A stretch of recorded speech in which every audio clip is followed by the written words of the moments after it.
The power of Christ compels you, people. From sunny San Diego, I'm Greg Carlwood, and if you can contain your astonishment, read between the ones and zeros of our vast archonic matrix of modern life, and parse the empty, rotting, unrecognizable husk we call culture, there lies a language that few can read, a tapestry of symbolism and veneration that can be found in nearly anything designed to get your attention.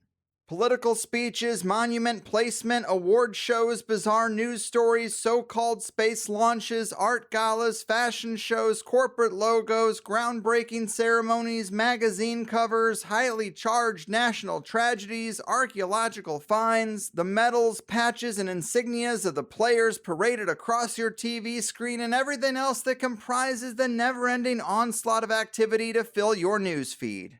When you examine it with a skeptical eye, you find very little is truly spontaneous, original, or organic. Even dumb ex-presidential NFT collections. It doesn't really matter where you look if you know how to look. And very few have honed that skill like the headmaster of the ever-expanding Secret Sun Institute for Advanced Synchromysticism, the great Chris Knowles, who is here today for a 12th time. You know him as the author of important works like Our Gods Wear Spandex, The Secret History of Comic Book Heroes, and Secret History of Rock and Roll, The Mysterious Roots of Modern Music, as well as his novel He Will Live Up in the Sky and the curated collection of his best blog posts and series over the years, The Endless American Midnight, Dispatches from the Secret Sun. He has recently decoded a few big cultural events to a degree that many of us have missed, and has drilled down deeper as to what lies at the core of the Capstone Cabal's secret religion, and I am psyched to get into it as always. Kicking off the new year right with a man with a mind born for these times, the deep-diving deity decoder, complex tapestry detangler, and the synchromystic sage of the Secret Sun blog, Chris, always a pleasure. How the hell are you? Well, after that introduction, I'm great. I'm walking on a cloud. It's all part of the old 9 to 5. Yeah, it's like my ego is just going, ooh. Well, I gotta stand out because shows like this are a dime a dozen these days. Oh, THC will never be a dime a dozen. It's the originator. Too kind. Too kind. Well, I guess we're going to be going over a couple of recent events and your ritual decoding of them as usual. But to kick it off, you were talking to me about the overarching thesis and just the general relationship between the national security state and cults in general. What's important for people to know to set this up right? Well, since there's been so much going on in the past month, like just really in your face kind of stuff, and maybe a lot of symbolism and ritualism that people might not necessarily recognize as such, I wanted to just sort of touch upon my foundation, where all this comes from. How do I approach this material? How do I do it differently maybe than a lot of other people do? So, one of the things that I was saying to you is that, and this is something that sort of Gordon, our friend Gordon really filled me in on, so to speak, is that, we live in a national security state, and it's becoming more and more obvious that we live in a totalizing national security state. All you need to do is just watch the news programs, and they're filled with commentators who are all quote unquote ex-CIA, quote unquote ex-FBI. The deep state, I guess they beat back their final boss, right? And I guess Trump ostensibly, or maybe ritually, was the last obstacle standing in their way. And now they're just becoming more and more open and unapologetic and shameless and just really in your face about all this stuff, not just the ritualism, but also just the fact that, as I've been saying for many, many years, this country is a national security state that's run by the military industrial complex, or controlled by the military industrial complex. It's who's running the show and who controls the show might be two different things, but the national security state, which just commands vast sums of money. They can lose $2 trillion and not, miss a step. They are the ones calling the shots. And if you doubt that, just look at the mainstream media these days. Like I said, you cannot throw a rock on a MSNBC or CNN show without being 5 quote unquote ex-CIA agents. And, we understand that this has been going on for a very long time with Mockingbird, and also all the connections in Hollywood and so on. Just the media itself is very much beholden to the agendas of the national security state. But, one of the things that I would take a step further than maybe a lot of people like who look at the same material is that you can't look at a national security state without taking into account cults, sects, and occultism and ritual. They've always been very intimately linked. I believe that a few years ago when Trump was first elected, I came on your show and was talking about the Praetorian Guard, who were sort of the secret police, but also the culture shapers and the culture makers of the ancient Roman Empire. And, we have the same thing today. It's taken different forms. We have obviously different forms of media, but it's pretty much the same deal. And probably more in our country than in other countries. I mean, every country has a national security apparatus that surrounds it, so to speak. I just think it's just much more elaborate and totalizing in our country than it is, say, in Russia or China or Iran or wherever. It's hard for people to appreciate the scope of this national security apparatus, but also the scope of the occultism and cults and all these kind of things that are so deeply embedded into this monolith that it becomes almost unrecognizable to people. Mm-hmm.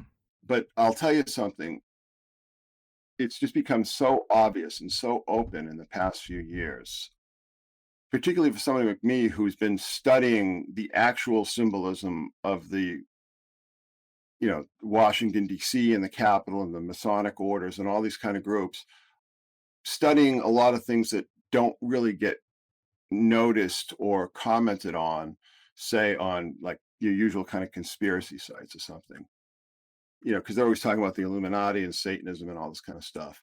And I always sort of look more specifically at the actual symbols and what the actual symbols mean, where they come from, the histories and so on. And when you do that, which I've been doing for quite some time now, it becomes very easy to spot these things.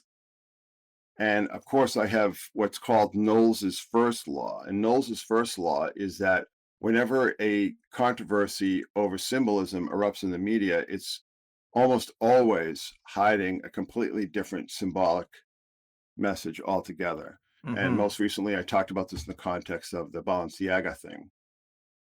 So I think that we're just getting to a point now where the rituals have become so ubiquitous and the ops, the ops, I always start to wonder if these people can even keep track of all the ops and all the ritualism and all this kind of stuff, because the whole idea of like what a tangled web we weave when first we practice to deceive. I mean, that's the whole business of these groups. And it's interesting to me watching this whole phenomenon with Elon Musk, where he's starting to peel back the layers. I mean, everybody goes, well, he's just part of it and everything like that, which may be true. But the thing you have to take into account is that, we're not living in a Saturday morning cartoon. We're living in the real world where power brokers are constantly vying for control and one-upsmanship. I mean, these people are all narcissists. They don't want to take orders from everyone else. They all want to be at the top of the pyramid, right? So Musk might be doing these things and still be part of the overarching national security state because he wants to be on top of it. So he's peeling back the layers and all these, all this chicanery that the FBI and so on were involved in with Twitter and everything like that, which I'm sure is 10 times worse at Google and 10 times worse at Facebook and so on and so forth.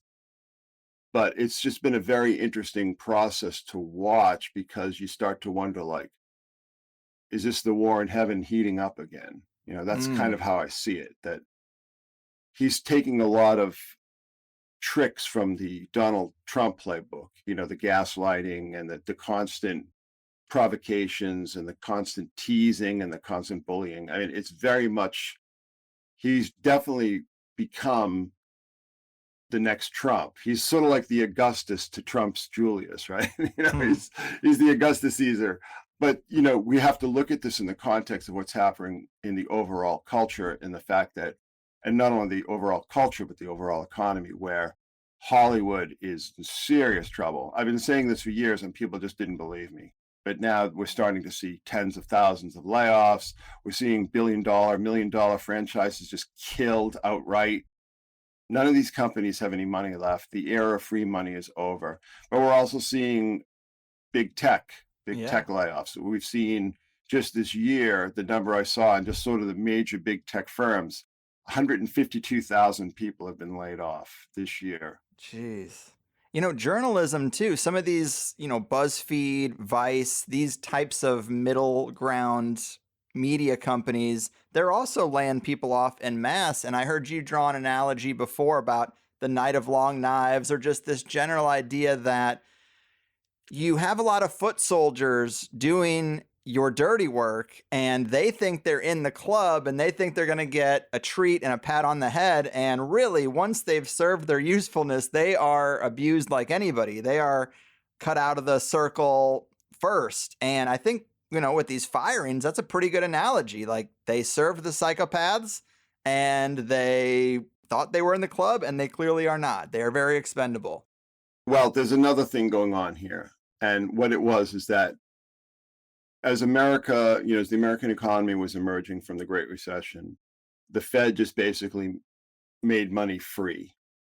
So we had all this free money flooding the system, along with the usual money laundering and tax dodging and all these other kind of things. And this money needed somewhere to go. Yeah. So we had this whole class of new venture capitalists pop up and just start throwing billions of dollars at anybody who had a business plan. You know what I'm saying? So all this online media. So what we had in the, maybe 10, 15 years ago is that we had sites like Gawker, which basically nobody expected much at the time, but became a huge thing, right? They, of course, Peter Thiel got them knocked off the boards.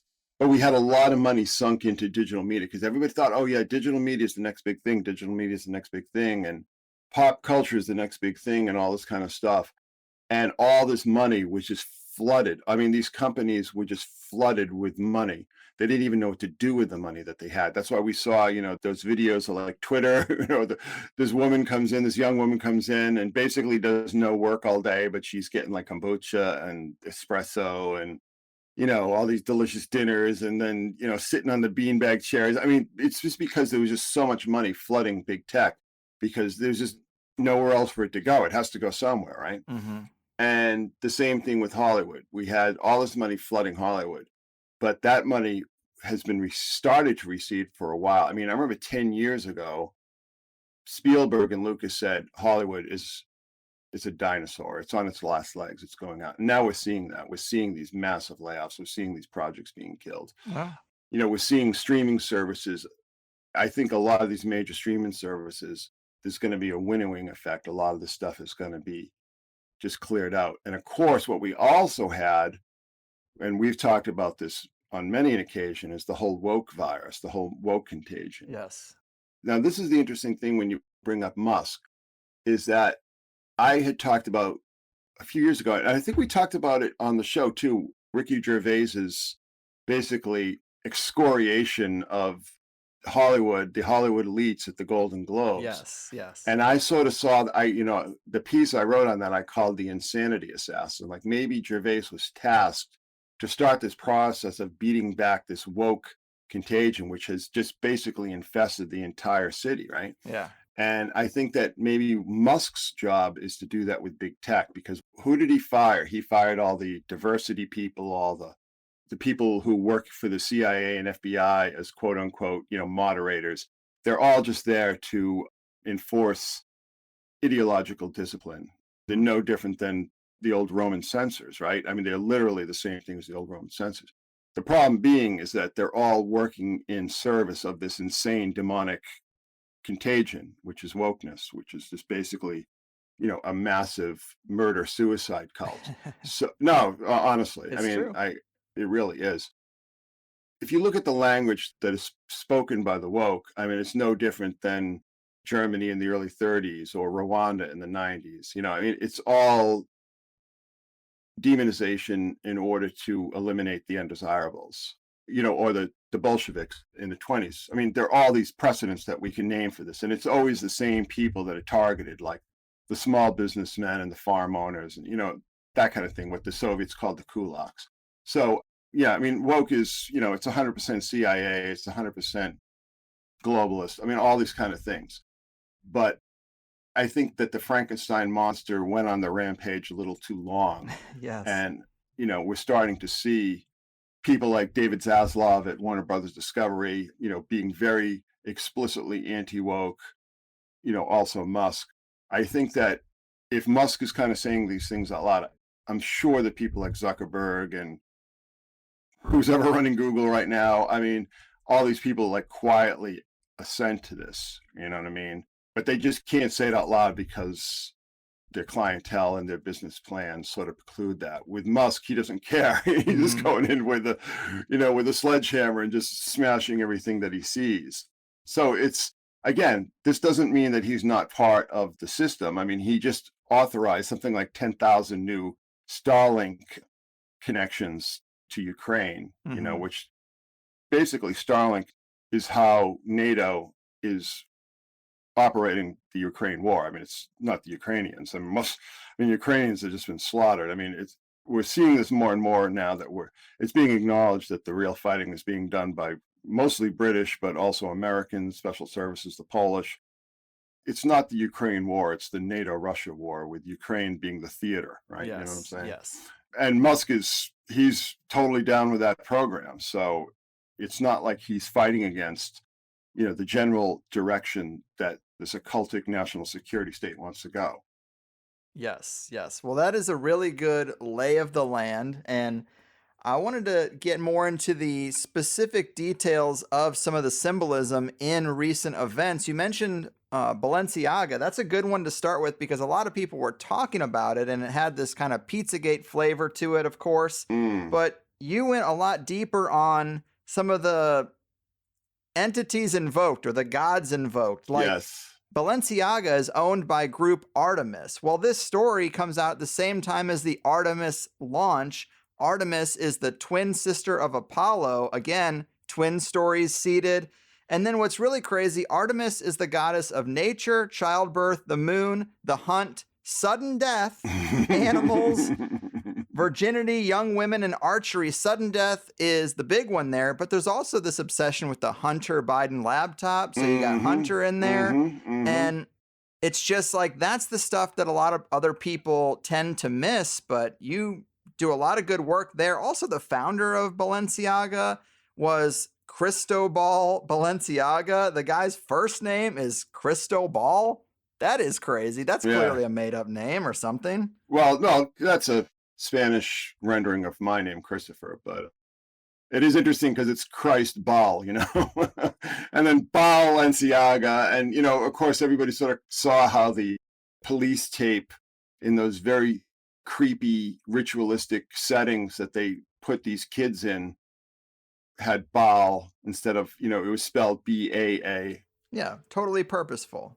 Yeah, oh, absolutely. I mean, every single square inch of these photo shoots is poured over, you know what I mean? Nothing is left to chance. These designers and these stylists, they work very, very hard to make sure that every square inch tells the story that they want to tell. The thing that really struck me about Balenciaga, aside from the obvious creepy pedo bear nonsense that we're just seeing so much more of all the time now, so openly. I mean, just imagine 10, 15 years ago, if you could go back in time and say, in 2022, we'll have like open grooming of children in schools and we'll have, explicit drag shows being held for, kindergartners with, strippers and so on. You would just say, what the hell are you talking about? Yeah. You know what I mean?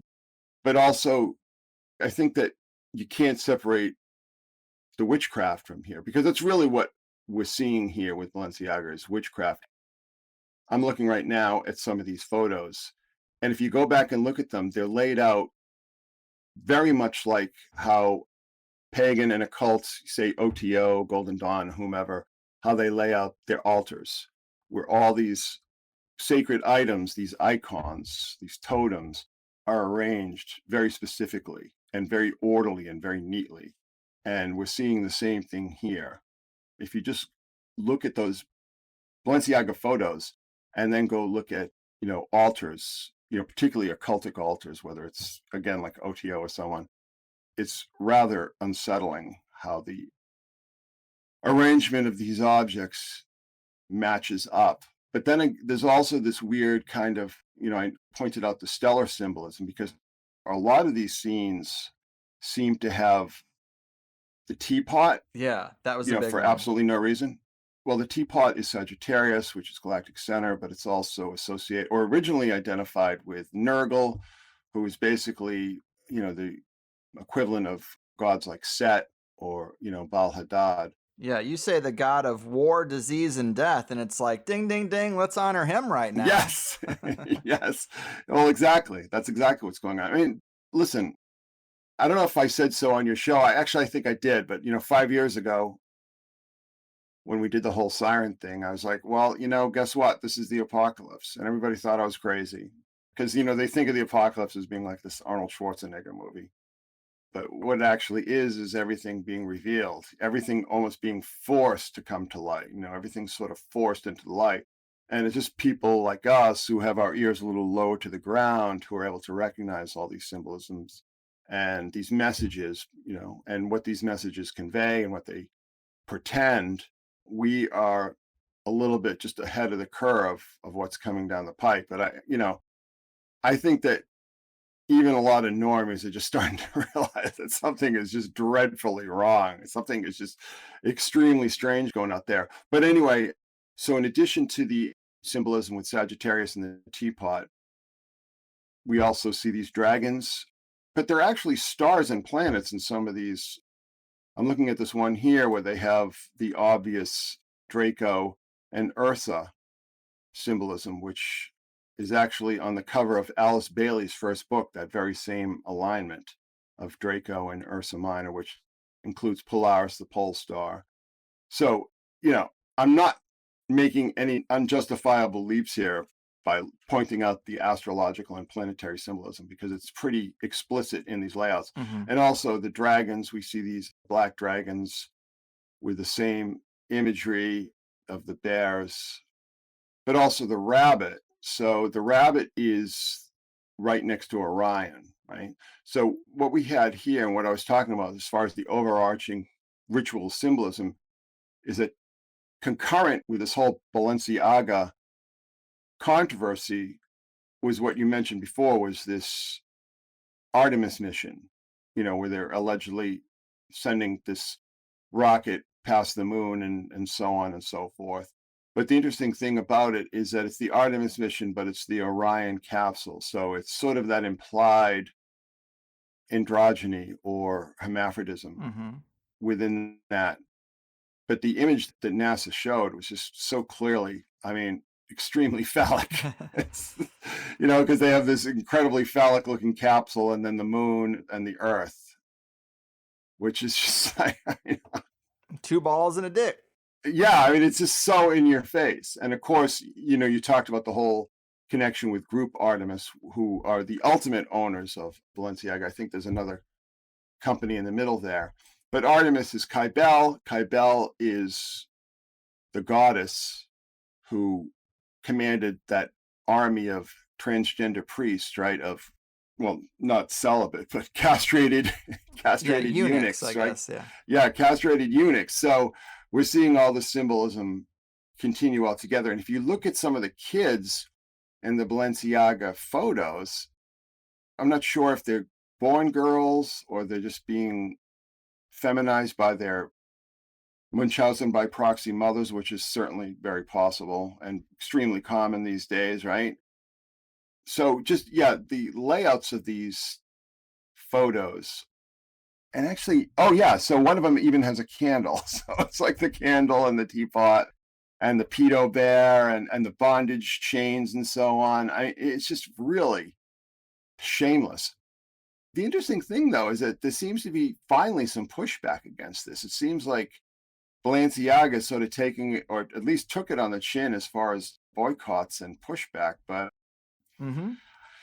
I don't know. There's another photo with a campaign that was canceled, but it has a book on the table. So we know about the pages that were included in this other photo shoot that were the what was it, Ashcroft? The documents from Ashcroft versus Free Speech Coalition. That's the landmark case that ruled virtual or simulated child porn is legal. They specifically put the documents from that court case. Who even has that? You had to like print that out and then put it on the desk in your fashion ad shoot. It's very strange. But yes, that was there. And then yes, the book is another kind of adjacent thing. Well, there's a very strange connection here that I don't think a lot of people noticed. So we had that shooting at that club in Colorado Springs, right? Mm-hmm. And that kid, clearly deep in the spectrum kid who claimed to be, or his lawyers claimed that he was non-binary, but it turns out that he is actually a pedophile and was sort of hounded by those Encyclopedia Dramatica guys. I think that's sort of in that 4chan sort of orbit. But the same guy who committed this mass shooting in Colorado Springs is also a pedophile and cited that same Ashcroft versus Free Speech Coalition argument in this flame war that he was having when he was being attacked by people for downloading, Japanese cartoon kiddie porn. He's saying, well, if it's a cartoon, it's not real kiddie porn. No one's being hurt.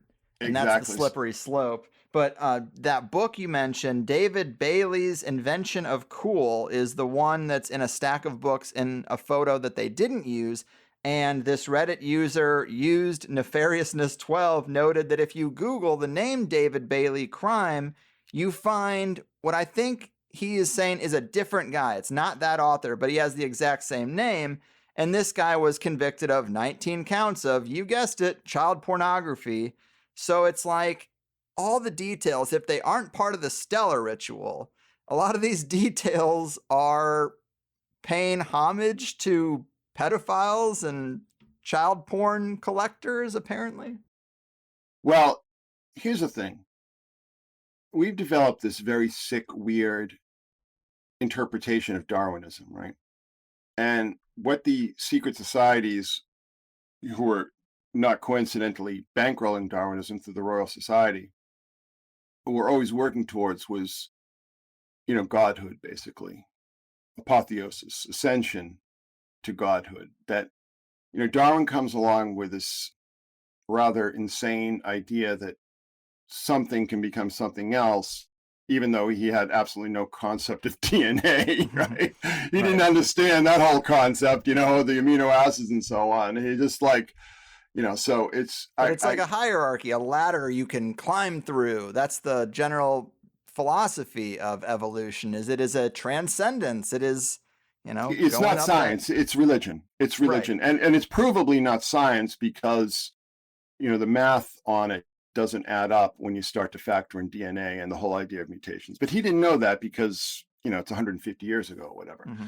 And that information wasn't available to him. But it's a religious doctrine. You look at this throughout a lot of secret society material, a lot of sort of occult material, a lot of New Age material. We see this term evolution used over and over again, except for the way they're describing evolution isn't like this sort of slow process of adaptation to natural conditions, right, and survival of the fittest and so on. The way that they see evolution is apotheosis. We are going to become gods, right? Mm-hmm. And gods, of course, have absolute impunity. So a lot of these people have just been raised in these bubbles of just unparalleled wealth and privilege and never facing consequences for any of their actions ever, that they naturally begin to see themselves as gods. And the whole idea of godhood in the sort of Crowley occult dimension, of course, is taboo violation, isn't it? I mean, Crowley was quite explicit about the idea of taboo violation. He was not apologetic about this at all. And, you can argue that this sort of ties back to Tantraism and so on like that, but he certainly put his own spin on it. But he also added in this whole Darwinian evolution myth, that one thing can become another thing. So ergo, I, the weird sex pest whose parents were these weird contradiction of Plymouth Brethren fundamentalists who also ran a brewery, right? Got rich running a brewery. And he is like, so much the product of his culture. But I think that he was just sort of a forerunner, because that whole idea of self-righteousness and libertinism has sort of been the story of, modern culture ever since, right? Particularly throughout the 20th century with the sexual revolution and so on. Mm-hmm. So the point I'm making here is that this is the final hurdle. These people already have all the money and all the power and all the prestige. It's like, well, what do they not have? What are they not allowed to have? Well, they're not allowed to have like sex with kids, right? So openly. Yeah, openly, or to celebrate this, to have it celebrated. So that's why we see this very, slow but deliberate process. Well, actually accelerating process now. Right. I'd say too fast, but minor attracted person, the fact that that's even a term, crazy. Yeah, it's repulsive. But, one of the things that I found really interesting, and I sort of discovered this by accident, is that, so we know George Soros is driving a lot of these NGOs and these nonprofits that are, very much part of this whole process, with the trans movement and the groomer movement and everything like that. Well, it turns out that he was best friends with Allen Ginsberg. Now, if you know who Allen Ginsberg is, all of a sudden everything starts to make a little more sense. Allen Ginsberg was one of the beat poets, became famous for a book he wrote called Howl, but it was also a card-carrying NAMBLA member, and a very outspoken and militant card-carrying NAMBLA member. And of course, this is George Soros's drinking buddy. So you really have to start to wonder, none of this stuff feels organic or spontaneous in any way, shape, or form. And then the fact, like I said, that if you look at the Balenciaga, if you look beneath the surface, the obvious surface, the creepy surface with the bondage bears and everything like that, and start to see this very specific stellar symbolism that I've been looking at for quite some time, particularly with the dragon and the serpent and so on, it all starts to make a little more sense. But I'm just looking at this stuff and I'm just, I keep waiting for when does this finally go too far? Yeah. You know what I mean? Because there are a lot of like people, by people I mean cucks, who like, well, if you start to notice that Satan, the satanic temple is setting up kids clubs in elementary schools, you're satanic panic. I can't tell you how many times people have accused me of being satanic panic, right? Mm-hmm. Or if you oppose these weird blue-haired freaks, these mental patients, just basically doing nothing but brainwash kids with all this weird gender ideology, right? Then you're like a bigot or something. Exactly. That's kind of what woke does, is it makes you tolerant, or tells you need to be tolerant of every single thing, because that's just the way they want to live, and they should be allowed to be them, whether they think they're a different gender, whether they're attracted to kids. That's their truth, and you can't say anything about it, because, as you say, that's bigotry, and we need to be tolerant of everyone. But that agenda is definitely obviously something a lot of people see. But in terms of the stellar symbolism and the naming of the gods, as we've talked about in many different cultural events throughout all these interviews, we did one big show where you equated it all to a Mithraic cult. And then later it seems like we're folding a Mithraic cult under a larger Watchers cult, a cult that just is in love with the fallen angels story of Enoch. And again, the fallen angels would be light bringers in a sense. So that's the misinterpretation of Luciferianism, but it's in the same ballpark. Well, these gods that are being invoked here are largely Greek. And then, of course, there's tons of Egyptian symbolism that gets thrown into these things. Help us make the case that this all folds under a Watcher cult, or if there is a hierarchy of cults, ultimately the people at the top of the pyramid are most loyal to the Watchers, or that's their thing? Help us out there. Help us parse through some of that. Well, this is still a work in progress for me, so I can't make any conclusive statements as far as the Watcher cults. I mean, this is something that really kind of gelled for me rather recently and had to do with, my work on the stellar symbolism of 9/11 and so on. So I think with the Watcher cults, I think the British royal family is sort of, and not only the British royal family, but all these royal families are very much part of this process. Okay. But the thing is that there's always been sectarianism. There's always been competing cults, even during the High Middle Ages, when the church is almost unchallenged, after, I guess, the Orthodox and Catholic schism, but before the Reformation, there were all these monastic and nunnery orders and so on. I mean, there are all these groups that all had different interpretations and different agendas.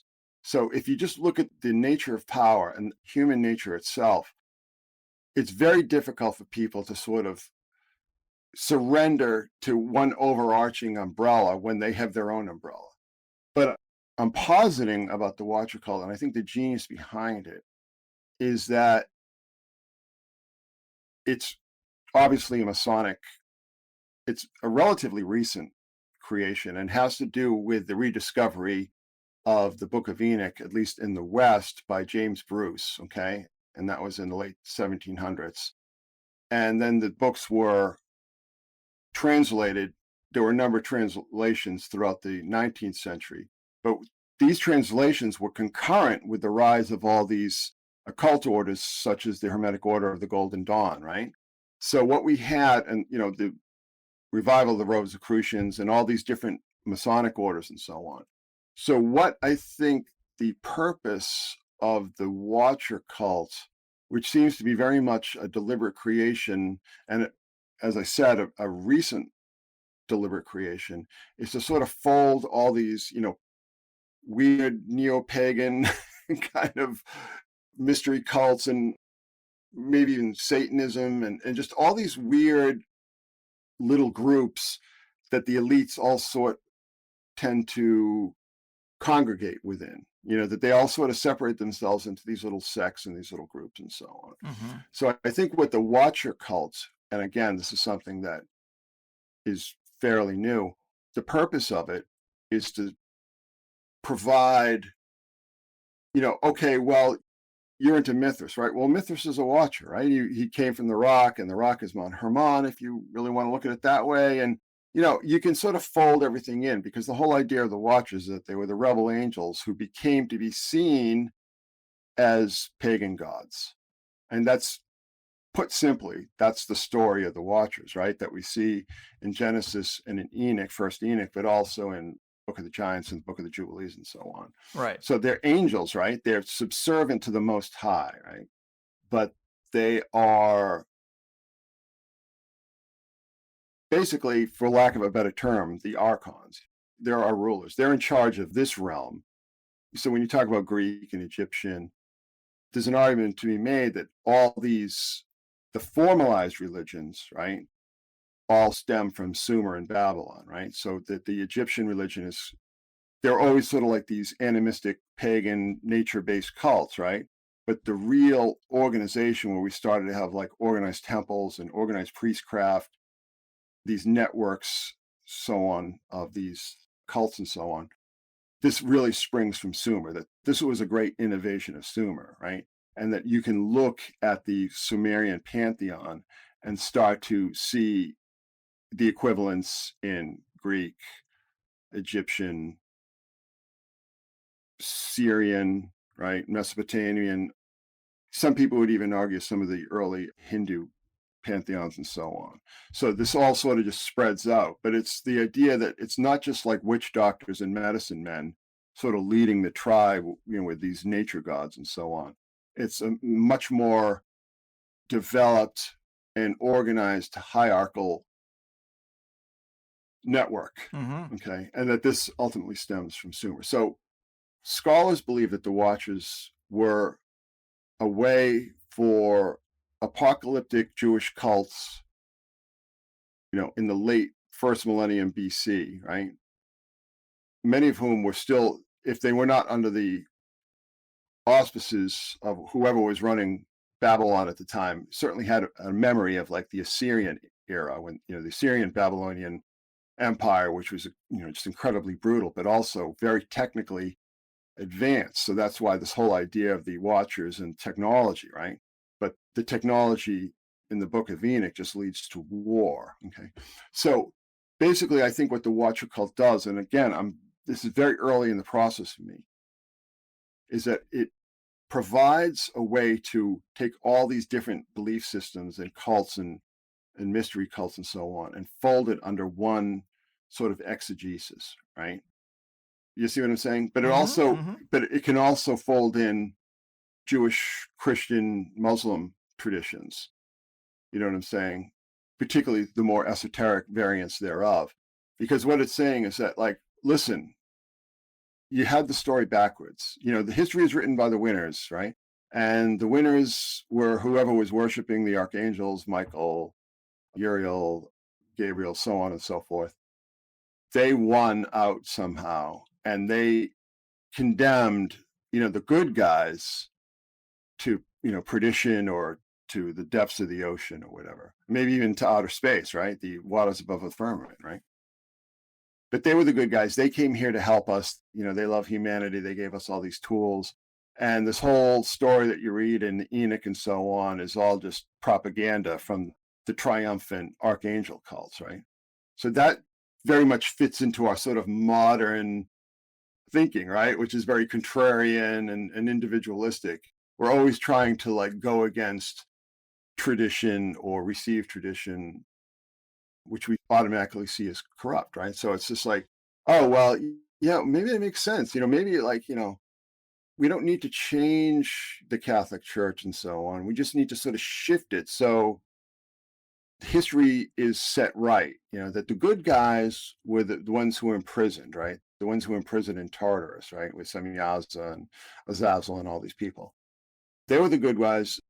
The bad guys were Michael and all these, Gabriel, again, so on and so forth. So there's actually like a real genius to it. But it's really, I discussed this on your show, but basically on the Siren Show, when I first really saw what was going on with the Millennium Dome show. And the Millennium Dome show was like, that was the British government's, that was their big production. That was their big announcement for the 21st century, wasn't it? Because all these governments and so on were all putting on these big shows for the turn of the millennium. And that was the big show, was like the demons of the air find the daughters of men to be attractive and create this new super hybrid race. And that's what, that's the story of the Millennium Dome show. And it's just like, nobody's heard of this. I keep telling people about this because it's like, this was the prototype for all these mega rituals that we've been seeing since with the Super Bowls and so on. And the award show. Yeah, the award shows, Gothard Tunnel is a perfect example. But it's all variations on the same story, that the good guys were imprisoned and they need to be released and will all live in paradise, with this new race of Watcher human hybrids, right? Alien human hybrids in modern parlance, right? Yes, and you can fold a lot of the alien stuff in too, because it's all about genetics. It's about, here's this other type of non-human creature wanting to make hybrids with humans. That is the crux of, I guess, the oldest story in the game. But I also wanted to fold in... Let me just interject here, because you talked about the aliens, and the book where the whole alien human hybrid stuff really came into the culture, and then people like David Jacobs sort of took off with it. There's a book by Raymond Fowler about a woman who claimed to be an abductee called Betty Andreasson, and the book was called The Watchers. Okay, literally called The Watchers. Just, if you don't believe me, just go on to Amazon and there it is, because that's where all this human alien hybrid stuff comes from, with these books written by Raymond Fowler with Betty Andreasson, right? And then there was even this thing with William Barr's father. He was a big figure in the last couple of years. His father wrote a science fiction book about sexual slavery in space relations, a gothic interplanetary tale. So it's just like, again, it's the things that are going on in these people's heads that are running the show. It relates to the same motif. But just while we still are in the first hour, I wanted to fold in the World Cup because you point out a ton of reasons why this is the same old thing. The mascot for the World Cup was this white sheet ghost figure named Laib, or Beal reversed, Beeal. It's very close to Ball. And obviously, you say, aside from the obvious Ouroboros and Masonic symbolism of the World Cup logo, there was another curious bit of hyper-potent ritualism that lands us straight in the world of Watcher adoration. And that's this video where the mascot ghost thing takes Moroccan musician Red One through a portal to a digital metaverse land called Mascotverse. And then for people who haven't seen this, they go through the portal and Red One asks, "What is this place?" And the mascot says, "A parallel universe that has been around since the beginning of time that relies on the thoughts and ideas of humans." And Red One says, "So we live in parallel universes and work together?" And the mascot says, "Yes, we work very hard to inspire humans to be better."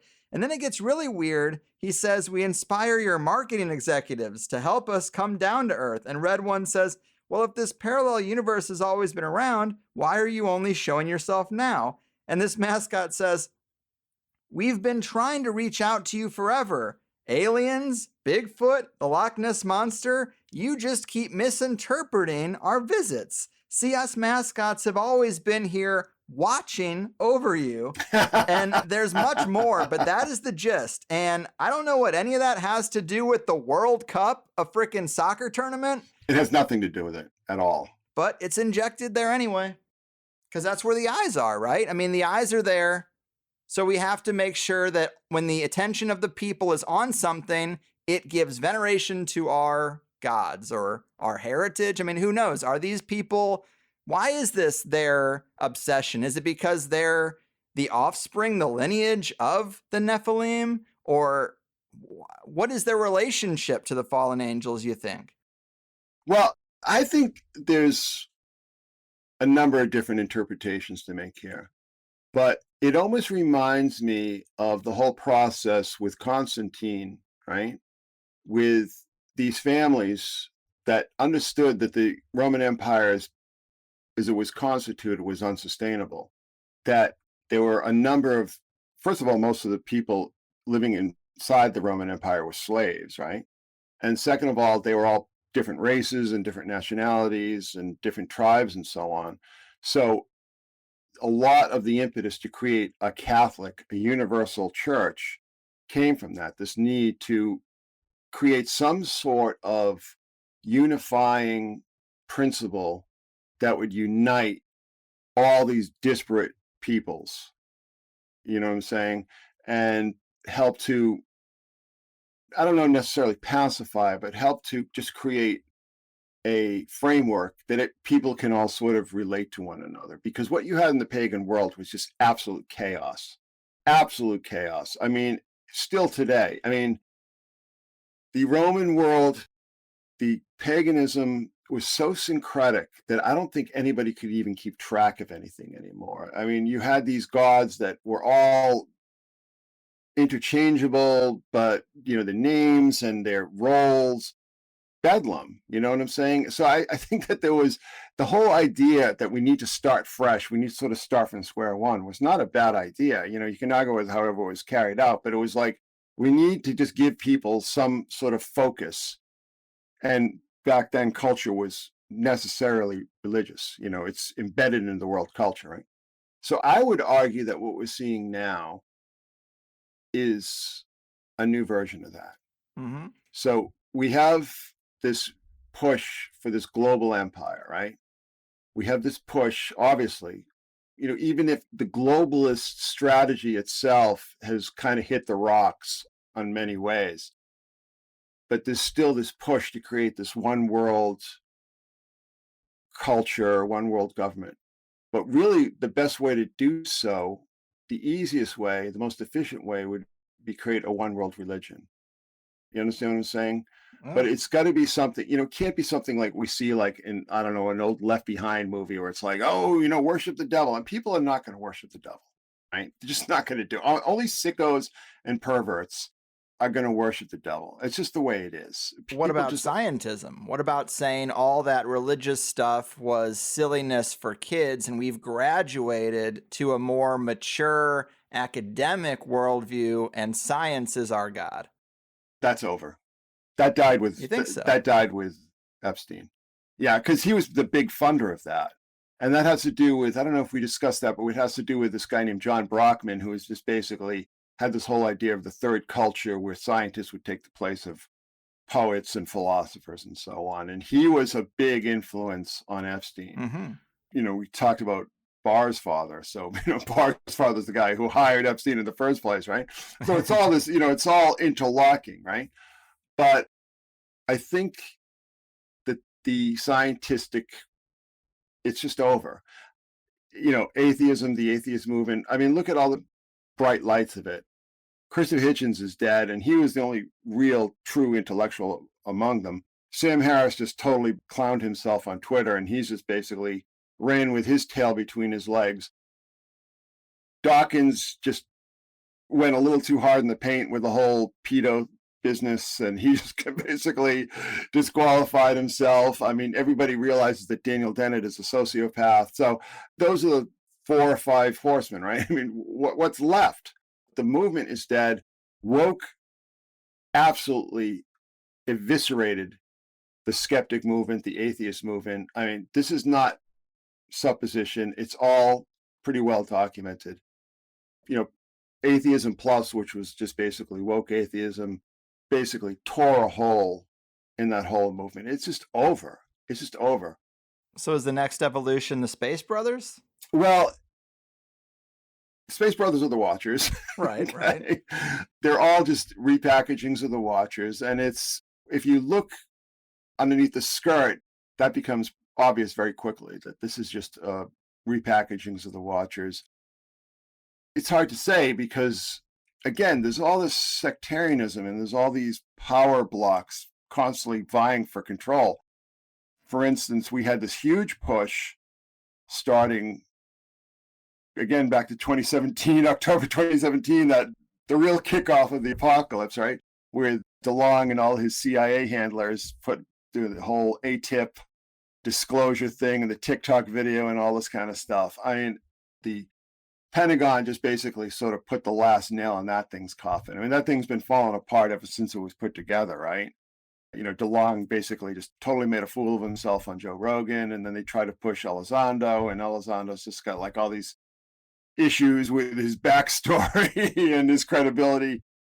Yeah, it's just totally fallen apart now. So I'm not exactly sure how they're going to put that back together, but it might be a completely different group that does so, right? This is the problem, is that when you're constantly in this lie mode, and in your lies, the ends justify the means. It's like, yeah, I'm going to tell these white lies, but it's all in the surface of the greater good. You just start losing track of the lies. And I think the Twitter thing might have something to do with this, because it turns out that Podesta's niece was one of these people that was acting as a censor on Twitter, and all these connections with all these other creepy crawlies. I think that the whole UFO quote unquote Project Bluebeam thing has probably been put on the back burner for now. But who knows? Who knows? We don't really have access, but it seems to be that whole To the Stars Academy and all the rest of it, like, just basically, it crashed on takeoff. And you got to feel sorry for poor Peter Levenda, who basically sacrificed all his credibility on the altar of Tom DeLonge and paid mightily for it. So I don't know. I think what I see happening, and this is speculation, I could see that this whole Watcher cult mythos, instead of creating, oh, you're going to worship the Watchers, I think that it would sort of insert itself into the churches. It could easily insert itself for instance, at all the Protestant churches, which is total clown shows now. And they seem to be making, or they have been making good headway in the Vatican for a number of years. I think it would be much more likely to see the Watcher cult embed itself in the established religions because you have a ready-made infrastructure, you have temples, you have clergy, you have foundations, you have an entire infrastructure that you don't have to build from scratch, right? And it sort of makes sense with how I see this Watcher cult operating. It's like, listen, Enoch isn't even canonical. So why are you going by Enoch, right? Oh, there's that line in Genesis, but that was somebody else. That wasn't the Watchers. Does it say the Watchers? No, it doesn't say the Watchers. It's somebody else, right? That was some other angels. They didn't know what they were doing. You know what I mean? So, why would you believe Enoch? Nobody's ever believed Enoch. It's not in the Torah. It's not in the Bible. I mean, come on. Just, it's a case of mistaken identity. Just relax. So that's how I could see this playing out. And again, I'm still very early in this process. But there are still all these other things. We've talked about the whole Mithraic thing, which is just kind of overwhelming when you open your eyes to it. For instance, that statue of Mithras at the gate. Well, it's not even just Mithras, it's trans Mithras at the gate of St. Louis University, which is run by the Jesuits, right? I mean, if you go look at that thing, it's like, that would be most people's idea of what a demon looks like, right? Like something straight from the pits of hell, like Jezebel or something, right? And there it is, smack dab on the front gate of St. Louis University. So it's all hiding in plain sight, And I think people are so distracted by like Illuminati and Luciferianism and all these sort of mythical constructions that they blind themselves to seeing what's directly in front of their eyes. Well, we could also kind of equate this to the Lucifer's technology thing, where the reason they pay this homage is because they are given gifts, which are usually technological. And when you started that series, and I just loved it, I didn't even know about the book, The Invisible Rainbow by Arthur Firstenberg, which everybody talks about now because he goes really, really deep and dense into the changes in our electrical environment through technology and how electricity was used in the early day and how radar made everybody sick when it went around. And it's like, as a culture, we don't talk about the sickness that a lot of that stuff brings, but it is there. And it's like his main premise is that every time there's a level jump in the electrification of the earth, it makes us sicker, but makes our lives last longer. And it is just like, of course, that is how a demon's gift would work to humanity. It just seems to be a real match for me. And I thought about Lucifer's technologies the whole time I was reading his book, and I think it fits. But it's like, that's why they give the veneration, perhaps, is because they want the gifts, or when they get the gifts, it requires constant veneration. And I think now they're in like this position where they don't have the gifts or the technology to do the checkmate part of this whole plan. So they're maybe scrambling to be like, hey, give us a little more. We're doing the things. We're paying homage to you the way you want. We got the Artemis launch. We got everything going on. Give us that last gift so that we can complete our mission here, the World Economic Forum Sustainable Development Goals thing. What do you think about that? Oh, I think that's absolutely right. And talk about like the hollow earth and Vril and so on. One of the things that people don't realize is that Vril is electricity. The power of Vril is electrical. And if you read the book Vril, which is not a very easy read, but we talked about this at the Secret Sun Institute on a live stream.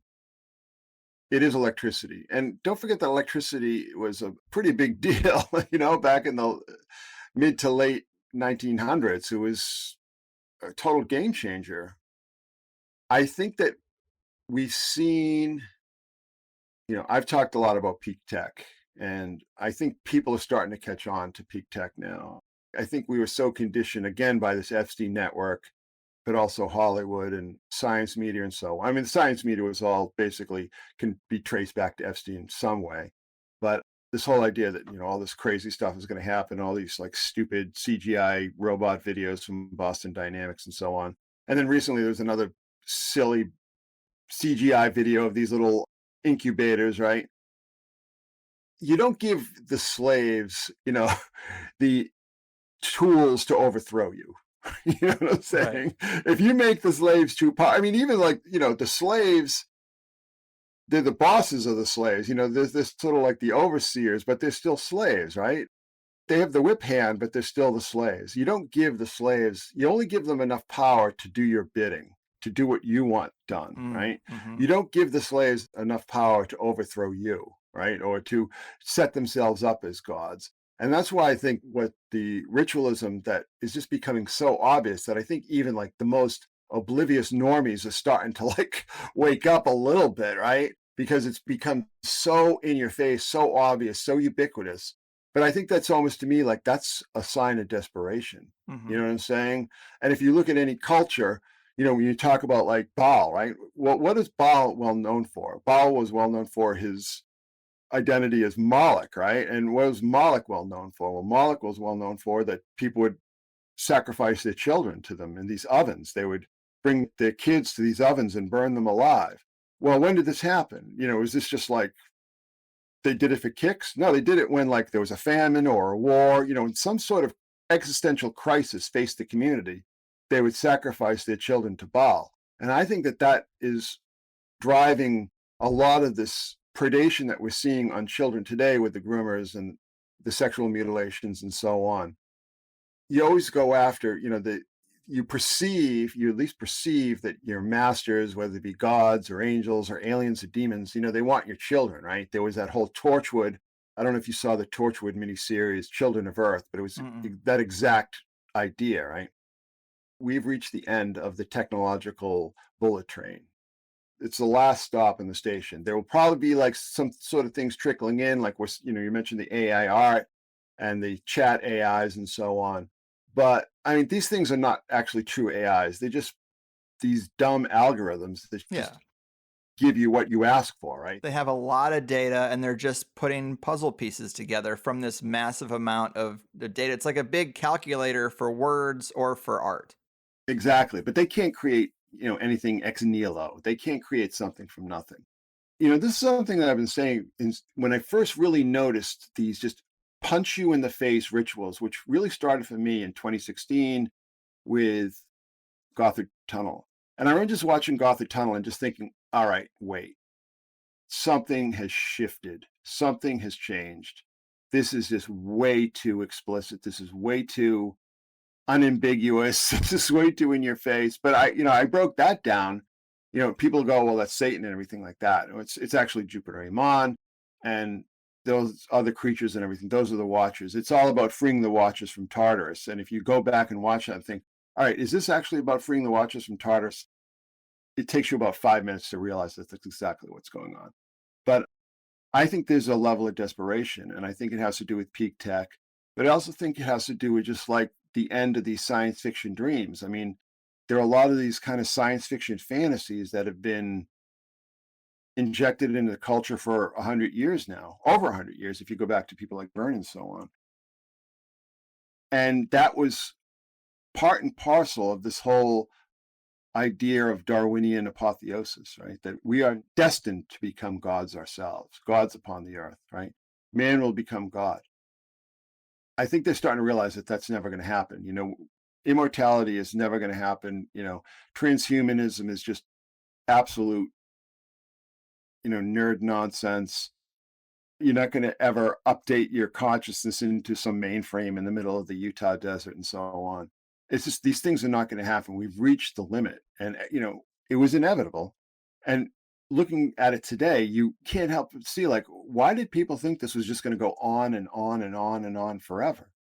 How did they deceive themselves into thinking that?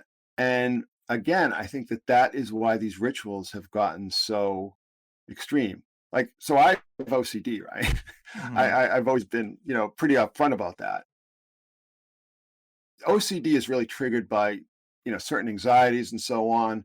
And then you start to partake in what could, in some cases, be seen as ritualistic behavior, right?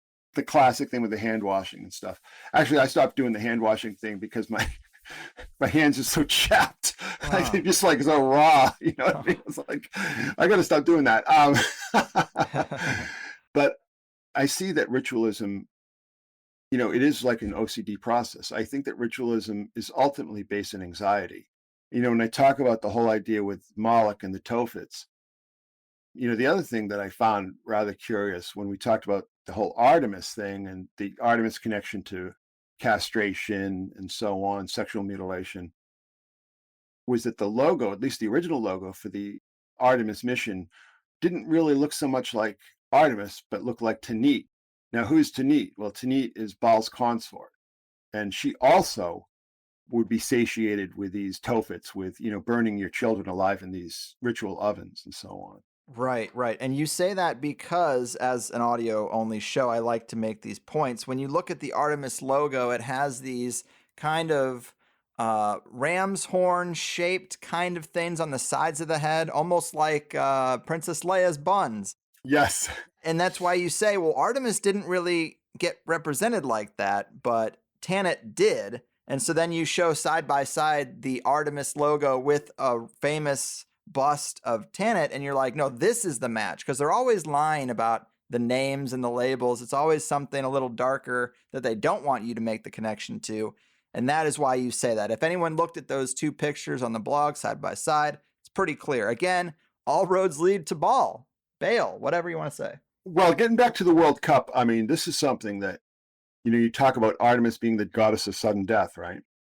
Do you remember that there was a soccer journalist, like sports journalist, who showed up in Qatar with the rainbow shirt on, and he was stopped at the gate, and they kicked him out and told him to get lost and everything like that. He died suddenly. I shouldn't laugh. It's a terrible thing, but it's just like, not only the whole idea of he was one of these guys who was always going on Twitter and berating people for not getting vaccinated, and then dies suddenly of coronary complications. But also, he was so visible as the symbol. And to me, again, it's Knowles' law. I don't know if they knew he was going to die. They expect him to die. I mean, maybe that was just sheer coincidence. It gets to the point with a lot of this ritualism. So you don't know if this is like what people are doing, or just is like sheer chance or synchronicity, or is the doing of these weird entities. It just becomes impossible to pick out. And I think that's part of the impetus behind this. By having these constant rituals where you're trying to practice sympathetic magic and manipulate synchronicity, right? You're trying to create almost like Alice in Wonderland world, where the world just stops making sense in a logical way, and you can never really tell, where things are coming from, why things are acting the way they do. On my deep dive group, we call this the shimmer, which comes from the Annihilation film. But I think that that's kind of being able to master that and to summon that shimmer. Again, this term from Annihilation, I think, is one of the purposes behind a lot of this ritualism. And again, it's all the old certainties have just washed away, and we're all in this like weird fugue state. And these people are trying to manipulate them, but it just seems increasingly desperate to me, because it's not hard. Like, I've been doing this for a long time, so maybe I'm just a little bit ahead of the curve on picking out some of the more subtle uses of this symbolism. But it's really not hard to figure this stuff out, now that we've got Google and so on, or whatever search. I mean, I don't use Google as a search engine because it's become totally useless, but you know what I'm saying. Yeah, yeah. And I like that you say it's like rooted in anxiety, because that seems to be true to me. It's almost as if these elite have gotten in bed with really dark entities, and now they're engaged in this like trust fall with the fallen angels or the watchers, and they're just like, all right, are you going to be there to catch me? Like, I've done everything that you want me to do. Are you going to be there? And it's like, no, probably not in the end. But when will that trust fall actually happen? When will they, face plant onto the ground? It's unclear, I guess, because these things have really long arcs. But You are one of the greats. I'm lucky to know you. Obviously, the blog is ground zero for all things you, secretsun.blogspot.com, and the Patreon is always so full of great stuff. I can barely even keep up. The Donnie Darko thing is the next watch I'm going to have when I have a few hours set aside. That was a lot of fun. That was a good one. What else would you add that you're going to be doing? With Gordon, you talked about a new book on the pulps. You've been talking about the new Synchromystic handbook. What are you going to be doing? Well, first of all, I want to get a hardcover edition of He Will Live Up in the Sky out because I've been working on the sequel, which is coming very, very slow. It's coming even slower than the first one. But also the Synchromystic handbook, which is probably going to be out in the springtime. The book on the pulps, it's kind of like just any kind of pop culture stuff. I just have to kind of push back because there is other stuff that I need to get to first. But there's a lot of material coming up on the Secret Sun. You know, we do these 3-4 hour live streams that are just a lot of fun, but very informative. You know, I give my presentations. The patrons are always giving me incredible information to supplement that. We're going to be doing Hollow Earth. We're going to be doing Space Brothers. You know, we're going to get back into the Vril. We're going to be getting the Vril connection to rock and roll. Basically, I had this whole huge plate with all this Vril Watcher stuff, and I'm not exactly sure why I got thrown off that track, but I'm getting back on that track because, you know, most of the material is ready to roll. So it's going to be very, very hot in January. We're going to do the Space Brothers. Well, on New Year's Eve, we're going to do a big Space Brothers soiree. But yeah, there's just a lot of material coming up. I've just got so much to go through. There's so much going on in the world. And, you know, I just feel like, you know, I was born for these times. Yeah, I remember that from last time. And when you say the pulps, you mean like Weird Tales and the Shaver Yes. Mystery Yes. and Lovecraft. Exactly. I love it. I would really enjoy seeing you tackle that the way you did superheroes because it's very adjacent, but no one's talking about the old pulps. No, and basically everything that's interesting about the superheroes in the comic books was ripped off from the pulps. But also there's a lot of kind of Hollow Earth connections with Lovecraft as well that I want to dig into. Yeah. I mean, he's definitely going to be playing a major part. I don't know if there's enough material for a Lovecraft Hollow Earth separate presentation, but he's definitely going to be playing a major part in it because, you know, stories like The Festival and so on. Mountain of Madness. Mountain of Madness, yeah. Apparently, even Edgar Allan Poe had a few references. Yeah, well, again, this is circulating, and it's my opinion, but it's something that is not without basis, that I think all this ultimately ties back to the Watchers. And it ties back to the Watchers when you look at the timeline. It's just curious that if this was intentionally seeded by members of the aristocrat class or adjacent authors, why didn't it take? Because they're very good at like forcing something to take and get picked up. It just seemed to fizzle out, and you would have expected What didn't take? the Hollow Earth in general. Hollow Earth was pretty big for a long time. Well, fair. I guess I just like it so much. I wish there was more. I wish it was being brought out again. Well, I just think it had its time. You know what I mean? I think things go through their cycles. But, you know, one thing that I've talked about a lot, and boy, did I get a lot of heat from Lovecraft fans when I talked about how basically his entire Cthulhu mythos is rewriting Alice Bailey craziness, which is all explicitly based on the Watchers, by the way. I mean, if you go back and read Alice Bailey books, particularly her early books, I mean, she just talks about the Watchers and the angels who watch and the one who watches. I mean, she just uses that terminology over and over again. And I believe, and this would probably make a good like long form video talking about how Lovecraft is just basically incorporating all this Watcher stuff via Alice Bailey, and was introduced to him by E. Huffman Price, who was, and you'd have to be like a bar of soap not to see that this guy was up and down military intelligence. I mean, he was in the American Expeditionary Force. He worked for UN and Carbide. I mean, it's just, his whole entire resume screams intelligence at you. I mean, you know, pre-CIA intelligence, but still Army intelligence. And I think he was basically Lovecraft's handler. You know, I've talked about that's a whole other discussion. But the point of this all is that there's a lot of Hollow Earth adjacent material in Lovecraft's stories. So that will be coming out. Fair. And Alice Bailey, just to put a fine point on it, she actually said the fallen angels were the good guys because they didn't disobey God. They actually carried out a mission from God, and it was a mission to kind of be the bad guys and do the thing. They sacrificed themselves and their own goodwill to bring cosmic consciousness to man. And that is an exact match for the Hidden Hand material, if you've ever read that. But this idea that the elite aren't the bad guys, they're playing the role of bad guys, and it's really a sacrifice, and it sucks. They don't want to do it. They'd rather be up in heaven with God and every other angel, but they're down here playing a role to apply pressure to you stupid people so that that pressure gets you to grow, gets you to overcome. And it's interesting. Well, if you ask me, like, so this is something I talked about with Gordon, right? You know, it's like, if you go, well, all right, you posit this Watcher cult, right?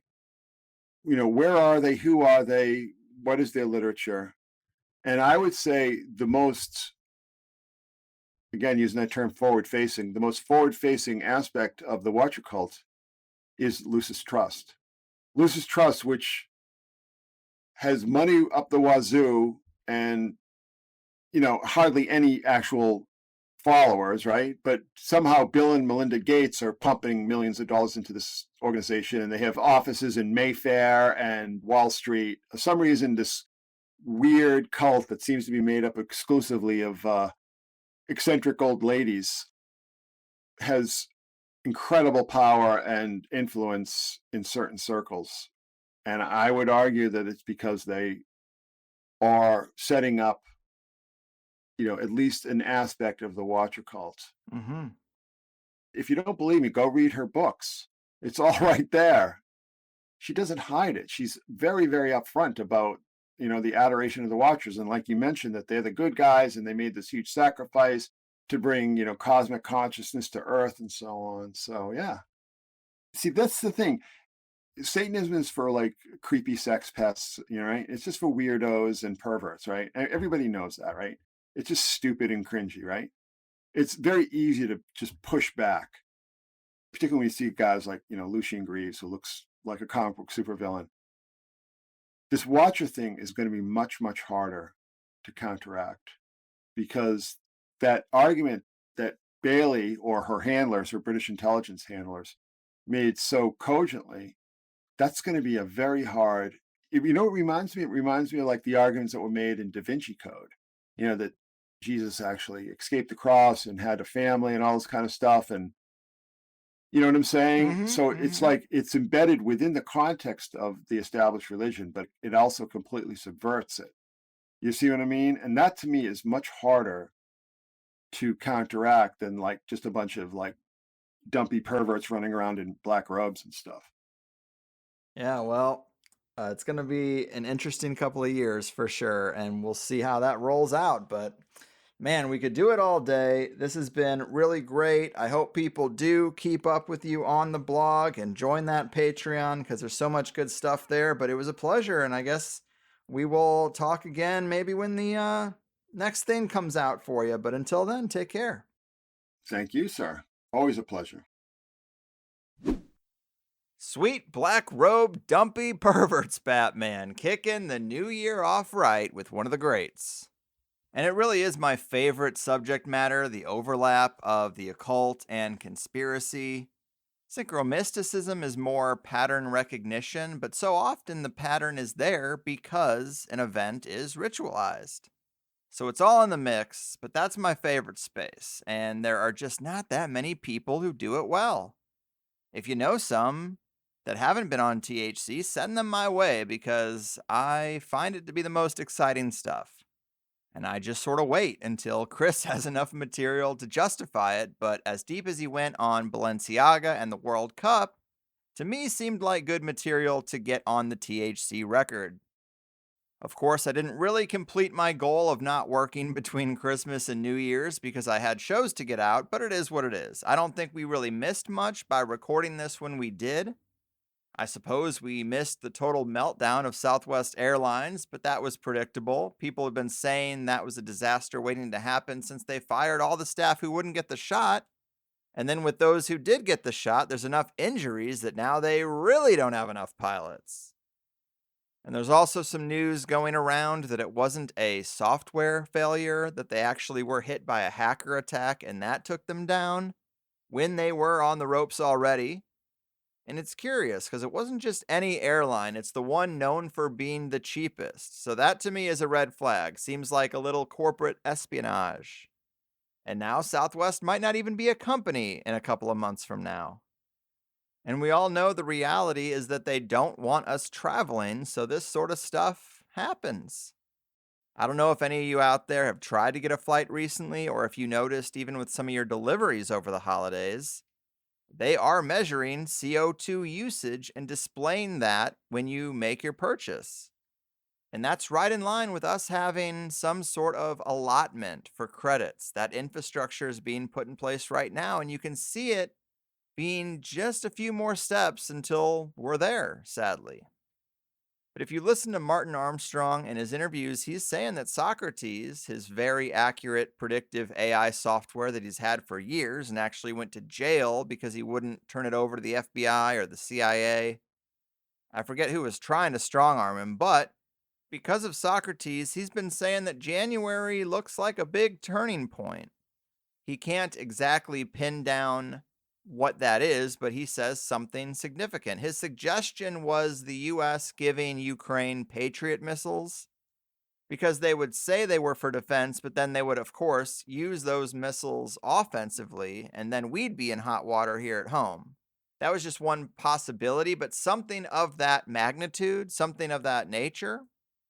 So keep your eyes open. And of course, in this interview, I didn't mean to keep saying World War III is coming, because I do agree with Chris that it is here. But I just mean, the main event. We're still in the opening credits. Ushers are still pointing people towards their seats. But I absolutely think that when we're on the other side of World War III, the history books will show that it has already kicked off. The other thing I saw, maybe related to Armstrong's January turning point, maybe not, was that apparently Biden signed some sort of provision that granted protection for whistleblowers specifically on the UFO UAP issue. Maybe that recent mass sighting over the Sapphire Strip Club in Vegas is part of it. Who knows? So we might get some movement there of some kind, although I do not trust the aliens from outer space narrative anymore. In fact, I like the Terence McKenna quote where he says we're interacting with a phenomena that disguises itself as an alien invasion as to not alarm us. Such a great line, although I don't know how much of that alien invasion wrapper is from the phenomena itself and how much of it is lacquered on from military intelligence. But if they want you to think it's this, then it's probably that, right? Either way, I appreciate Chris helping me kick off the new year right with a good one. I wish I had a guest doing this type of work every month, but it's just kind of rare, like I said.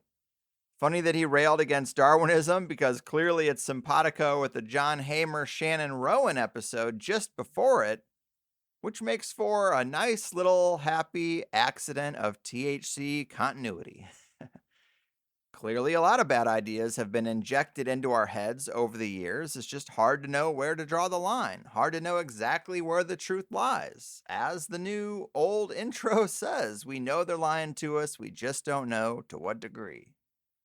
And I'm dusting that old intro off because we've heard plenty of the old OG intro. We know why the show is called the Higherside Chats, and we know I like weed. Let's speed things up a bit.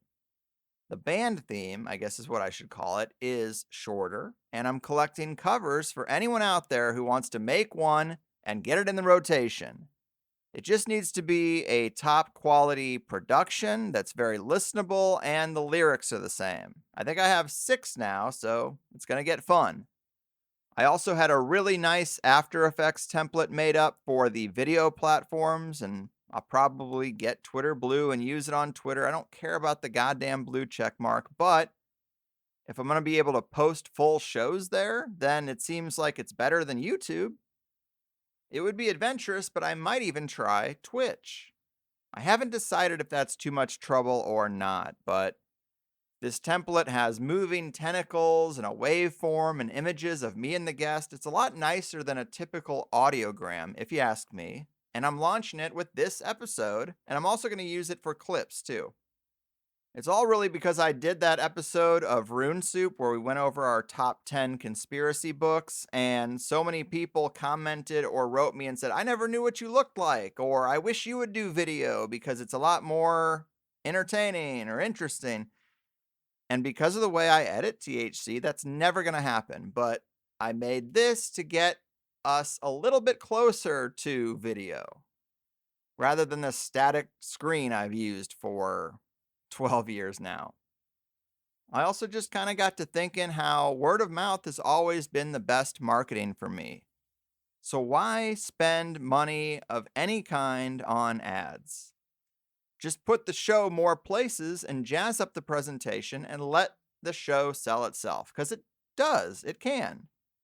The only issue is getting people used to or liking a presentation of the first hour that doesn't convert if they become a Plus member. If a person listens in podcast apps or on the website in their mobile browser, then switching to Plus is no sweat because you can just plug Plus into almost any app. But if someone is stuck on listening through Spotify or YouTube or BitChute or hypothetically Twitch, if they find THC that way, then they have to change how they listen, and people don't like to do that usually. But this is all just shop talk and the kind of things I'm thinking about going into a new year. And I guess I'm telling you because I don't really have a team for this kind of strategy session. But anyway, Chris did spend some extra time with me. I think we got an extra 15 minutes in there, but who doesn't like a long one to kick off the new year? In the second hour for Plus people, we talked about the Zelensky goes to Washington solstice ritual, a little bit more about woke, the suicide cult masked as a murder cult. I like that because it is all about character assassination and career destruction. You know, it is a form of murder, so to speak, but then really it eats itself and it is kind of a suicide cult. I just thought that was a good phraseology. We also talked about Ron DeSantis in the national security state. I looked more into this just to get the facts right because we were kind of going off the top of our heads. He is a Harvard, Yale law guy, just like all the rest of them. And he did provide the legal cover and legal loopholes for torture at Guantanamo Bay. So, yeah, I love Ron DeSantis on the COVID issue, but let's not get carried away with the guy. We also talked about Enoch, the Watchers, and the Hollow Earth, the curious nature of Hollow Earth literature. I brought up this Captain Antarctica guy and some other Antarctic strangeness. We talked about Vril and the Council of Nine, as well as MK Ultra 3.0. Lots of Hollow Earth stuff, and I love that Chris is diving deep into that material on his Patreon. Again, right up my alley. If you like what I do, get Plus and stop missing half the show. It's very easy to make the switch. Plus is compatible with most podcasting apps. We have at least 2 or 3 good options, no matter what type of phone you have. And if you've never listened to an episode on the HighersideChats.com, I'm telling you, I pimped it out to be as functional as any app. Big forward and back buttons. You can change the speed. Anything you can do with audio in one of those apps, you can do on our website. Old shows are broken up into categories like a Netflix or a Hulu display. And that's good for free or Plus shows. It doesn't matter. If you are on the Plus side, then you have a pretty active comment section where a lot of people do get to talk about what they liked and disliked, add more context, and just it becomes more of a community thing. You get a little more life out of each episode. But you know, when it comes to the on-air content, I try to keep things pretty lean. I don't waste your time with ads. I don't ask you to buy various unrelated products to support me. I only ask that you dive into more of the content you're already here for. I think it's the best deal in podcasting, and I'm proud that I've kept things the way they are, and I've never expanded to some big team of 10 or 15 like some of those shows out there have done. And thanks for sticking with me. Another big investment I did make for any of the audio nerds out there is I spent 4 figures on the latest Isotope 10 advanced package during the holiday sale. I still need to master using it. In fact, if anyone out there is proficient with it and wants to hop on a Zoom call with me and help me dial it in correctly, that'd be great. But either way, I think our guests are going to have better audio this year. I already try to keep it towards the top, but this new set of tools I have includes features like Dialogue, Isolate, and there are some other plugins that will be great for our situation. Some are hit or miss, and I can't get them to work exactly as advertised, but it's all about knowing how to use the tools. And I've been staying up late after getting the kid to bed to go through all the tutorials and trying to make sure we do it right. It's very hard to have consistently good quality when you're doing remote interviews. So much is left up to chance, but I take the extra money I have and I try to reinvest it in keeping THC in the upper third. 2022 was about the website and making it as good as it could be and a failed venture into marketing and ads, but 2023 is going to be getting the latest tools to keep audio quality high and this new template for video platforms to try to capture some new eyes.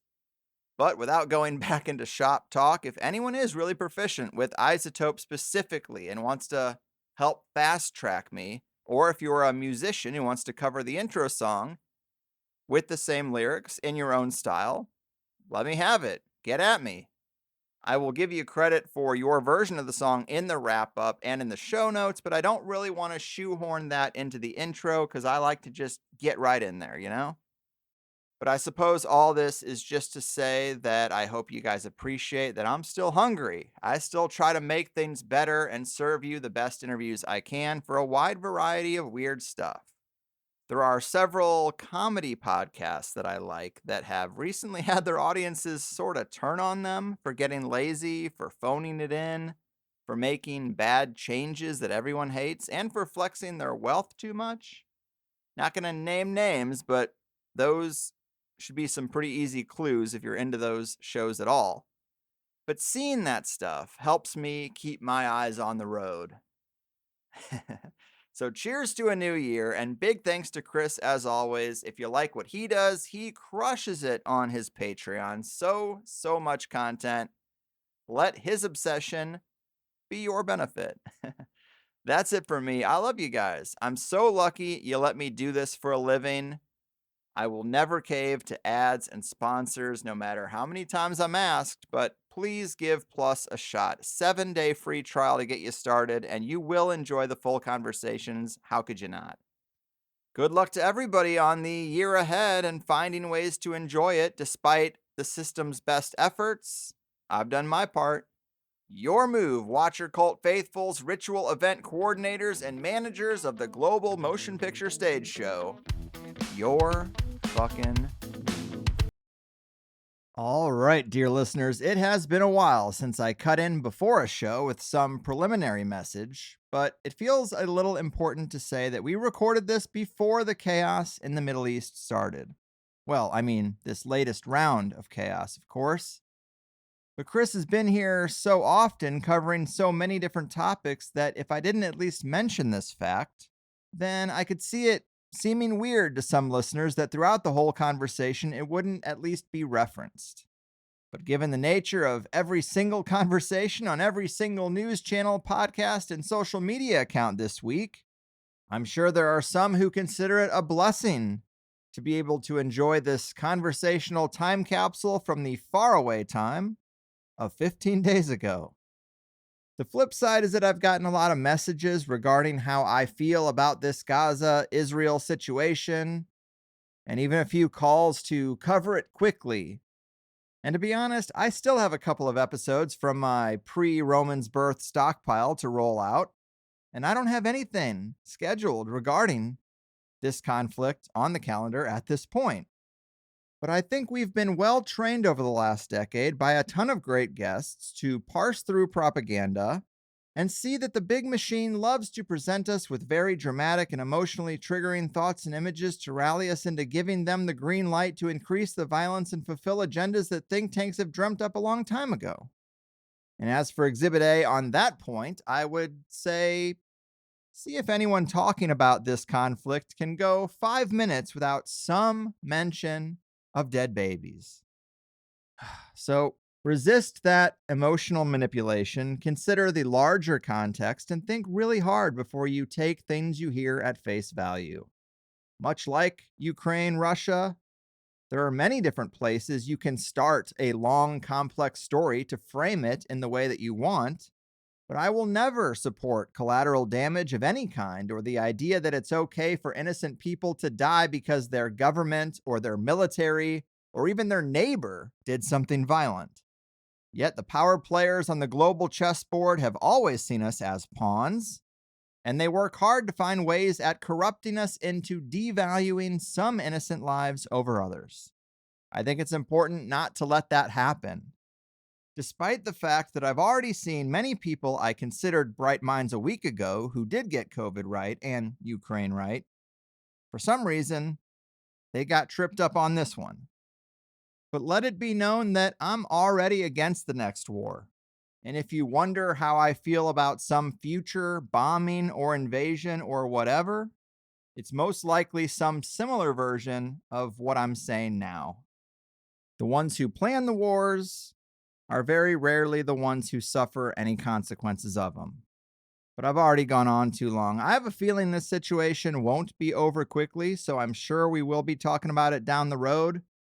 But for now, just enjoy a nice conversation about Chris's latest book, the history and cultural impact of comics, the very real and also symbolic death of the superhero archetype, and a lot of interesting points related to different generations, what it takes to produce quality art, and how 24/7 connectedness has impacted us. With, of course, as to be expected, a lot of high strangeness / paranormal / occult / conspiratorial icing on the cake. I've thought a lot about the points that came up in this one most of the days since, but enough rambling commentary from me. Let's get into it. The power of Christ compels you, people. From the Sunshine State, I'm Greg Carlwood. And in a reality that seems to run on not only cycles, but also symbols, synchronicities, and stories, what better parallel for where we are in the life cycle of the American empire than Hollywood's latest round of bright, flashy, bland, explosion-stacked, juvenile, shallow superhero movies, blowing through hundreds of millions of dollars to appeal to nobody, and losing hundreds of millions more in a string of truly impressive failures, while pretending that everything is business as usual. The proprietors of both being in total denial regarding their grossly overused playbook and their inability to do much more than fail harder. And just to put a fine point on it, reality granted us the fact that the one headlined by twin versions of a they pronoun-using psychopathic groomer, The Flash, has become the biggest of the box office bombs. You could almost say the collective unconscious has given up on subtlety in a desperate attempt to be acknowledged by the completely captured denizens of the distracted states of America. And if anyone has taught me to heed reality's warnings, deconstruct the dream logic, listen to Liz Fraser, and recognize the watcher-worshipping elite class's ritual attempts to steer the cosmic ship, it's the ever-great Christopher Loring Knowles. One of a small handful of returning guests in the Too Many to Count Club, and I'm happy to be doing this dance again hot on the heels of his latest book, The Spandex Files, The Death, Rebirth, and Re-Death of Comic Book Heroes, which punctuates his final farewell to comic books and superheroes, both of which defined his career for a very long time. As you probably know by now, Chris's claim to fame was his first book tackling the underpinning archetypes of the superhero genre, Our Gods Wear Spandex, The Secret History of Comic Book Heroes, and he's written several other greats since, like The Secret History of Rock and Roll, the Wild Ride novel that is He Will Live Up in the Sky, and the well-crafted collection of Secret Sun classics that is The Endless American Midnight.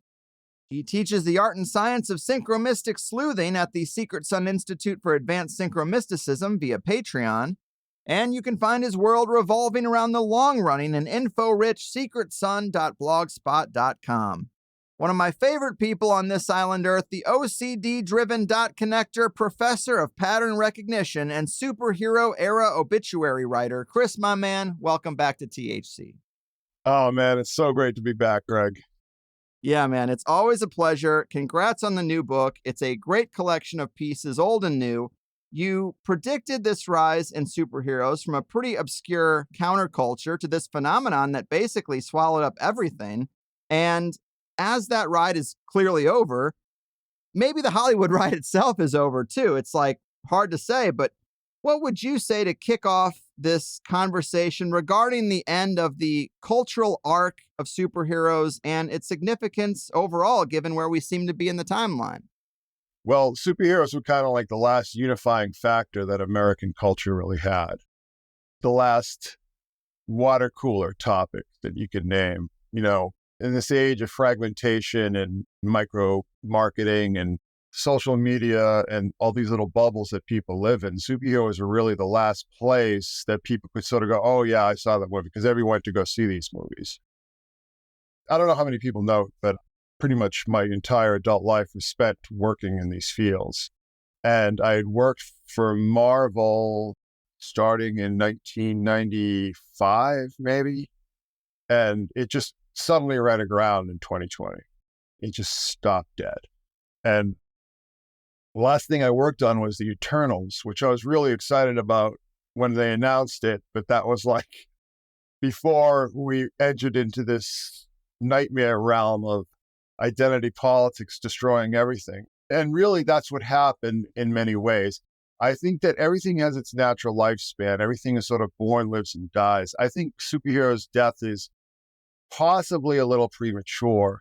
And I think that identity politics has a lot to do with it, because with the end of Marvel Phase 3 with Avengers Endgame, they just decided to dive straight into the whole ESG, DEI thing. And the results have been disastrous, unambiguously disastrous. And the thing is, I don't know how many people realize this, but superheroes are really keeping the lights on in Hollywood. And what we're seeing now is that we're seeing a fin de cycle. We're seeing the end of the Hollywood that certainly I grew up with. And probably most of your younger listeners might be familiar with. It's over. I think that last weekend was the lowest, not as far as gross, because the grosses are just, when people talk about the grosses, don't even listen to it. It's all nonsense, okay? It's all inflated. They play a lot of games with these numbers and stuff. But as far as people's butts in the seats, I think it was the fewest people that have gone to the movies last weekend, and that would be the weekend of the 23rd. I don't know if it would be ever, but pretty close to ever. And we're kind of in terra incognita now. As we speak, the Writers Guild strike is over, which was the second longest strike since 1988. What the studios did is they just took advantage to just flush everything, especially all these kind of identity politics-driven things that they had signed up for during the whole George Floyd ritual. So superheroes were really the last great myth. But as I've written, and I wrote in Endless American Midnight, myths aren't forever. There's this kind of like Joseph Campbell misapprehension that myths can just go on forever. Myths are very much tied to the cultures that spawn them. And the culture that spawned superheroes, the American culture of the Cold War era, World War II, Cold War, 60s, 70s, and 80s, and so on, that America doesn't exist anymore. And it's never coming back. And it's the same way, the way the West, a lot of people have made this comparison with the Westerns and how the Westerns just kind of died in the 70s, mid-70s or so. And it's because that American culture was gone. The frontier was gone. Everything was electrified. The interstates had connected the entire, there was no place to project your imagination out in the West. So that's when science fiction took over. It seems to me that we always need a place to sort of project our imaginations into. And I think the superhero realm was the last place that we could do that collectively. And without that, this is going to sound strange, but I think it's going to help hasten the social disintegration that we're seeing across the board. Mm-hmm. Yeah, and there might even be an analogy there about connectivity and the loss of myths with the Westerns versus the superhero movies, because you mentioned the highways and the electric connectivity in a physical sense. And now we have this digital connectivity that, plays a role as well. And you make a good point that comic books and superheroes were a niche counterculture for nerdy boys who felt a bit on the outside. And then they tried to transmute that into a mainstream genre that started off well, but eventually seemed to have disdain for its own core customer.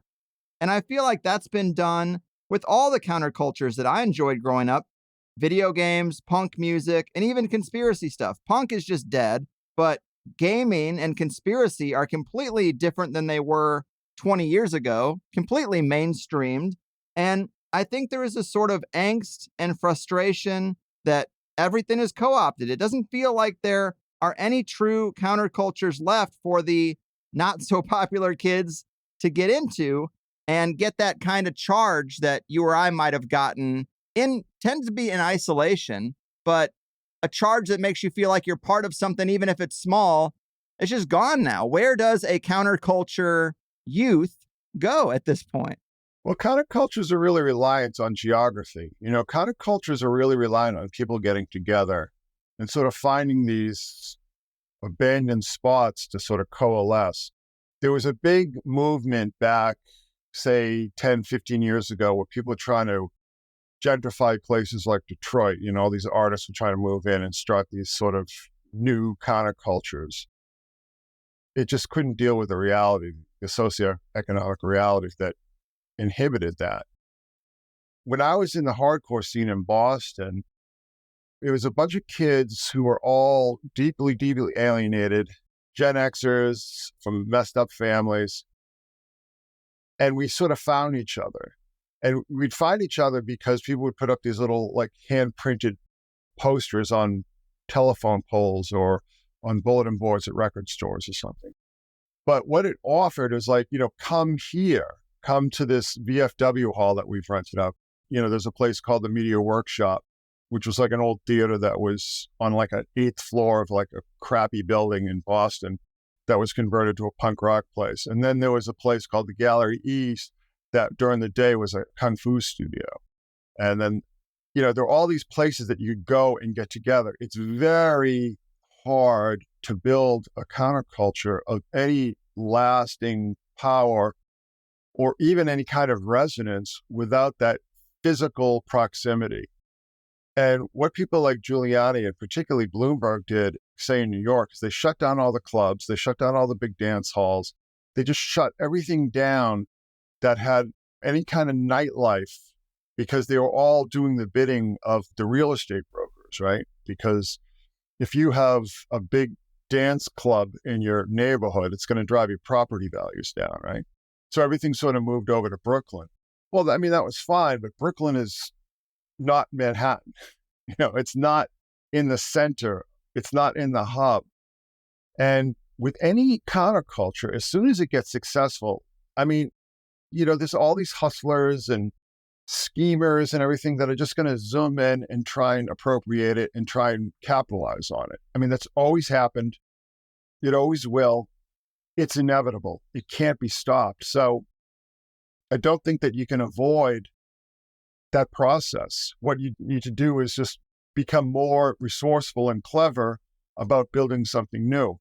How is that going to be built? Where is that going to be built? I don't know. The problem is today also as well is that kids are so beaten down.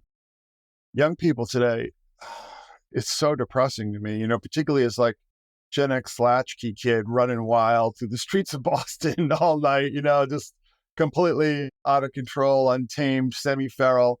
And kids are so controlled and so hemmed in, they can't express themselves. And I think they're starting to go, a little sideways with all this other stuff that's fed into them. Mm-hmm. And to kind of elaborate on that, and this even touches on that connectivity point, you make a good point later in the book about generational differences and why there's not much deep magical art, let's call it, anymore. You write, a generation that has been so aggressively socialized as the millennials seem absolutely terrified to make its own mark. They seem perfectly content to remain mere consumers and curators, since producing something like Watchmen, for example, means you have to step away from the herd and break all the rules, something very, very few of them are willing to risk anymore. And I think that is an excellent point. The great stuff is usually produced by people who are somewhat isolated, somewhat hermit-like, at least during the period of creation. And millennials, and to an even further extent, Gen Z, they just don't ever experience that separateness that seems to be part of that important recipe. What do you think that might mean for the collective psyche of younger generations? Nothing good. I mean, I remember back when my own kids were in daycare, they were in a Montessori school, and I would watch the way that they were socialized. I'd watch the way that they were sort of almost, dare I say, institutionalized from a very early age. And what people now call millennials, or they used to call them Gen Y, that didn't really stick too long. I call the daycare generation. And these are kids who were in daycare since they were infants. They had more experience with a Montessori teacher or some daycare provider than they had with their own mother. And I saw that and I'm like, this is going to change the culture. This is going to change people's expectations. And I saw it, ironically, as like, it is hyper-socialization, but I think that there's an agenda behind it to sort of create this collectivist totalitarian mentality. And today, with a lot of these people called Zoomers, Gen Zers or something, they can't ever be alone. I don't even know how many of them you want to be alone, but you can't be alone when you're reachable through TikTok and Instagram and all these social media things.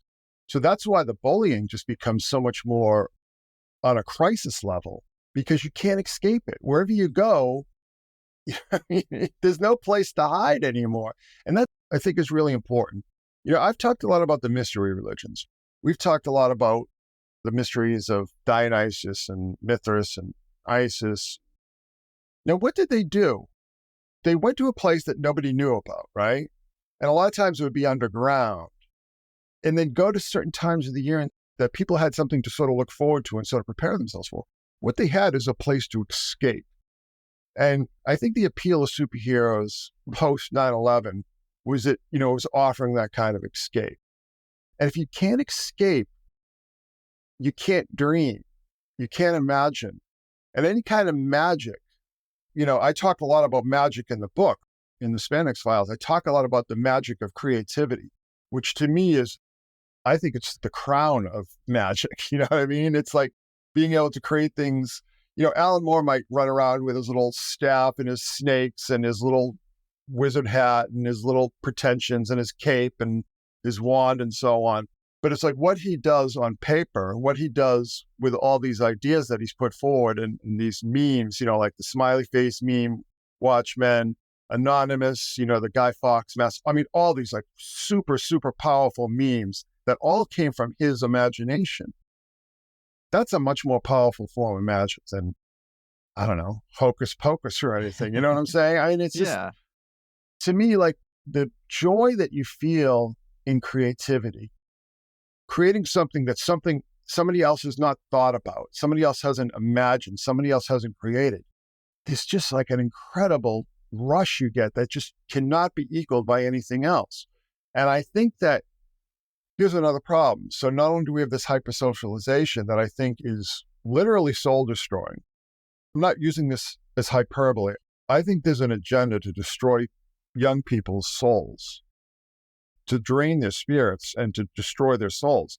I'm not using this metaphorically.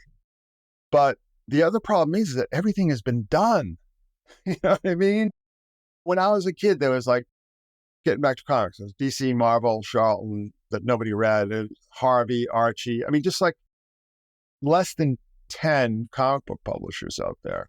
Now there are like hundreds of them. It's like everybody is feeding this. Everybody's trying to like suck a little bit more milk out of that tea. And it runs out. nothing is eternal, nothing is immortal that we can create, that we can make. It all lives and dies. And that's why, one of the reasons I wanted to do this book, why I thought it was really important to do it now, is that we are at the end of that process. Like I said, it's a premature process because of the introduction of the identity pollux virus. But without that, I think the best metaphor that I can draw here is that people who don't dream eventually go insane. Whether it's some sort of organic problems, chemical problem, whatever there is kind of problem that interrupts with that REM cycle, and not only the REM cycle, but the deeper states, the delta wave sleep, they eventually go insane. They get sick easier. And that's what I think is happening to us as a culture. I mean, that's the microcosm. The macrocosm is that we no longer have like real dreams. We have like this fake simulacrum, all this garbage that we're just constantly bombarded with. There's no magical power to it. There's no real magical energy, because what we have is that we have a lot of people who become writers, become artists, become this and that and the other thing, not because they have something to say, because it's something they just want to be. They want what they think that lifestyle is. They want to have the accolades and on all this kind of thing. They don't really have anything to say. And I loathe to say this, but in some ways, I don't know what there is left to say. The artists that I'm interested in, I've always talked about David Lynch and Panos Cosmatos, who did Beyond the Black Rainbow and Mandy. It's like, in order to really break through, people are going to have to just do things that are so new and so different and not be afraid to fail. You know what I'm saying? Like, not be afraid to just have absolutely nobody pay attention to you. That's how, it builds back up, because we cannot mine these old stories anymore. We cannot mine these old gods. It's the same cycle that you saw, say, like in the 5th century Rome, when all the old temples were abandoned, right? People just didn't believe in this stuff anymore. They just so sick of hearing these stories. And that's what helped spread Christianity and later Islam, because it was just new stories. Stories that people hadn't heard that just had been so ingrained into the culture. So I think that the superheroes, and people like Disney chairman Bob Iger sort of mentioned this. It's like, yeah, we did too much. Marvel's big mistake was taking the feeling that you're partaking in an event. Everybody wanted to go see Infinity War and Endgame because they wanted to be part of this event. It was like a Super Bowl or something. When it's just, you have all these really, really stupid TV shows like Loki and Scarlet Vision and She-Hulk and all these kind of things. You're just devaluing the currency. You're taking away that feeling of specialness, of novelty. And I think novelty, is sort of the operant word here. Without that sense of novelty, it just becomes a chore.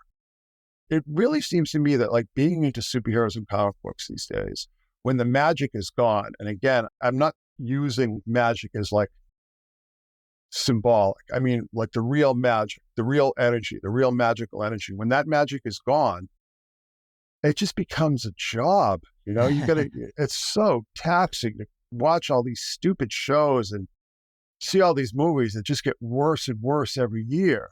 Yeah. And one more thing, I know you're probably like waiting for me to shut up. Good. But one thing I do want to add is that, we've talked a lot about the loss of expertise. I mean, we're going to reach a crisis point within the next 5 years, civilizationally, I think. But we're seeing this. I mean, one thing that, if you've noticed, a lot of sort of the fan feedback and reviews and stuff, particularly, you'd mentioned The Flash. Everybody's like, the special effects in this are terrible. People are like, the special effects in the Ant-Man were terrible. And, we're hearing this more and more. It's like, why are these effects so poor?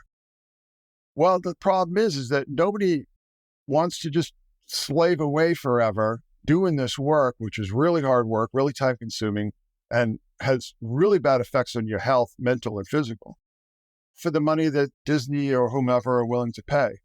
So we're at a very interesting point, because people are still trying to pretend that it's all business as usual, but all the fundamentals point to a much different direction.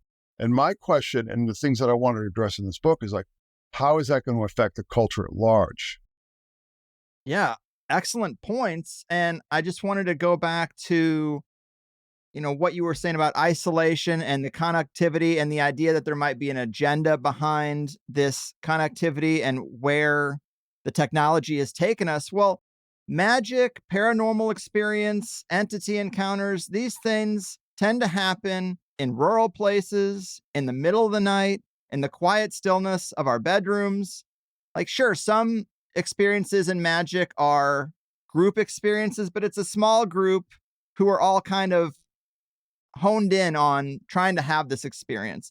And they basically removed a lot of the conditions from general culture.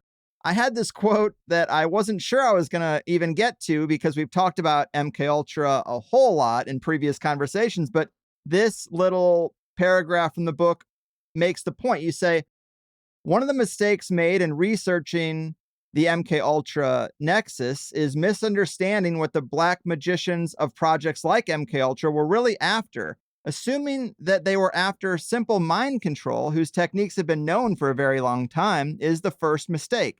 Television, cults, and the public school system were and are already highly effective mind control techniques. You say, I think what they were really after and could never tell their paymasters in Congress were ways of weaponizing the subtle powers of the mind. I think this kind of mind control, suppressing the potentials of the mind to step outside of the linear boundaries of time and space, is the unspoken driving force behind much of our history and politics. And we've talked about that in many shows about the war on drugs, like any psychedelic that can take you out of baseline consciousness. They didn't want that. They want us locked into consumer culture and just obeying Big Daddy government. So the idea that there'd be an agenda behind this extreme connectivity, well, this is speaking to that, mission accomplished. It's really ultimately about control.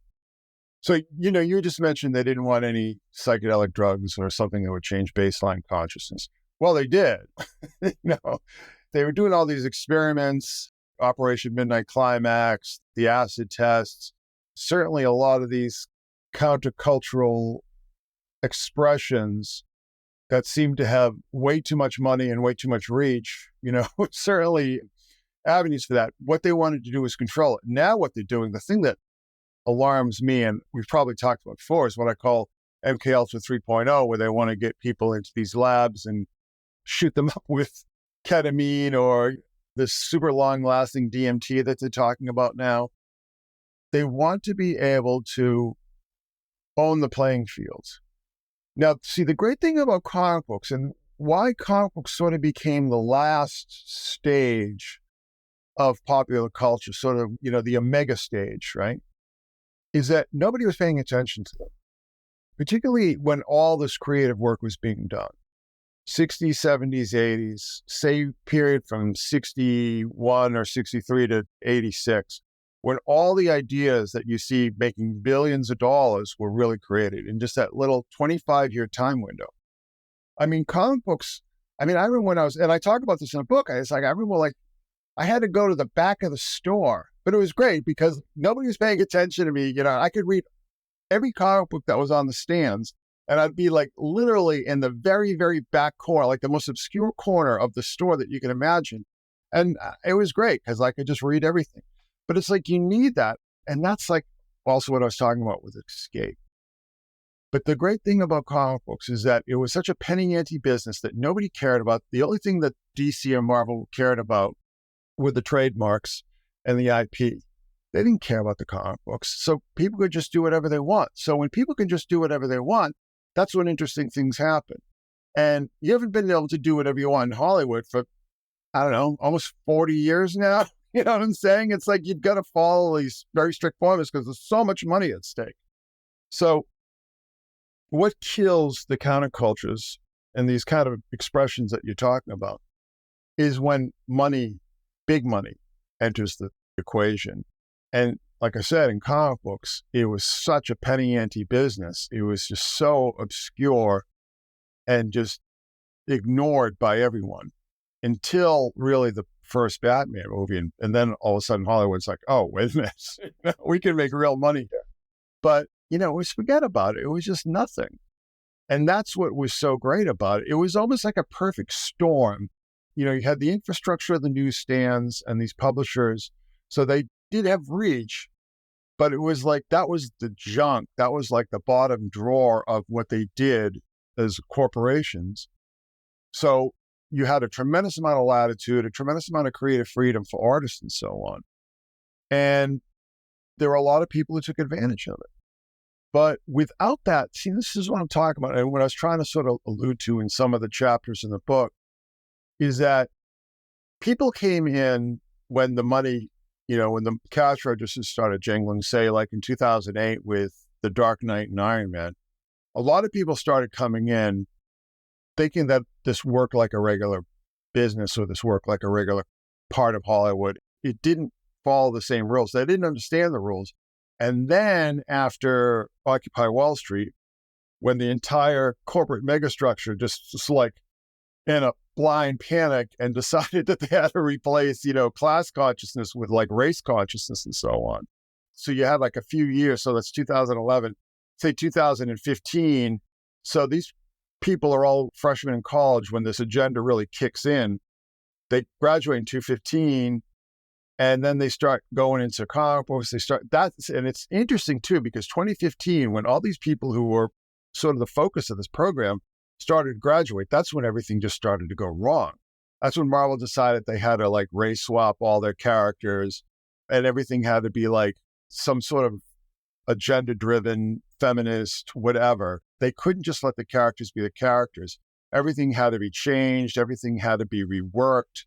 You couldn't have characters wearing sexy clothing. They all had to be wearing like these very dowdy kind of Army, Navy store looking outfits. So there was a definite agenda. And if you look at the timeline, you can really see cause and effect. And the cause and effect killed the goose that laid the golden egg. It just took another 7 years for that process to complete, because this is how Hollywood works. I mean, movies can be in development for 10 years, sometimes even 20 years. All your contracts and signs, it just takes a long time. So another 4 years after this plague, this virus, entered into popular culture from these cultural studies programs, and then the process plays it back out up to 2019, when all the things are all under development and all the contracts and so on that were signed before that. And then we have Marvel Phase 4, which is just an absolute disaster. And don't let anybody tell you differently, because, listen, I know whether a Marvel movie was making money or not, because if it was making money, they would send me an email and say, we need more work. The great example of this is the first Thor movie. Nobody expected that to be a hit. And then it was a hit. And then I kept getting all these requests to do new pieces and stuff for the movies and so on. And it never happened with Captain Marvel or, Eternals or, oh God. And now it's just over. And actually, I'll tell you, this is a little inside baseball. And I don't know how many of your listeners might appreciate this, but it's like the division that I worked for, that I freelanced for at Marvel was called Consumer Products. And they just shut that division entirely down, and Disney absorbed it all. So it's like the division that I worked at for 25 years of my life doesn't even exist anymore. You know what I mean? It's like over half my life is just gone. You know what I mean? Or almost half my life is just flushed down the toilet, because that is the reality of corporate culture. Corporate culture is ruthless, and corporate culture, I think, is inherently inimical to creativity of any kind. Yes, I agree. There's always been this idea that capitalism and everything, like the free market and all these kind of ideas that were big in the 80s with Reagan and stuff, sort of spurred creativity along and so on. Maybe it did at that point, but the worm has turned to such an extent that corporatism is not only antithetical to true creativity, I think it's deliberately destructive to it. Yeah, you could say it's archonic. You can.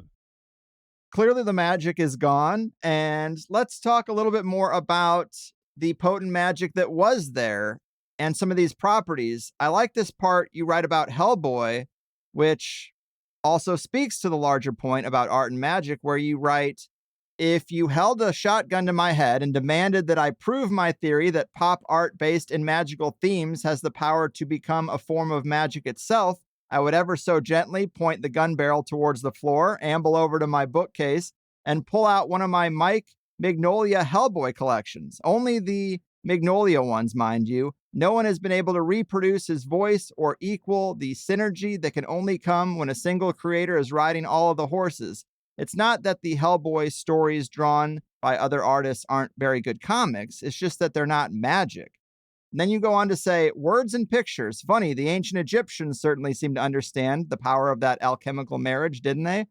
Well, elaborate on this idea for us. What are the ingredients of that recipe for art to become magic? And why is Mignola's Hellboy such a good example of it? Well, first of all, he's a great artist and he's a great writer and he's a very diligent researcher. I would recommend anyone interested in the kind of things that we talk about to read his Hellboy stories and some of the BPRD collections, which is sort of like a spin-off. His stories he just dreams on paper, and it has the logic of the dream, but it also has the presence of the dream. His art style is actually rather minimalist, right? He's a very, very solid draftsman, almost with the kind of like great master types of anatomy skills. But his drawing style itself is very minimalist, but you feel like you're walking through somebody else's dream. And the Hellboy character is almost incidental to it. Like the Hellboy character, it's almost like that becomes you.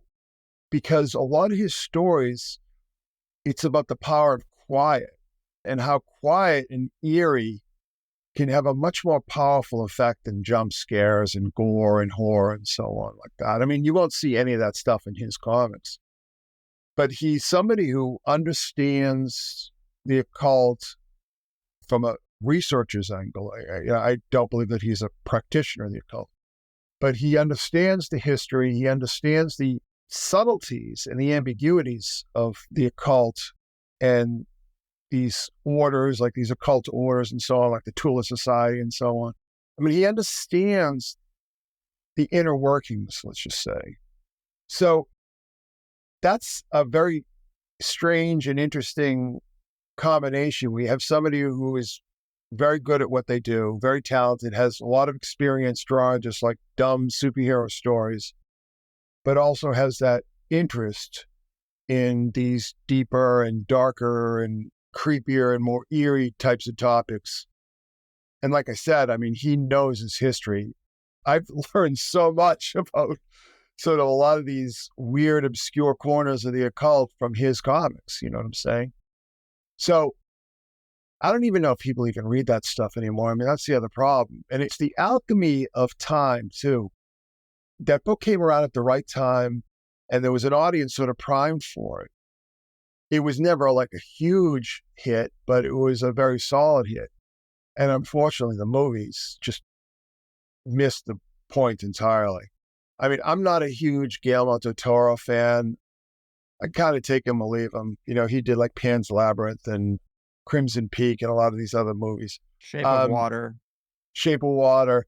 Well, it's interesting too, because, all these people assume him of Shape of Water, but like that character in Shape of Water is straight out of, there's a Hellboy character called Abe Sapien, who's that exact character. I always was like, oh, that's interesting. Anyhow, the Hellboy movies were just awful. It's like somebody who just completely missed the point. And I don't know if that would be the Hollywood financiers saying, no, bigger, louder, more explosions, more this, more CGI. Like that whole period in like, I'll say like the early to mid 2000s, 2002, 2003 to about 2007, 2008, when the CGI just was like all over. I mean, I remember watching that movie Van Helsing. Did you ever see that movie Van Helsing? Mm-hmm. I remember watching that and thinking like, I hate CGI. Yeah, it's true. This is just taking me exactly out of the movie. And there was somebody like the Constantine movie, which again comes from comics. The Star Wars prequels. The Star Wars prequels were just, oh my God. Oh, like a little kid playing with like the controls on a TV set or something, It's just awful. Yeah. But I always get in trouble when I say stuff like that because there are probably a lot of people out there that like that was their first Star Wars movie and that's their favorite movie. That's the thing that really hooked them. But I'll tell you something. I mean, Star Wars, and I write about this in the book as well. So many of the ideas in Star Wars come straight from comic books in like the most unsubtle way. I mean, George Lucas just took things wholesale. And it's just like, why does Star Wars not matter anymore? Like, why do these shows and these films just keep failing and failing? Because you could, like I said, you can only squeeze so much blood from that stone. And they've squeezed every last drop of it a long time ago. Right.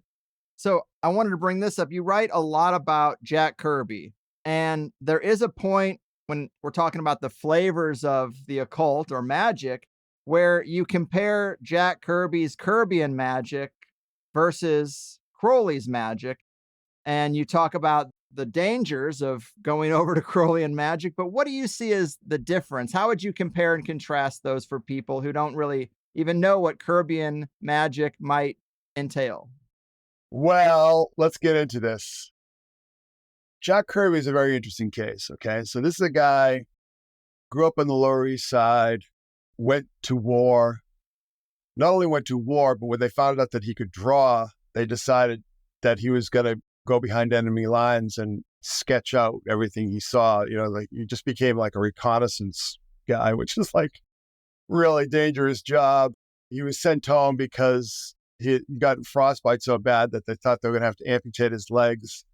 Kind of like, I would say, pretty well into the spectrum. Okay. So this is, there are a lot of interesting recipes here. And he was very successful in the comics in the 40s, much less so in the 50s, kind of got blacklisted from DC, which was like the prestige house, ended up at Marvel, which was like, that was like, people started and ended their careers at Marvel. You know what I mean? It was like pretty much the bottom drawer of the industry at that point in time. I mean, Stan Lee had an office that was like an 8, Marvel Comics for a long time was like an 8x10 office in the Empire State Building. Just like this little nobody, just fly by night, a has-been company. So Kirby ends up there because he had some business dealings that got him blacklisted from DC and was incredibly productive. But at some point in the mid-60s, almost literally overnight, his work just went from being like kind of clunky, but cool, kind of stylish, but it was obvious that he was just drawing too many pages a day, to everything like overnight, just everything being like cosmic and like everything's like pulsating with energy and everything's like plasma and everything is cosmic and everything is like the gods and space and ancient astronaut. I mean, he was doing ancient astronaut stuff in the late 50s, right? And I wrote about this in the book, but about 30 years ago, a friend of mine who was also a big Kirby fan said to me, said, I think he dropped acid in the 60s. And I was like, what? What, are you crazy? And it's like, no, I mean, he's like, look what happened. It's like practically overnight, it just goes from like, run-of-the-mill comic book stuff to being like completely psychedelic, tripped out insanity. And I was like, it took me a long time to sort of wrap my head around. Like, I think it took me about 15 years to sort of even start to entertain that notion. But here's the thing. So this is a guy, GI Bill, VA hospitals, right? I think a guy like him was probably a pretty good candidate for having like major PTSD, right? Going behind the lines in wartime Europe, incredibly stressful, incredibly dangerous. There were stories that, I don't know if they were apocryphal, but that he was captured by the Nazis at one point with his crew, his little platoon, and they had to sort of fight their way out of it. He's the kind of guy that you can imagine just showing up, like he was living on Long Island at the time, just going to some VA hospital and saying, oh, doc, I just can't get these thoughts out of my head. I had like a really tough time during the war. And like, Jack, don't worry about it. Take this. Just put this under your tongue. A little piece of paper, just put it on your tongue. Just lie down. We're going to turn the lights off. Maybe put a little nice music on. Just relax. And then all of a sudden it's just like, whoosh, just like complete insanity like you've never seen. I mean, his stuff is like, Kirby stuff is like more psychedelic than the actual psychedelic artists were. His stuff was more just naturally insane like that. And then he moves to LA and he's living next door to Frank Zappa, of all people. And he's hanging out with Frank Zappa. They get together and they smoke cigarettes and shoot the bull. I really think that somewhere along the line, like somebody just slipped him something, or maybe a little bit more than just something. You know what I mean? Like maybe he was part of this whole experimental process, because talk about a perfect candidate for it. But he channeled it all onto the page, right? If people aren't familiar with who we're talking about, I mean, this is the guy who co-created Captain America, Iron Man, Hulk, Thor. He's actually involved in an earlier iteration of Doctor Strange. He was involved in an earlier iteration of Spider-Man. So he was like either the creator or co-creator of all these billion-dollar characters that were basically keeping the lights on in Hollywood for the past 20 years. And he had a hand in it. And he also, like I said before, his ideas were just ransacked wholesale to Star Wars. And if you start to look, like I said, and you can just see it, you can just go online and just see like how like one cover is just kind of clunky but stylized superhero stuff. And then the next issue was like,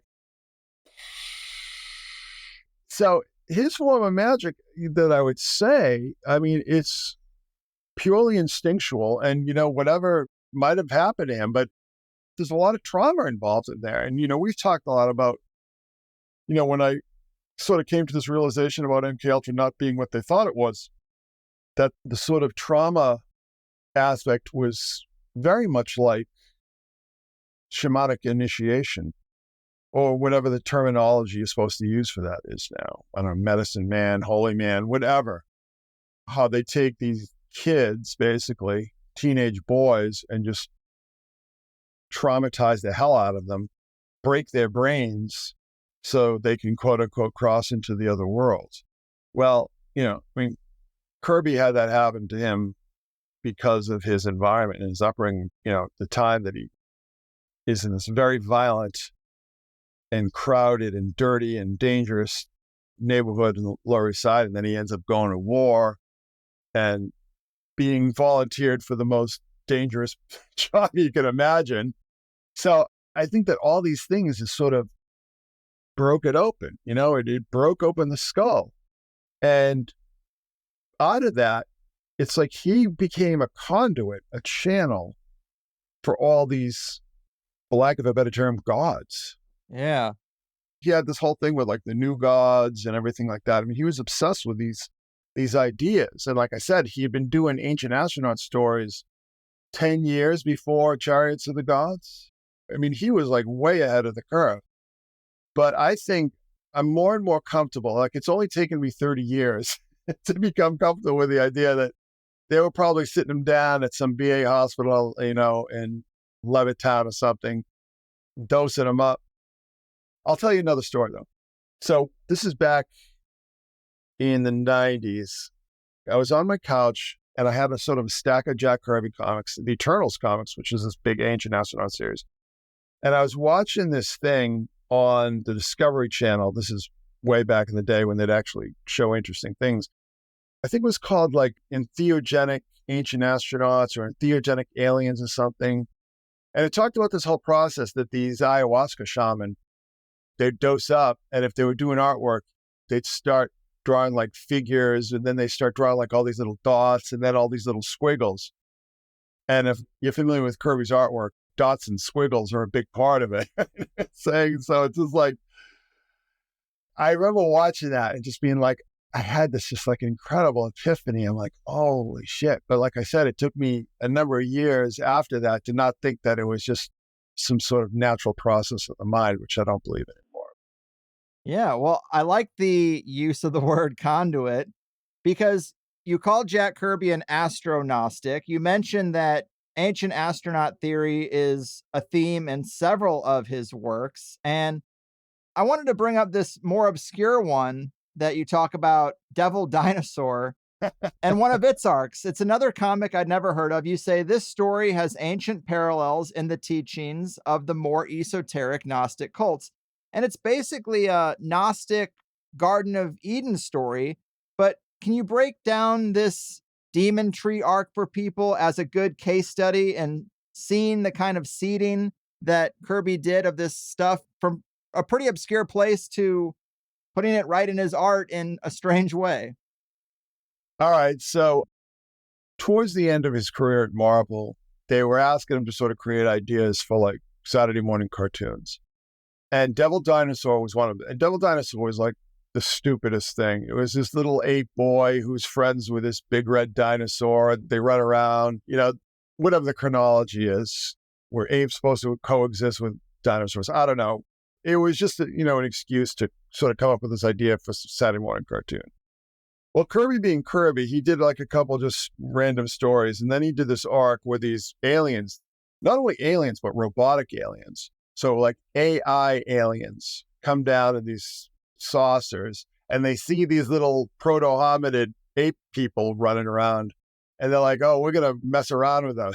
So it's just like classic Zecharia Sitchin kind of AAT stuff. And, it's in this comic book that's supposed to be meant for like young kids, right?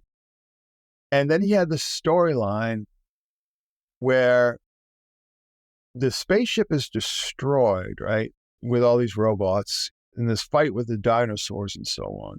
And all that's kind of left is this like motherboard almost, like this fragment of the computer, but it has like a voice chip and everything like that.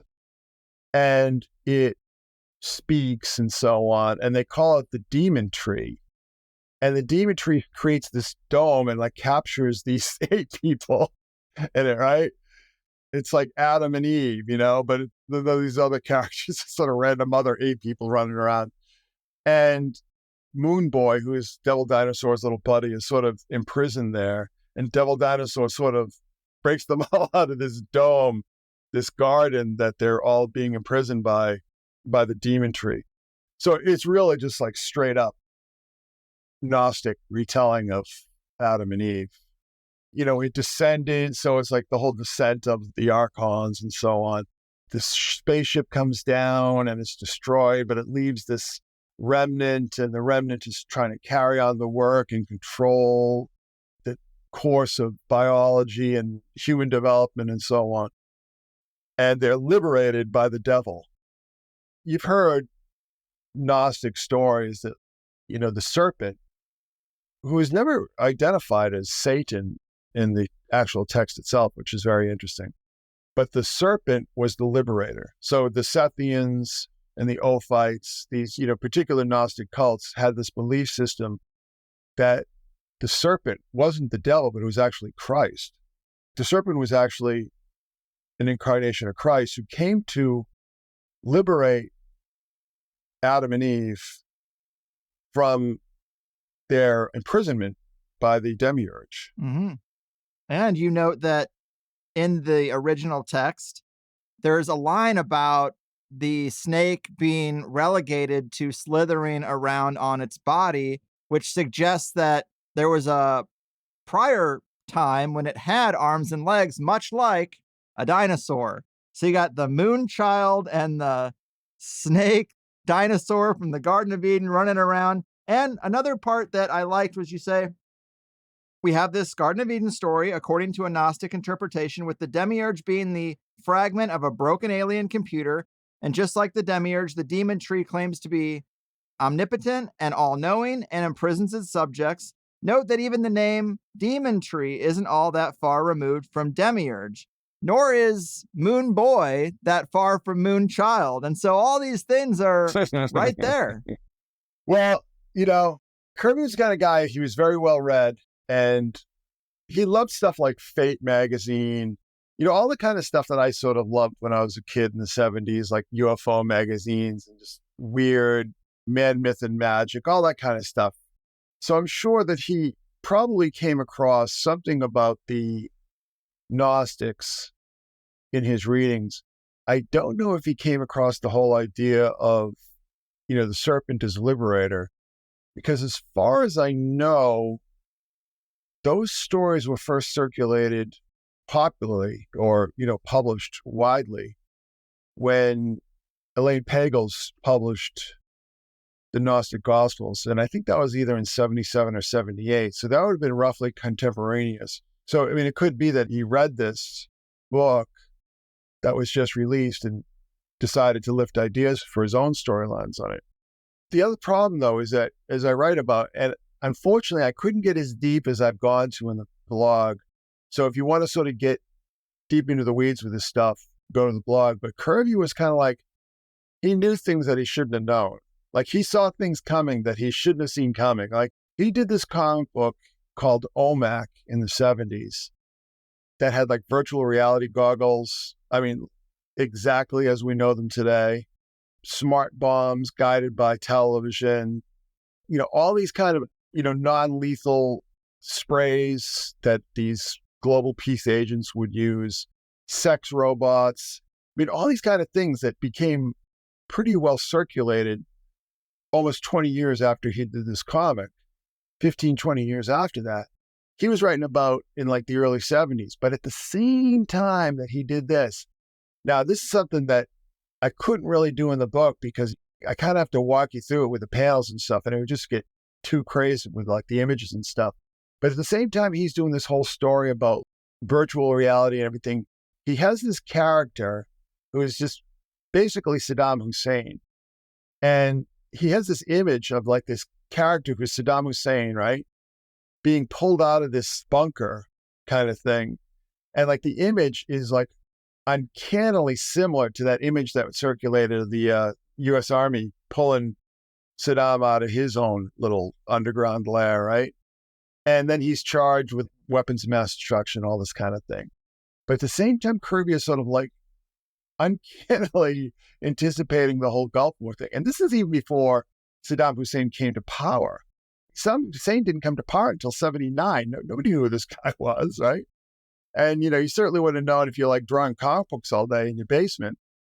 The other thing, too, is that he did this storyline where like an alien comes down and is like stealing all these artifacts. And a lot of them like artifacts from like Iraq, like the Shedu, like those bullmen, those winged bullmen that they had at the Baghdad Museum. But this all takes place in the context of a war between, it's so Planet of the Apes thing. It's like, but he had like everything was anthropomorphic. So there's these apes who live in the desert. So it's in like Iraq, basically. And then the tigers come over from Washington, D.C.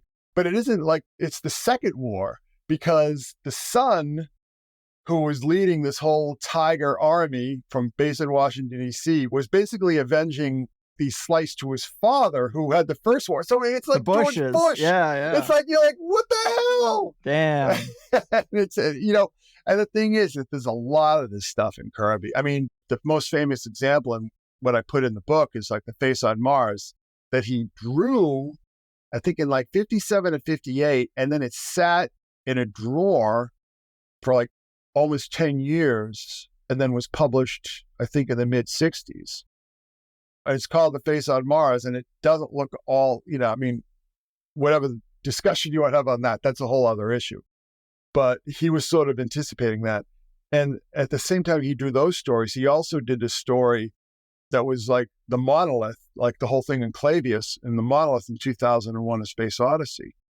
Now, you could say, well, maybe Kubrick or Clark had seen the story. Well, the problem is that their movie was already well into production by the time this thing was even published. It was drawn again in the late 50s and published in the mid 60s. So Kirby just had this awareness. The Kirby Conduit. Yeah, he knew he was like getting signals from somewhere because he also did a story around the same time he did those Face on Mars stories that was very much like Jack Parsons and Marjorie Cameron. That was like really weird too. And this is like years before the whole Parsons and L. Ron Hubbard and all that stuff was even known, was even talked about. So he had this weird sense, like this prophetic sense. The only problem was that, like I said, I think he was pretty deep into the spectrum, and I don't think he could really organize a lot of this coherently. But, I'll just say the interesting thing when you talk about astrology is that his birthday was the day before Elizabeth Fraser's birthday. Well, before we run out of time, I wanted to at least fold in some of your Barbenheimer post because it is a real whopper. And I too saw that the guy who wrote the book about Mattel many years ago had the last name Oppenheimer. And it's like, what? That is so weird. That's pretty eerie, but the connections go a lot deeper. In fact, they go all the way back to 1945, actually, right? Well, the whole Barbie thing, I was really kind of shocked because Barbie is a whore. I mean, because Barbie, as we know it, is an exact copy of what was called Bild Lilly, this German doll that was based on a comic strip about a whore, about a prostitute. And it sort of became kind of like a sex toy. Like these little dolls were like, you'd take them out at parties because they were anatomically correct and so on. So this woman from Mattel goes on vacation to Europe and comes across one of these things and just like, oh, I'll market these whore dolls to children. As you do. Yeah, as you do. But it's all that post-war, that immediate post-war period that so many people have talked about with all the bomb testing and the national, the UFOs, the National Security Act and Roswell and all this kind of crazy stuff, right? But there's also Barbelo from Gnostic mythology, let's just say, and the connections. I mean, when I dug into that stuff, like the whole Barbenheimer stuff, because it's sex and death, isn't it? Right? It's Barbie with the big bazungas back in her early incarnation, not even based, but just an exact duplicate, an exact copy of this doll based on this comic strip of a prostitute. It's so weird when you dig into so many things that we think are wholesome, and then you realize that they're not. I mean, just recently on Twitter, I had to school Linda Carter again, which was painful for me because, being of my age and time, she was just a sex goddess to me. But Wonder Woman was created by a really messed up guy who, of course, was a psychological warfare instructor for the Army. And he was very open about his bondage and masochism and all these kind of weird things, which all that stuff I hate. But when you look at those old Wonder Woman comics, it's so creepy and uncomfortable. A lot of stuff with kids and babies and just weird, just like this was one cartoon where Wonder Woman becomes a little 8-year-old girl, but she's still coming on to Steve Trevor sexually and stuff. And it's just oh God, you know where this is coming from. You know where this is. Now we understand that. Back then we didn't understand that kind of thing. And we understand it now. We understand how just sick and weird all this shit is. And I think that, again, it's the same thing with Barbie. It's so many things that we were told were wholesome and wonderful are not. And you wonder if, because these things emerge from these places, emerge from these minds, these psyches, these souls, if some of that doesn't carry over into the culture at large. I mean, I would argue that it does. I mean, just in my life, I can't believe how much the culture has changed. I'm not saying that I'm outraged by all of it, because I think that people were kind of too uptight in many ways. Certainly when I was growing up, certainly the older generations were very uptight, and they were also very unhappy. And that's the thing that I think a lot of people sort of pine for this lost golden age don't understand how unhappy people were. Yeah, they had a job for life, but they hated it. You know what I mean? And watching all this really inert and bland and boring shit on television when you came home from work, it wasn't like we were, the serpent entered paradise and we all fell. It's a lot more complicated than that. But at the same time, it's we have to be aware of something like Wonder Woman, but, all the superheroes in general, getting back to the Spandex Files. I mean, I didn't really go into this in the book because I didn't think it was like an appropriate venue, but there is so much pedo shit in old comic books like you would not believe. I mean, it is like, Batman and Robin sleeping in the same bed together and stuff. And those kid sidekicks, man, forget about it. That shit is like really sus. But, it was ingrained in the culture. We just didn't recognize it. I remember when I was doing something for the Frasier blogs, and some reason I was thinking about Flipper. Have you ever gone back and watched Flipper from the 60s? It is just basically NAMBLA porn. It's really weird and sick and strange. It's like little boys running around with these little tiny bathing suits and this big phallic symbol looking dolphin. It's like the weirdest. It's like, there couldn't be any women or girls in the show. It had to just be like a man running around with little boys who were in a state of undress all the time. Yeah. Going back to Barbie and the sex doll thing, again, nothing is as wholesome as it appears on the surface. But I brought up 1945 because the connections between Barbie and Oppenheimer, they go a lot deeper than just that book of the guy who wrote the Mattel biopic. But you mentioned that in 1945, that is when Mattel was created by Harold Matson and the husband and wife duo of Elliot and Ruth Handler. Interesting name. And then also the Nag Hammadi Library was found that year. Maybe resonant or relevant, maybe not. But also the Trinity tests, the first dropping of the atomic bomb, the first major test of such a thing was in 1945, the same year Mattel was founded.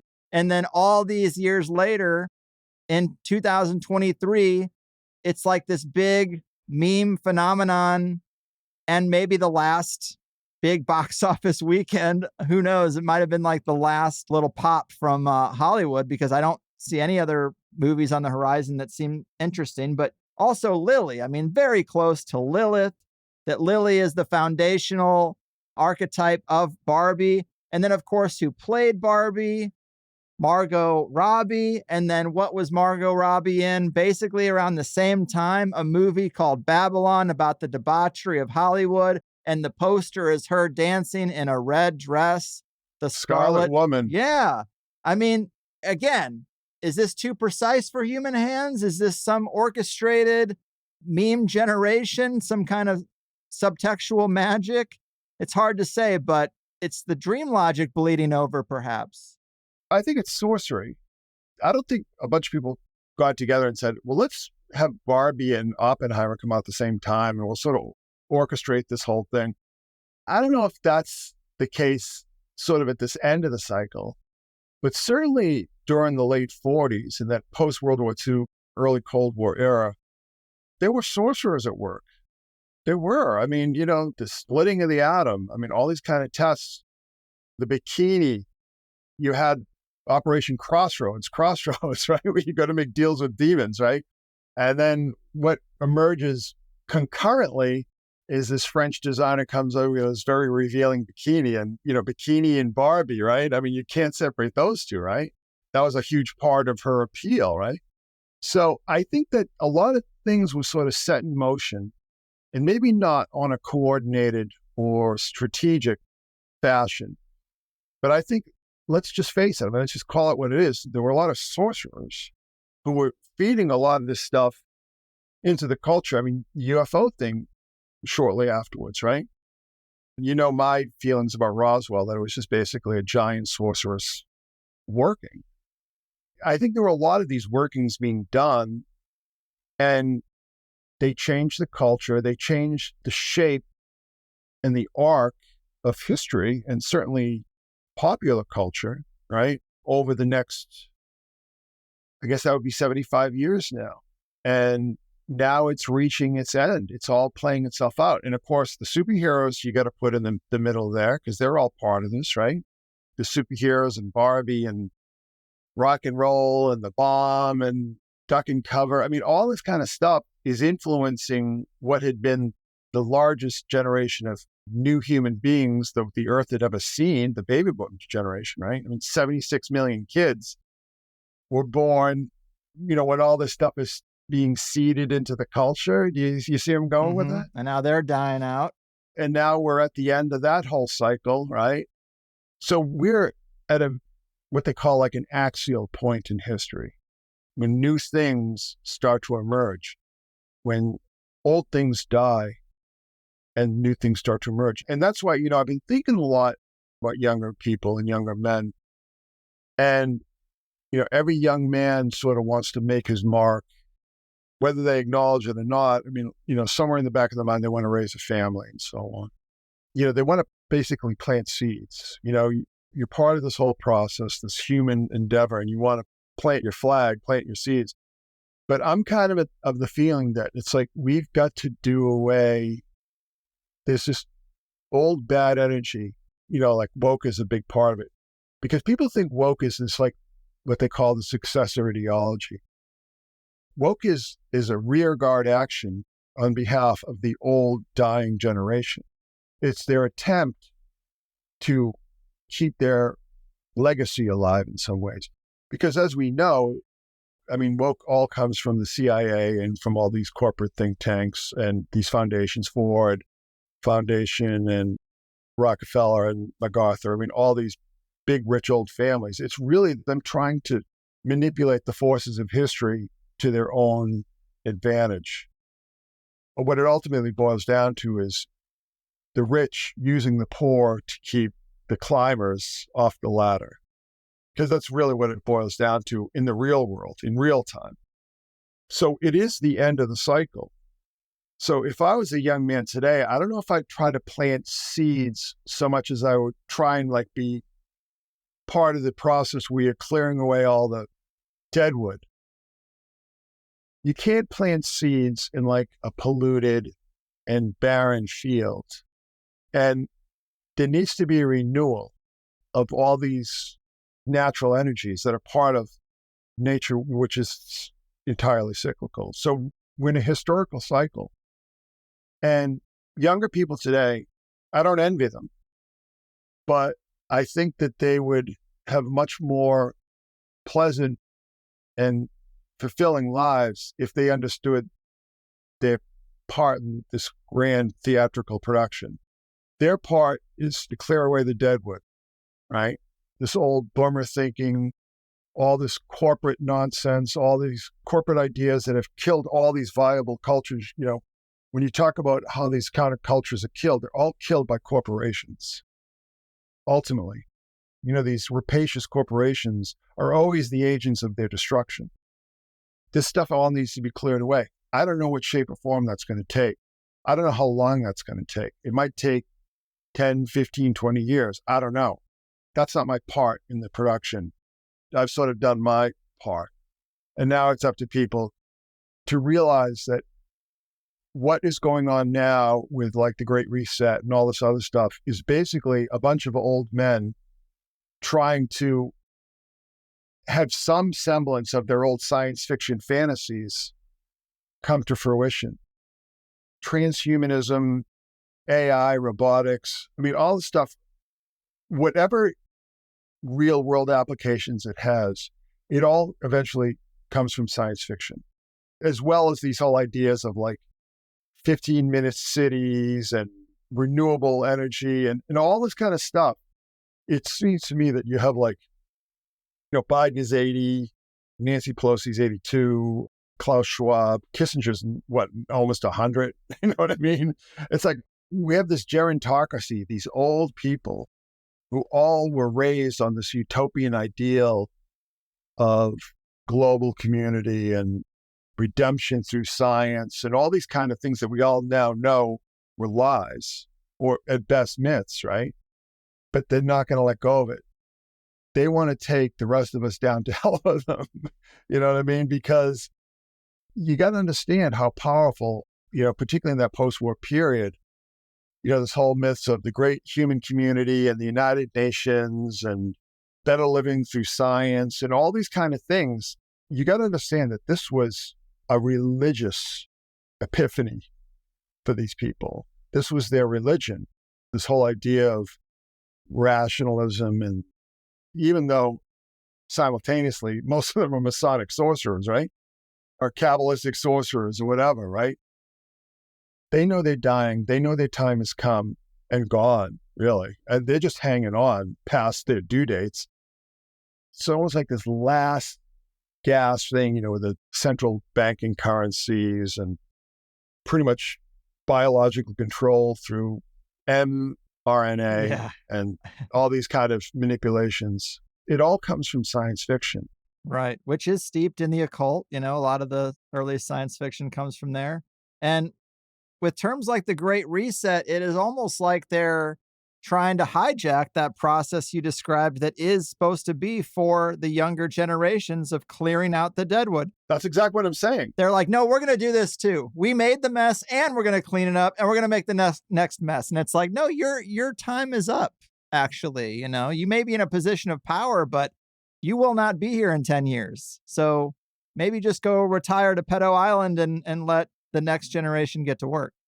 Hopefully not 5 years, but that's the whole thing what they've said about the boomers, right? They never want to let go of the reins and hand them off to someone else. And the problem is they didn't do what previous generations have done and sort of mentor and train people to take their place because they didn't want their place being taken. Yeah, now they're just the landlords for all the 30-somethings that can't afford the rent, and there is no passing of the torch. It's despicable. When I was a kid, it's like you turn 65 and you're retired. Period. It's like Trump is 74? It's like these people are just sticking around way past their sell-by date. And it's just weighing everything down. And I just read this statistic today about just the phenomenal rise in over 65s. Now, here's the thing. I think that because of the camera and television, we became a very ageist society. It used to be that older people were sort of recognized for their wisdom and their experience, right? And the baby boomers are like, no, 70 is the new 40. You know what I mean? It's like they can never let go of them being the new kids on the block, the young upstarts, the young Turks. So we are just weighed down as a culture, as a society, as a planet by this old, dead, useless energy. And it has to be cleared away. And this is what I talk about in the final chapter of the Spandex files. It's time to put these toys away. Okay? It's time for us to grow up and have adult conversations and tell each other stories about being adults and being responsible, not these childish fantasies that, have dominated the culture for the past 20 years at least. A lot of it comes from my generation. So we were latchkey kids. We were neglected, the whole 9 yards. I got the whole trip, right? I got one from every column, right? And, when you're a kid, you're talking about the TV was your best friend. And it's like, when we were kids, it's like, this is all we had. You sort of cling to it. And you don't want to let go of it. And that has to just stop. People have to stop going to all these stupid movies because they're all the same and they're just getting worse. Right. Well, the numbers seem to suggest they are stopping. I hope so. But we need to get back into like more sophisticated, more mature kinds of stories and ideas and thoughts and concepts. Because we've allowed, the term I use in the book is that real life supervillains use the superheroes to take over the world. And I think that's kind of true. It's like millennials particularly were infantilized up until their late 30s and 40s. The oldest millennials are now in their early 40s, right? They were immersed in this, Harry Potter and Twilight and Marvel superheroes and all this kind of stuff. And it's just like eating nothing but dessert for your entire diet. It's the same exact idea. They go to Disneyland and they don't have any kids. Yes. Listen, I don't like general boomer bashing because we're all hostage to our circumstances of time and place.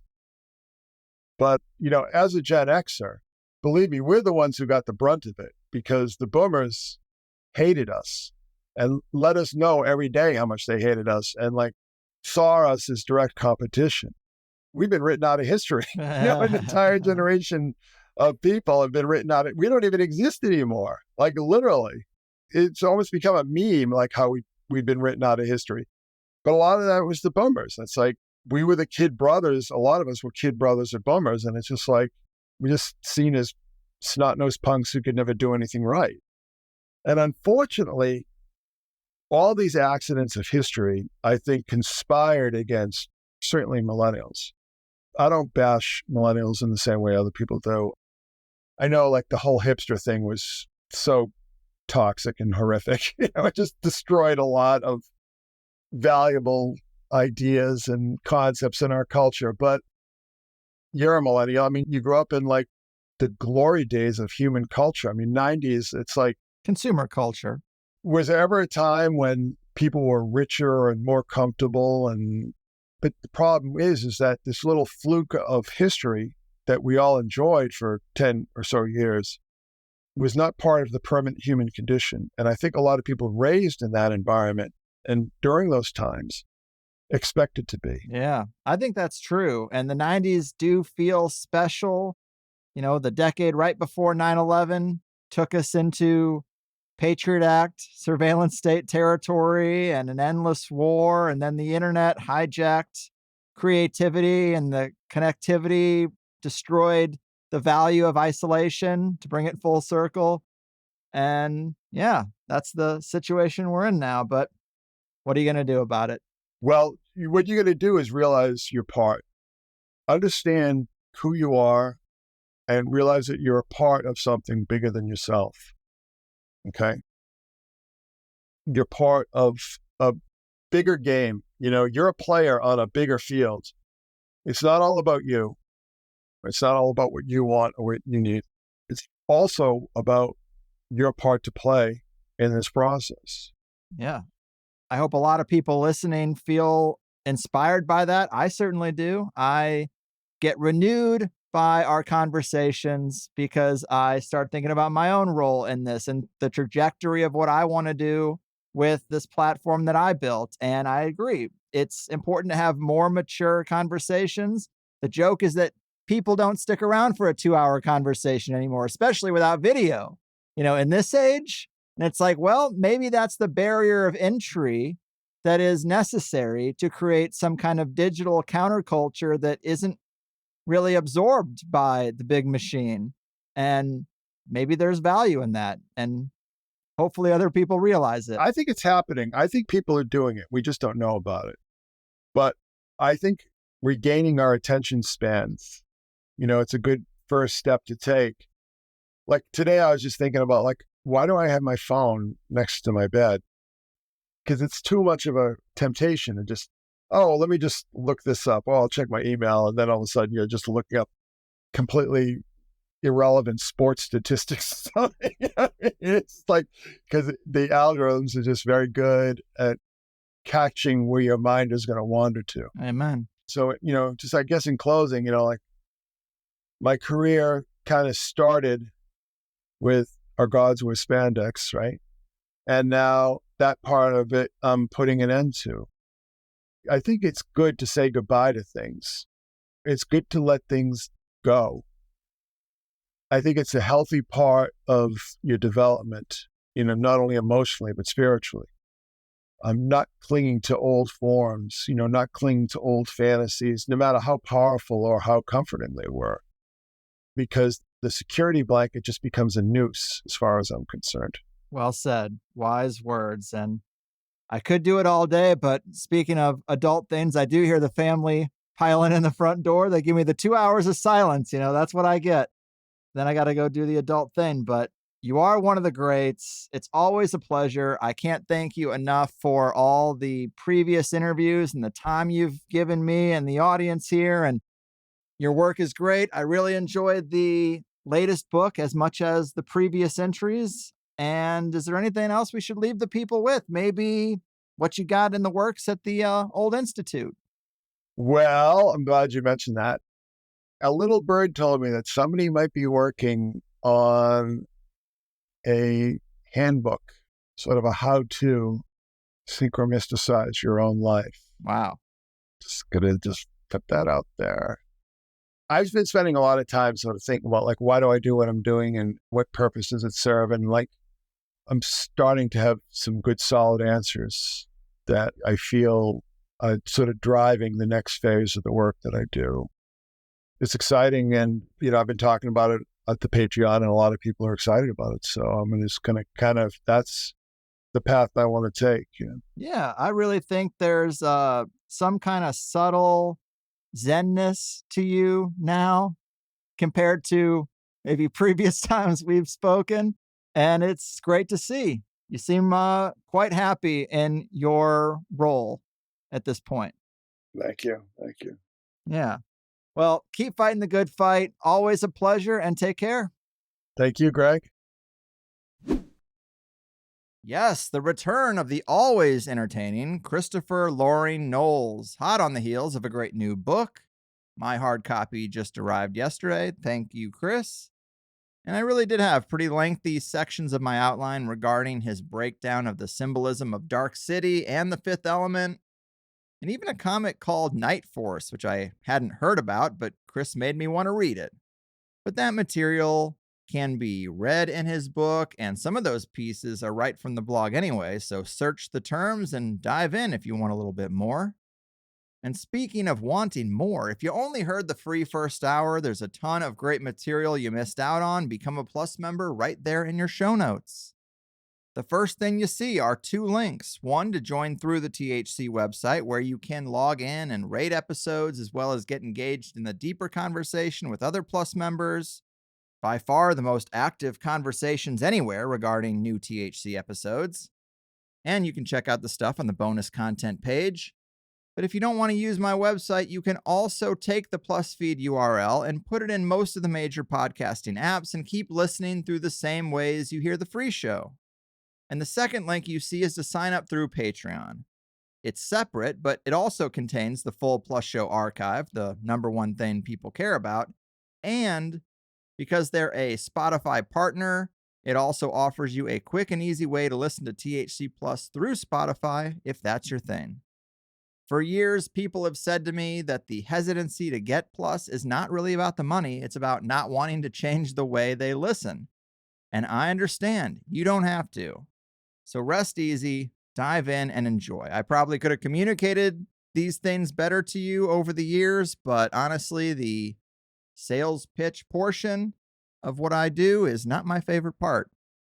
But anyway, a lot of this Plus show was about the alchemy of time, some 80s cartoon properties, the question of if Kirby was in the OSS like Richard Hoagland suggested when he was here. We talked about Kirby and Philip K. Dick. And I think Chris's Barbenheimer synchronicity breakdown is in the Plus show. I don't really know. I haven't made the cut yet, and that was the last thing we talked about. So sometimes those things get spliced into the free show. I'll just have to see where the best natural cut is.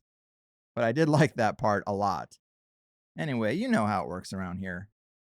But I do agree with Chris that connectivity is destroying art and that countercultures are pretty much all co-opted. He made some good points about the regionality of them. I said isolation because as an only child, I was getting into things like punk music and video games and outside the mainstream stuff largely by myself. A sense of community would have been great, actually, but I get his point about going to local shows and local hangouts, finding the ones you vibe with based on what their clothing choices project and what music they're listening to and what patches are on their beat up JanSport backpack. And with the rise of the globally connected world, we used to talk about how it's easier now to arrange meetups in smaller groups based on more niche interests. But it doesn't seem like that's how most people or younger people really use these tools. I try to offer that with the THC meetup calendar system, but even that gets used less than I originally expected based on the size of the audience. But even though we didn't really talk about Dark City, it did remind me of a very cringe story from my younger years, if you're interested. But I discovered Dark City early because I was a fan of The Crow, and both were directed by Alex Proyas. And when I was a freshman in high school, I found myself dating this girl that I thought was very much out of my league on several levels, including her being a junior. So already I'm pretty out of my depth, but we vibed a lot on the same content and counterculture stuff. In fact, I think what got me on her radar was that I actually dressed as the Crow for Halloween. So, as we know, school starts in the fall, Halloween is in October. It's all happening so fast. And by the time we got around to Valentine's Day, I, of course, had no money, no relationship experience, no older brother to show me the reins. And for my first real girlfriend on my first real Valentine's Day, I got her a Crow poster from Hot Topic. I hadn't thought about that in a long time. And maybe there was like a stuffed animal with it or something. But in retrospect, that is just such a ridiculous gift to give a girlfriend. Like, I guess I expected her to hang it up or even want it. And most likely, if I reverse engineered it, that was probably the beginning of the end for me and her. I think I took the Crow thing too far in a desperate attempt to connect with a female. So that's embarrassing and not super relevant, except that this show and Chris's book had me dusting off the mental cobwebs of my youth, and sadly, that was one memory that came up. But hey, I enjoyed all this. Chris knows about a lot of things, but comics are very high on that list. I hope that even if you never liked comics, you can appreciate them as a lens in which to see the bigger ideas and the seeding of a ton of THC themes. It was fun. Thanks, Chris. Check out what he's doing with the Secret Sun Institute on Patreon because his OCD means that he churns out a lot of really deep stuff and a ton of film breakdowns that are just top notch. And with that said, let's just scope out the meetup calendar and call it in. All right, well, the day of multiple events, I think 4 or 5, that is October 14th. That's today. So you probably already know if you're going to one of those. But they would be in Edgewater, Colorado, Rappingers Falls, New York, Lansing, Michigan, or Huntington, Indiana. Check the calendar for more details. October 18th, the PlayStation Virtual Meetup. October 20th, the Cincinnati, Ohio Meetup. And we'll throw in November 3rd, the High Springs, Florida High Springs Brewery Meetup. Now that I think of it, maybe there's so many October 14th events because it's the eclipse today. Wow, did that slip my mind? But yes, go watch it with some friends.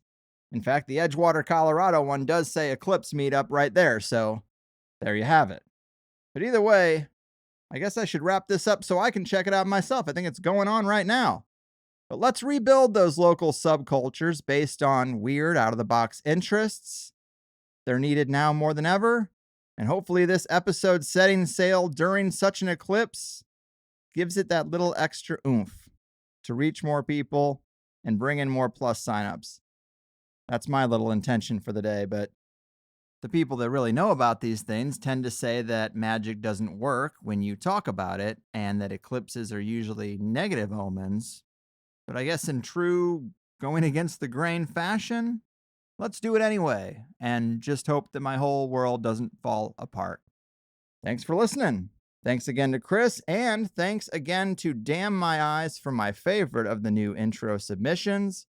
Your move, counterculture co-opters, millennial manipulators, and agents of the crumbling entertainment empire. Your fucking move. Happy days are here again from the Sunshine State. I'm Greg Carlwood.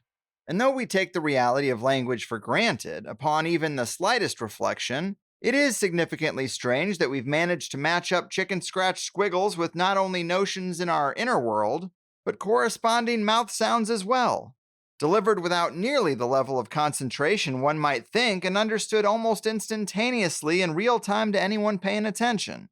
The world is covered with communities that developed such systems and flourished under the commonly understood interpretation of meaning infused into organized strings of visual symbols and nuanced noises, as if organizing around some form of language is as natural as anything else we've done in mass. And yet most people are quick to dismiss the idea that language could be a universal force as persistent as any other, And many forms of cosmic, natural, or spiritual communication could also be happening all around us through more indirect means, like archetypal symbols, powerful dreams, meaningful coincidence, highly charged dates, and potent places. It might even be so baked into the deeper consciousness reality cake that us forgetting and even dismissing these things is more a reflection of our own atrophied abilities and nerfed senses than anything else. Today, our culture has more people speaking Klingon and Dothraki than we do those who understand the language of their own dreams, astrological influences, or winks and nudges from the other world. Well, some of my favorite people are those pattern recognizers who do have the eyes to see and ears to hear the strings of strangeness that weave throughout things like pop culture and real events, or ancient pagan holidays and modern-day ceremonies. The people often called the Synchromystics. And chief among them, my friend and yours, the great Chris Knowles, has finally done what I've been hoping one of these masters of the art would do for years now, and actually written the Secret Sun Synchromystic Handbook, a detailed guide to honing your own synchromystic skills and getting better at reading the deeper language that might organize reality itself. Chris has been here many times before, often giving us a regularly scheduled ritual State of the Union address, breaking down the elite's watcher worship, diagnosing the woke virus infection, and walking us through many synchromystic threads he's detangled along the way. You can find his regularly scheduled programming at secretsun.blogspot.com and the Secret Sun Institute for Advanced Synchromysticism via Patreon, as well as a wide range of great books. But let's get into it. The legitimizer of woo, the parser of pop culture patterns and decoder of cults. Chris, how the hell are you? I'm doing great, Greg. That was quite an introduction. I try, man, but it's harder and harder every time I have a great return guest to make it different and yet interesting. But of course, that intro was derived from a point you make in the book about how we already take for granted the written and spoken forms of language, though they are actually kind of weird. And synchromysticism is somewhat of a language too. We just haven't really been taught to use it until now, of course, now that we have a guidebook. But it is often described as a decoding, which implies a communication of some kind. And I once described synchromysticism to a buddy of mine as a form of cultural scrying. I'm curious if you would endorse that description and, of course, give us your own definition. Cultural scrying is pretty good. My basic elevator pitch for it is using the tools of dream interpretation on our so-called reality, our so-called waking reality, using the same tools that, you'll get these dream books and so on. And I mean, I don't actually follow those books, to be honest with you, because if I'm the dreamer, I've got to figure out what the symbols mean to me personally. I am the author of this artwork. Why am I choosing these particular symbols or these particular actions or these particular events in this particular sequence? Well, the answer is in here, okay? But with synchronicity and synchromysticism, I mean, we're dealing with a collective experience. So those personalized interpretations give way to the collective interpretation. And the collective interpretation is how we choose, as you alluded to in the introduction, how we choose to use language, how we choose to define language, how we choose to remake language. Language is constantly being morphed and bent out of shape and revised and so on. And then, of course, we have this whole effort, this neo-Khmer Rouge or the Khmer woke or whatever you want to call it, this sort of neo-Maoist effort to change our language and weaponize it against us. And this, of course, we learned about this in 1984 with George Orwell. But language becomes a collective experience. And, public events are processed by the collective. Film, media, music, political events, all these things are things that we experience together. So what we need to then do is go into a collective glossary, let's just say, a collective dictionary or encyclopedia and find out what is being said, how is it being said, what are the tools being used to put these messages across, and just start breaking them down. And the reason I did the sync book is, I mean, a lot of people do this, and a lot of people have done this over the years. I mean, I sort of came up with this, what I call the class of 2007. You had a lot of people doing sync work on Blogspot blogs. Most of those blogs are inactive now, or are very rarely updated. A lot of the people who are the sort of the leading lights of this small but incredibly potent and exciting subculture have kind of dropped out or drifted away. I don't know if you had Alan Green on your show talking about the sync book back in the day. I mean, he published the sync book back in like 2010. There were two of them, but I didn't want to get involved in it because I'm not really a big joiner. I'm sort of a lone wolf. I'm a Ronin. But the other problem is that I was familiar with the work of some of the people that were being published, and without casting aspersions or whatever, they just didn't understand the basic concept of synchronicity. And they didn't understand how I define synchromysticism. I mean, I was doing synchromysticism back before it even had a name. When I found out that this thing had a name that I'd been doing, so I found out that it had a name like, I don't know, about 2005 or so, and I'd already been doing it since the early 90s. So I was like, oh, that's what I'm doing, synchromysticism. Oh, okay. And I've actually got a journal. I used to do this all by hand, you know. And I used to go to the library. Can you imagine? In the pre-World Wide Web days, oh, I got to look something up. Well, I got to go to the library and learn how to use the card catalog and all these other things. So I've been doing this for a long time. And, you know, to put it bluntly, I mean, things are just getting so weird with symbolism and ritual and what I consider to being, you know, the plasticity of reality is starting to melt and warp a little bit. I mean, just a little bit, you know, but its process is only going to increase as we're more immersed in collective communications, as we're more immersed in these large public spectacles and these public rituals, the award ceremonies, Super Bowls, some of these fashion shows. I mean, any number of things, right? Political events.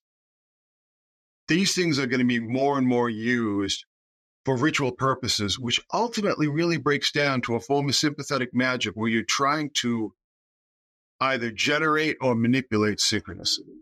Right, right. I've heard you say actually that you think a lot of the rituals are done out of fear and they're coming at an increased pace and with more potency, more in your face, hard to ignore symbolism because the elite are a little scared. And that's a flip from what I hear. Usually it's that they're all powerful and it's them just flexing because they got us by the nuts. But talk to us about this other perspective that maybe they're afraid that they're abandoned by their gods and they're just desperately on their knees begging, please help me. Well, I've been tracking this for a while, specifically back to June 1st, 2016, with the Gotthard Tunnel in Switzerland. That whole big opening ritual that anybody with eyes just is like, what am I looking at? What is this? I mean, I did a huge breakdown on a live stream for it. It's all specific, well-attested, well-documented ritual symbolism. By that, I mean symbolism used specifically in ritual. Now I'm thinking, why are they doing this? And early 2017, we saw that Beyonce basically dressing as Isis and doing the thing with a throne and the chair and a pregnant belly. And I'm like watching that and I'm thinking, what is going on here? And then Lady Gaga at the Super Bowl. I mean, things just started getting really, really explicit and really pointed. And the symbolism became really unambiguous. And I'm sitting there going, there has to be a reason. Well, I mean, what happened in 2016? I mean, it's like you had Brexit, you had Trump, you know, this nascent populist uprising, which, however serious you and I take it, I think a lot of people are terrified of it and take it very seriously. Hence, you know, this whole system that we've been seeing since the Biden cabal came in with all the political prisoners and so on. So the rituals get explicit, in my estimation, when there's a form of desperation. And I've tied this back on your show before to OCD. So OCD ritualism comes from anxiety. It comes from like assuaging anxiety. And I see the same thing with this public ritualism, with this elite ritualism. I really do think that they're afraid. I mean, what's going on now? I mean, there's a Russian nuclear sub zooming around the coast of Florida. Saudi Arabia just dropped the dollar as the exclusive currency to trade oil in. There's a subset of conspiracy culture that infuriates me, to be quite frank, because it's always like, oh, they're always in control. They always know what they're doing. If they fuck up over and over again, they're playing fourth dimensional chess. It's just like, no, that's not how, these are just people. You know what I mean? And in many ways, these people are more fragile in the sense of fragile, anti-fragile than we are, right? Because they've been so pampered their entire lives. And they're so terrified of just becoming ordinary people. That's their biggest terror, I think, is just becoming ordinary. No, I'm serious. Yeah, I know. I'm serious. This is something I observed a lot with a lot of these media people on Twitter, especially during the whole Trump derangement thing. And I mean, let me just say again, state for the record, I'm no fan of Trump at all. I'm not a Trump voter. I've never liked him. I'm anxious, to say the least, at what's going to happen during the election and in the aftermath. So I'm not sitting here like being a Q guy or boosting for Trump or whatever. I'm just saying that the elites, that the globalists, the globalist project is failing. All right. It is failing. And people go, no, they're just doing this BRICS thing. And this is just going to be like this. And this is going to be like that. And all these wars are fake and they're all staged and everything. And everything is fake and everything is staged and everything is an illusion. It's just like, all right, stop. That's no different than the people who watch MSNBC or CNN or Fox and believe everything that they see. It's the same knee-jerk reaction. But if you start to break down the symbolism, you start to understand what they're saying, and then you can understand what they believe. And that, to me, is, in some weird way, that's been sort of the greatest benefit for me doing this work, is that I've studied all the symbolism. I studied the history. I studied the mystery cults. I studied the occult. I've studied the grimoires. All these things over the years. And I could instantly recognize when these things are being used. Now, here's the thing, getting back to language. So symbols only make sense as a language if they're used in repeating combinations, repeating sequences. And that's where pattern recognition comes in. So if you want to understand how a language is being constructed, you've got to learn the patterns. What are the assignments? What do these words mean? How are they being used? Who is using them? On and on and on. So in a very strange way, my rededication to synchromysticism, which, I kind of been falling away, to be honest with you, like the mid-2010s, because it was a lot of work. I was having a lot of health problems. It was just too much for me. But interestingly enough, like the more obvious that gets with all this crazy ritualism, the more the synchronistic process seems to arise. It's almost kind of like a paradox in some ways, because these people are clearly trying to generate and manipulate synchronicity. But there's always the blowback, that things are happening that weren't in the battle plan. There's the whole idea of like the battle plan goes away once you meet the enemy on the field. And I think there's the same phenomenon here. So basically, just to boil it all down and address your question, these people are not, I don't even think they're particularly bright, to be honest with you. No, I'm not kidding. I know. All the smart people are like trying to trade crypto, or the bright people are doing nuts and bolts things that make you money. And the other people, the people at Davos and TEDx and TED and all these just boring convocations of mediocritons, they're just not that bright. Yeah. They're like LARPing elitism. Well, in the past 30 years, we've really modeled our educational system on like the Japanese Asian model, where it's just like tons and tons of information that you need to memorize. You know what I mean? Constantly being tested. There is obviously a huge indoctrination thing, but it's really just entrainment. It's not education anymore. It's entrainment. Yeah, absolutely. And we're seeing, I've said this on your show before, but now people are catching on, like the loss of expertise and the fact that we have this entire new generation that all these extremely liberal millennial teachers are freaking out about 24 hours a day on TikTok. It's like, these kids don't listen. They can't read. They have no skills.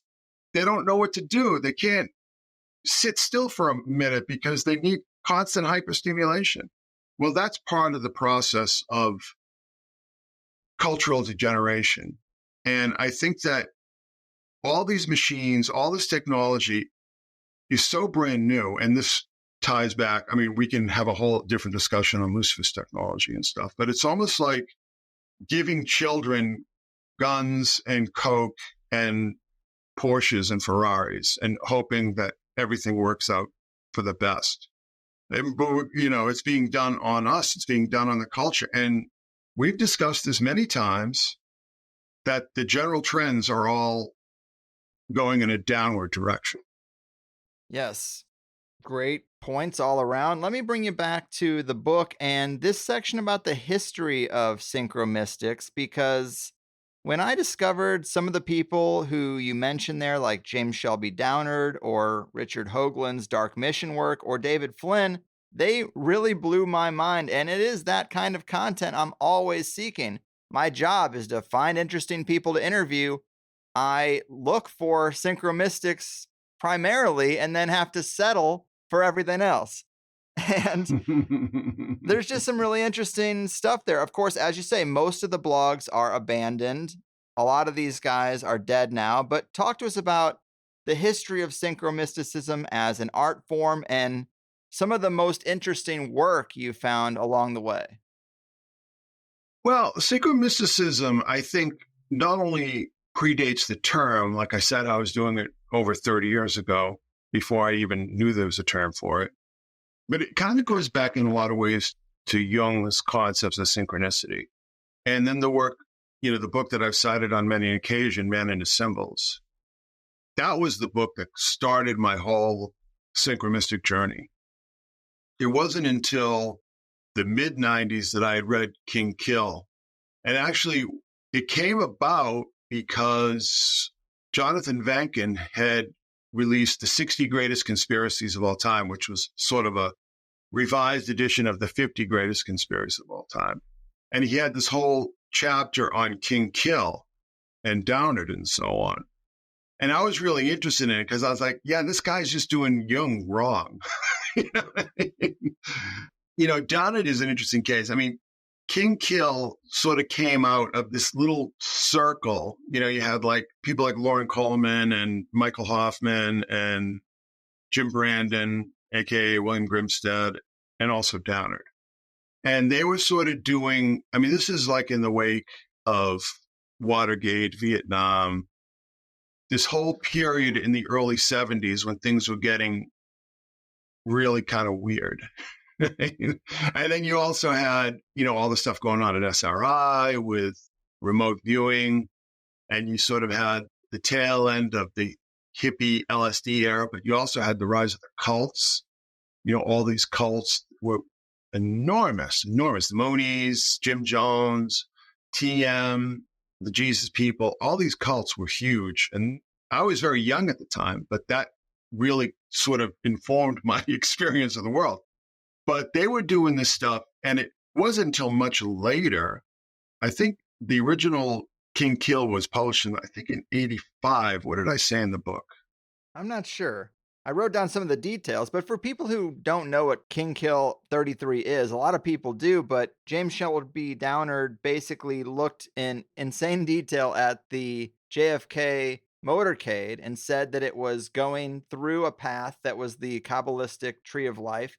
He even cited some of the foliage and bushes on the path as being significant and symbolically potent to the whole ritual. And of course, Dallas is on the 33rd parallel. So he did all this work basically saying that JFK wasn't just shot, it was a meticulously detailed ritual from the whole path of the motorcade to things that are on the path to it being on the 33rd parallel, and that this is all the esoteric potency that really made it pop. And that was mind blowing to me at the time when I first read that. And it's not a short piece of work, it's a very long manifesto that really breaks it all down. But that is some really great synchromystic work. It's entertaining, but you say he was doing Jung wrong, perhaps. Well, there's a couple problems with Downard. First of all, it's the same thing with a lot of people who do astrotheology and discount the whole idea of ritual. Okay, so people will look at stellar or solar symbolism in religion, religious texts, and so on, and say, oh, well, it's all just this stuff about the stars. And it's like, wait, why? Why would they dedicate their lives to just the movements of the stars? It doesn't make any sense. Well, it's because they sync their rituals and their stories to the stars. I mean, Gordon said, we put our stories in the stars. Because really what you're just looking at is a bunch of just random dots in the sky. You know what I mean? Constellations are completely imaginary constructions. So with Downard, I mean, here's a problem. Dealey Plaza is not on the 33rd parallel. It's on the 32nd parallel. 32.7? No, it's 32 minutes and 46 seconds. Fair. All right. All right. So, I mean, there's so much of this in King Kill 33. And I didn't even realize it until I really started breaking it down. It's like, well, wait. And yeah, it's sort of the horseshoe and hand grenades approach to synchromysticism. Now, the thing is that this came out at a time when it was a brand new thing. And plus, he's working in the era before the internet. So he has to go to the library to read all this stuff or go to these clipping services with newspapers and so on. So I understand what it was. It's just like when you have to really work to get these connections, you are married to each one. You know what I mean? You cling them close to your bosom because you had to fight for these things. But a lot of what he talks about, like I said, there's this whole idea of approximation that I think weakens the argument. And B, I mean, the whole idea of like synchronistic emanations. So it's like, I think the basic premise of King Kill is sound at its basic core. But the thing is that you weaken your arguments, A, with the approximations, and B, with like a lot of these smaller, what I call guppies in the book, but also this whole idea of like, when you throw a rock into the middle of a pond, it ripples out. Things start to change. I mean, when you have a major public trauma like that, there are going to be reactions because the world is a living system. And information is a living system, and language is a living system. These things are all alive because they're all part of creation. They're all part of this holistic system that we're operating in. No one is independent. No one was raised by wolves. And, I mean, we're not immune to all these things going on because they're part of our environment. They're part of our reality. So that is my problem with Downard, is that he just didn't have the tools, or I think in some ways the intellectual sophistication to really drive it home. But as I said, I mean, to me, only an idiot thinks that Lee Harvey Oswald shot JFK with this pump action mail order rifle that he got. I mean, right. It's so obvious that there was a conspiracy, that there were shooters not at the Dealey Book Depository. There is a lot of Masonic symbolism as well. For instance, AT&T, Antichrist Telephone and Telegraph, as Henry Miller used to call them.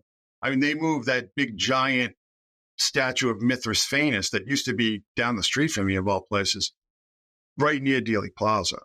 So they're obviously trying to charge that energy. I mean, this is all a cult in the true sense, not in the sort of the vernacular sense. This is all like people trying to deal with these hidden powers, these subtle powers and so on, and using symbolism and synchronicity to do so. Yeah, and I agree that some of the details aren't great. If you really wanted to make the devil's advocate argument, you could say, well, the thing about the 32-degree Freemasons and the 33rd is like this kind of amorphous, airy degree that no one's quite sure if it's real. So like anything in between 32 and 33 is good. Just like the Vegas shooting, people say, oh, it happened on the 32nd floor, but 33rd if you count the lobby. And it's again that like interplay with like, are the Freemasons fucking with us? But when I was young and I heard about this, even if he's only right about a couple of points, it was the first time I ever thought, wow, like something could be structured so specifically and with the ritual purpose. And it made me think magic was real, you know, that they maybe got this to actually work because of some of the attention to detail. But I want to also ask you about David Flynn, another guy who was big back in the day, dead now, more obscure than Downard for sure. And I have, as I showed you, I have his big collection here and I've gotten into some of it. His presentations are very compelling. He's way more Christian-y, but it's a Christian lens that for some reason I can tolerate because he talks about cyclical cataclysms and Mars and the Cydonia region, and he talks about the apple in the Adam and Eve story actually being a quince because it's a fruit that grows in that region. When you cut it in half, it does form a pentagram with its seeds, much like an apple. So he thinks that's the truth. So things like that really kind of got my mind working in a new way, and I loved it. But what are your thoughts on David Flynn's work? Anything resonate with you that he put out there? Oh, yeah. Oh, yeah. I mean, I was into his stuff when he was posting it on Usenet, you know, like back a million years ago. Well, I'll tell you, I mean, this is maybe a bit of sidebar. We can get back to the core of Flynn's work, but I just want to bring this up while it's fresh in my mind. David Flynn is really responsible, ultimately, for the Secret Sun. And I'll tell you why. Because he did this. If you go on archive.org, you can still find it in the Wayback Machine. He did this thing called Having Mulder's Baby. You know, when the X-Files was obviously much bigger back then, and a lot of people on Alt Conspiracy and these other sites were watching it very closely. So this whole thing when Mulder is abducted and Scully is pregnant, he was tying it to the whole Isis and Osiris thing, right? And he sort of put it out there, and he just basically did this placeholder webpage and the basic bullet points of his argument, but he never finished it. He never elaborated on it. And I was like, dude, come on, let's go. What are you talking about? Let's go. So basically, after a couple of years, I just decided I was just going to do it myself.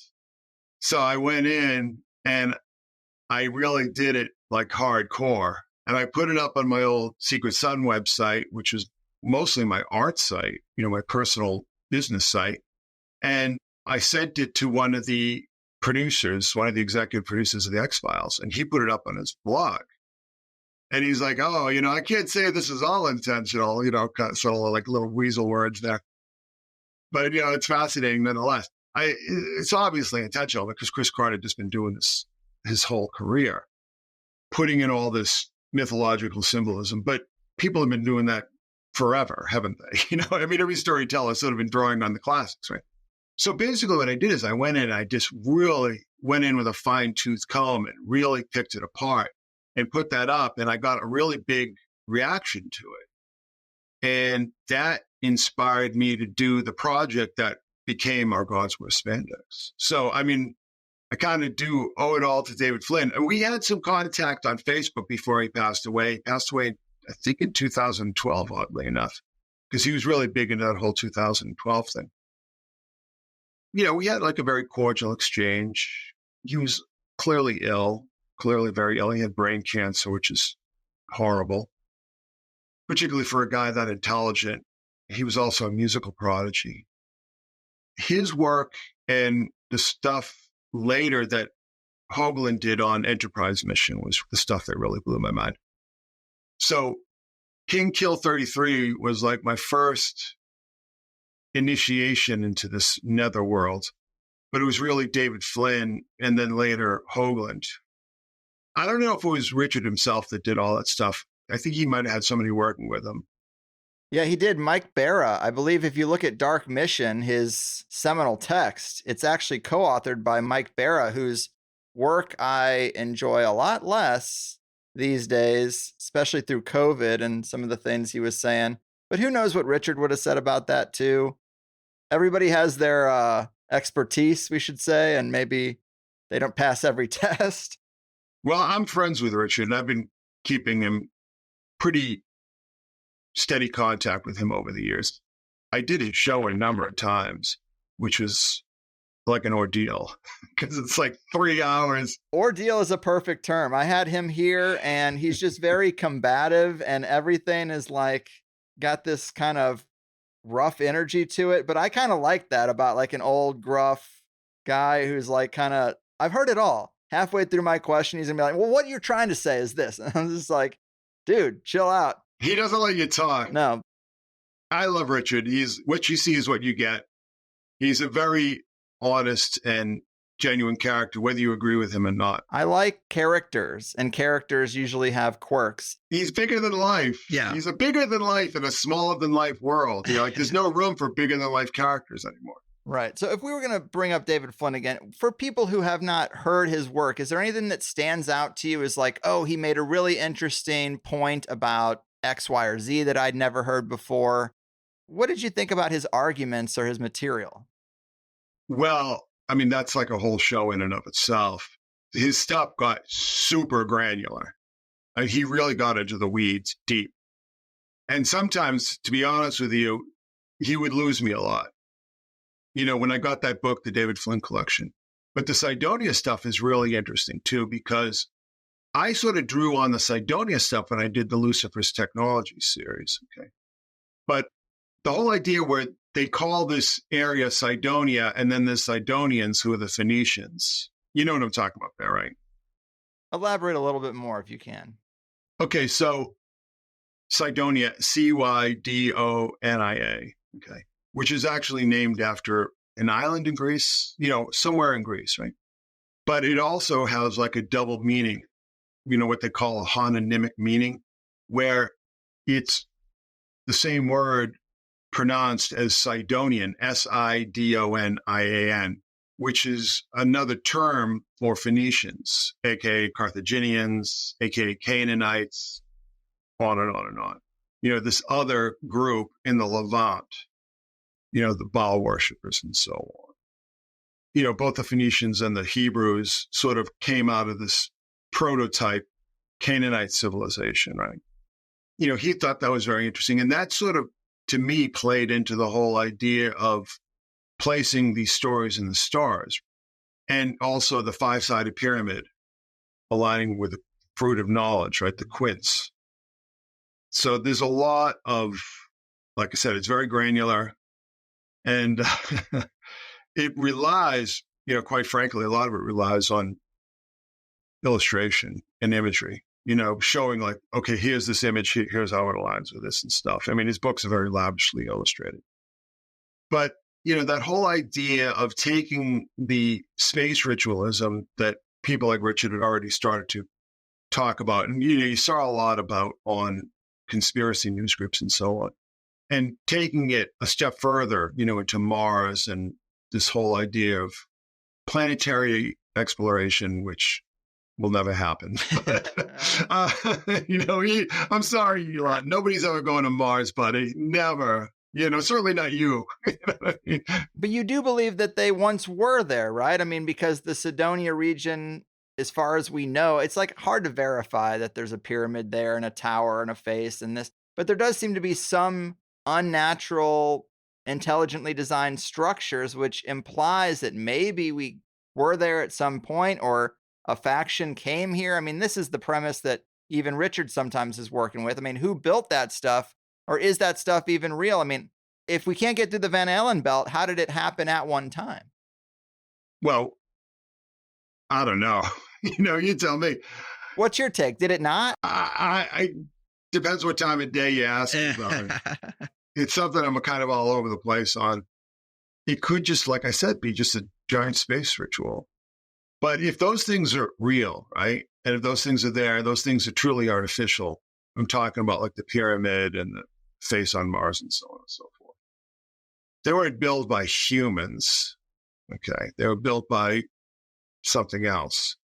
And interesting, as we're talking today, there was this big story that made all the wires about Harvard University claiming that there's an alien race living on the planet, unbeknownst to us. You know what I'm saying? So it seems like we're being conditioned for something, the Nephilim or whatever. I mean, did you see the film Mission to Mars, the Disney film?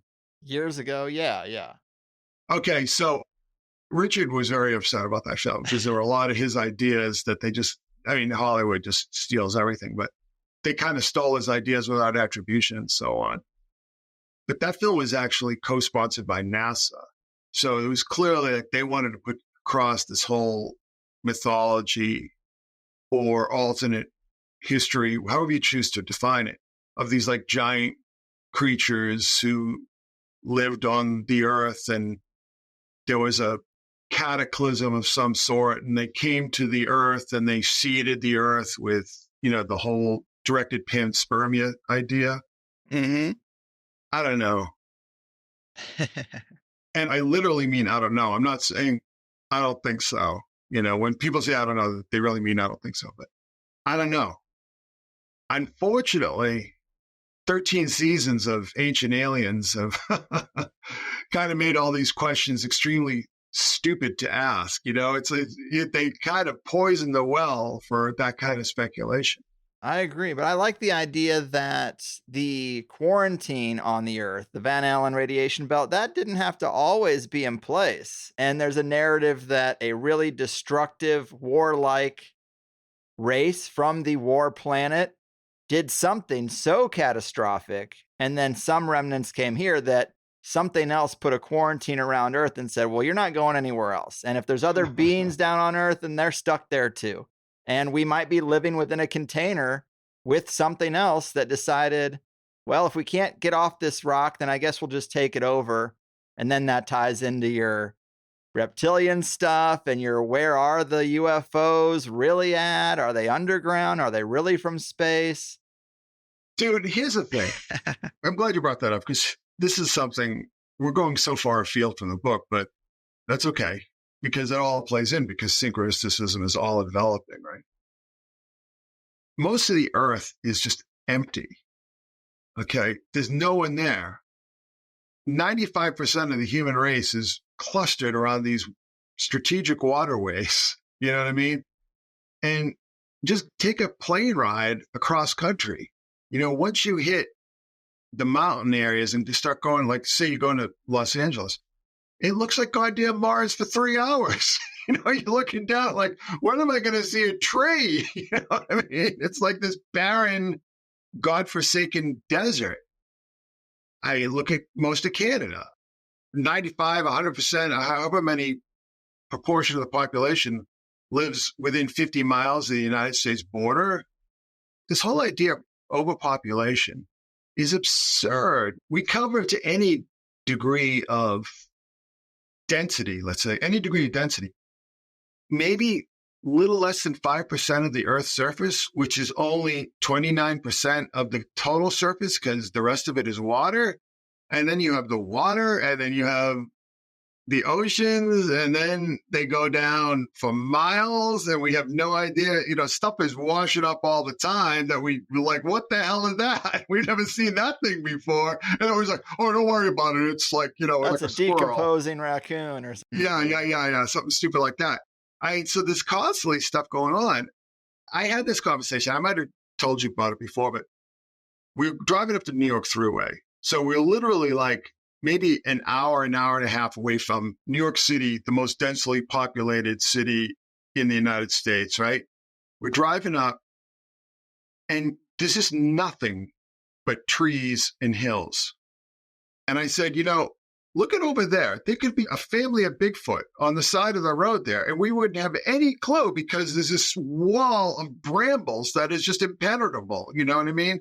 They blasted their way to build this throughway, but nobody's ever been there. Nobody's ever walked in these areas. I mean, Lloyd Pike cited a statistic saying that only 25% of the North American landmass has ever been foot surveyed.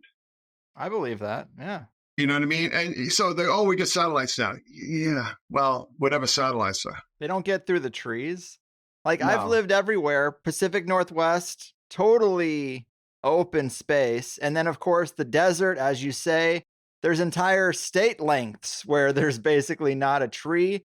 The Midwest where I grew up, plenty of open space. I just spent last weekend in Kentucky on a bourbon bachelor party. And you drive through Kentucky, there's plenty of space. So you got all these regions, all corners except the New England area has massive amounts of open space. A lot of places to hide things, a lot of places to hide the Martian civilization. There's a lot of open space up in New England, so believe me. But it's just kind of, reminds me of talking about synchronicity or synchromysticism. Ghislaine Maxwell being arrested on World UFO Day. Everybody thought she was like beneath a glacier or something in a submarine, or she was in Abu Dhabi or, wherever. And she was in friggin' New Hampshire. And Kevin Spacey didn't even know her, even though he sits on the Queen's throne with her. I mean, he's doing his redemption tour. That's another thing you got right. I remember you saying that Kevin Spacey would be back. And I was like, no, he's buried. This is too bad.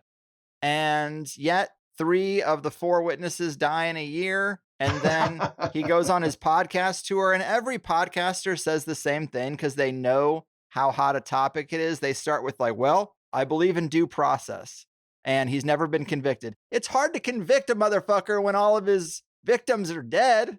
Yeah, he's the real life Lex Luthor.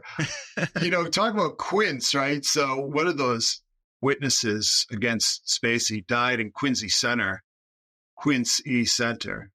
So it's funny because when I saw that, that's like where the synchromysticism comes in, because I used to work in that same neighborhood, like literally across the street from where that person got hit by a car. And I'm familiar with like sort of the weirdness of it. I don't know if it's still there, but there's a big, Masonic lodge with these gold doors and all this Egyptian stuff. So when I heard that, I was like, yeah, there you go. But but that gets a little obscure and into the weeds as far as synchronistic symbolism goes. But it was the symbolism around him that really, I'm not psychic, I'm not clairvoyant. I can't see the future. I just see the patterns. And I recognize that when patterns start to repeat, things happen a certain way. It is like a language. When you see symbols or events or symbolic events, however you want to put it, acting in certain sequences, you can extrapolate from that.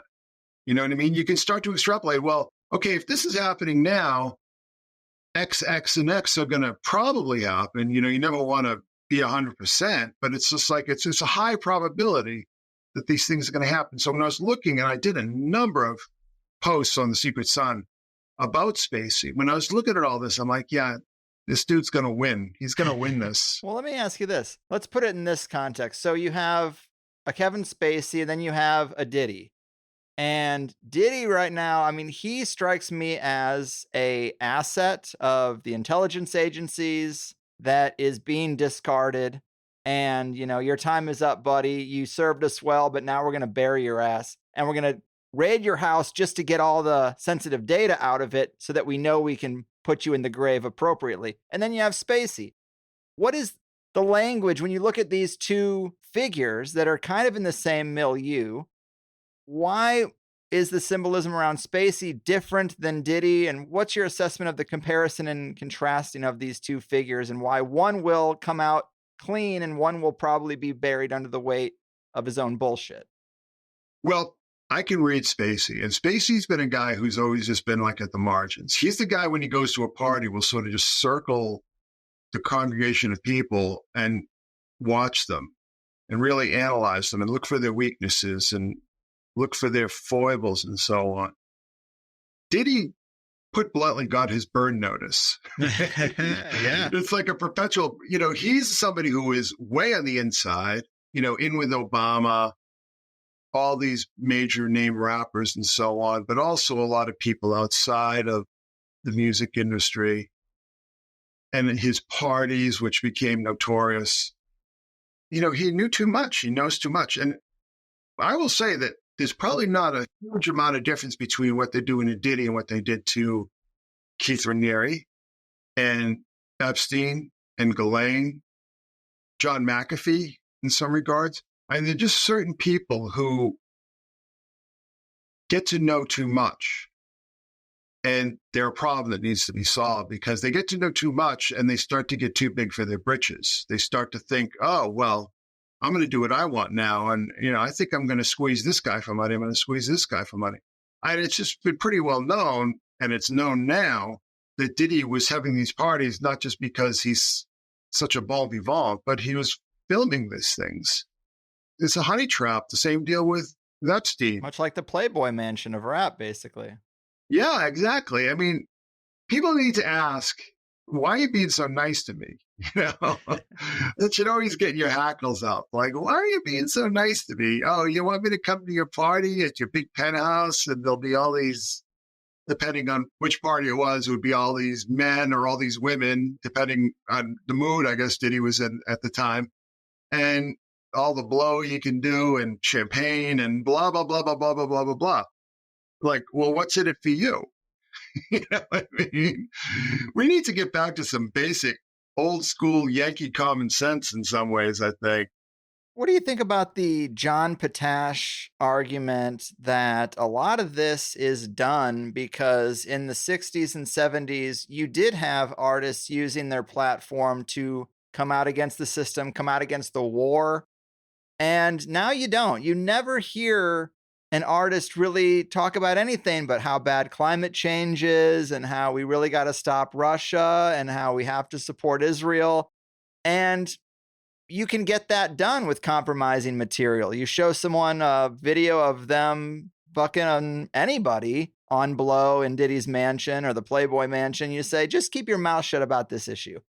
And I think that they saw in the 60s how it could have gotten away from them. I think they did a good job of keeping a lid on it, but you don't have any anti-war songs today. You don't have any anti-establishment anything today because to get the platform means you're compromised and you can't use it for those purposes.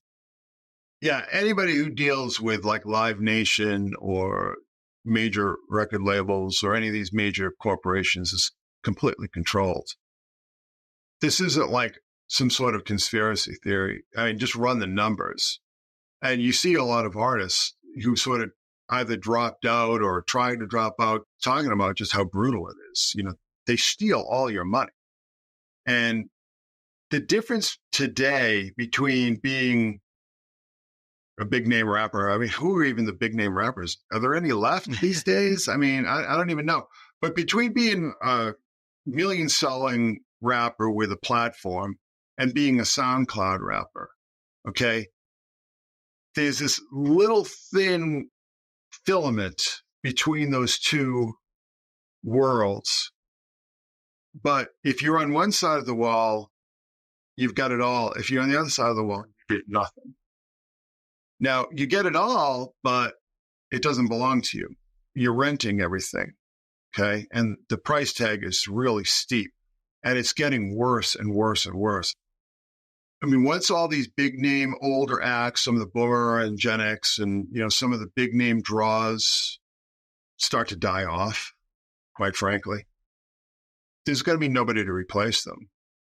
I mean, you might have maybe like a Billie Eilish or Taylor Swift or something, but it's nothing like a summer you'd have the Stones and the Who and Led Zeppelin and Billy Joel and, you know, all these huge acts that were filling stadiums. That's over. And that's over because the record companies and Live Nation and all these other organizations, these greedy entities, destroyed it. And like I said, I mean, it's like, which side of that thin membrane do you want to be on?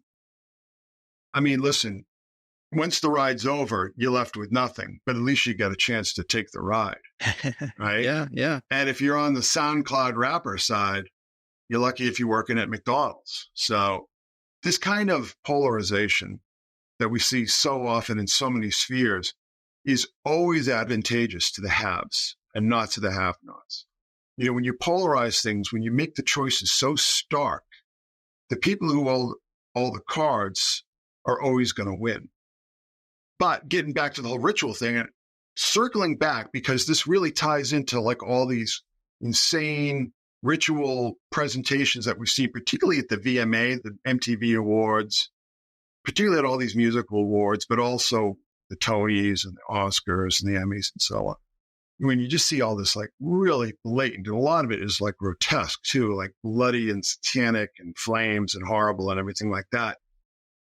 I think that really is about trying to, whether just a pure ritual, whether they have this whole idea of like, this is all awakening parts of the psyche and the will and so on, or it's like we are appeasing the gods, whatever. In the end, it doesn't really make a difference. I think that's a lot of it, because things just become so stark.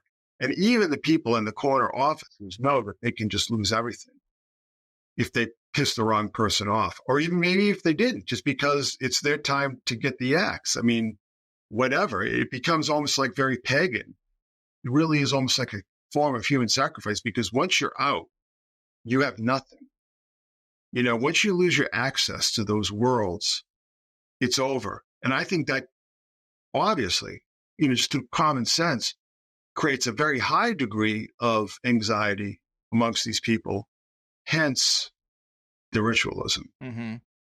And I think, to bring it back to the Spacey Diddy example, you're right about Spacey being kind of a background watcher, a Machiavellian character, and who's down with the dirty stuff too. The story goes that Chris Tucker was on that plane as well, and Chris Tucker, you never seen him again, and he's got his cross on, and he's saying his Hail Marys, and he's going to church every Sunday because it probably broke him a little bit, whereas Spacey seems down for whatever. And you're right, Diddy puts himself in the center, and you can only be in the center so long before your time is up. And before we run out of time in this first hour, I wanted to make this point because it just gives you props for being so good at what you do. But you have a section in the book where you lay out again that the elite's secret religion is not Satanism, but so many conspiracy researchers are either stuck in the Christian paradigm or just haven't done the work to understand the ancient religions and deities these people have kept in service to. You make a good point that there's plenty of old gods that let you do whatever depraved behavior you want, and the symbols are a lot more obscure than Satan, like Mithras, as we've talked about. And in a previous interview, we covered your decoding of the last Olympics mascot, this white spirit, essentially, that they made all this weird content about, where he's taking people into other dimensions, and it has nothing to do with running fast or shot putting or whatever the fuck they do. But this new mascot Fun thing, yeah. is very on the nose for Mithras, isn't it? Oh, yeah, the Paris 2024, the Phrygian cap. Now, here's the thing. Every time I bring this up, people are like, oh, well, you don't understand. This is a symbol of liberty and so on and so forth. Okay, well, let's look at the timeline, all right? The Phrygian cap was around. For people who don't know, it is the red cap that you see, almost like a sock cap, not fitting on the top of the head. The Smurf cap. The Smurf cap, yes, for the visual reference. And that's basically the new mascot, is just the folded up hat. Yeah. Yeah. And, obviously France is under an enormous amount of pressure because all their pseudo colonies in Africa are kicking them out. People don't realize that France has kept, of all the European powers, kept a major, major presence in Central Africa. And a lot of their tribute, let's just say, comes from, like, these countries had or have to trade in francs and so on. Even though the French themselves use the euro.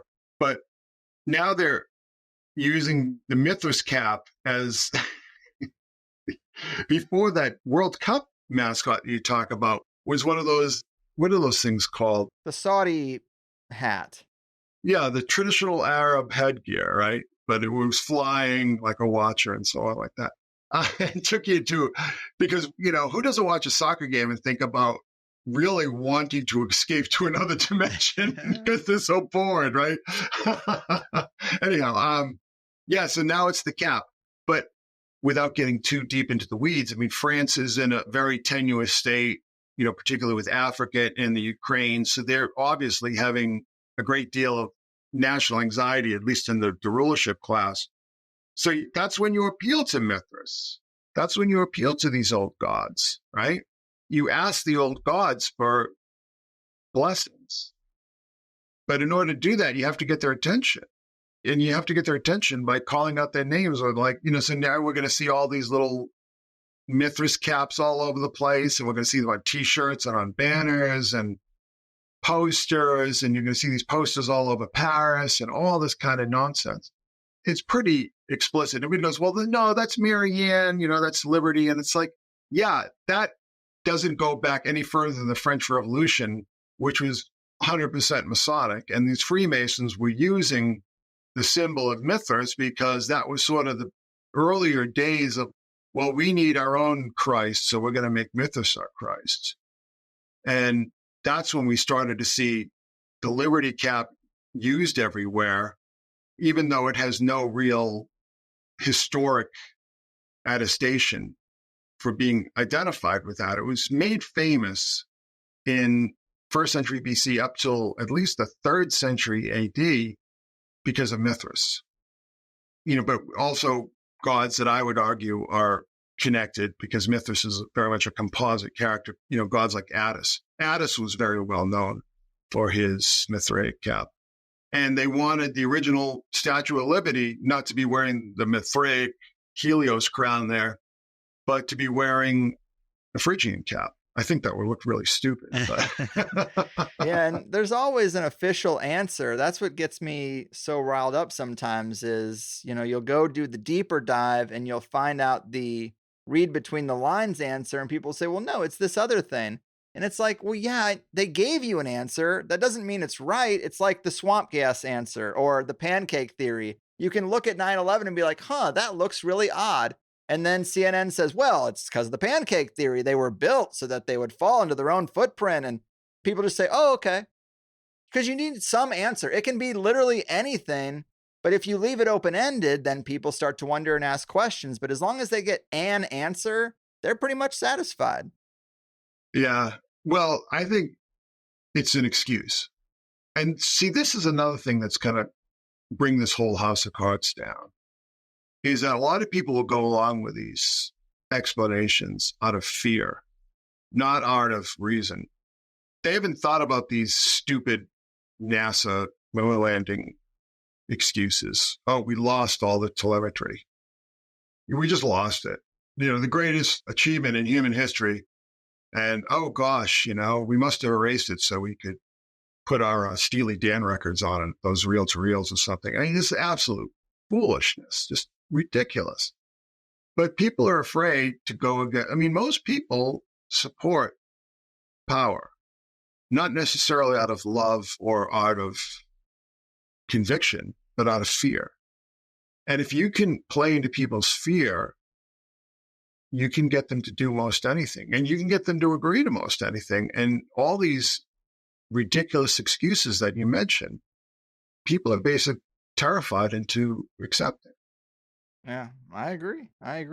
And the thing people say now when it comes to the moon landings is they say, well, I was on the fence about it, but then I saw China's footage and you can see the thing there on the moon. And it's like, okay, well, you also know that all the major, not even major, I think all the space agencies use the same symbolism in their logo. You think if they can coordinate that, maybe they could coordinate something else that perpetuates the money to keep coming in. It's the biggest scam that we have going. I mean, there's a lot of competition for that, but the space scam is raking in a lot of money for just doing very little. Well, I've always argued that I haven't always argued, but in the past few years, I've come to the realization that NASA is just basically a missile testing program. But I saw that Chinese stuff and the Indian stuff, and I thought, this is terrible CGI. Now, this is how a lot of these scams are going to start to fall apart, though. I mean, yeah, sure, we've got AGI coming up, right? AI, renderings, and so on. But I don't know if that's ever going to be fit to purpose, but I just saw all that stuff that you're talking about. I'm like, who could possibly believe this stuff? And I think it was the Indians who presented some of this footage. No, it was the Chinese. They presented some of this footage as real.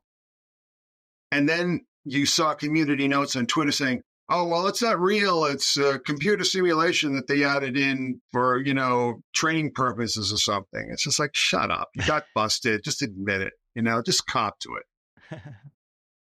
Well, I obviously don't want to keep you all day, but it is always fun to talk to you.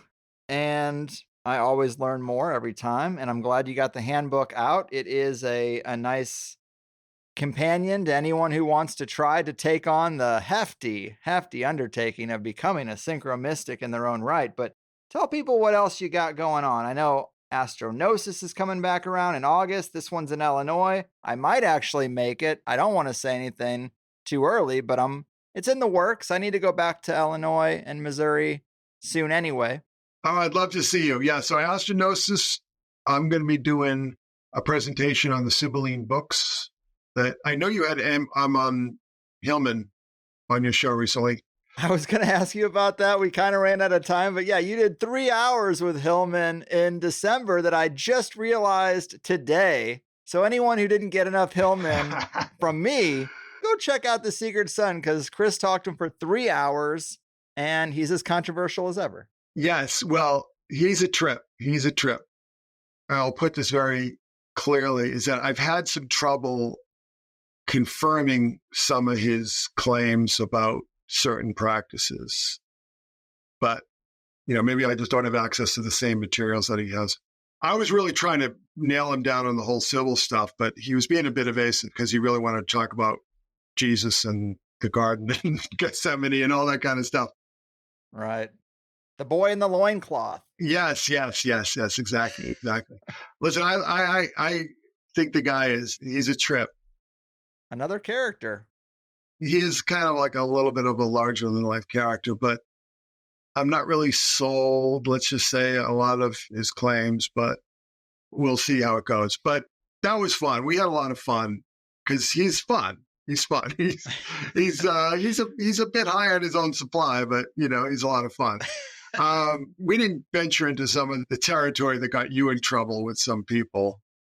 I tried to sort of steer him away. Every time he sort of he was gravitating towards that, I was like, hey, let's talk about this now. A little bit of moderation, let's just say. Yeah, so I'm going to be talking about the Sibylline books. I'm really excited about that. I know that Gnostic Informant has done some work on the Sibylline books recently. That is a really fascinating and completely, that's like a lot. People talk about Da Vinci Code kind of stuff. And it's like, well, whatever, I don't know. The Sibylline books are the real deal. That's the real suppressed mystery in the history of not only of Christianity, but also Judaism, as well as, late Roman paganism. There's definitely a story there that needs to be explored. The Sibyls, really, really fascinating phenomenon that I'm going to be presenting on. And I'm going to talk about Philip K. Dick, and I might talk about present Sybil a little bit as well. I'm going to try to sort of steer away from that. I don't want to bore people. But yeah, so the Synchromystic Handbook, and it is an introductory text. It's a manual. It's a user's manual. It's a manual if you want to learn how to use synchronicity well and properly, in my estimation. This is the way it is. It's called the handbook for a reason, because it is a handbook. It's a manual. It's an instruction manual. And I want people to really understand that.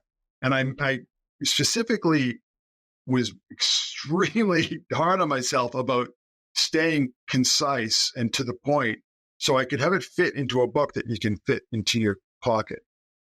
I want people to carry this book around with them, because I personally believe, and I've been seeing it, is that all this kind of crazy synchronicity stuff is only going to become more noticeable and more prevalent in people's lives. Not only on the collective end of things, but also in your personal lives. So I just want you to be cognizant and aware of that there's something fundamental is changing. I call it the shimmer, right? But something fundamental is shifting. People talk about the Mandela effect and so on. People talk about the simulation, all these kind of things. People are noticing that at least the way we perceive reality is changing collectively. And that's one of the reasons why I wanted to put out this book, because since synchronicity is such a large part of this, I wanted to just spell out ways that you can work with synchronicity and stay sane. That's really my goal, is that I've seen people, people think, oh, it's just a game. It's just a parlor trick, whatever. I've seen people just like go off the deep end with synchronicity over the past 17 years. I mean, I've been doing this for 17 years now. I've seen a lot of people lose it. And I want to do whatever I can to help keep those people on a relatively even keel. Mm-hmm. Well, I think that's a noble goal. And I look forward to the next time we talk. Maybe it will be in person, but cheers to the mission of making synchromysticism a legit form of woo. secretsun.blogspot.com. Secret Sun Institute of Advanced Synchromysticism through Patreon. Very active. I know a lot about the Patreons because a lot of my guests have them. Yours is one of the most active ones out there. I'm not surprised by that, but it is a lot of bang for your buck. So very cool. Thanks again for taking the time, and I will catch you in the future. Awesome, Greg. Thanks for having me on. All right, there we go. What can I say? We love Chris Knowles around here. Definitely someone who is up on our Mount Crushmore, to use a Sam Tripoli phrase. And it's great that he has a handbook out now for others to try to hone their synchromystic skills. It was nice to go over some of the history of the practice and even net a few names that might be future guests.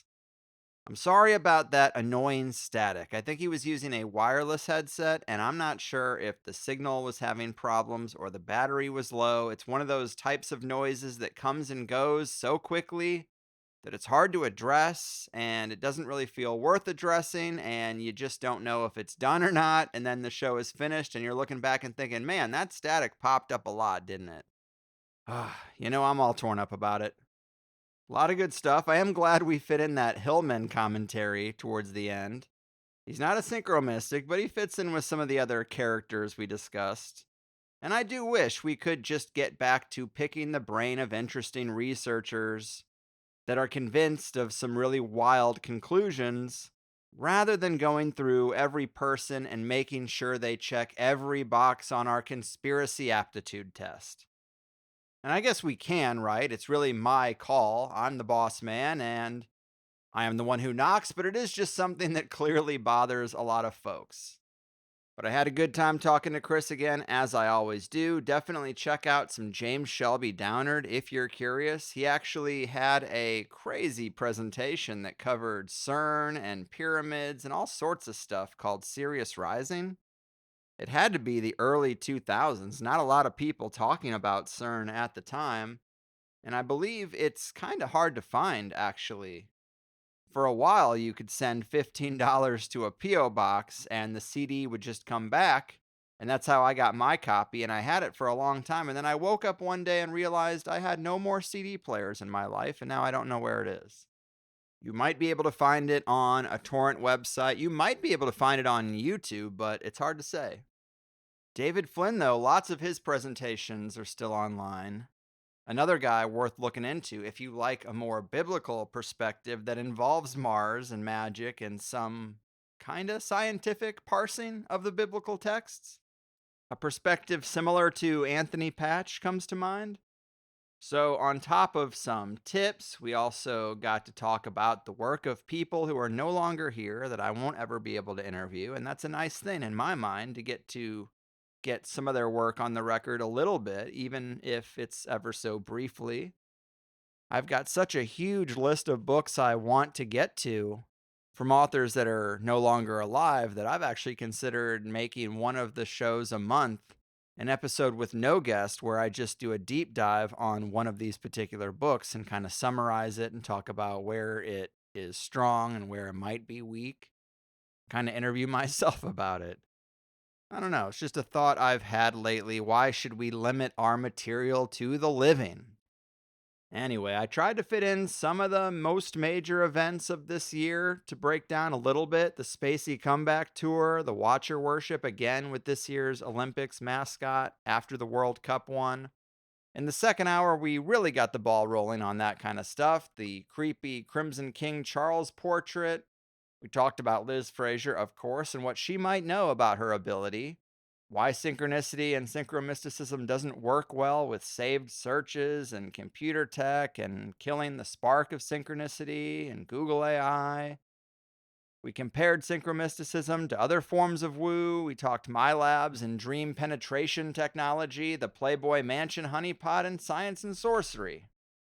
Obviously, the full 2-hour show is always better with more of those sweet, sweet conspiracy nuggets we're all mining for. Sign up at the top of your show notes and treat yourself. But Chris is always one of the best for me. I'm sure I'm not alone. If you have an interest in honing your abilities when it comes to seeing the world in a synchromystic way, get the handbook. He's got several great mental filtering mechanisms and questions you can ask yourself to unlock new threads to whatever you're unpacking. Sometimes with this sort of stuff, it's really wild because you'll find one thing and then think, well, I wonder if this person's background has anything in it. And before you even load the page, you already know it's full of what you expect. Or you might wonder if a date is going to matter, and then it matches with the next thing you look up. It's a weird world, and I support the mission to make synchromysticism a legitimate form of woo. Cheers to that. As for the last episode and what people thought about it, Steven the Spider Snyder, aka Recluse, another guy who's in that top 1% of guests who have been here more than 5 times.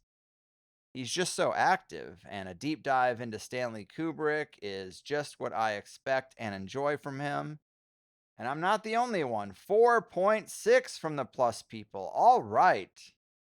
Gotta love it. The only halfway negative thing anyone had to say was about his voice.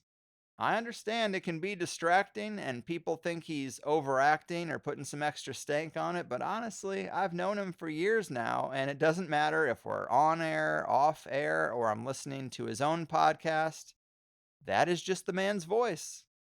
I have another friend with a very similar voice, and people always think he's trying too hard too. Actually, this other guy sounds more like Ron Swanson, but I'm 95% sure Recluse is not trying to put anything extra on it. That voice is just his God-given gift. But 4.6 is great. Seems like we're on a bit of a roll. I think every show lately has been well-liked, and I aim to please. I guess in Higherside news, there's really only one thing I want to clarify because it's coming through a lot of our support tickets. And that is that you can only listen to THC Plus on Spotify if you subscribe through Patreon. I know it's confusing. People take the time to sign up through the website and then they're frustrated with Spotify not accepting the RSS feed. Well, look, we all know these corporate platforms are consolidating what should be independent media, but they only take premium content through their partners, and Spotify is a partner. So I can't do anything to change it. If getting Plus on Spotify is important to you, sign up through the Patreon. If it's not, then there's really no reason that you shouldn't just use my website. I consider it better for several reasons, but I'm not trying to make this a big thing. Just a simple reminder that Plus on Spotify only happens via Patreon. That's all there is to it. Sorry if I don't make that clear enough. All right, and the meetup calendar. Let's see where the listener hangout events are coming up. June 30th, the Poorhouse Barbecue Hang in Canaan, New Hampshire. July 1st, Lansing, Michigan at the Rooted Socialite. July 6th, New Buffalo, Michigan at Rolling Embers. July 24th, a Eugene, Oregon hangout at the Oakshire Public House. And also June 24th, Pasadena, California at the Corner Bakery Cafe. Great, at least 2 new ones, I think, since last week. I wish there were more. If you're curious about who listens to THC in your town and if they'd be good people to know, make an event. HighersideMeetups.com, free and open to everyone. If you plan to go to an event, always RSVP too, please. Hosts like to have a good idea of who's coming. But that's it, another one in the bag. Thanks for listening, and big thanks, as always, to Chris. Congrats on getting another book out there. And take care, you guys. Life is short. I've done my part. Your move, cultural creators, watcher worshippers, and sorcerarchy agents. Your fucking end of the world as we know it, but I feel fine. From the Sunshine State, I'm Greg Carlwood, and what are we to do when the entertainment aimed at distracting and pacifying the good people is no longer able to hold anyone's attention, and the pre-approved state-sponsored media narratives have completely collapsed under the weight of their own obvious inaccuracies? Might we be in the rumored midst of the apocalyptic revealing, the long-predicted Great Awakening, or the often-discussed inevitable collapse? Some might even say these options are all just different perspectives on the same happening, something baked into the cosmic cycle of death and rebirth far above our pay grades. Still, with a deeper understanding of how things work under the hood, the ruling sorcerarchy seems to see reality as a stage for psychodrama, theatrics, astro rituals, and ancient Babylonian archetype embodiment to such a degree that we wonder if anything is truly genuine. Is everyone in public life carefully constructed to play roles designed to game a reality running on narrative and synchronicity? Can the beats and rhythms of the cosmos be shepherded towards advantageous outcomes that truly make order out of chaos for the ruling occultists? And are seemingly natural and random events actually scripted and pre-planned to maintain cultural control until it inevitably becomes too much? Well, these are the questions I wrestle with every time we get together with the great and powerful Christopher Loring Knowles. He's been blogging about these things since 2007 at the infamous Secret Sun blog, which has blossomed into an amazing content library and community as the Secret Sun Institute of Advanced Synchromysticism. He's the author of seminal texts like Our Gods Wear Spandex, The Secret History of Comic Book Heroes, The Spandex Files, The Death, Rebirth, and Redeath of Comic Book Heroes, The Secret History of Rock and Roll, The Mysterious Roots of Modern Music, and the Secret Sun Synchromystic Handbook, as well as the rock-solid, curated collection of the best content from the blog, The Endless American Midnight, and his wild sci-fi super novel, He Will Live Up in the Sky. We finally met in physical space at this year's Astronosis event, and it's a pleasure to be doing this once again. The Astro Ritual Revealer, Psychodrama Detail Decoder, and the Dean of the Secret Sun Institute. Chris, my good man, welcome back. Thank you, sir. It's great to be here. Yeah, man. So the last couple times we've done this, we have focused on the releases of the Synchromystic Handbook and the Spandex Files. We haven't really done a Synchromystic year in review in a while, so that's the overarching theme today. And right out of the gate, I wanted to say that you did a post about the eclipse back in February titled King Kill 24, paying homage to the legendary King Kill 33. But that was long before the Trump assassination attempt in July and the ceremonial political killing of Biden shortly after. If events are somewhat fated based on astro configurations and, of course, eclipses, this was super fortuitous on your part. What was it about this eclipse that had you connecting it to a theme like the killing of the king? Well, there's been a lot more going on besides the eclipse. We also had the Devil Comet. Let me just see what it was called here. It was Comet 16P or something. Let me see here. We also had the Devil's Egg or the Dragon's Egg Nebula. This is also the year of the dragon. And they're saying that they found a new star in Corona Borealis, which is the Northern Crown. I mean, things have just been crazy up in the sky. And the space weather, we've got a huge turnover now where Pluto is going from Capricorn into Aquarius. And the interesting thing for me is that when I looked this up, I realized that I started doing the whole siren thing on the Secret Sun just as Pluto was moving into Capricorn. So I'm terrible at astrology, so don't ask me what it really means altogether. I mean, yeah, so it's Comet 12P Pons Brooks and the Horned Comet or the Devil Comet, all right? And parent body of Kappa Draconids. So the Draconids I've talked about in relation to Revelation 9, and this all ties in, of course, to the Book of Revelections, a series that I've been doing on the election. You know, there's this whole school of thought that says nothing ever happens. And that school of thought, I think, is being wildly disproved this year. Things do happen. It's just that they happen and then they're just sort of absorbed by social media. You know what I'm saying? It's not like the old days when it would be all the sensationalism on network television and so on. A lot of things are happening. Things are changing. We are in the midst of so many cycles ending and beginning. All right. So, you ask me why this eclipse was so important because I think it marked this very pivotal year. And one of the things that I've been talking about, and I'm going to be writing about quite a bit in the next year, is how reality is just kind of changing. And everybody kind of notices it, but nobody can really put their finger on it. Nobody can really quite figure out yet how reality is changing, like what is going on. I mean, I call this the shimmer after the film Annihilation. So there's all this stuff going on in the sky, in the skies. We've got this huge alignment coming up in January. These are momentous times. I mean, we've got this war in the Middle East that just keeps growing and growing and growing and growing. We've got the war in Ukraine that could spread. The European Union countries are talking about reinstating the draft. They want to raise a large standing army because they think they have to fight Russia. I think it's more that they want to invade Russia because that's always worked out so well in the past. These are momentous times, and I think the eclipse really marks it. And I think things didn't go quite the way that maybe that the symbolism was saying. I mean, I don't like to make those kind of predictions, but the killing of the king, the sacrificial king ritual kind of did play out in more than one way. And I think a lot of it had to do with what they did to Biden, which was long overdue, and the assassination attempts on Trump, which I know there's a lot of controversy on, but that kind of ties into, my interpretations of Revelation 13 and the mark of the beast.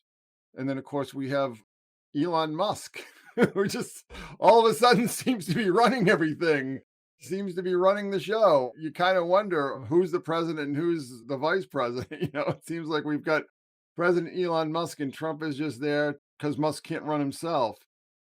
And it's just such a strange time. And I don't think people really fully understand it because it's kind of like when your hair grows. You used to your hair growing. But if you grew your hair for like 3 years and somebody didn't see you at all in that intervening period, they'd be like, oh my God, what happened to your hair? You know what I'm saying? And that's kind of like what's going on now.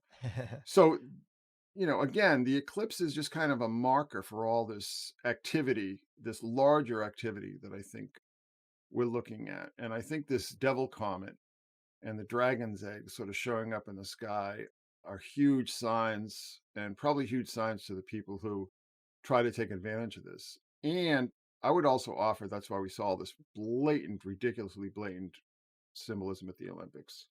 Mm-hmm.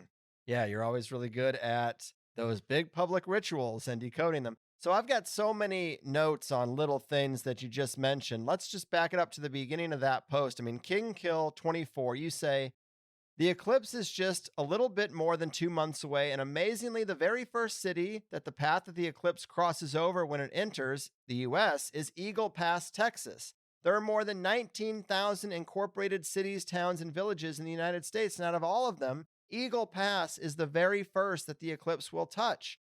Since these eclipses are figured out far ahead of time and the federal government is ruled over by sorcerers, it's safe to say that the manufactured migrant crisis didn't end up at that particular location by happenstance. And I would agree, this is just one example. I mean, people really have to stretch in their minds to remember the Eagles Pass incident. But the reason we're looking back at the year is to try to reverse engineer this template, the blueprint, the way they do their rituals and the way they do their workings. We got to go back to unpack it all and kind of see how the pieces fit in retrospect. So this is a great example. I mean, that is odd. So help us understand the logic there. If eclipses bring crisis, is this an attempt to engineer a crisis at that introductory location? Because as far as the cosmos would be concerned, it's just about the energy release, I would think. And that's something you can game if you have the sort of power to make events happen. Is that how you interpret what we're seeing there? The thing is with eclipses that they always seem to signal like some momentous change in politics and war and population and so on. And I think They've obviously knew that the eclipse was going to touch down at that particular location in the continental United States. Obviously, it went through Mexico before. But that event may have been ritualistic. And again, think of it almost like as homeopathy. So it's like you want just a little bit of that poison so you can sort of manage, or even like maybe in a vaccination of sorts, you know? Uh-oh. You create like this crisis, but it's a crisis that you created and that you can manage and then you can solve. And that somehow is a form of ritual ceremonial magic to try to head off this larger issue that you can't control, that you're worried about being overwhelmed by.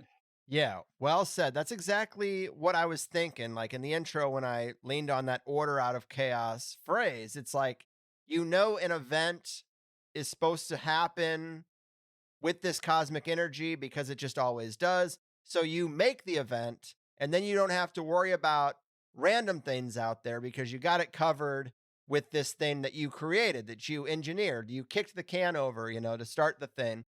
Who knows to what degree, what detail they're organizing it, but you can arrange a migrant caravan, a migrant mob to enter at this location and then just take your hands off the wheel and then just say, oh, well, this is the thing. But I just don't know how the universe responds or like what it is about the relationship between the path of the eclipse and this. It's not like the eclipse is conscious or the moon and sun are saying, okay, that counts, fine, we'll ease up. It's just like, it's weird to think about the cause and effect of eclipses or any kind of celestial event and human activity. Well, I think it all sort of stems back to anxiety. And there are certain outcomes that they are anxious about, let's just say. You can make all these kind of arguments about how things are planned and whether Trump's victory was foreordained and so on. I would kind of maybe argue with that a bit, maybe among some people, but when you're dealing with these vast organizations, you've got so many people with different agendas that are hard to manage, particularly in an organization when you have all these different power centers constantly fighting with each other. So one of the problems that I really have with a lot of conspiracy thinking is like, it's just this Saturday morning cartoon where like the Joker is like, hey, we're going to do this, and then like he just flicks a switch and everything falls in line. It doesn't work that way. There's so many moving parts. There are so many things that can go wrong. My personal opinion is that they're always going to run Kamala. They knew that Biden wasn't going to make it to the home stretch. Yeah, finish line. Never mind the finish line. I'm saying the home stretch. Okay. He definitely wasn't going to make it to the finish line. And I think what happened is that they always knew that she was going to come in, but I think there were certain people, like particularly within the Biden family, who weren't cool with that. There's different interpretations of why they scheduled that debate that he was so disastrous and so early. Some people saying that people in the Biden family wanted to make it seem like he was still capable and he could still stand up and so on and so forth. He couldn't. And then some other people saying that people within the DNC just wanted the world to see what a train wreck he had become so they can get him out of there and run Kamala. I think the agenda was always to run Kamala. And a lot of it has to do with what I've talked about in the Book of Revelations, just the fact that she has these two stars in Andromeda that are so closely tied. I mean, just for people who don't know, Andromeda, the constellation, the two stars on the end, one is Kamala backwards and one is Harris backwards. Sierra and Amalek, yeah. Those are the two main stars in that constellation. Right. And you look at that and you think, okay, well, how can that be possible? My mind says, well, Kamala Harris isn't her real name. She is a construct of a person because you're not changing the stars. Yes. So what can you change? You're going to change this person. So you made someone fit the archetype. Now, Andromeda is known as the chained lady. So then you get into the fallen Babylon. So you get into this motif that like she was never going to win. She's kind of a sacrifice. I think of Leia tied up under Jabba the Hutt's chain. And so she was presented as a viable option, but never really was. And so she fills the archetype of the chained lady, as well as having the damn first and last name. I don't know what that means. How do you work that out? My interpretation under this model would be, and granted, this is entirely speculative, is that she was going to fall, but it was going to be after she was elected. I've been watching a lot of this footage of all these network news shows the night of the election. Everybody was convinced she was going to win. All the anchors, all the guests, I mean, people rather high up in the hierarchy were all convinced that they had this in the bag, she was going to win. What my interpretation would be is that if they put Kamala in, it's time to shut America down. So it's like she's not going to fall. She's going to, well, she might fall, but America is going to fall. Like it's time to just wrap up the American experiment and do something new. You know, move the locus of money and power east, what they call the Asian pivot, and so on and so forth. So, I mean, I think she was destined to fall. I just honestly don't think that they expected her to fall that quickly. And don't forget that, you know, Andromeda in the myths is not only tied to Perseus, and Perseus is tied to Mithras, but she's also tied to Tel Aviv, right? Because Andromeda's rock is in Jaffa Harbor, Old Jaffa, which is part of Tel Aviv now. So that whole myth with release the Kraken, remember release the Kraken from the last election, right? Which is actually Cetus, Kraken is not Greek.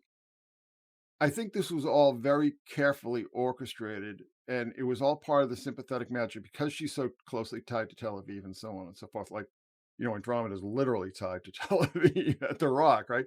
So I don't think that they expected her to lose. And I think that something changed. I think there were people within the campaign that knew she was going to lose because they had the internal polling. But I think a lot of people had blinders on. Now, bear in mind, I didn't vote for either one of these people, so I have no dog in this fight. But I think that this messes up their plans. And this is why I think they're so depressed. Now, back in 2016, you had me on your show after the election. We were talking about the fugue state. After the election, there was this, for about a couple of weeks, almost a month, there was this weird fugue state where like nothing was happening. But what they were doing is that they were ramping up Russiagate. They took out Michael Flynn. They were setting up all these schemes to get the electors to switch their votes, you know, in the Electoral College. By this time in 2016, you know, the sabotage Trump agenda was in full blast, mid-December. Right. Weird that it's not this time. Yeah, and also just the sense of defeat and resignation that I'm seeing.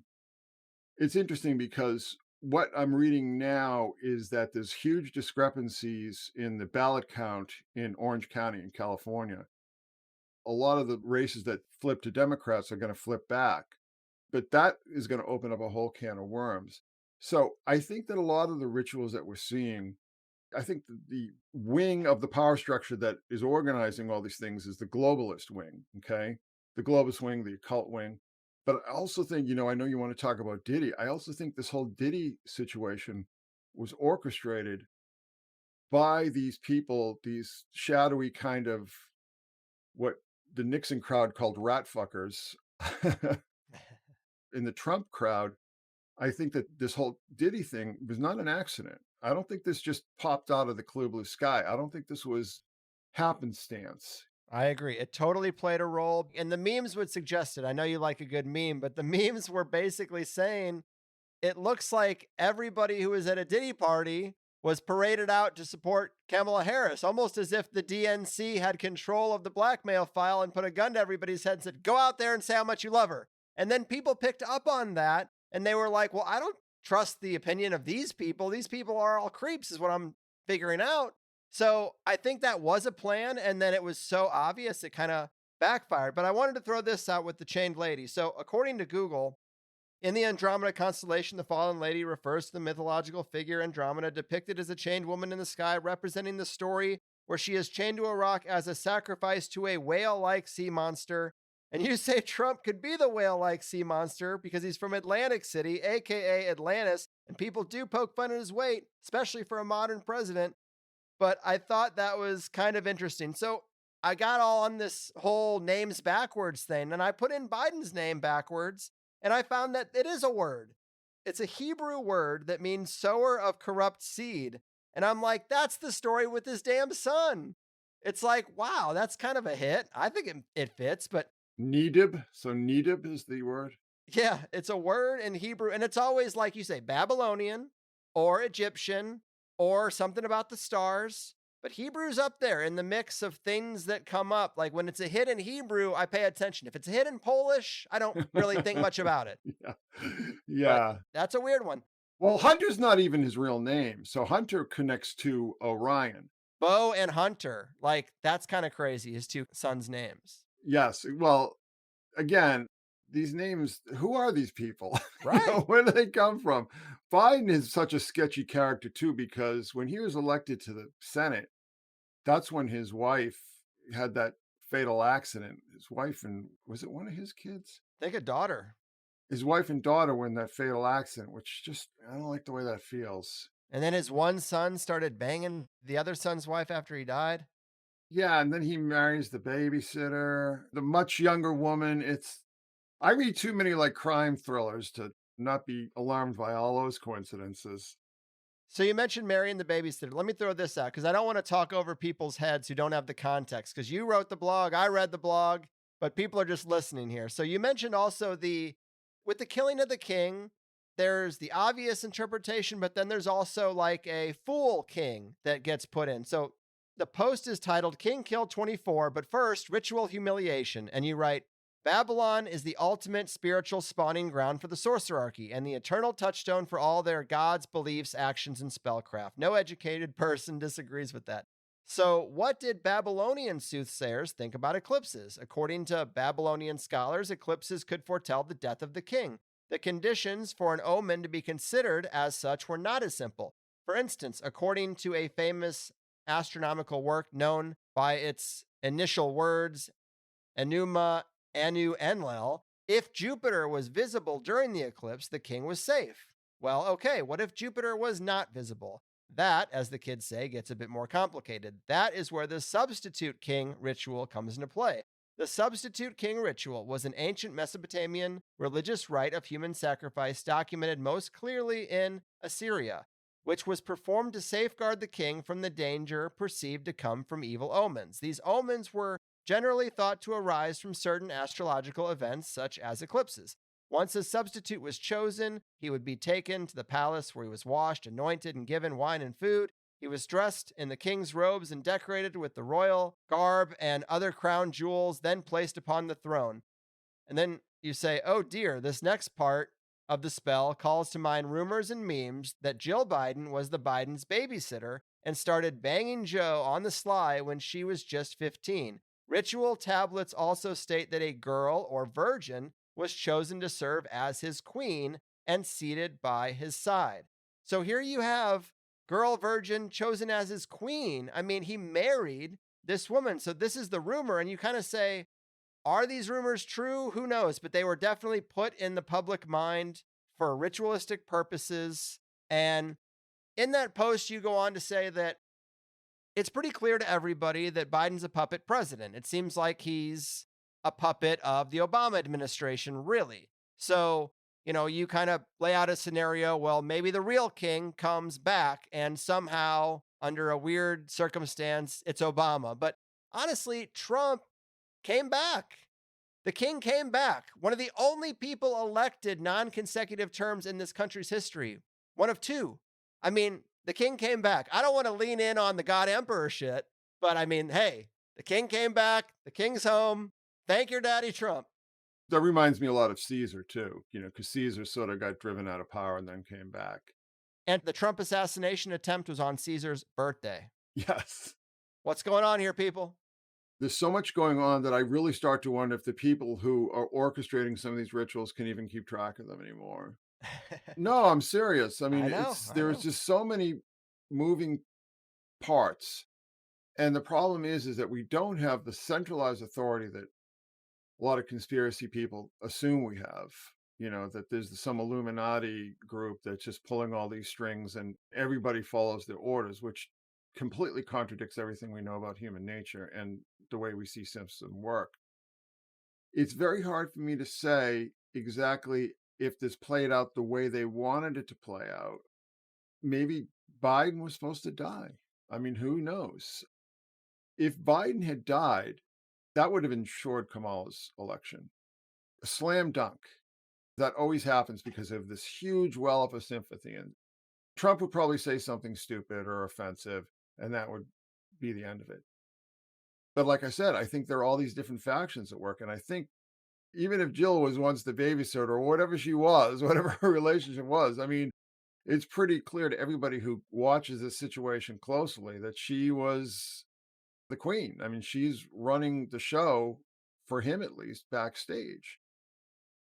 The thing that I also wanted to point out that I don't think people really paid attention to, people talk about the Biden imposters wearing masks. I would argue very strongly that the Biden that we saw at the State of the Union was not him. I think it was an impersonator. And if you look up photos of him, it's clearly a mask. The eyes are set in, so there's clearly another layer there. And also, he has no eyelashes. But if you look at the pores of the skin, it looks like rubber. It doesn't look like real skin. There's so much going on with this guy. And realize at the same time, they're trying to run this whole Ukraine situation. And then the whole situation in Israel with Gaza flares up. It could just well be that there were so many things going on that they couldn't have pulled it off maybe the way they could have done if they had already wrapped up Ukraine, if this whole situation in the Middle East didn't explode. And then we had the Houthis and then, Hezbollah and all this kind of stuff. So I think if this didn't all flare up at once, maybe things would have gone differently. And like I said, there were so many omens. There's so many things in the sky that traditionally over the centuries, over the millennia, soothsayers and magicians and sorcerers would take advantage of, i.e. the comet, the devil's comet, and the dragon's egg. This is the year of the dragon, right? And then this new star in Corona. Not only do we have Corona, but we have it's the crown, it's the king. So it's a double meaning. I mean, are coronaviruses actually coronaviruses, or is this just a term that was created for ritual purposes? Who pays the bills of the people who make these determinations? Because if you look at a coronavirus, does it look like a crown to you? You know what I'm saying? If you look really. at, why would you call that a corona? I don't understand the terminology there. It looks like a rolled up hedgehog or something. I don't know. I don't understand why they call that a crown. It doesn't look like a crown. It doesn't even look like, people said it's the corona around the sun and everything. So there's all this very, very potent imagery popping up over and over again, dealing with kingship. Like I had just done a huge live stream on the whole situation that we talked about in Las Vegas back in 2017. Yeah. Great live stream. People should check it out. There's way more detail in it, and I considered trying to go there, but it was just so hard to know what we talked about and what we didn't, and I thought most of it would be a review of an already very popular previous interview, but you add on several more layers. I always do. I don't do reruns. It's always like the extended director's cut, when I There you revisit go. a topic, right? But there was all that symbolism with Regulus, and Regulus is the king. Regulus is the Latin root of royal and all these other kind of terms, regent, and so on and so forth. One thing that I just really need to caution people, and I find very, very frustrating, is that people always assume that they can pull these things off without hitches. And I think it's getting harder and harder to do. And I would just point you to the Olympics, where it was just such an incredible mess. And everybody was outraged by it. We do have the Knowles' first law in there because, everybody goes, oh, it's the Last Supper. And yes, obviously there is that connotation. But really what it was the Titans feasting on Dionysus. Because that figure at the center, the blue dude, who's on the little platter and they lift up the dome. I mean, that's the Titans. So that's the Watchers, the giants. Yeah. Which so many people miss. They think it's Christianity, Satanism stuff, and so often, as you always note, it's Watcher worship. Yeah. Listen, people make fun of me for that. Oh, it's like Chris Knowles, Watcher worship.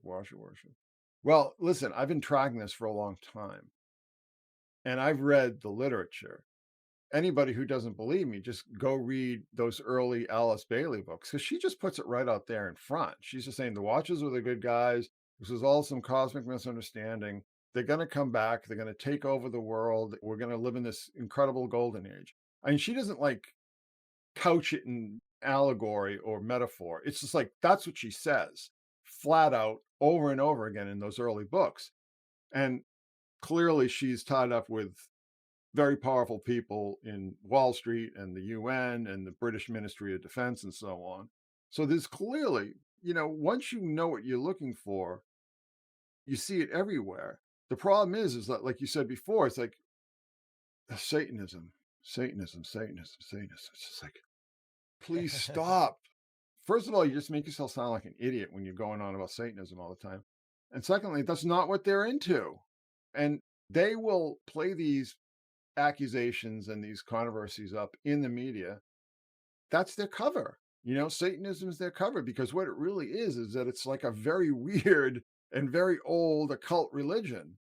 And it has rules, it has laws, it has texts, okay? It has artwork, it has history. Satanism has none of that stuff, So let me throw this out, because I don't want it to just be a review of a highly political year that everybody is sick of the politics of it all.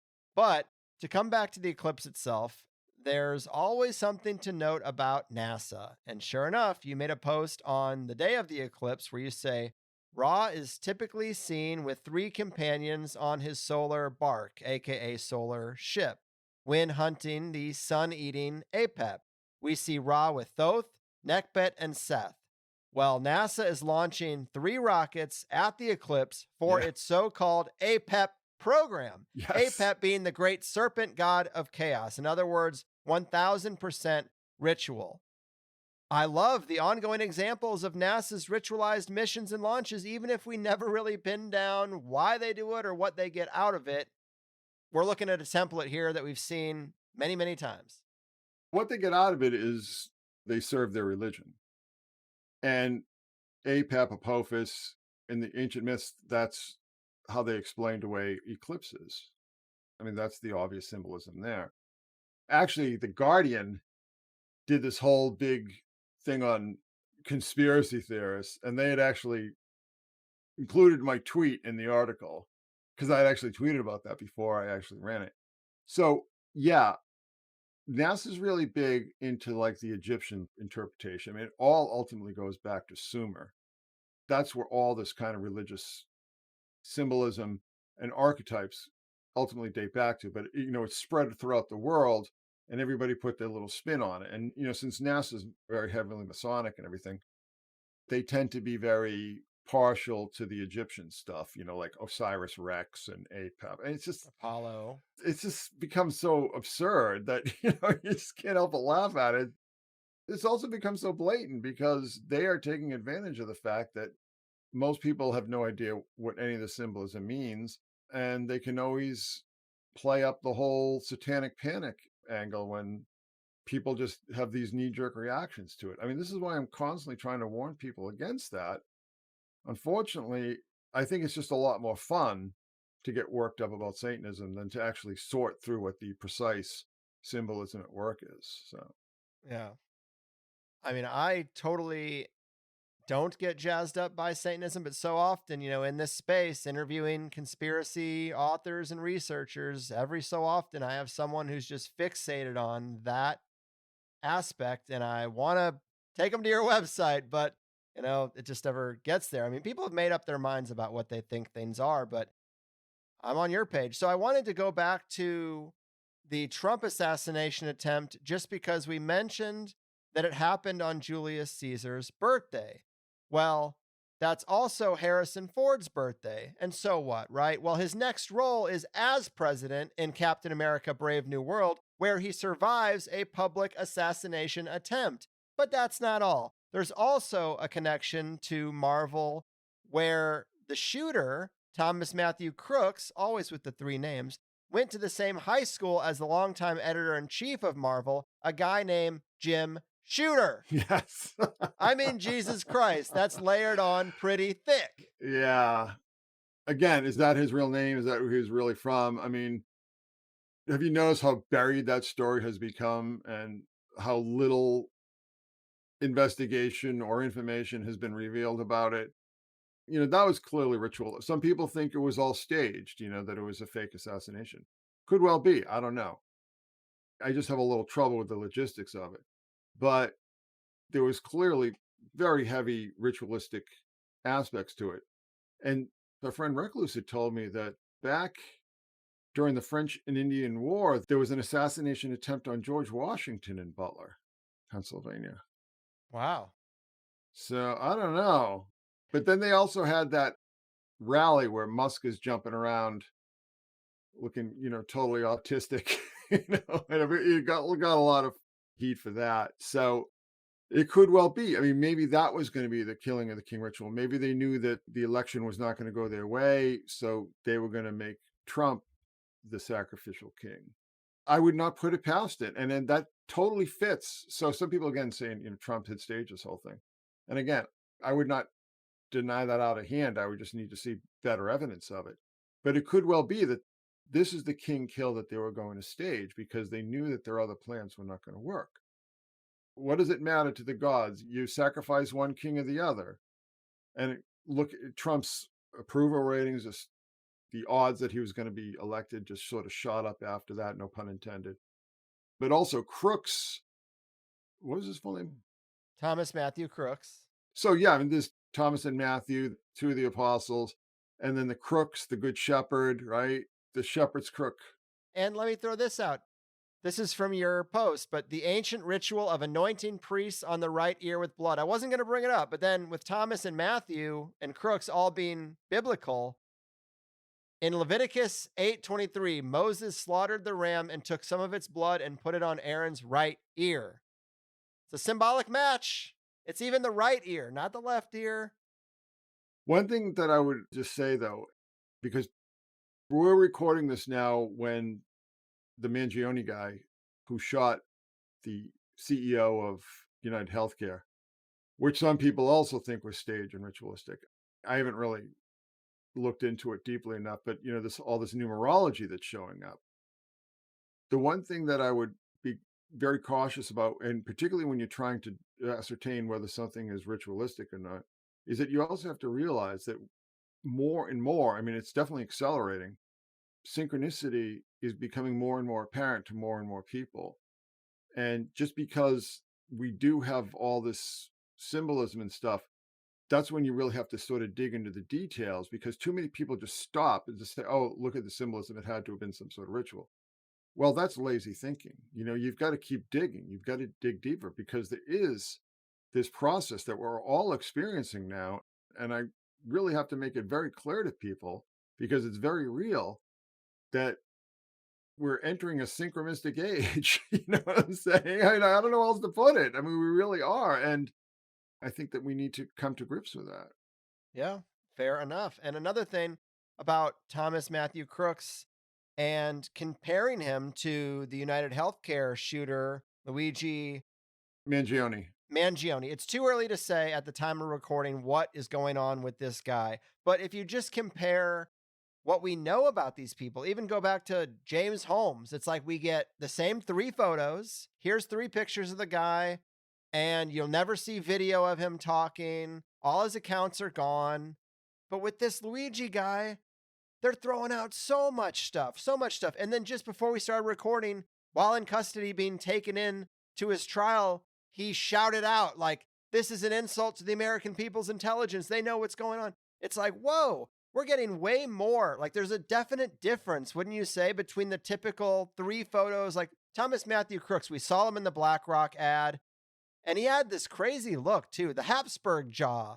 Yes. That's what he had to me. And that's a thing from elite inbreeding. So is he the product of like some Rockefeller fucking the maid? And then they're just like, well, we'll use this kid for something.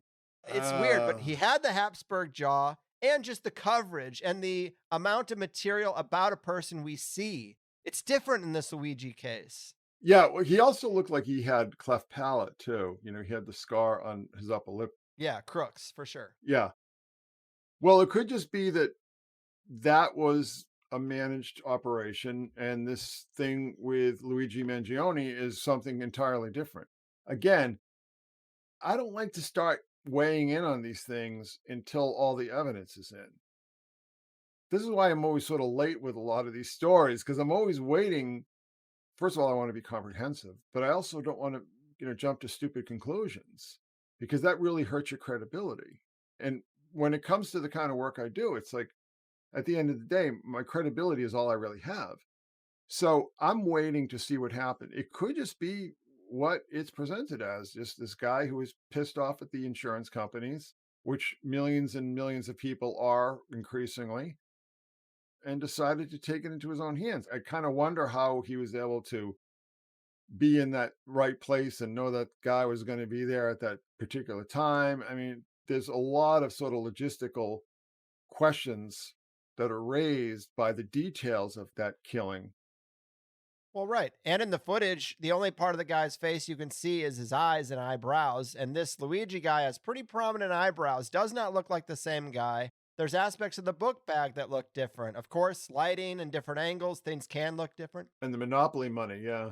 So we've been lied to so many times that for me to take a story at face value, it's got to be pretty damn neat and tidy. And this is anything but neat and tidy.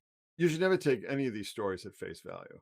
No, but even just to entertain the face value, this isn't some kind of weird op. It needs to be pretty explanatory, whereas this is so full of holes. I mean, I have to default to we're being played here. The 286 thing, the numerology you mentioned, I mean, it's a little weird. You got to be a nerd to really pick up on it, but his Twitter banner was a Pokemon named Breloom, and all the Pokemon are in the Pokedex under a number. That number is 286. He's from Townsend, Maryland, zip code 21286. His cousin Nino is the Maryland state delegate and follows exactly 286 people on Twitter. He was detained 286 miles from the scene of the shooting. The receipt for his McDonald's coffee after tax is 286.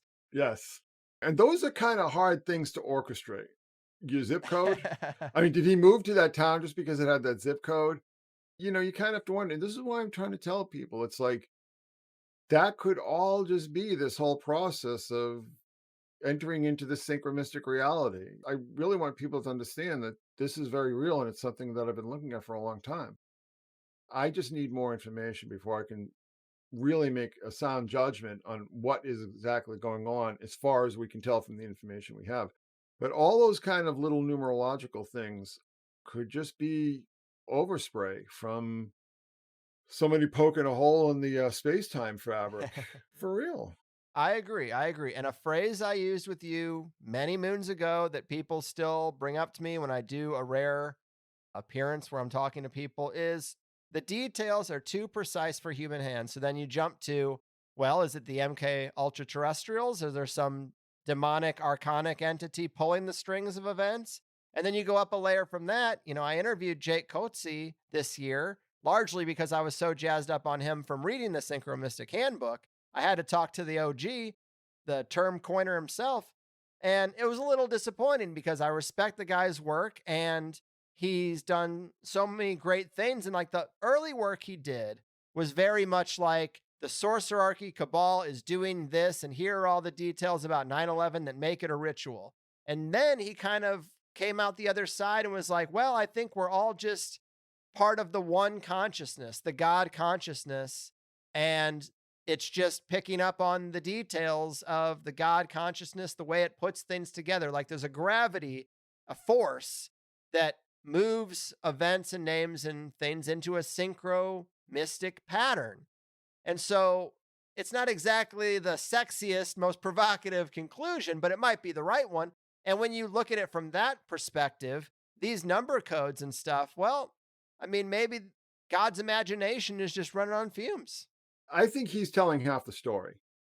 I think definitely what he's talking about is true. For sure. This is why I'm talking about the synchromistic reality. But it's only half the story. When you see stuff that just gets so crazy and weird and overwhelming and unlikely, that is probably not being orchestrated. And the thing with sympathetic magic is that you want to just keep hitting the same nails on the head over and over again. And not in the kind of way that we see the 286. I'm just talking like where it's clearly somebody is doing something. Okay. Somebody is actually doing something that is happening. I don't think this guy went into McDonald's and said, well, if I buy this cup of coffee with tax, it's going to come out to 286.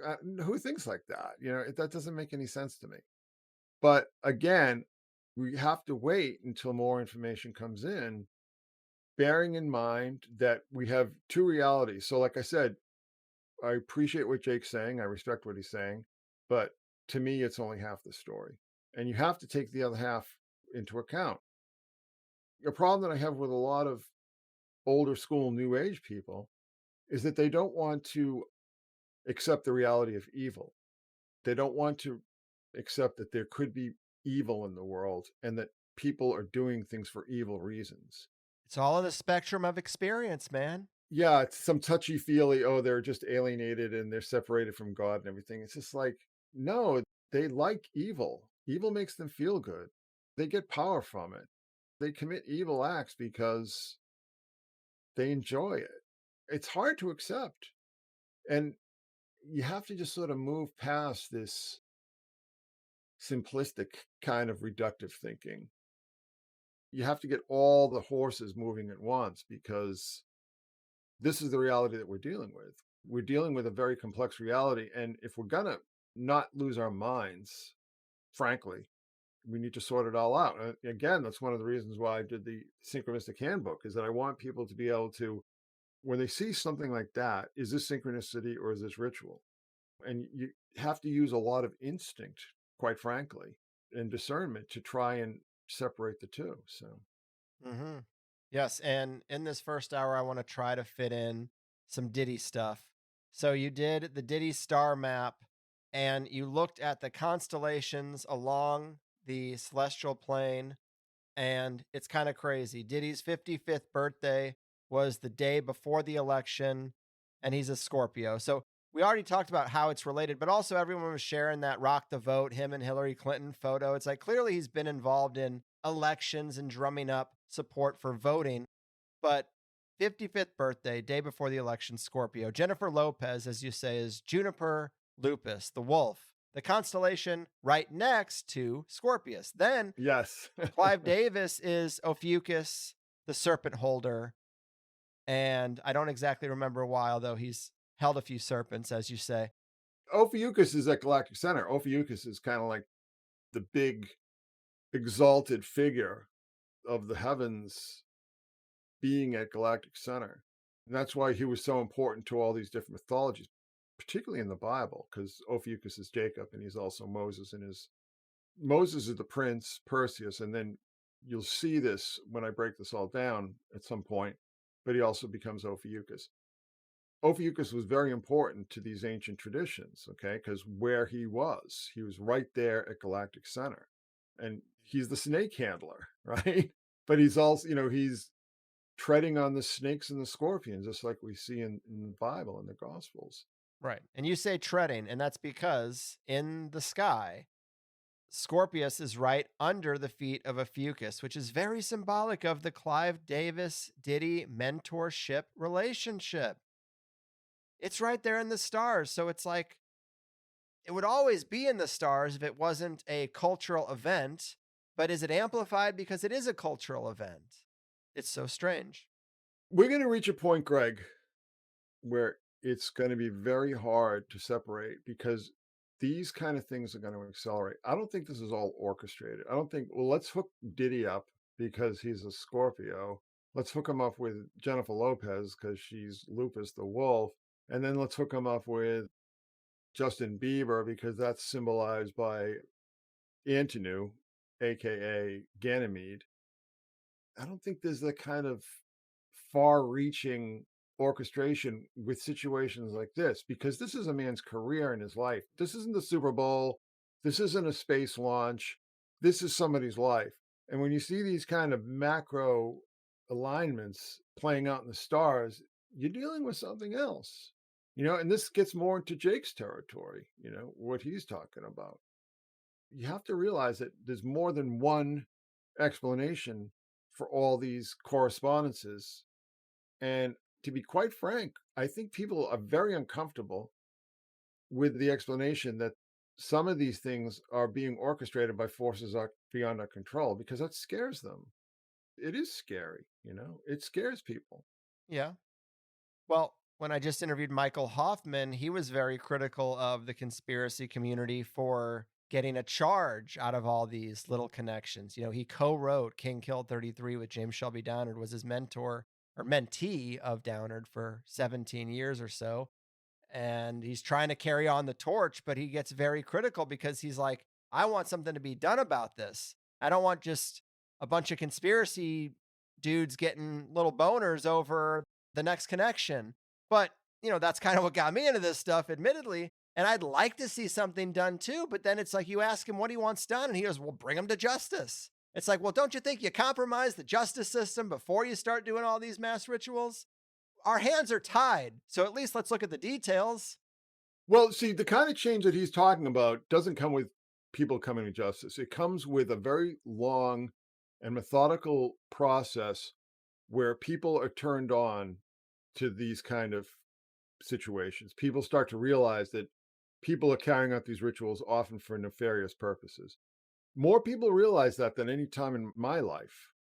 I mean, maybe not in the most sophisticated way, but at least they're starting to realize. This is one of the reasons why, Q is Q, but at least it got people starting to think about how symbolism is used as a weapon. I agree. I would differ with most of the interpretations that were made, but at least it gets people starting to think that there's something else going on. They're not just sitting there like zombies watching Fox or MSNBC or whatever and saying, oh, this is how the world really is. They're not looking past the veneer. A step in the right direction. But here's the other thing too. So I always wondered like why everybody in the media got so freaked out about Q.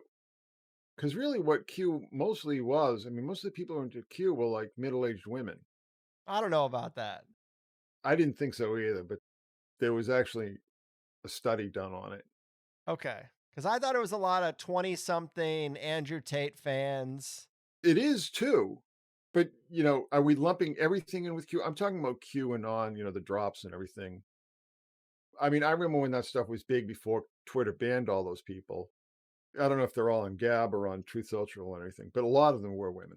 But anyhow, the point being is that they're always making claims in the media that I never saw in the Q material. I always thought the Q material was like really bland and innocuous, but they were really upset about this whole idea of these like sex trafficking cults, and the media was very upset about that. Well, now we realize that they were upset about it for a reason. It's like when we talked maybe 5, 7, 8 years ago, whatever, we didn't have the whole situation with Epstein really coming to light. We knew about it and there had been court cases, but we didn't know the full extent of it because after he was convicted, he just went back to business as usual. We had the whole Me Too thing. Me Too is very problematic because there was an agenda that had to do with getting rid of people who were deadwood in Hollywood. But we also had NXIVM, and now we have Diddy, and there was things in between, I'm sure, that I'm forgetting at the moment.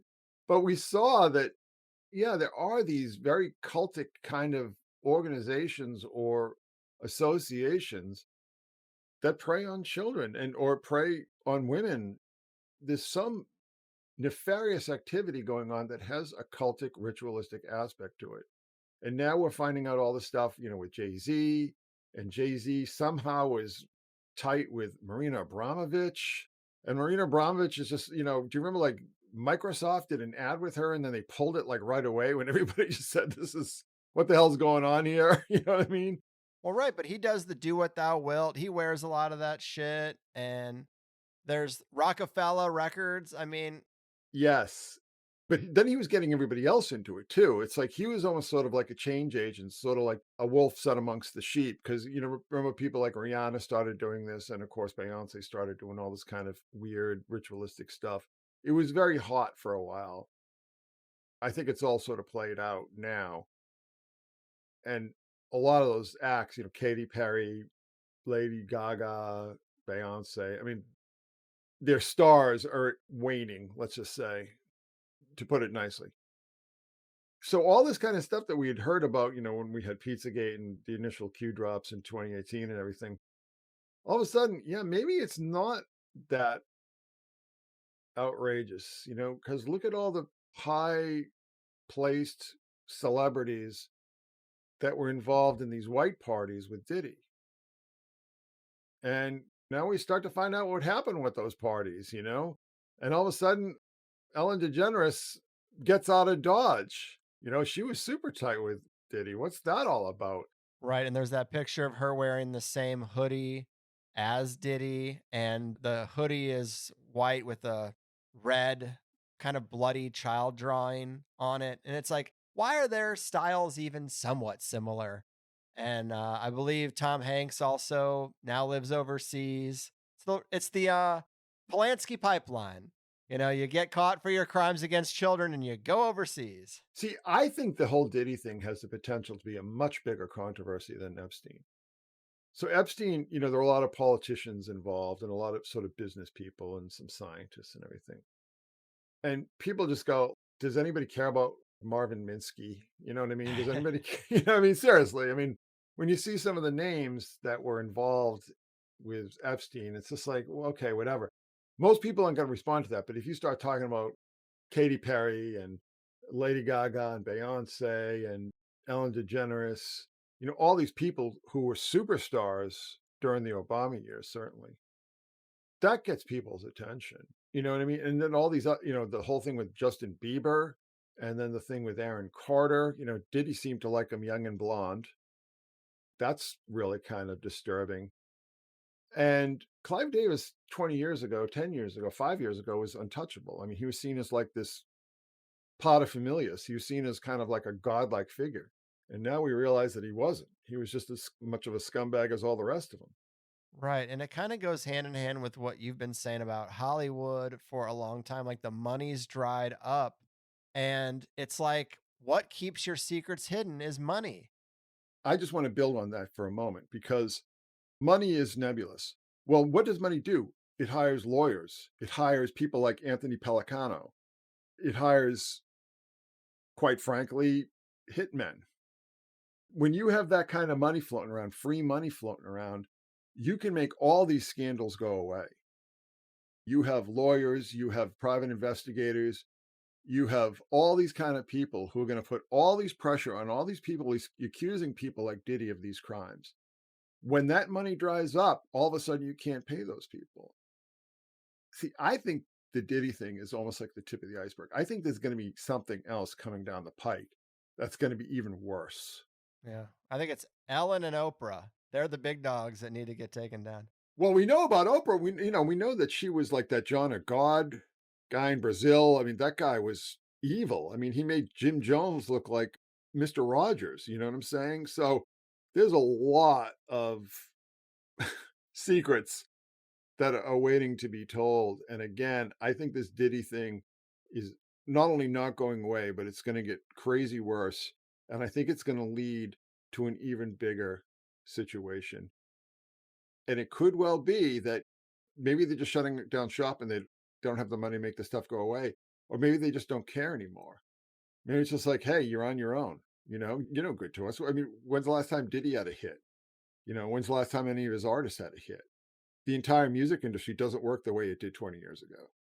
Right. Same with movies. Like people are being entertained by very cheap entertainment, podcasts, TikTok, YouTube. That's a problem for people who make their projects with $100 million budgets.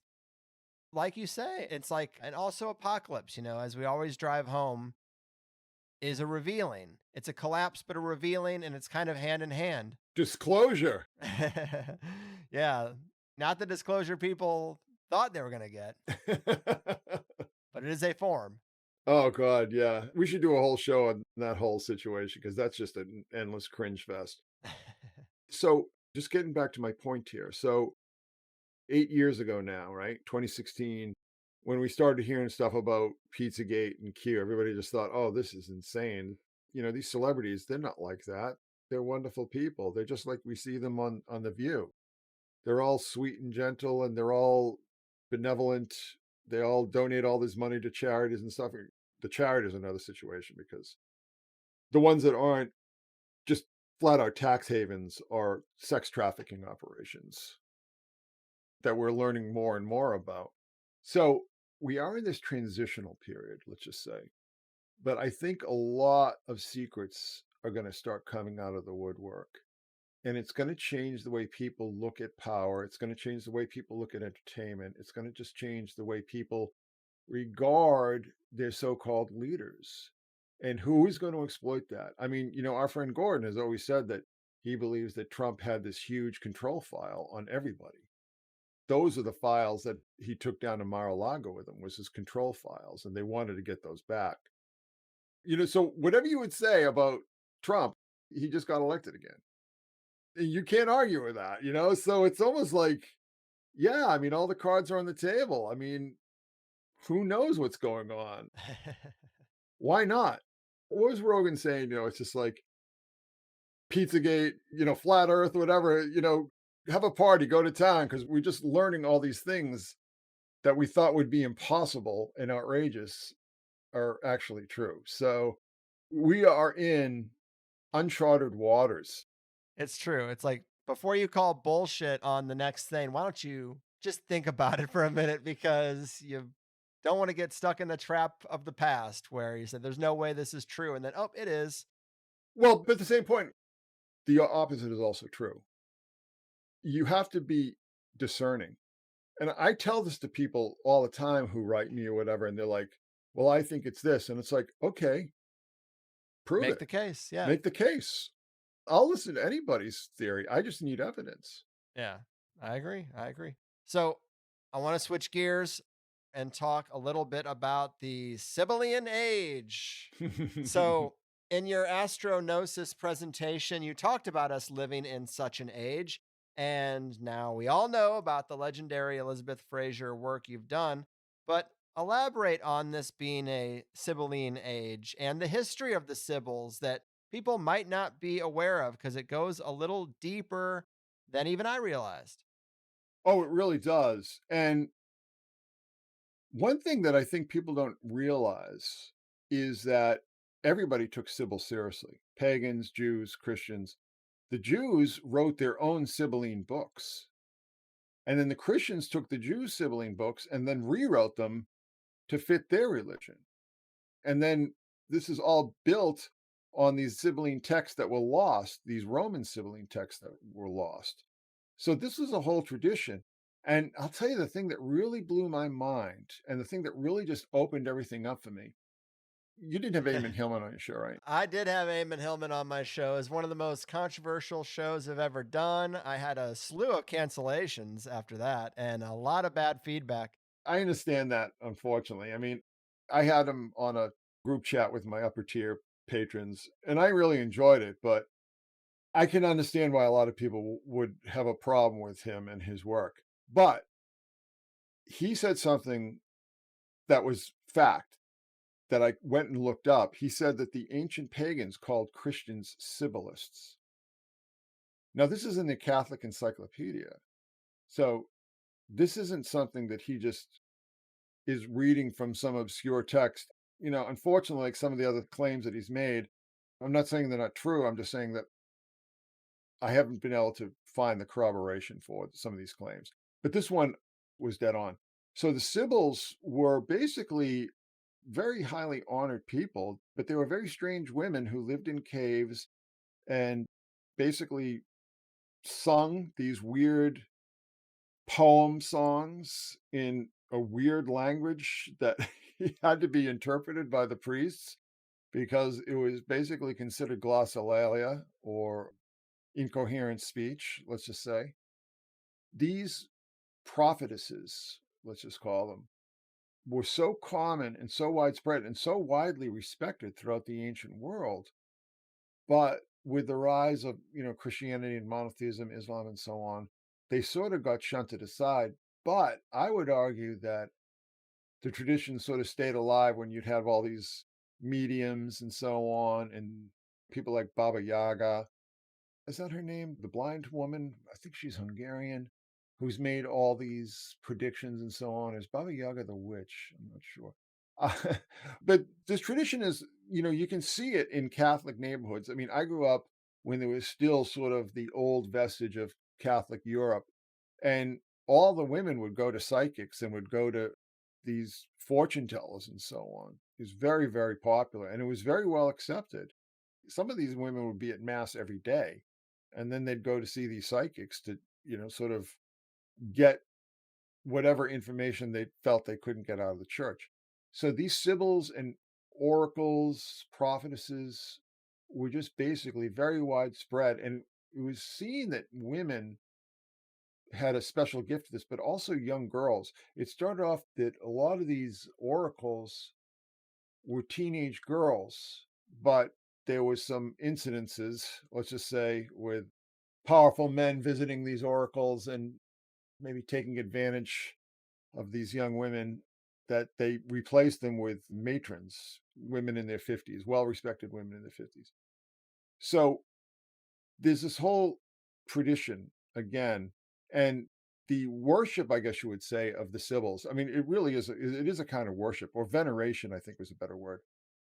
Was revived during the Renaissance, and we saw people. Leonardo did a number of paintings of the different Sibyls and so on, and it was became very popular again. After that, I think you could almost argue that people like Madame Blavatsky and Annie Besant and Alice Bailey, these types of women, these charismatic, particularly in theosophical and neo-theosophical movements, sort of became like neo-sibyls. Then it became sort of popularized in the 60s. This is probably way before most of your listeners' time, but there was a woman named Jean Dixon who had claimed to predict John F. Kennedy's assassination. And the prediction was very vague, but she wrote it for a long time. She was seen as like the celebrity psychic. And then later on, there were women like Sylvia Brown and the Long Island medium. They're all sibyls. They have these different names, but it's all the same role. It's like these women who are seen to have contact with forces, powerful otherworldly forces speaking through them, whether it's angels or gods or whomever. Okay. And it's never really gone away. It really hasn't. And like I said, it's taken all these different forms throughout history. But I would argue that since we are in this, at the very least, this massive transitional phase on so many different levels, we are in the middle of World War III. Okay. I mean, let's not sugarcoat it, that this impulse or this need sort of arises again. And what I talked about at Astronosis was how Philip K. Dick was obsessed with this. So he had this transformative experience that he called 2374, with the pink beam and so on and the goldfish. He really believed that the reborn Cumaean Sibyl, who he wrote about a lot, was behind it all. And everybody knows who I think the Sibyl is, and I've gone to great lengths to prove that, or at least to present my evidence for it. Proof, I guess, is a matter of opinion. Right. Well, for people listening who haven't seen that presentation, we have talked in the show before about Philip K. Dick's visionary experience, the spontaneous thing that happened. I think any Dick fan knows about this thing that happened to him. And you talk about it being not a psychotic break, but a legitimate visionary experience. And he describes it cognitively, lucidly, rationally. Like he unpacked it well. He was a writer. He knew how to find the right words to express this very bizarre thing. Well, he said he was listening to Strawberry Fields Forever, got up to go to the window, and then was hit by this strawberry pink ice cream color and had a download experience. Fraser means strawberry field in Irish. And then also Philip K. Dick used the term the trash stratum to describe the lowest base level of things. Of popular culture, advertisements, junk novels, stuff like that. Yeah. Exactly. And what embodies that of all the brands of the 90s? Fruitopia. Who did 2 Fruitopia ads? Liz Fraser's music. And then also she joined 10 Tricks for a song called Tales of the Trash Stratum. From the trash stratum, yeah. From the Trash Stratum. Yeah. Trash Stratum is not a common term. No, it's pretty on the nose, isn't it? I mean, wow. Don't forget, Tricks Never produced the Super Bowl show with The Weeknd. So there's that also, that kind of tie in there. They did a Super Bowl show with The Weeknd? Well, Tricks is a guy. I mean, it's just one musician. It's not a group. Okay. I never heard of him before. Apparently, a lot of people have. It's kind of like very edgy, weird, sort of electronic techno kind of stuff. But he's worked with The Weeknd, and he had actually produced that halftime show. And The Weeknd has said he is a Liz Fraser fan. Oh, absolutely. But I'll tell you something else. I don't know if I've told you this on this show, but on my original Fraser blog, I had actually shut it down because I started noticing this weird traffic that was coming from nowhere. Okay, I've heard you say this before. I knew the blog was down, the Deep Pearl Dive, can't access it. But talk to us about this because, I've been doing this over a decade. I don't know where any of my traffic comes from. I don't look. I don't even really know how to look. So here's the thing. I was keeping an eye on it because I was really paranoid at the time. And I wanted to know where everybody was coming from. I wanted to know who was joining up and who I was going to share information that, quite frankly, is information that I didn't want to be made public. So I was keeping an eye on it. Now, here's the thing. I had done a post on exactly what you just talked about, Phil K. Dick and Strawberry Fields Forever, okay? I had done a post. This is in the early days, and this is the first time I had posted on that. A day and change later, Elon Musk has this weird tweet about Strawberry Fields Forever, and he repeats it like 2 or 3 times. And the tweet didn't make any sense at all. But here's the thing. I mean, some of that traffic I was mentioning was coming from I had zoomed in on Google Maps to see where is this, from the GPS coordinates. It was basically a rock in the middle of the California desert. You know what I'm saying? So it's there was no habitations. There was no trailer parks around. And I was just wow, because here's the thing. People go, what, this guy with this Elizabeth Fraser stuff again. Elon Musk's baby daddy a couple years back was Grimes.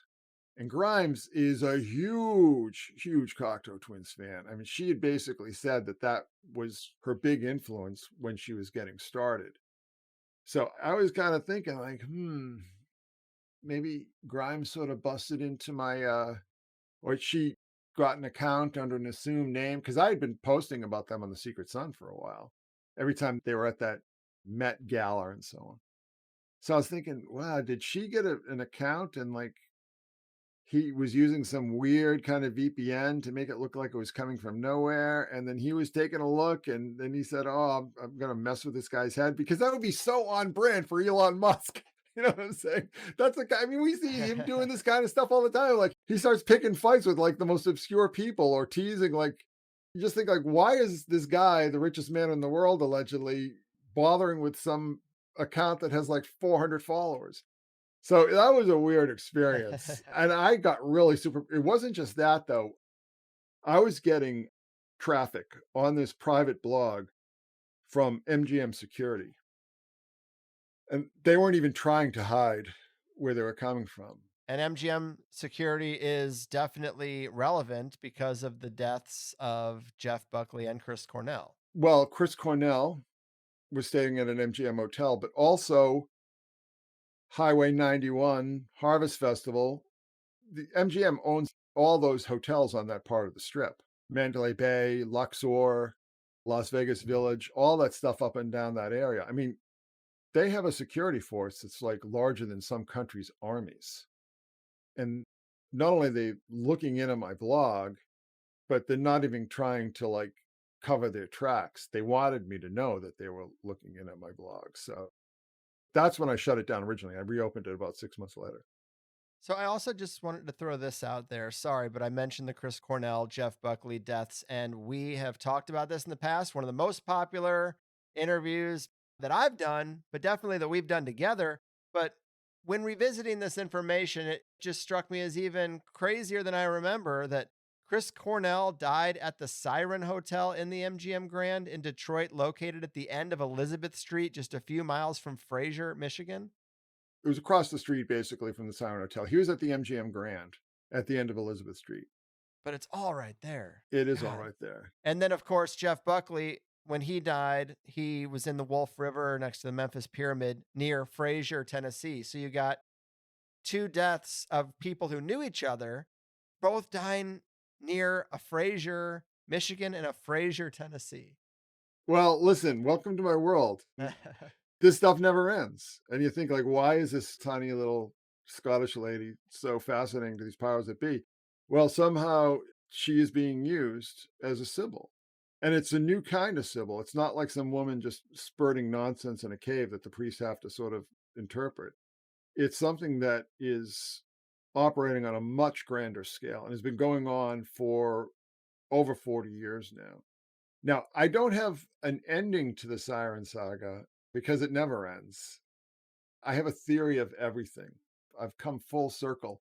Now, the reason I came full circle, I was working on a Smiley Face Killer live stream. And I was like, wow, some of this just started to sound a little bit too much like Jeff Buckley's death. Now, I've had people who've gone down to that exact spot where he allegedly drowned, and I say allegedly for a reason, and they said, it looks like just a little pond in a park or something. It's called a slackwater channel, so there is no current. I think there's an undertow at the end of Mud Island, but everybody's looking at it and going, there's no current, there's no waves, boats go by, there's no wakes. You know, this whole story that a big tugboat went by and created this huge wake, they don't allow tugboats in that channel. So there you go. When you start to look at the details, and I'm not the only one who noticed this, there are some Jeff Buckley sites that I've seen, like message boards and everything, where people are going, you know, the story of his death doesn't make any sense. The entire story just sounds off.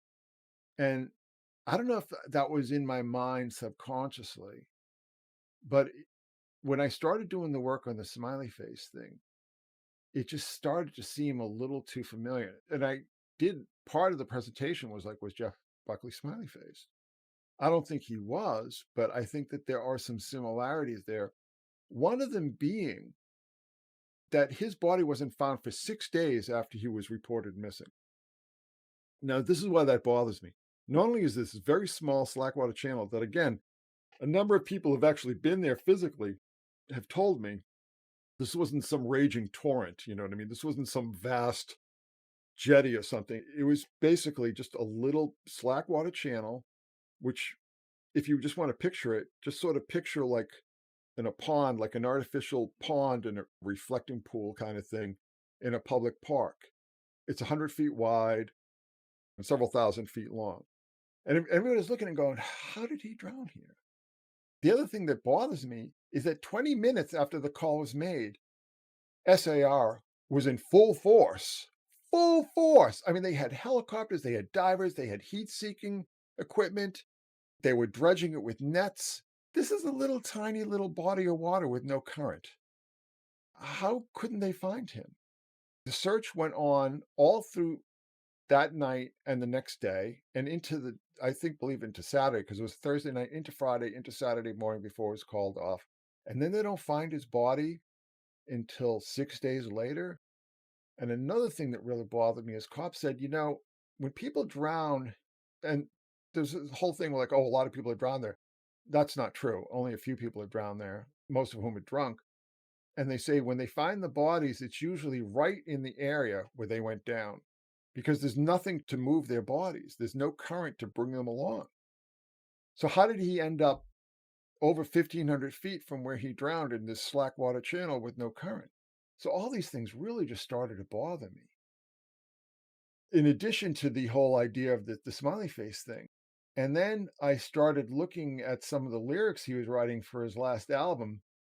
And all of a sudden, all the pieces fell into place. And I have a much different interpretation, let's just say, of what happened to Jeff Buckley. And I don't think it was suicide, and I don't think it was an accident. let me back up a little bit with some details with Philip K. Dick. So this is a synchronicity for me too, because when I left California, me and the old boys were trying to find a way to stay in touch. We decided to start a book club of fiction books. And when it was my pick, I picked Ubik because I hadn't read it. And I was like, well, this is a good way to scratch off a book from my list and make you guys read something weird. My buddy picked Paranisi, which was, of course, central to our friend Recluse's presentation. So I'm watching these two presentations of two fictional books that I had just read. But okay, so yes. So Philip K. Dick believed that the god was Ubik. It's a term meaning ubiquitous. So I always pronounce it wrong, but ubiquitous, who had been pushed to the periphery by trashy TV commercials. Cocteau Twins, we did the Fruitopia thing.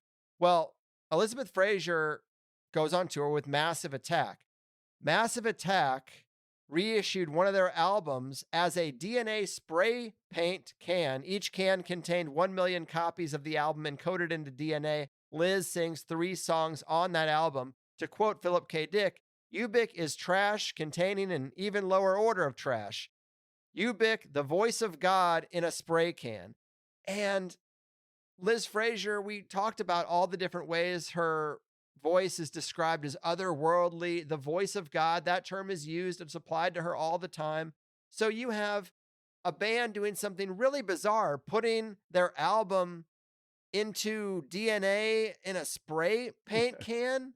And then he has this book where that's the central motif. It's like, wow, that is really on the nose, going from the trash stratum thing and the strawberry fields thing, and then the spray can. It's like, wow, Philip K. Dick is definitely somewhat related. So we got to find some place to land on this. And if we come back to what the first hour was really about, this Synchromystic tour of the weird, bizarre syncs and details of the year. It was a year dominated by politics. It was really hard to find things going on that weren't related to the election. I love the NASA example. Were there any things that we missed, or is there anything you would say about the time going forward related to just decoding events and what you've seen, the amount of events compared to previous years? I think we're kind of past, I think this is part of the apocalyptic process. And again, I always have to be very clear because I use that term, as disclosure, unveiling, revealing. There are all these things I think are all ultimately connected. And that I think is part of this process, is us beginning to realize that things we thought were separate aren't. They're actually very closely linked. And all the things that I had in my notes, what do I have? The Olympics and the Middle East situation and Ukraine and the election and the eclipse and Diddy and so on, because they all tie together. I mean, just, Diddy, who would think, 30, 40 years ago that some rapper would have connections to the highest levels of political power in this country? Right? And people would think that would be ridiculous. They would just dismiss it out of hand. But things definitely changed when Obama came in, and all these people, Jay-Z and Diddy and Beyonce and so on, all of a sudden were being invited to the White House. They started becoming major players. Now, the fact that they're all tied in with sex trafficking, quite frankly, abuse and pedophilia and so on and so forth, what does that tell you about the system at large? I don't think it tells you anything good, but this is the world we live in, and we're also living in a world where, because we're so heavily mediated, because we're so heavily connected through social media and through the internet and so on, that the lines of demarcation that we all had assumed that everything has its, separate magisterium, everything has its own place. We're really starting to realize that isn't true. And how do we deal with that? How do we process that? How do we accept that? At the same time, quite frankly, a lot of people are just going off the rails. All you have to do is just look on social media, and people are just losing their shit left and right. So no, it's very concerning to me. And in terms of weird syncs, I just wanted to throw this out too. So I got on that thread of like reversing names, not even something I would normally do, and not even probably the best way to research, but there's a weird connection where in 2018, there was this guy who was a male stripper, porn star, prostitute who took over the lobby of a Trump hotel in Miami with a gun and an American flag. I don't know if you remember this. Vaguely. Yeah, so you can watch the police interrogation video online. It's 20 minutes or something. He goes on a big rant about Diddy parties and being used as a sex toy, basically, at these parties, being told to fuck this chick, that chick, while Diddy watches. And the guy's name is Jonathan Odie. And when you look up Odie backwards, spelled exactly the same, IDDO, that person, Ido, was a biblical prophet. So here's a guy who comes out with the story before anyone thought it made any sense. This bizarre rant about Diddy parties. Now that's very easy to understand and to believe. Well, just think about how you would have been attacked. So say you did a show on the Diddy parties 3-4 years ago. Just think how you would have been attacked for that.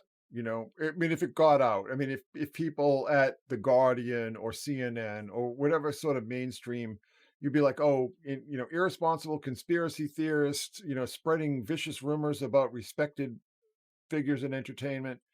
You know, you would have been called Pizzagate and Q and all the rest of these terms that you would have been called Alex Jones and everything. But now we know that it's not theory, it's fact. And like I said, I think we're just at the beginning of this process. And as I said before, when the money isn't there to keep the lid on, that's when the secrets come out. Yeah, I think that's a really great point, and it makes sense of why things get revealed in certain times and not others.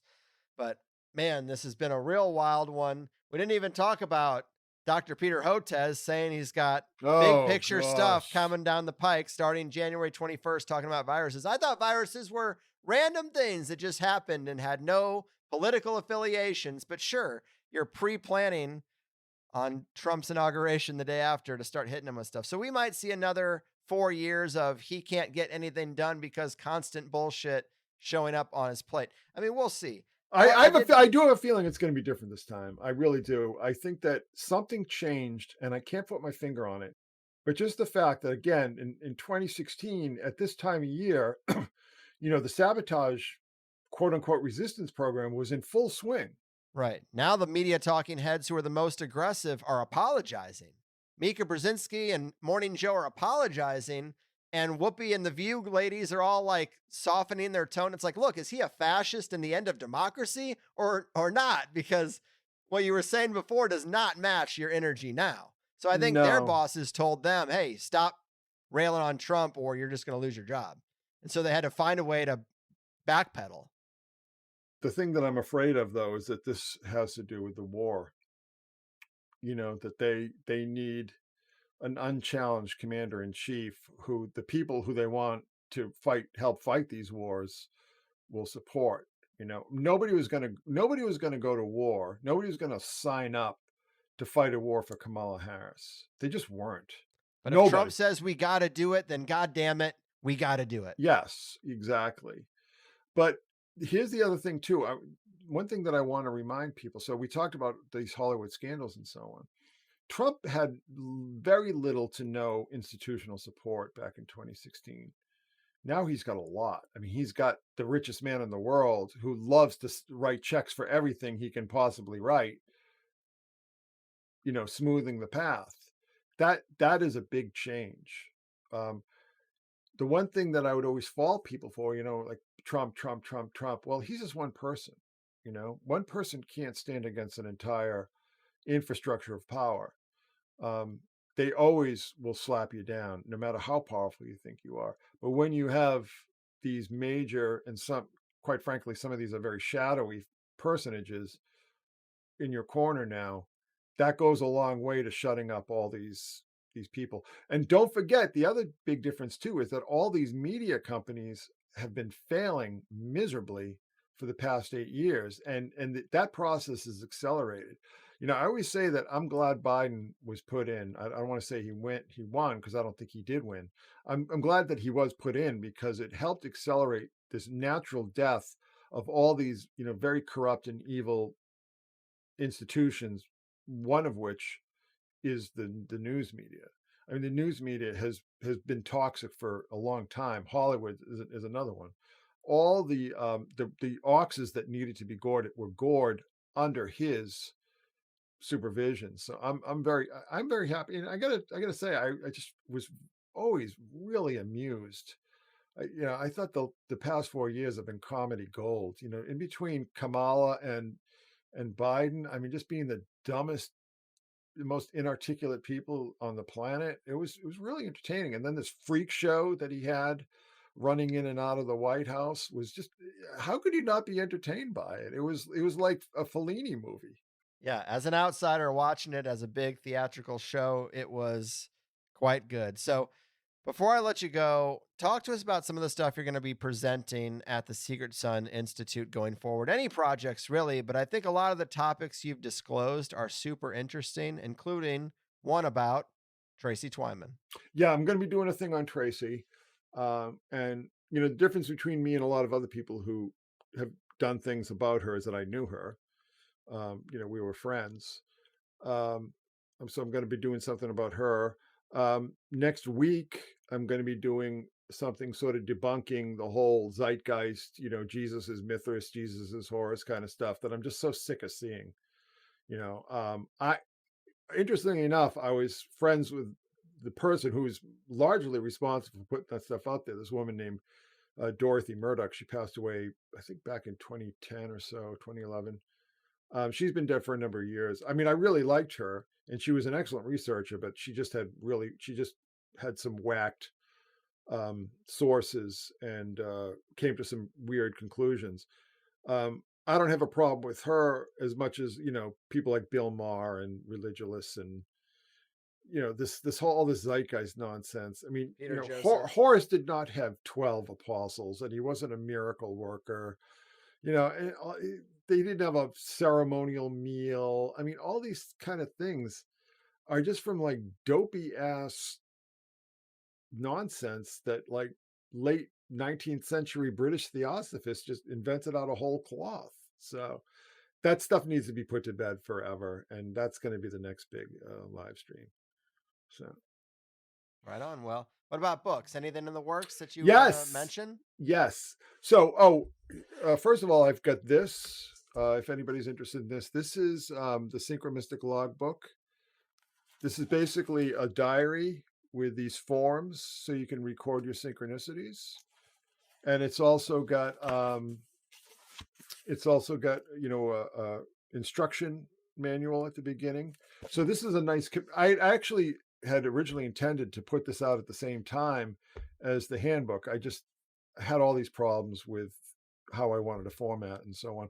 But I am working on this book now that's going to be sort of a history of 90s conspiracy theory through the lens of the X-Files. But I'm going to go really deep, very deep into the weeds on, Watergate, Vietnam, JFK, MK Ultra, the counterculture, all these kind of things that, really informed, that sort of almost reach their apotheosis in the X-Files. But, it's kind of an X-Files book for people who aren't into the X-Files, because it's going to go really deep into Waco and Ruby Ridge and all these kind of events that people might hear about now, but aren't as familiar with. That book is going to be called XF Ultra. So I'm really excited about that. Man, super busy guy. And when it comes to your Patreon content at the Secret Sun Institute, you're churning out more stuff than almost anyone I know. Always doing fun stuff, trying to make it more of a community, trying to make it more of a hang, watching movies together and parsing them in the way that only you can do. And it's great. So I encourage people to join the club. And you're one of my favorite people on this island Earth. I'm glad we could do it again. Keep up the good work. And I already look forward to the next one. Right on. Wow. Wow. All right. That was wild. a pretty long THC, and I'm not sure how it will sound straight through because it is a bit disjointed. Chris and I recorded a 2+ hour long show, and then the second hour we recorded kind of got scrapped because the day after we recorded, Chris just started to find an insane number of syncs between the original Song to the Siren material and this UnitedHealthcare shooting story. And you might think, well, why would that be? How could those stories be related at all? But when the Sybil dusts off her old classic, Song to the Siren, who knows what can happen, because it's actually pretty rare. She put it on her tour set list this year after not singing it publicly for 12 years, and then 17 years before that, and then 12 years before that. So it's a rare thing to do, and it seems like she knows it has a power to it, and it was bound to weave the synchronicities through other major events and stitch them together with potent pop culture because nothing is real anymore. And performances of this song rip holes in the fabric of reality and might even relate to a super being whose language is reorganizing reality in these sorts of ways.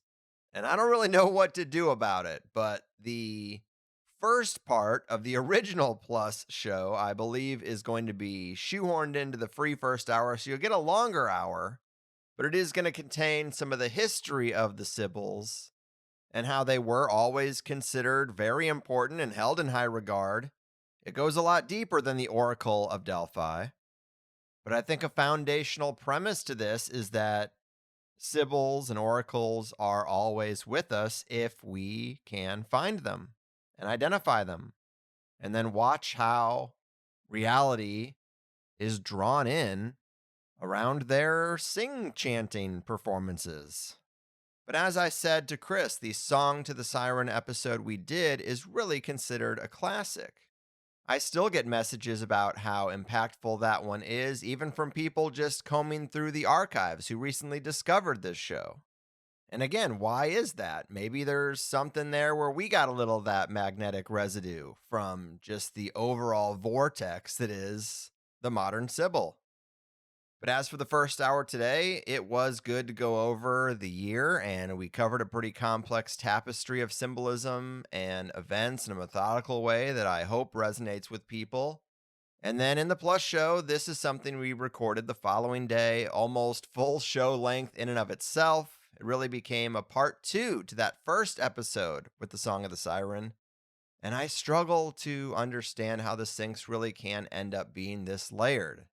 And it's not even to say that the shooting story should be taken at face value or that Luigi even did it, but this is the cultural narrative of the event, and it's full of weird references to sirens, mermaids, twins, Buckley, the name Brian Thompson, X-Files, and even King of the Hill, and the one Mortal Kombat character who uses her otherworldly shriek as a weapon. Very wild examples of something truly bizarre. So yes, I am saying this to pitch it to free listeners that this is not one to miss if you liked that original Song to the Siren episode, but also to explain to Plus members why it's a little disjointed. I'm trying to weave together recordings taken over 2 different days. Now, the original second hour we recorded, which went kind of way too deep into some of Chris's investigations of the Sibyl's background and biography, well, yeah, it got into the weeds, and I just wasn't sure the THC listeners would have enough context for it. But Chris is going to give it to his members at the Secret Sun Institute because they're far more dedicated and knowledgeable of the Liz Fraser work overall, so it's not completely gone. But Chris has been so good to me and our audience that it's only right that it finds a home there. So yeah, it was nice to do a Synchromystic year in review, though the year was dominated by the election cycle, and just when a lot of people thought they were done hearing about it, they heard about it some more. But we try to keep it weird, and there was a lot of things I wanted to make sure we got on the THC record. The Kamala Harris Andromeda constellation thing will never sit right with me. I know that. We've talked about Biden's sons, Hunter and Beau. That's very constellationally symbolic. But there's nothing like the Kamala Harris thing, and it's just weird. I hope you enjoyed it. I certainly worked harder on this episode than most, and it's hard to know beginning to end how the finished product will sound, but I just got to let this peacock fly, you know? But Chris is up there on the THC Mount Rushmore, right along with Joseph Farrell, Gordon White, and man, I don't know, who still checks in with us regularly and has for years? Maybe we say Analog is the newest edition? I would actually be curious to know who has the most THC appearances when you get past those big three. It could have been Tracy Twyman or even Jim Mars if they were still around. Sophia Smallstorm might be a female contender. Michael Wan, of course, would be in the conversation. Hard to say, really. I'm sure I'm missing plenty of people that deserve a mention, but the roster goes deep. So I hope you had a good time with this one. The Philip K. Dick connections were very wild too, and we didn't even talk about the Jesus fish on the chain, which pops up in a Cocteau Twins music video because it was kind of too visual. And we didn't even talk about Minority Report, which was made from a Philip K. Dick story and has other connections, and that's kind of the material we cut out, but people aware of Chris's deeper work will immediately know what I mean there. So there you have it. Not everyone's into the Synchromystic stuff, but it is a real highlight for me. If it hasn't been obvious by my attempts to get all the greats on THC this year. But let's move it along. In Higherside news, the last episode with Joseph Farrell, the Demon in the Acre add-on, has clocked in on the rating scale as a 4.9. Love to see it. Another 4.9. I think we've only had two ever be that high, and the other was Dr. Heather Lynn, also not too far back.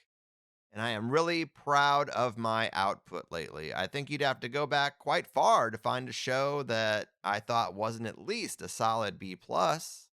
And as always, obviously my hope is that people enjoy what they hear enough to convert over 2+ members and get twice as much of it.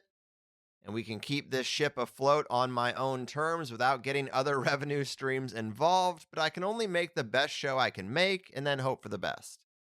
And a huge thank you to everyone who stays committed when there's just so much content out there these days. I know that, way more than when I started, so it does mean a lot. And we're up against a pretty big headwind, you know? I don't like talking about shadow banning and all that sort of stuff. You almost never hear me waste my breath on that, but it is what it is. You can just look at my YouTube channel or a few other suspicious things that really do show that the Higherside Chats is, let's just say, algorithmically challenged.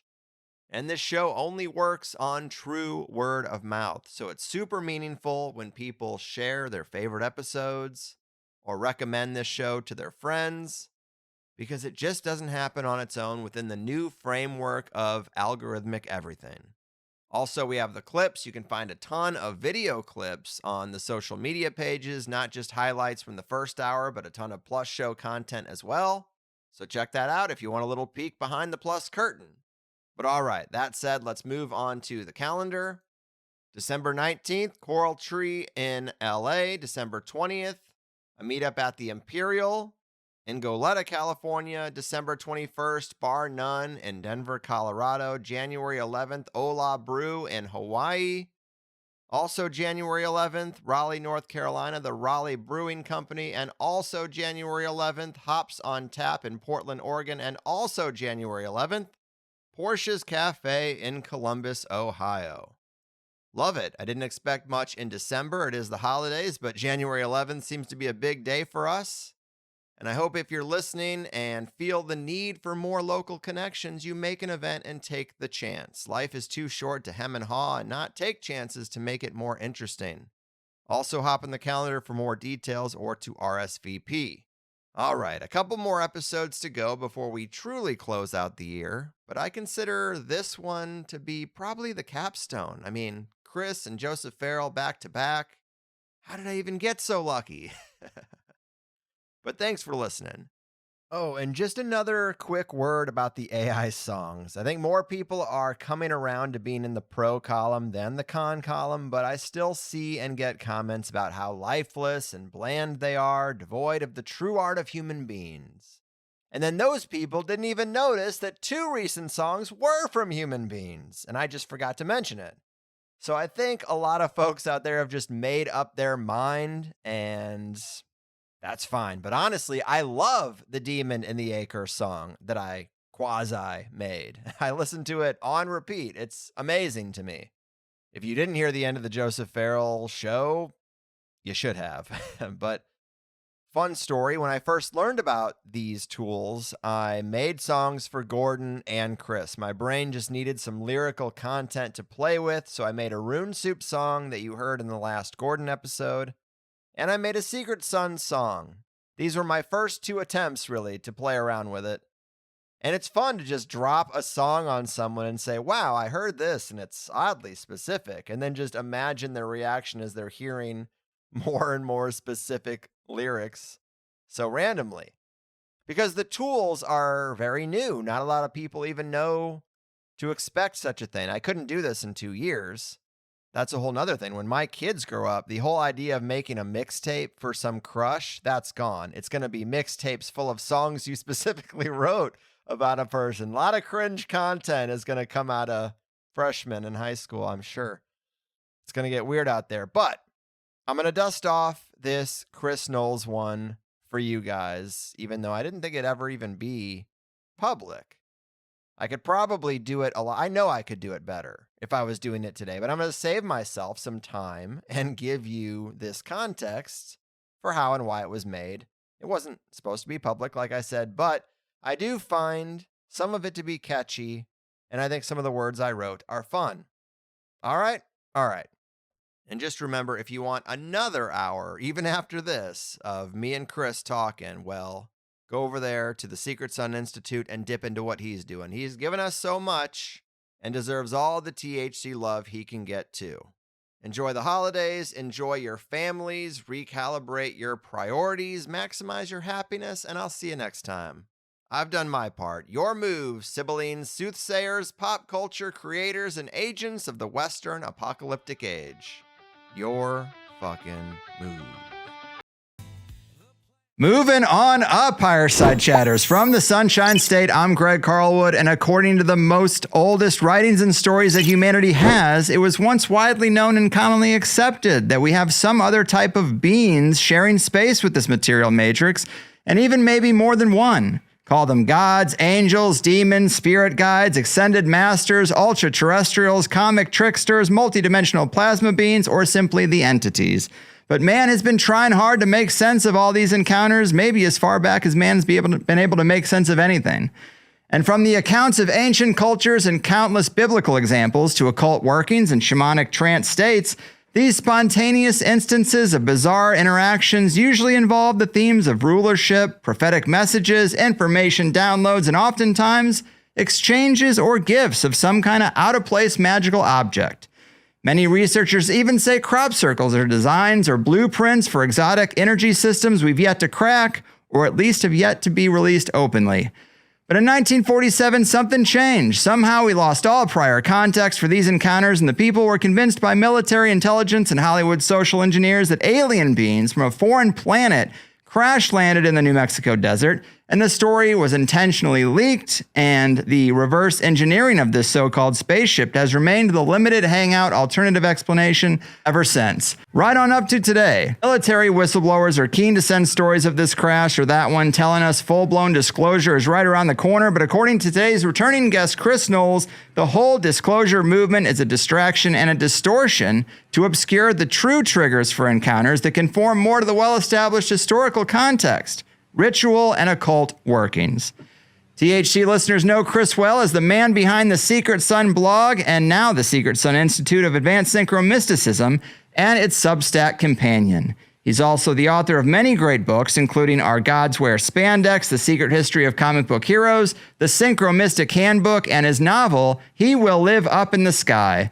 In THC's 15 years, I believe this makes the 15th time we've had him here, and it's an honor to break in the new video format with the man who knows the plan, the Gen X high strangeness researcher, parapolitical pattern recognizer, and professor of the Secret Sun Institute of Advanced Synchromysticism. Chris, my man, welcome back. Great to be here, as always. Yes. So the audience knows we've talked about your Lucifer's technology series before, but it's one of my favorites. And it started almost a decade ago in 2016. Since then, a lot of things have happened that support the idea rather than take away from it. But if I was to boil it down to 3 major points just to catch everybody up, technology is a Trojan horse or a Faustian bargain with some sort of non-human entity, sometimes given through occult or ritual contact means. Events like Roswell and the giant leaps in technology need to be re-examined within that context, and the modern ETH UFO narrative was seeded as a cover story for something much more occulty that happened in the 1940s. Would you amend any of that as an explanation of the overall premise? That's pretty strong. It's a pretty good summation.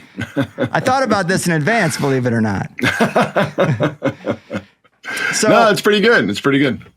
I like it. So let's fold in a couple of recent things that we didn't have to examine in 2016. Most recently, Katy Perry's space flight, if you want to call it that, from Blue Origin's New Shepard. You wrote about this in a titled post, Mystery Babylon, the Kate rides Lucifer's love rocket.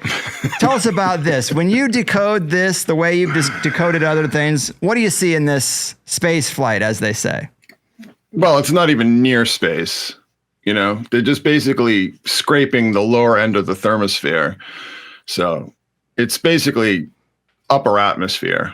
And they're not going anywhere near space. They never have. It's really just a big ego trip ritual for Jeff Bezos. The obvious phallic rockets that they use that everybody just like, what are they doing? What is that all about? It's all ritual. When I saw the most recent emanation of this with Katy Perry and all the rest of them, is I saw it as a ritual to Ishtar. And I don't think that's too big a stretch, because if you look at the mission patch, they have the 8-pointed star of Ishtar. And of course, the name New Shepard itself corresponds with Tammuz, aka Dumuzi, the shepherd boy lover of Ishtar, aka Inanna, aka Atargatis, aka whatever you want to call her. So it just seemed clear to me by the mission patch, because everybody was sort of looking at it and going, oh, that kind of looks like Baphomet upside down, right? Yeah, and I was looking at it and going, that. well, actually, that looks like a uterus. It looks like a stylized uterus in the same way that Virgin's ridiculous space plane looks like a uterus. And the interesting thing about that is, like, why did they have that design on that patch? Because the rocket they sent up, the Dick rocket, doesn't look anything like what they put on the patch. So what's the connection there? So it was clear to me that it was all about this uterine sacrifice to the goddess Ishtar, who is the god of the sky, goddess of the sky. Don't forget. I mean, that's one of her roles, the sky and war.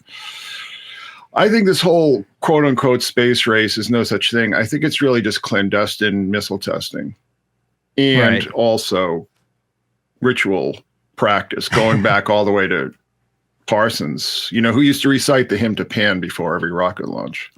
Yeah, and there's definitely some interesting details about that whole thing in the corpus of the Lucifer's technology material. You noted that this Katy Perry thing also happened the day after Palm Sunday, which seems like a relevant detail. They are always playing with these patches and revealing little things in there. But what I thought was really kind of eye-opening was when you got into the logos for Blue Origin. So the current logo is a feather. Which, why? Maybe if you're talking about fallen angels, a feather makes some sense.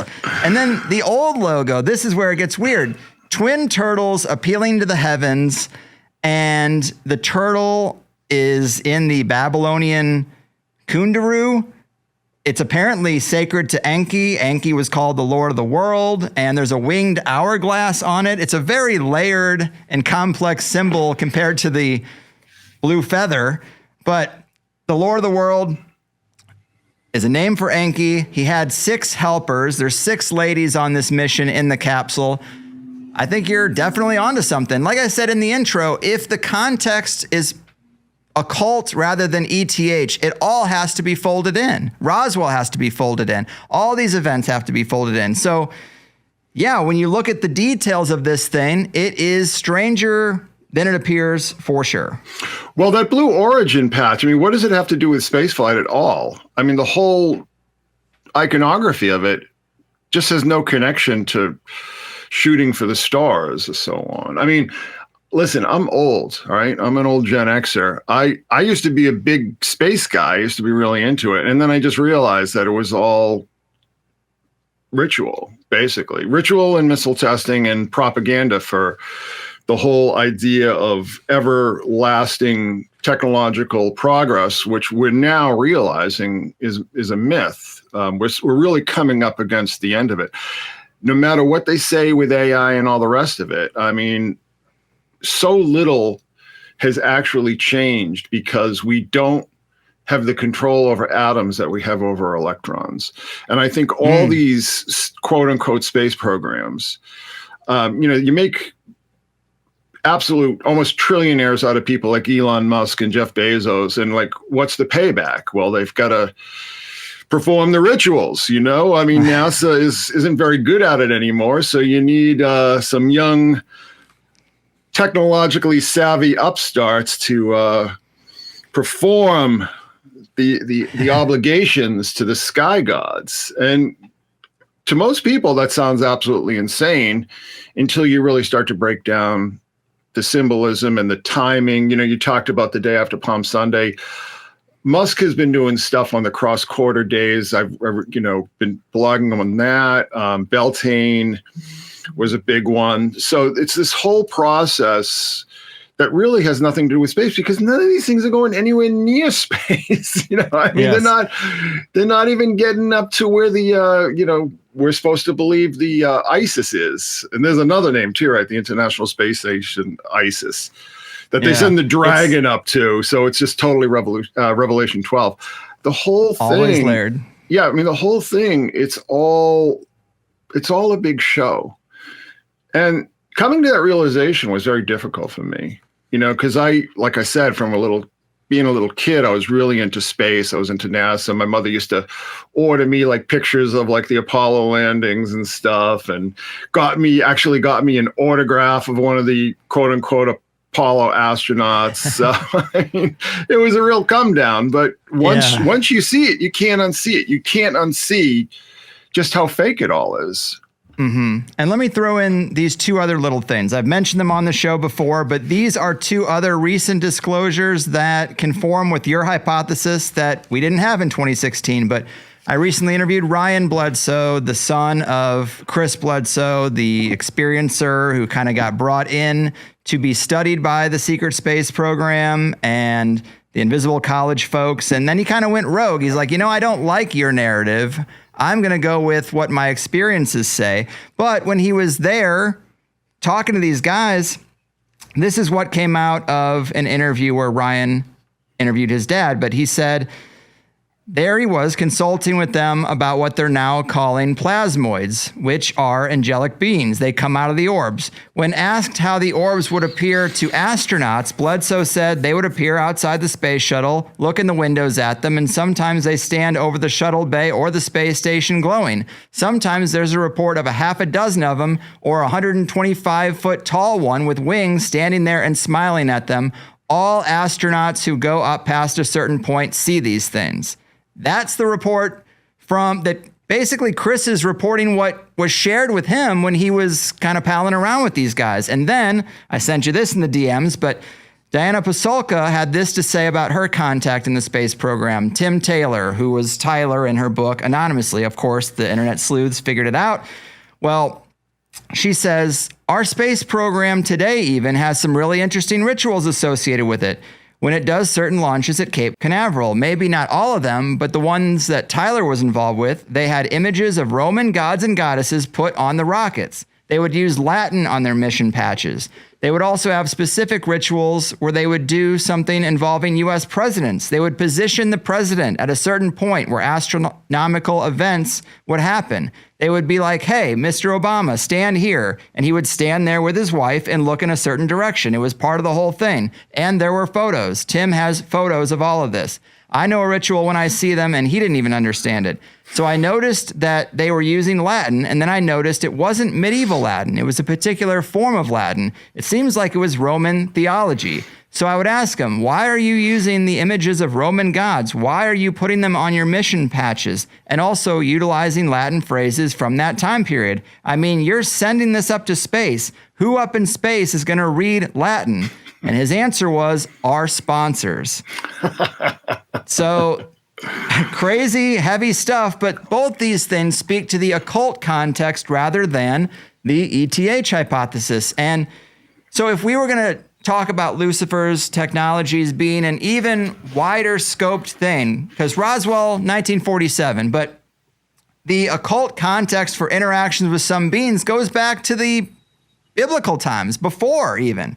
So what would you say might be the first example of technology as a Trojan horse? Some might say agriculture. I'm reading more stuff from people who say generally we're thought to be told that agriculture is this great advancement and it finally got us away from being hunter-gatherers. But now some anthropologists are looking back and saying they had to drag people into agriculture. A lot of people didn't want to be put up in this walled city and made to work the fields. It wasn't a better life than the previous one. What do you think in terms of early examples that would work with the Lucifer's technology premise outside of computer technology?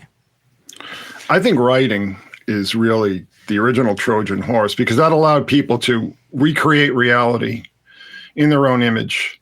It gave the priests an opportunity to dictate reality, to dictate the universe, to dictate the nature of the universe to people who previously had just experienced it. I think that could make sense for sure. Obviously, writing, sigils, it's all kind of there. People talk about circuit boards now looking like sigils. You'll see all these memes where they place them side by side. Yeah, you probably could take it back to writing. You got the Jordan Maxwell guys who talk about spelling and all that wordplay that goes into things. Yeah, I think you could make a good case that it is that. You go back to John Dee's Enochian, it was a language. He was told a language. Well, maybe Latin was an older language. Maybe there were original languages that were kind of delivered in the same sort of way. Well, Alan Moore famously said that, spelling was spellcraft and grammar was grimoire, so that he believed, and this sort of brought him into this whole chaos magic world, that writing was a form of magic, that fiction was a form of magic, that you were basically recreating a world with just these marks on paper that we assume make these sounds or correspond to these sounds, and then these sounds ergo correspond to ideas and concepts and events and names and all the rest of it. But it's all invented. It's all imaginary, okay? So our entire experience of the world is almost determined by this magic, okay? Very ancient magic that we still use, that we haven't really improved upon, I would add. I would also say we haven't even improved on the codex book, the spine-bound book.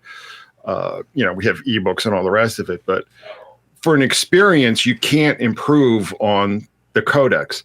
So I think that writing and spelling and grammar are by nature a Trojan horse, because anybody can say something, put it in writing, and that people are going to respond to that with a higher level of credibility than they would spoken language.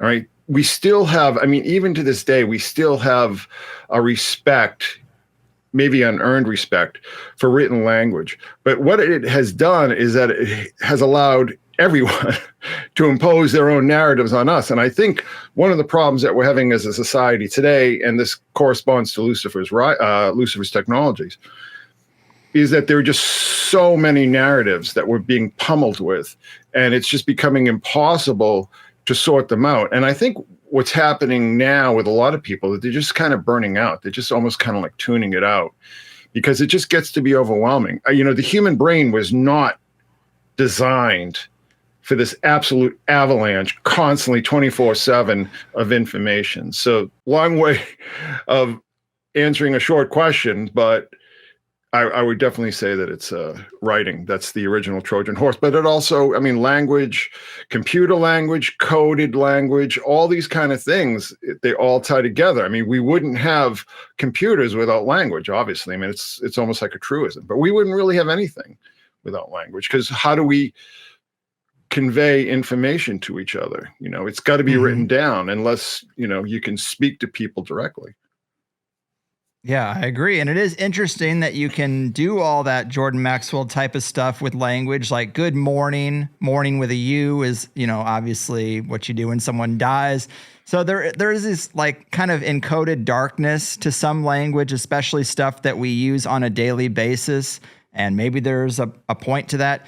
But you could scale it up to the computer technology stuff and look at every computer company, every Silicon Valley company. They all have these esoterically drenched names. The same way we talk about the rocketry program and the Apollo mission and Osiris Rex and SpaceX, Dragon X and Falcon X and all this stuff. Yeah, it's there also in the tech companies. Apple with the bitten apple has the religious context. Oracle, the Masonic apron is the Gmail logo. The Chrome logo has a 666. It's just like, well, I'm not even a religious person, but you look at example after example, and eventually you have to say they're communicating something here. Well, I just wanted to add that the first Apple computer cost $666. Like, that's, you know, esotericism has always been deeply embedded into the military industrial complex, of which the computer industry is the central part these days. You can't separate it. You know, you're talking about ufology and everything, and how it was sort of seeded as a propaganda tool, but it isn't just that. That's part of it. But you also have to understand that there are a lot of people, particularly in the military, that are true believers. I mean, we see this all the time now. We see all these quote unquote whistleblowers appearing before Congress. They all have military intelligence, whatever backgrounds. I think there is, and always has been, for lack of a much better term, a UFO cult within the government that I think even goes back before the age of UFOs as we understand them. Okay. I mean, you can go back to a lot of sort of proto science fiction in the 19th century and see traces of this. Well, this is one of the things that I get confused about when I read your stuff, because you write about all these rituals and this exchange, like there seems to be a real thing happening, but then you'll call them like delusional psychopaths with OCD obsessed with LARPing. It's like, well, it's not LARPing and they're not delusional, are they? Because it seems like they do get results. Well, there are a lot of people doing a lot of things. You know, you can't make blanket statements like that. You know what I'm saying? I mean, there are particular people that are delusional and are LARPing, and there are particular people who, I would say a much, much smaller proportion of those people are actually in contact with something. I would say that the medium is what the medium has always been, which is hallucinogenic drugs. I think that is basically the foundation of all of this. Well, something with nukes and rockets has to have like level jumped the interaction, or they wouldn't keep doing it that way. It's much easier for Steve Jobs to take LSD and get the idea for the iMac than it is for Jeff Bezos to send up a space stick with Katy Perry on it for whatever the hell reason, whatever that yielded. I don't know. Maybe it got some message. Maybe they all came back and said, yeah, the big thing in the sky told us that you need to take the company this direction. I don't know, but clearly there's a reason why they put so much extra energy and attention into this level of things as opposed to taking some drugs and drawing a pentagram. Well, again, I mean, there are a lot of people doing a lot of different things. And the other thing that you have to take into account is we have, since we sort of came up in this Abrahamic context that informed Western civilization for so long. And, you know, there's a right way, there's an orthodoxy, and there's a wrong way. And they're the way things are supposed to be, and then there isn't. If you study paganism, a term that I actually don't like because it's not descriptive, but if you study pre-Christian religion or polytheistic religion, whatever you want to call it, there's just incredible syncretism across the board. different people will have different definitions of different gods. They'll combine them willy-nilly. I mean, that's something that I've tracked quite a bit throughout this story, particularly with this syncretic god Jupiter Ammon, which seems to be very important into all this story because he was the god of Alexander the Great, who was the model for all modern conquerors and would-be world governors, right?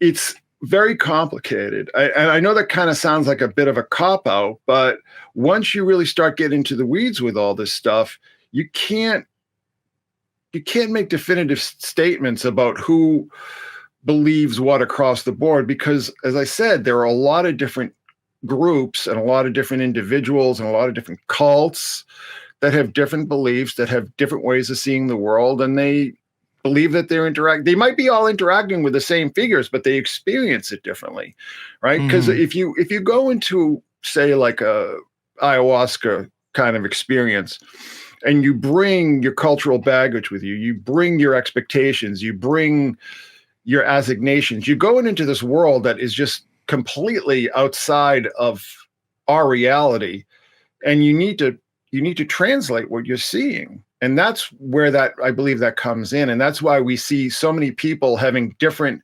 experiences throughout the age and even today, Mm-hmm.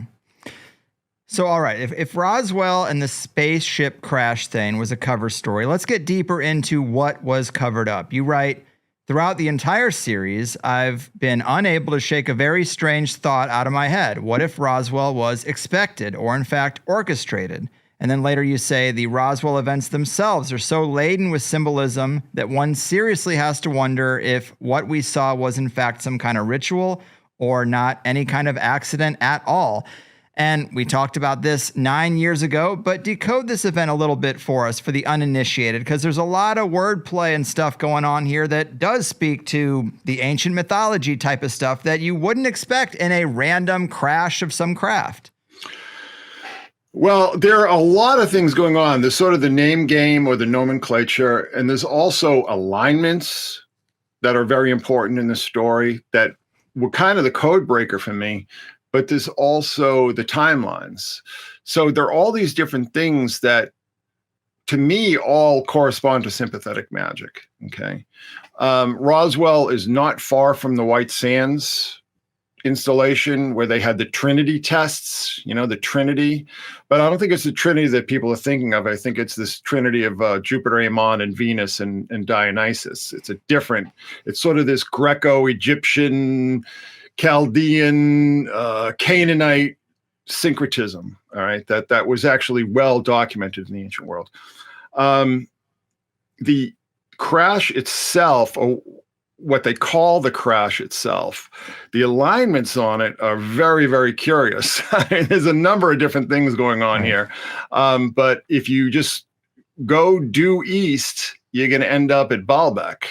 And Baalbek, of course, temple to a syncretized solar Jupiter, as is Jupiter Ammon, who is the horned and hidden god, the rams. He was the figure of Zeus, but he had the ram's horns that come from a moon, and that corresponds to a lot of things that Crowley was interested in. But Roswell itself, the downtown area, if you keep going east there, give me just a second here. I've got so many notes. I've got some notes here myself. So the crash is said to have taken place on the plains of St. Augustine, named after the church father Augustine of Hippo, who wrote extensively on the nature of demons of the air. So the event takes place at a spot named for a guy who was known for talking specifically about demons of the air. The Roswell Army Air Base was the home of the only atomic bomb wing group in the world at the time. So you kind of think that maybe that's where the exchange happened or the event happened, and maybe something dropped down as a result of a ritual in the area. But the Roswell of Cadmus was always so interesting to me. You got this being Cadmus. Again, a lot of these beings have multiple names, but in Cadmus's mythology, he's associated with this red well of Mars. Mars is the red planet. Mhm. Roswell, Mhm. Rosewell. Mhm. It's kind of all right there. And then you go on to say Cadmus, the civilizer, the shining one, the great initiator, would become, you guessed it, a reptilian. And then this is from the writings. Cadmus was deeply troubled by the ill fortune which clung to him as a result of having killed the sacred dragon.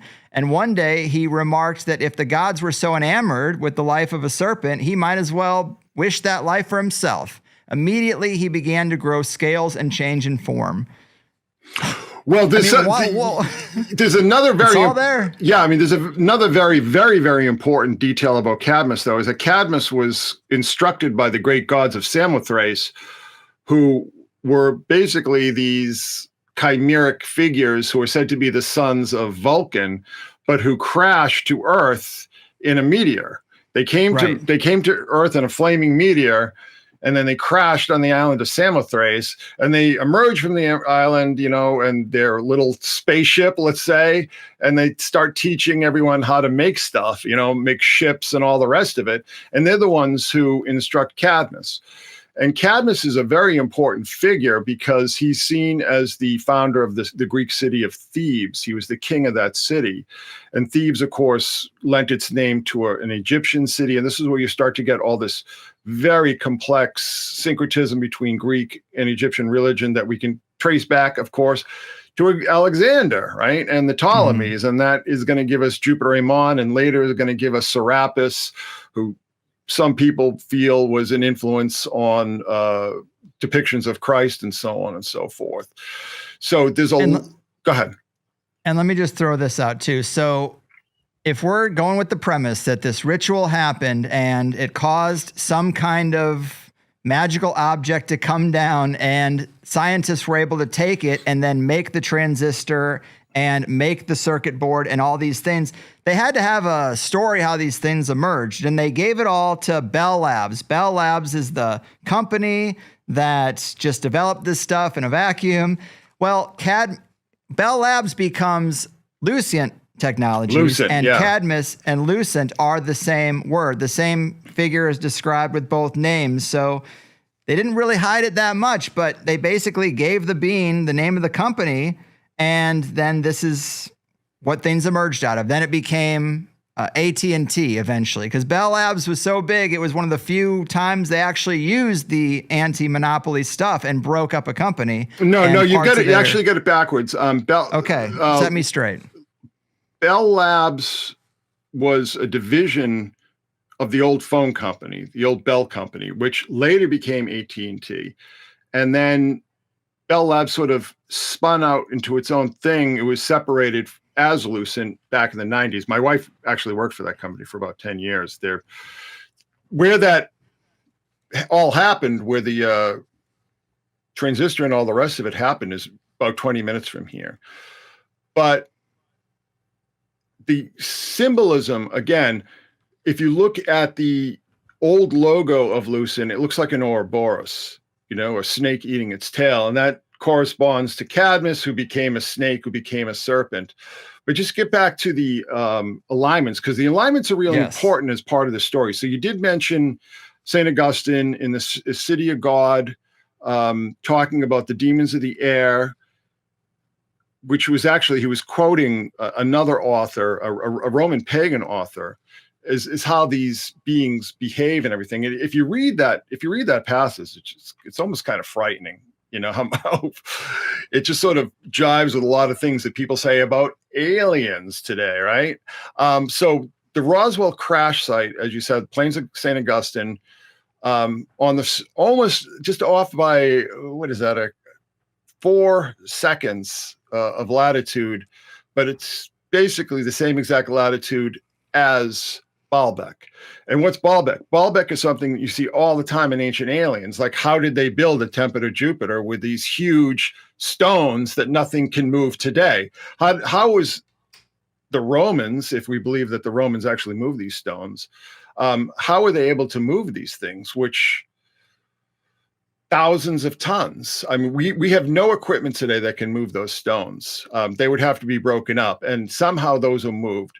So that's also part of it, because probably around that time when this whole alien technology idea and religion starts to kick in, people are looking at Baalbek and saying, well, that must have been aliens, or maybe even the giants, right?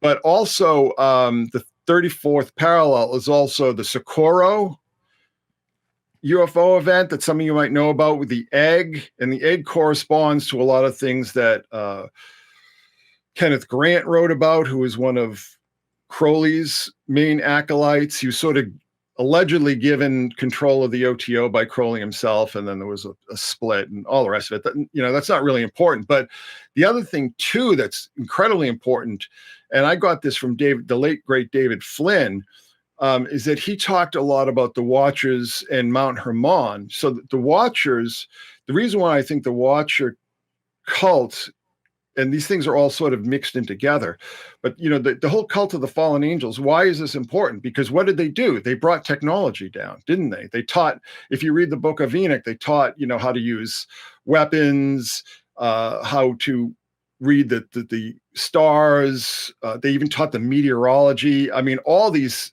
skills. And of course, all of this was geared towards war. People will read like the Book of Enoch and go, wow, these watchers seem like they were really helpful. Well, no, they were teaching in the story, in the context of the story, they were teaching people all this technology so they could be more effective at waging war. That's basically the story. That's the rest of the story you don't hear a lot about. But so Mount Hermon is exactly parallel with downtown Roswell. So there's a couple of coincidences there that are really kind of hard to swallow. You know what I'm saying? It's like, how did this all happen? And then you have the Cadmus thing, but it's like almost every detail of names, dates, alignments, whatever you want to call it, corresponds to something important, something major in this whole ancient religion of these beings that would come to Earth and teach men things. So really you can see the fallen angels and the great gods of Samothrace as being basically the same figures, but just filtered through the cultural lens of the time. You have the cultural lens of Judaism, apocalyptic Judaism in the late Neo-Babylonian Empire that really is the background for the Watchers and Enoch and the rest of it. And then you have whatever mystery cults are behind the whole things with Samothrace and the great gods. But they're really the same story. And you see these stories in all these different contexts. I talk a lot about the Mithras cult. Why is the Mithras cult so important? Why do you see Mithras everywhere that you're not supposed to see it? Right? Well, Mithras was granted technology by the gods. He was given all these tools to fight the Gorgons and all the rest of it, to do the dirty work of the gods. Basically, he was given technology. So all these belief systems that really come to prominence in the 19th century and feed into this whole military industrial complex matrix that gives us Roswell, that gives us ufology, that gives us all the rest of it, Hollywood, you name it, 100 years or so later, really springs from this weird matrix of secret societies during the Industrial Revolution, particularly in London specifically. But it's all feeding in through the culture. And I would say it almost reaches its apotheosis with ufology. Mm-hmm. And with the alignments, obviously there are many. You also have this one where you point out that Area 51 is at 37 degrees, not far off from 34, but following that line east will take you into the heart of Sicily, ultimate birthplace of the ancient Eleusinian mysteries. Why is that? Because Sicily is where Persephone was abducted by Pluto, the king of the underworld. Sicily was the primary cult center for Persephone in the ancient world. Note also that Pluto was identified as a craftsman and possessed a helmet that resembled the kind of cloaking technology they were working on at Area 51, apparently. So even the tech itself, the descriptions in the ancient writings match the conspiracy lore of what's apparently at this location on the same parallel. It is quite layered and weird. And people are probably sick of me bringing up Patrice Chaplin, but I did just interview her. She's known for the book The Portal, which talks about this portal on top of Mount Cantigou in Spain and the people of Girona, this Kabbalistic lineage of occultists who have kept their tradition in that area a secret for a long time.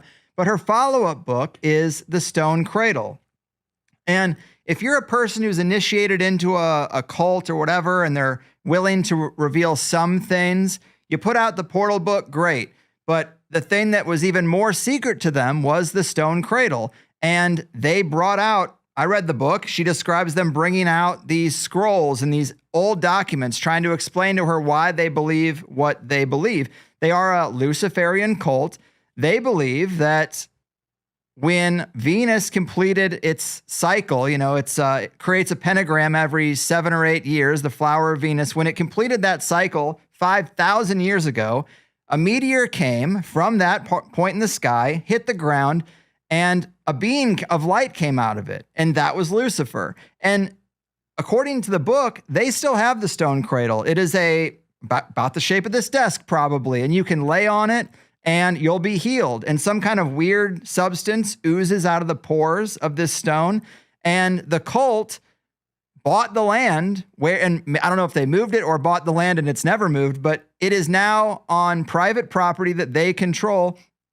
And so they take the Lucifer thing very seriously. They're not Satanists. They think of themselves as followers of a being that was very helpful. And maybe the church twisted it around because, they want to have the authority on everything. It's hard to unpack it all. It's like a flow chart of if you believe this, then this is the way it goes. And this is the moral orientation of this and that.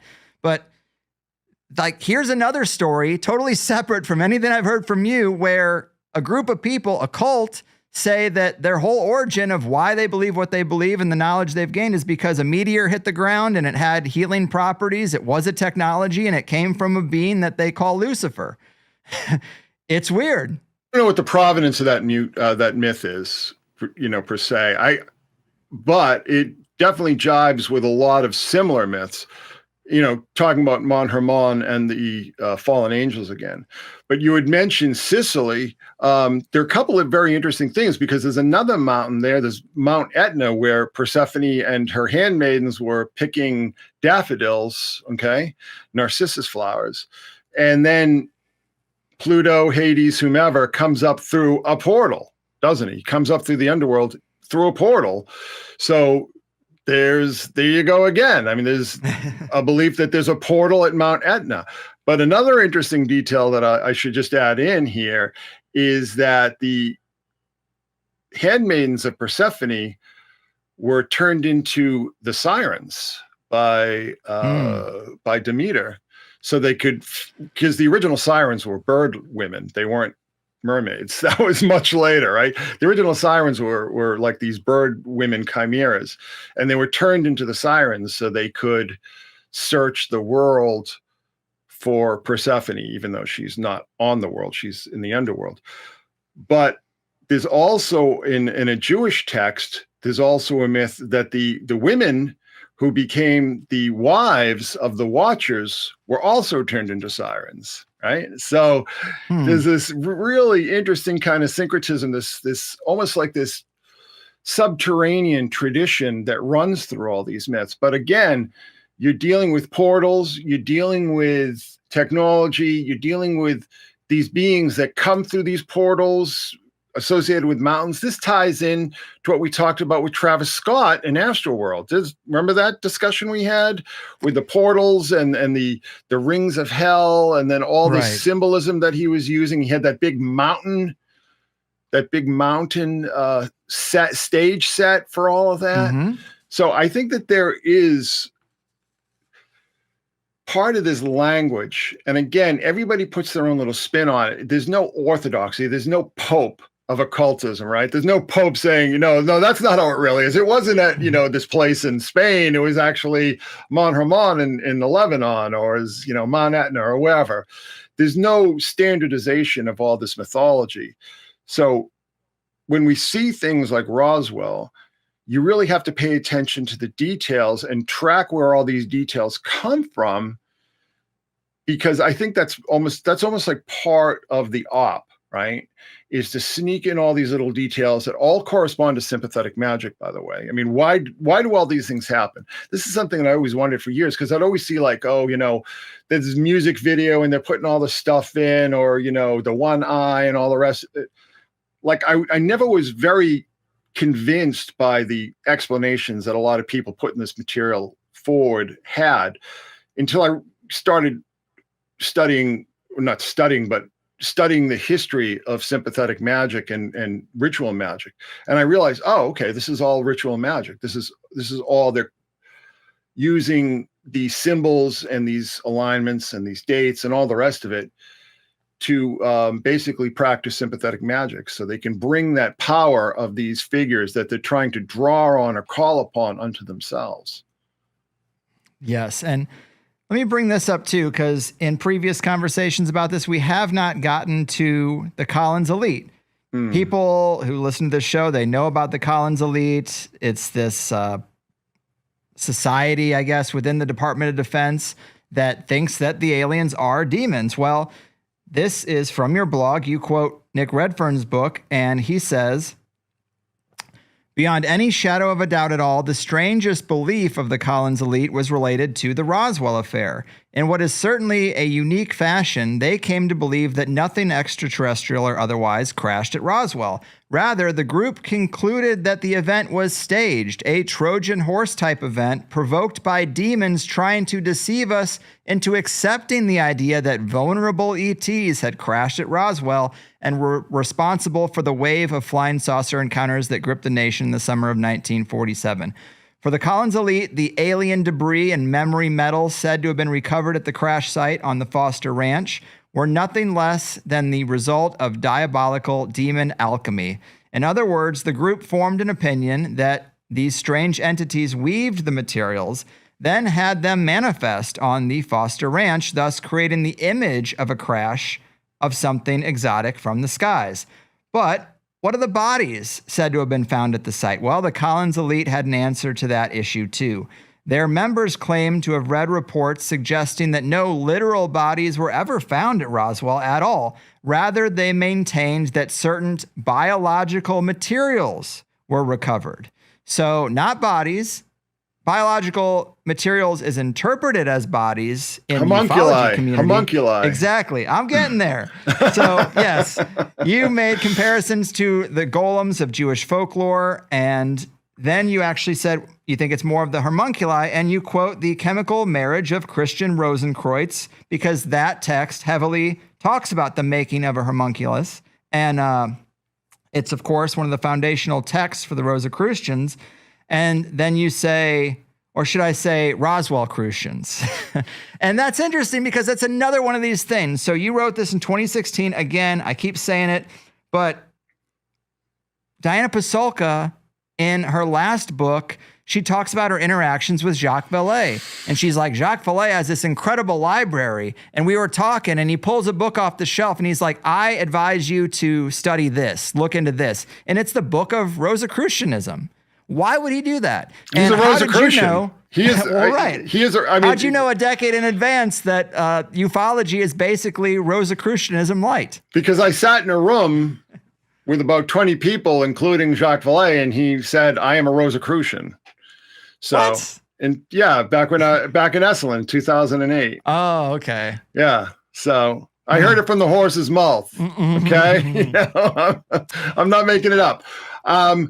The Collins Elite are very interesting. So the Collins Elite was that was like my first viral post, I would say, on the Secret Sun. That thing went viral big time. There was a real interest in that. To me, it was just another post. I didn't really even think, I think I put it up on a Friday or something. I mean, there really wasn't expectations for it on my part. I don't want to say I'm skeptical of the Collins Elite, but I almost wonder if it's kind of like Ong's hat or something. It's like a thought experiment. I've never seen compelling evidence that this group even exists. Okay. I obviously read Final Events, and I've read a lot of the follow-up materials on it.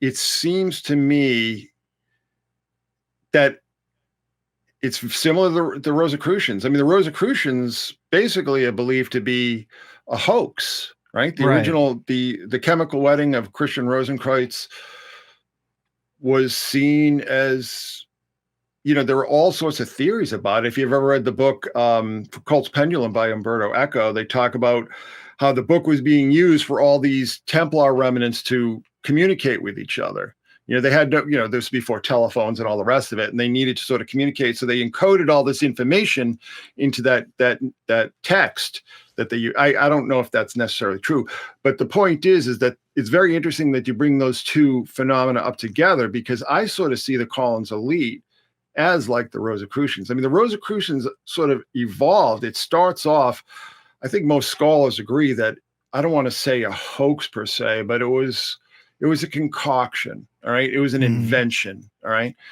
And I think that it took on a life of its own, and it started to incorporate things from Hermeticism and alchemy and Freemasonry and other Kabbalah, all these different esoteric traditions, and became its own thing. It became, extremely successful. When the Theosophical Society really started to decline around the 1920s after the whole Krishnamurti thing, the Rosicrucians, the Amorc, right, really they were very popular. They built all these incredible temples. I think there's one out in California. There's one in Pennsylvania. They were very successful because it's an idea, it's the power of an idea. And I think the Collins elite is kind of the same thing. It's like this idea that these are these men within the Pentagon, these people within the defense establishment that are concerned about UFOs, but not from the standpoint that we would assume that they see them as this expression of demonic activity. Ironically, I would say they're probably closest to the truth, right? I mean, whoever put forward this, I would very heavily recommend, if you haven't read it already, but to read the text on ultra-terrestrials by Dr. Carl Raschke, who sort of put the final pieces for the whole Lucifer technology series into context for me. And his whole way of thinking is that the ultra-terrestrials are these beings that can exist in our world and are seeding people like computer scientists or whomever, so we can enter their world. Okay. That's really what, that's what Raschke's thing really comes down to. And he talks about how it has a deconstructive effect. Okay, that's really sort of the thrust of the paper is, the deconstruction of the UFO phenomenon, the cultural deconstruction, which I think is very real. But it just goes to show you, getting back to you asking me about the Trojan horse, right? So this is what I was saying, is that you can make up something almost out of whole cloth, like the Rosicrucians. And 500 years later, it's something that has taken on a life of its own. Okay. And I mean, the flip side argument to that is that somebody made a text that was supposed to be provocative, that was supposed to subtly be revealing something, and it got too popular. So they say, whoa, it was just a hoax. Don't you worry about that.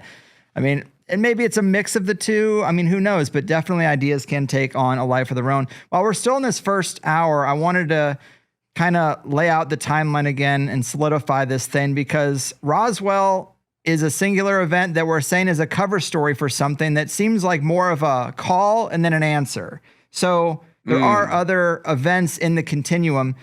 So June 16th, 1945 is the Trinity test.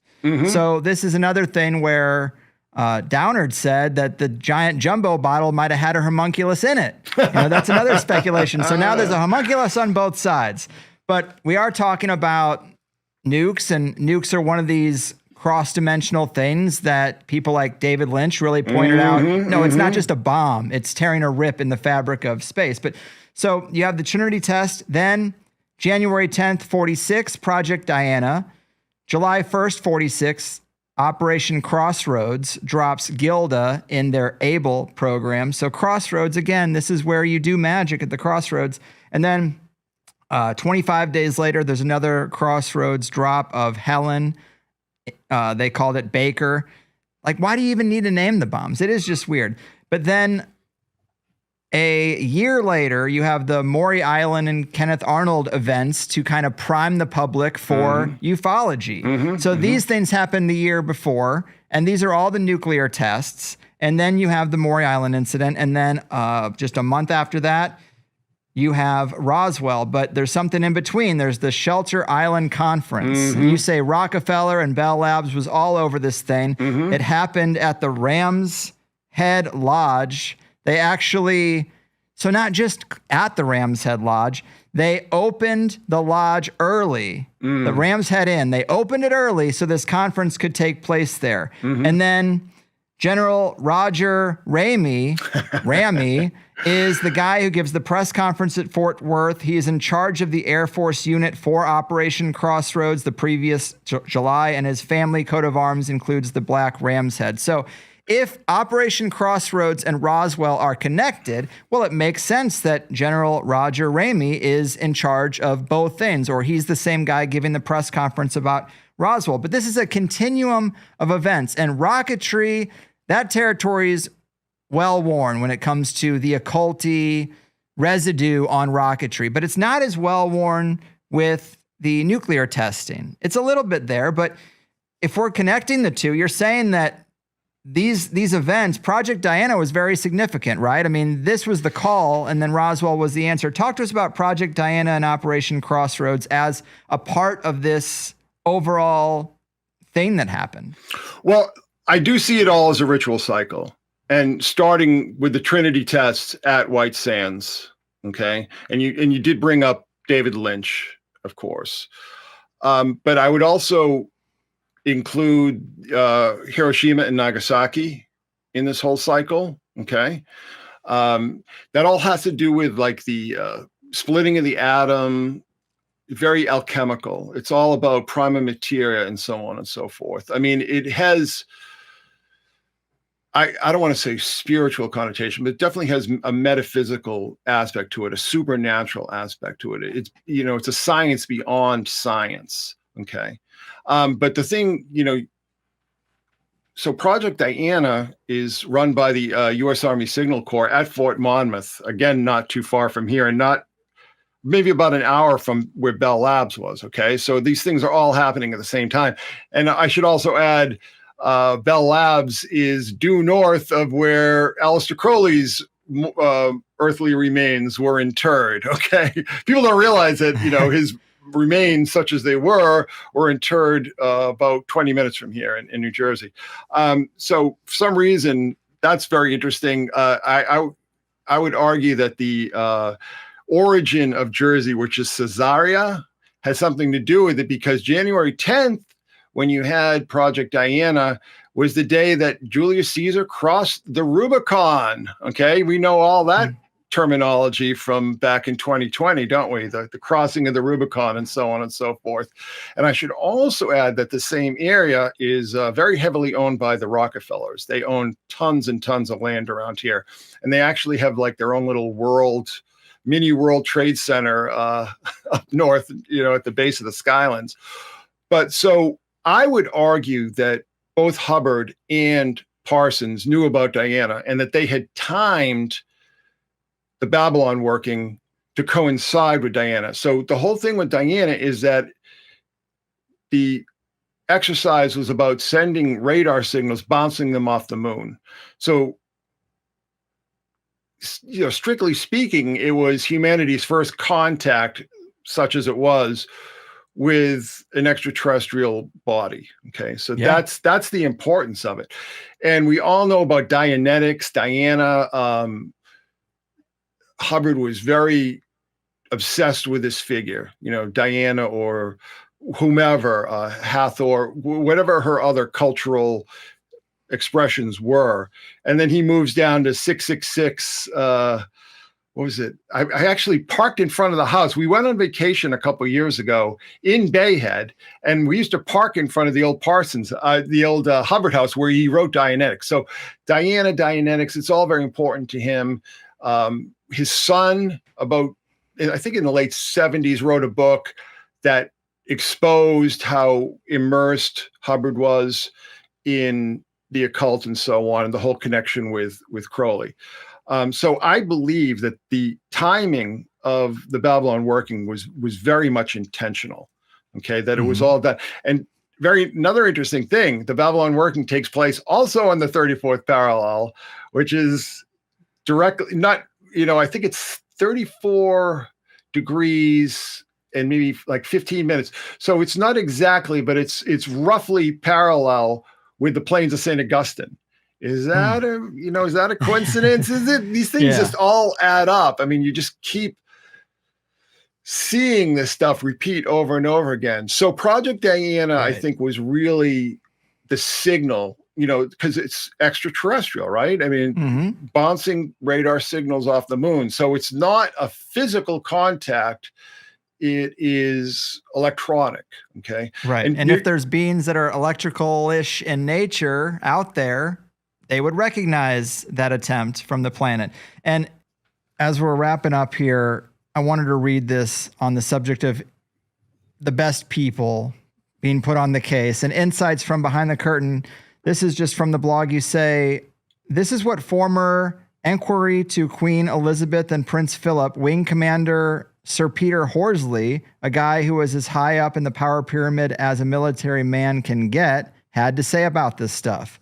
Suppose we are actually living in a multidimensional time track with the same space, including a young, primeval world, our own, and a much older world with advanced technology, all aging and developing side by side, conscious and sometimes stirred by the presence of the others. Strange ships in the sky, images of ancient creatures, the imprudent antics of poltergeists and strange noises like the creaking of bed springs from an empty room. These time tracks spin around like separate grooves of a gramophone record, each playing a different score until given a sudden jolt when the needle jumps a track, imposing for a very short period an unintelligible tune upon its neighbor before being returned to its own groove again. Interesting take from someone who was advisor to some pretty high-level people. But Chris, this is always a treat. I am super psyched that you were the first guest for this video format. I'm very uncomfortable here. I don't know what to do with my hands or anything. It is a bit awkward. It is a bit awkward. Yeah, I know. Awkward story of my life. But tell the people what you got coming up with the Institute, the links, all that good stuff. So much coming up. Where should I start? Well, the one thing that I do want to put in a plug for, this is going to be, I'm planning this to be out in September, is XF Ultra, of course.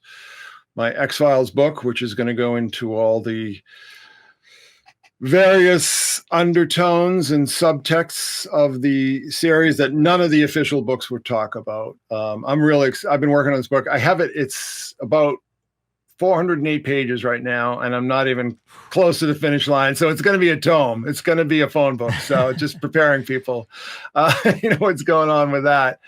We've been we just did a big thing on the Zizians, the Zizian cult. I have I've been doing true crime podcasts, but all like true occult crime, sort of in that vein, not just doing about serial killers, whatever.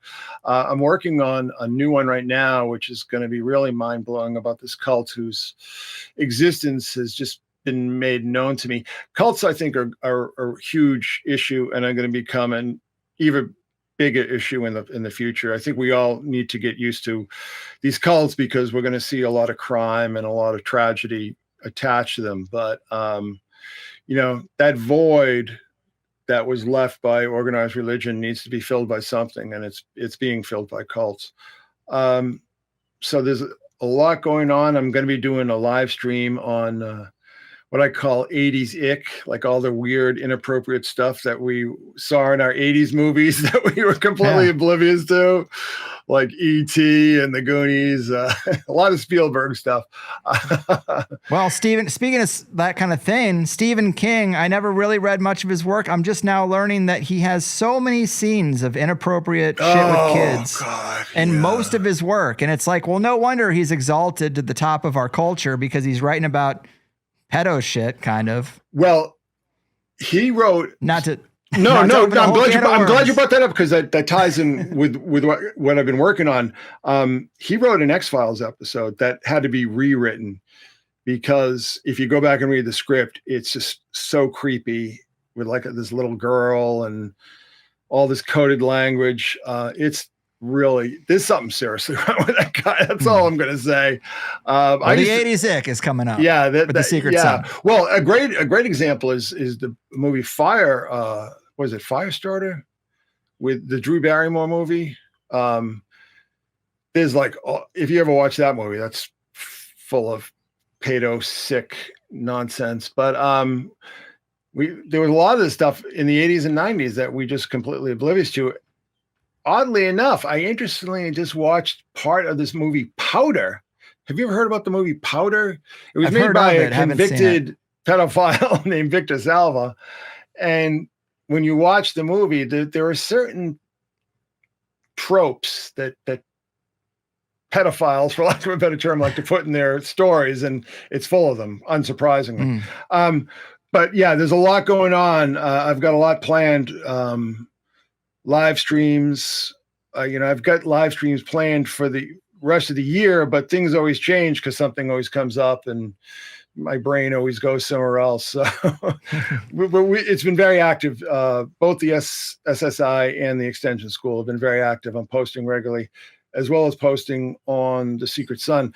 Unfortunately, with AI, and one thing that AI is really impacting is my traffic on the Secret Son. Because, really? Oh, yeah. Because, you just see it. Like, you just do a search on whatever topic, and the AI is going to basically intercept you. It's Google, Bing, all these big search engines now. Your first results are going to be this AI synopsis, let's just say. Exactly. It really destroys the whole ecosystem of people blogging, and then the ads on their page get seen and they get, a cent for that. But there's a lot of internet journalism going on that uses that economic model, and it's being usurped because the AI just pulls it out and gives it to you on a different page, the search results page. And all those people are pretty fucked. But yes, if you're reliant on advertising, you are fucked. I mean, hey, you're speaking my language, buddy. You heard it here first. It's been like that for a while. Google's AdSense just destroyed everything. It's true. I'm glad the FTC is going after them, because they have been anti-competitive for so long now. But there's a lot going on, and a lot of things in the work.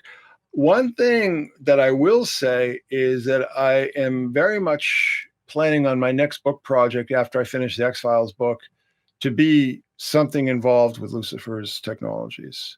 Good. Because there's a lot of information that I've been collating and collecting over the years since I did that series. And I'd also like to kind of put it all together, because it's broken up into like 16 or 17 different posts. And I would like people to have it all together. So once I finish the X-Files book, that will be the next thing I'm going to tackle.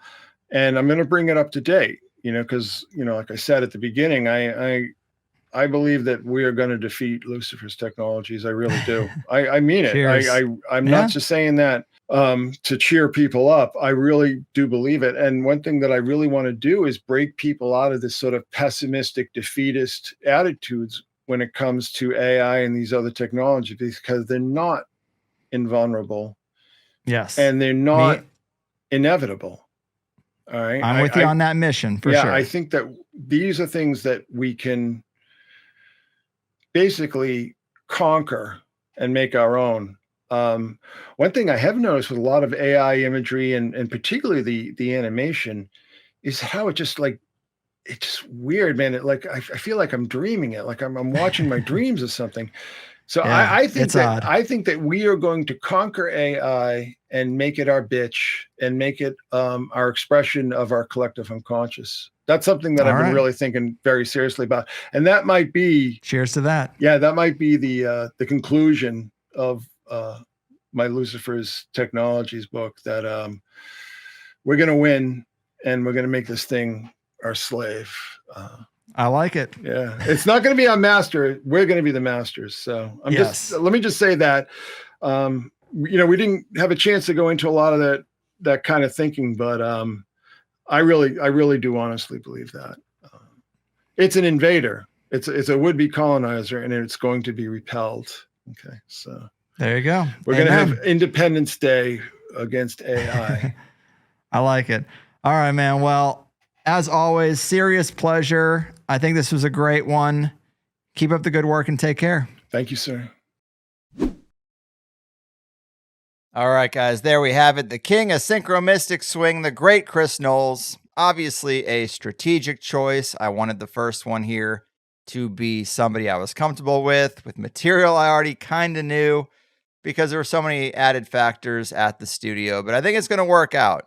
Of course, I started by saying most oldest, one of the clunkiest, stupidest phrases to kick off a new milestone. But welcome to THC 2.0, I guess. I do think my voice in the studio has a little tweaking left to go, but I thought it went really well. Sure, I started off kind of nervous, but I got comfortable pretty quick, and Chris did a lot of the heavy lifting, as the guests do around here. I'm just the guy asking the questions, but I thought it was great. And when it came to the Blue Origin stuff, I do think it's really interesting that the logo is a feather. I mean, fallen angel, why is it a feather? It's one of those things. Now, the guys did splice in some of the imagery that I asked them to, and I don't know exactly where. I'm going to have to communicate better with them on where they put in things and did they put in everything. But one thing I think that we missed was the Amazon Alexa ad. And this is another one of those, is it relevant or are we stretching kind of things, I guess. But Chris points out in his blog that Amazon launched a Super Bowl ad one year for Alexa. And right when the camera pans by, the Alexa device is a very interesting figure on the desk next to it, a little statue that kind of looks like a fallen angel, kind of looks like Baphomet. I think it's doing the as above, so below. Always something, right? It's just, it always stacks up. So I thought that was really good. I'm going to throw that image on the screen right now just so everyone can see it who's watching. But I'm a big fan of this material. The Roswell working perspective is just so interesting. We've come a long way thinking about ufology as more of a spiritual thing. But if that's the context, we got to fold in all the extra ufology material into it. So I think it works. The fact that it's the exact latitude as Baalbek clearly sticks out to Chris as relevant and me as well. So let me know what you guys think of how the first video went. I'm going to be looking at the YouTube comments, the plus comments. We will get through all this together. I've recorded the next couple, and I do think we made some improvements. We have a better frame on the third one that you're going to see, a better framing of the two side-by-side videos. It's all coming together. It's all going to work out. I've already had some people filling up the support tickets for Plus asking, well, how can I upgrade to the $12 tier? Just hold on. You don't really have to do that yet. It'll be there by the 1st of July. But right now, I'm trying to show all the Plus members what it would be like. I don't want you to just sign up for something and you don't really know what it is or if you'll like it. This is kind of like the free trial. It's considered a free trial. And if you're a Plus member who's curious, you do have to log in to the website and you'll see the video right there in this episode, right above the audio player. And there are still some kinks for me to work out. I have to figure out how to do the casting. I know it's a feature of the system I'm working with that you can cast using Apple or Android from your phone to your TV. I saw someone asking if there's multiple language captions. I think there might. Again, something I got to dig into. But I did notice that it does have captions and a caption word search. So almost like Clip Genie's built into it on an individual episode basis. So that's pretty cool. If you heard a word and you wanted to go back to that part of the video, you just put it in the caption search. So we're cooking with gas. I'm very happy with the technology we're using. I don't think there's really any compromises. And if I can just figure out how to get them emailed to people, which will happen before the end of the month, I'm sure, then we'll really be in a good place. But yes, I'm going to keep this wrap up kind of short because I'm doing it in video. And I don't know if I'm always going to do this. I might just put up something on the screen and do it audio because I just have an easier time doing that. I don't like the jump cuts. I like to kind of stop, think for a minute, come back to it. And it just looks weird in video. So I don't know. I'm still working out the wrap up portion, but that's fine. We figure it out as we go. Let's jump to the episode rating for the last episode. Well, first I would say with the announcement, that's the last thing in the feed. Super happy with all the positive feedback people have given me. And I guess a lot of people recognize that I'm trying to do everything I can do without caving to ads, and that's appreciated. So all good. There are people who've said, hey, I probably won't even watch the video, but I'll sign up for $12 just because I want to give you an attaboy. That is like really shocking to me that people would pay a little more than they have to and not even utilize things at that level, but I'm thankful for it. Okay, now as for the last episode with Bear Lando, I know it was good. I think it's definitely above a 4.5. I'm going to say 4.8. I mean, that is kind of our gold standard. We're always super thrilled when we get a 4.8, and it is. It is a 4.8. Okay. I kind of expected that because he is so good. And a lot of the comments were like, I almost skipped this episode because of the cover art. And I think they thought it was more of a health show, a health and diet show in particular. But that's not really what it is. It's more the intelligence of nature and types of communication, of visual communication that might be embedded in nature.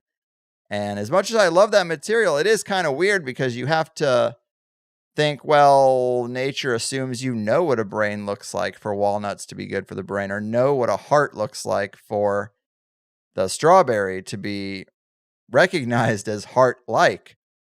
I don't know. Maybe just nature thinks, well, you're going to rip open a body eventually. I'm sure you'll see inside. But it's not exactly the best entry point. Like grapes, a bundle of grapes being good for your lungs. Well, how recognizable is that? You know, you got to rip open some lungs and be like, hey, they look like grapes. I still think the premise is pretty fun, and I tend to kind of plan to teach my kids that that's the building blocks of learning how nature tries to talk to you, or I guess. Or I'm not going to raise crazy hippie tree hugger kids, but I want them to at least appreciate nature and natural remedies as opposed to pharmaceutical ones. So I think that's a good way to help them get some mnemonic device type mental linkage between the vast number of things out in nature and what they might be good for. So fun stuff. Glad it's a 4.8. Bear really kind of blew my mind getting into some of the Inner Earth Ascended Master retreat stuff. It seems like he's seen some things that he didn't even want to really talk about. It's probably stuff that is fairly advanced, or you have to see it to believe it. And he's just like, look, I'm comfortable saying that there's something to it, and the rest is up to you, which I respect. So as much as I've listened to Alpha Vedic, I still learn stuff from Bear when we talk, and I think he should be in the rotation more often, and it seems like people agree. Now let's do the meetup calendar thing. We got today 2 of them, Hot Dogs and Hope in Huntington, Indiana. And this is June 1st, Sunday. And then we got Champlin, Minnesota, Elk Creek Brewing, Tacos and Truth. Hot Dogs and Hope, Tacos and Truth. I like it. Both happening today. Sunday, June 8th, Anomalous Amylo Amalgamation. Not making it easy on me. San Antonio, Texas. Halcyon, Southtown. Also June 8th, Trails Cafe, Truth or Discussion in LA. June 14th, the Very Sexy Raw Milk Party in Lanesboro, Massachusetts. June 28th, Orlando, Florida, Blackjack Parlor, Magic, Magnetism, and Fun. That might be something I could make it to. And then going all the way to July 21st in the far distant future. Who knows what the world will be like, but you could go to Gail Brath's Ale House in Eden Terrace, Auckland, New Zealand. As you know, HighersideMeetups.com. Get on the calendar, make your own events, or get details about any of them that are near you. And of course, you can sign up for Plus. The second hour today did take it a lot deeper. We went into that Admiral Knowles, no relation, that seems to have maybe been a part of the seeding of ufology mythology with Hannibal Bush. And I think Chris makes a great point. Admiral Herbert Knowles, his hometown is kind of ground zero for a bunch of different events that happen. The Benny and Barney Hill thing, the seance of the 9 isn't far away. And Bell Labs wasn't far away. So there's a lot of things.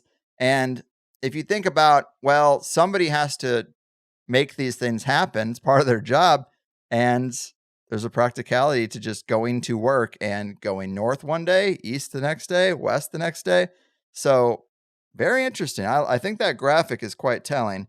We talked mainly in the Plus show, if I remember correctly, about the distraction of making ufology a thing. And we talked about and deconstructed who would be involved in that and how it would have worked. And I guess I should say a little bit about the point Chris really wanted to make. We talked a lot about it in preparation and post, and he said it just vaguely there at the end because we ran out of time. But he thinks we're going to win this thing. He thinks we're going to kick Lucifer's technology's ass, and it is not going to be a problem. So there's obviously a lot of opinions, and I think most people would say that we are going to go through a really, really rough period of time, but it's not going to be the end of civilization, and then we will rebuild. So this will blow up in their face, but a lot of pain will come before it does. I share that opinion. I'm pretty nervous about the next couple of years. I'm more nervous about the next 10 years than I am the 10 after that. But these are long arcs. We never really know how slow the timeline moves, even though we can see where the train is going. We don't really know when it's going to get to that spot in the track where we see a big problem. But yeah, I like to hype up that sentiment that we will win this thing and it's going to be okay. We'll see. It's good to be optimistic, right? You don't want to be black-pilled. I appreciate what he's saying there, and we can probably get deeper into it next time as to how we will win. Maybe it's just a waiting game. It seems like a lot of it's outside of our control. Don't engage with the technologies as much as they want you to, and then just kind of make sure you feel safe and secure in your inner circle and wait. I don't know what else to do. There's a scary story that just came out that Trump apparently enlisted Palantir to build a database on all citizens, including all the private information as well as banking information. And it shouldn't be a big surprise because we've known that the plan for so long was going to be this social crediting network system. So you got to have banking stuff in there. But I think a lot of people who had the rose-colored glasses on are like, no, Trump wouldn't do this to me, but he's doing it to you, I think. And it's curious how there's so little talk about it, except only on the alternative scene. That's just something to be aware of, I guess. Maybe there's nothing we can do. Just like the Equifax data breach. Like, I didn't give Equifax my information, but now it's just breached. All right, cool. Thank you. That's the world we live in. But I share Chris's sentiment. I hope we will win. I think we will win. Humanity's been around a lot longer than this technology. But if you see it in this Lucifer's tech context and you think of it as a colonizer or a spiritual weaponized technology injected into our system, then yeah, there will be a time where it goes away, I think. Whew. Well, yes, I'm cutting this one short because I just kind of want to see how wrap-ups go in this environment and how many times I have to cut and all this stuff. But big thanks to Chris. It meant a lot that he was the guest to help me break this in. I appreciate all the support for going this route. Thanks to the guys at the studio for making the magic happen. Thanks to Bear for crushing it with a 4.8. And I will see you next time. The next 2 shows are already deep in the pipeline and recorded, and I think you will like them. Again, I should just remind you there's never been a better time to sign up for Plus, because for the next 30 days, all Plus members get the full enchilada of THC Plus TV, and that's a beautiful thing. So hop on in if you're curious, and that's that. I've done my part. Your move, Lucifer's Legions, Trojan Horse Tech Seeders, and ETH Ufology Deceivers. your fucking poop.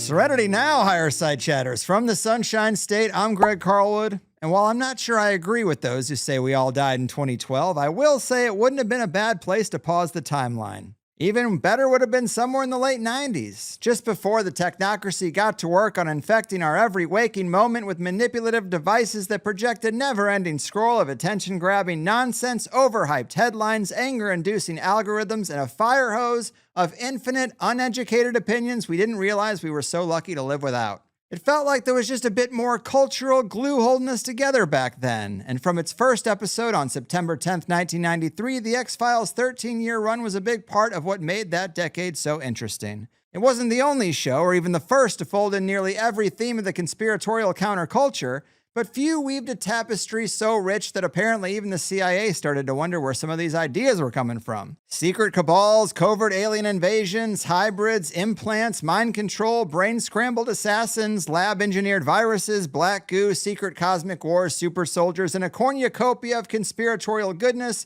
right smack in the middle of prime time, not so subtly reminding viewers to question everything and not to trust what you're told on the surface. Something they don't really let happen these days. Well, our good pal Chris Knowles of Secret Sun fame not only co-wrote the complete X-Files behind the series The Myths and the Movies back in 2008, but he's hot off the presses with a new deep dive into the show titled XF Ultra, The X-Files, Conspiracy Culture, and the National Security State, which explores its cultural impact and the stranger-than-fiction real-world stories that the show sometimes pulled from or even inspired. So let's go. The X-Files obsessed, deep-diving Synchromystic decoder and cultural scryer extraordinaire, Chris, welcome back. Oh, it's so great to be back. So great. Always great to be on THC. In more ways than one. Yes, indeed. And congrats on getting a new book out there. So dense with details and an entire episode-by-episode exploration of such an iconic show covering all our favorite conspiratorial subject matter. You co-wrote the complete guide 8 years ago, and it certainly seems like this is a more raw, unsanctioned exploration that Disney or Fox wouldn't actually probably endorse. But I did hope we can mainly explore some of the real world stuff that often was inspiration for the show. But let me just say, getting ready for this thing, I looked up when the X-Files pilot aired, and it was September 10th, 1996, exactly 32 years to the day of the Charlie Kirk shooting, an event peppered with Freemasonic symbolism, and that right out of the gate is just a very odd sync that I'm still thinking about. I haven't revisited the themes of the pilot to see if there's even more alignment, but just that alone is very weird. It really is. I can't think of any parallels in the pilot itself. I mean, there are other episodes that you could probably look to, but the pilot itself is basically straight up. The whole dialogue is about aliens, but you don't see any aliens, really. I think it's, as I lay out in the book, I think that people are watching the series wrong. And one of the reasons I wrote this book is to get people to watch the series correctly. Okay. You know? I mean, there's so much going on. There's so many layers. There's so much going on beneath the surface. There are so many, you talked about all those themes and such that we saw presaged in the X-Files, but there's a lot more than that. It's an incredible rabbit hole. And I really wanted people to, particularly people who want to get into it, that's kind of what I was aiming towards, which is why I have that very detailed episode guide. But I want people, to understand what they're looking at. A lot of things we see on television, we're just like, oh, whatever. And it just everything just sort of goes through, we're so bombarded with information all day. I think a lot of people throughout the years since day one have kind of overlooked what is going on. Now, the interesting thing about Charlie Kirk's assassination is that I was actually going to publish on that day. I was having terrible troubles with a Kindle app, which is just the most ridiculous app in the world. So I wanted, my original release date was that day. And, it's a good thing I didn't put it on that day because it just would have been totally overshadowed. And to be honest with you, I was really kind of waiting to publish until all that sort of died down in the news. We were going to talk about one other thing related to the Charlie Kirk assassination is you said that, if we were going to touch on that, because it is such a huge cultural event, it has nothing to do with the book except for this weird date sync. But you said we could draw parallels with Kyle Odom and Kirk's assassination. I had to remind myself of that situation, but via Wikipedia, for context, it says on March 6, 2016, Kyle Odom, an individual fixated with alien conspiracy theories, shot Pastor Tim Remington 6 times in the back and once in the head at Altar Church, believing that Remington was hiding shape-shifting extraterrestrials within his congregation. Odom approached Remington in the parking lot of Altar Church and fired at him 6 times with a .45 caliber pistol in an apparent attempt on his life. Despite plans to kill outreach pastor John Padula, Odom left the scene without any further incident. Remington survived and underwent several hours of surgery. Odom mailed a manifesto to his family and media outlets expressing his intent to murder Remington and his belief that he was part of an alien conspiracy to enslave humanity. Police found his vehicle at the scene of the crime. After successfully evading police, Odom boarded a flight to Washington, D.C. and approached the White House, at which point he began tossing items over the fence, including flash drives and a 25-page manifesto addressed to the then United States President Barack Obama. Odom was apprehended by United States Secret Service members at 8:27 p.m., though the arrest was related to his activity at the White House and not on the attempt of Remington's life. In July 2017, Odom pleaded guilty to aggravated battery with a felony firearm and was sentenced to 25 years in prison. 10 of those years are fixed, and after he will be eligible for parole. So, very interesting story. It does sound like the plot of an X-Files episode, but how is there any parallels really to the Charlie Kirk situation? Well, I think the obvious one is like an attempted assassination of a religious leader. Fair. But there's also a political connection there because Ted Cruz had spoken at Altar Church the day before.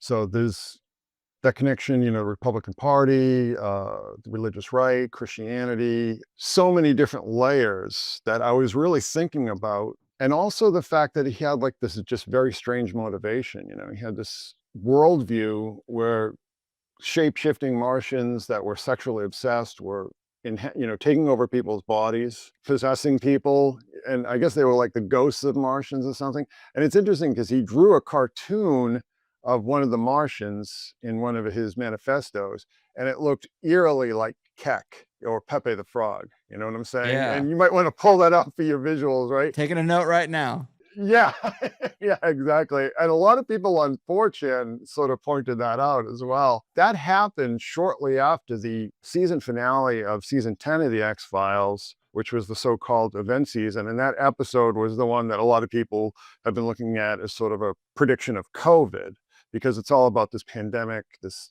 Spartan virus that's going to, kill off everybody. But there's all this stuff. I mean, Chris Carter was taken terrible abuse from the media because he's talking about like chemtrails being used to distribute an airborne virus and electricity and all these kind of things. And then also people like drawing sigils in certain areas that have already been infected. I mean, it's this whole thing, this character that is partly very much based on Alex Jones. I think he's also partly based on Richard Dolan because a lot of his presentation was paraphrasing Richard Dolan's speech at the Secret Space, I guess, conference, whatever, in 2015, the one that Dark Journalist had hosted. The one in San Mateo? Just to let me throw this out there. I was there, and that is when I met Tom DeLonge in the parking lot, and I was so not expecting to meet Tom DeLonge. I was like, hey, you're one of the Blink-182 guys. And I think I used a different name, and he was like, no, I'm the other one.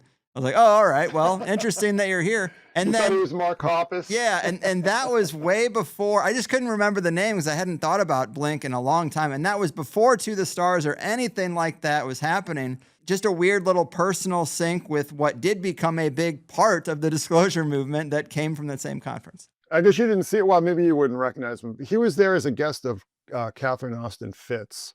She had invited Chris Carter to come because he was working at the time on this mini series about Area 51 that I don't think was ever produced, ever got on the air. It was for Sci-Fi, I think. But he used a lot of the information that he had heard at the Secret Space Conference, whatever it was called, a lot of that information was folded into those 2 revival seasons. Stuff with like Secret Space Program and off-worlding and all these kind of things. So it's very much taken directly from that. But anyway, the point being is that this Kyle Odom thing happened I think like a week afterwards. But that thing where, that plot line where he, right? We can't even tell the difference anymore, right? Where he hops the White House fence and he's throwing his manifesto. That's directly from an episode of the X-Files called 3 Words, where this guy who's part of the sort of abductee cult hops the White House fence with his manifesto to warn the president that people are being taken over by aliens. So there are actually several different X-Files plot lines, and I spell them out in the book. That, like, was Kyle Odom just like a really hardcore X-Files fan, and that kind of inspired this whole thing?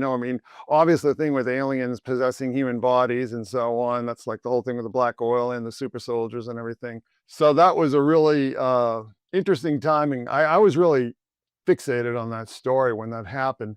But the fact that it's this kind of weird loner, the connections to religion and politics, it all did strike me as being not directly connected, but certainly thematically similar to the Charlie Kirk thing. I'm just glad you reminded me of it, because it is such a wild story. Then, we have so many random brain scrambled nuts out there with weapons that it's sometimes hard to remember who did what. But, you throw in the alien stuff and the manifesto, and you're really cooking here.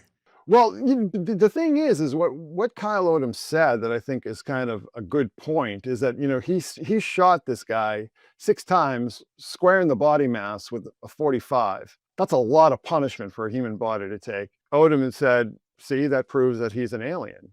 How could he have survived that?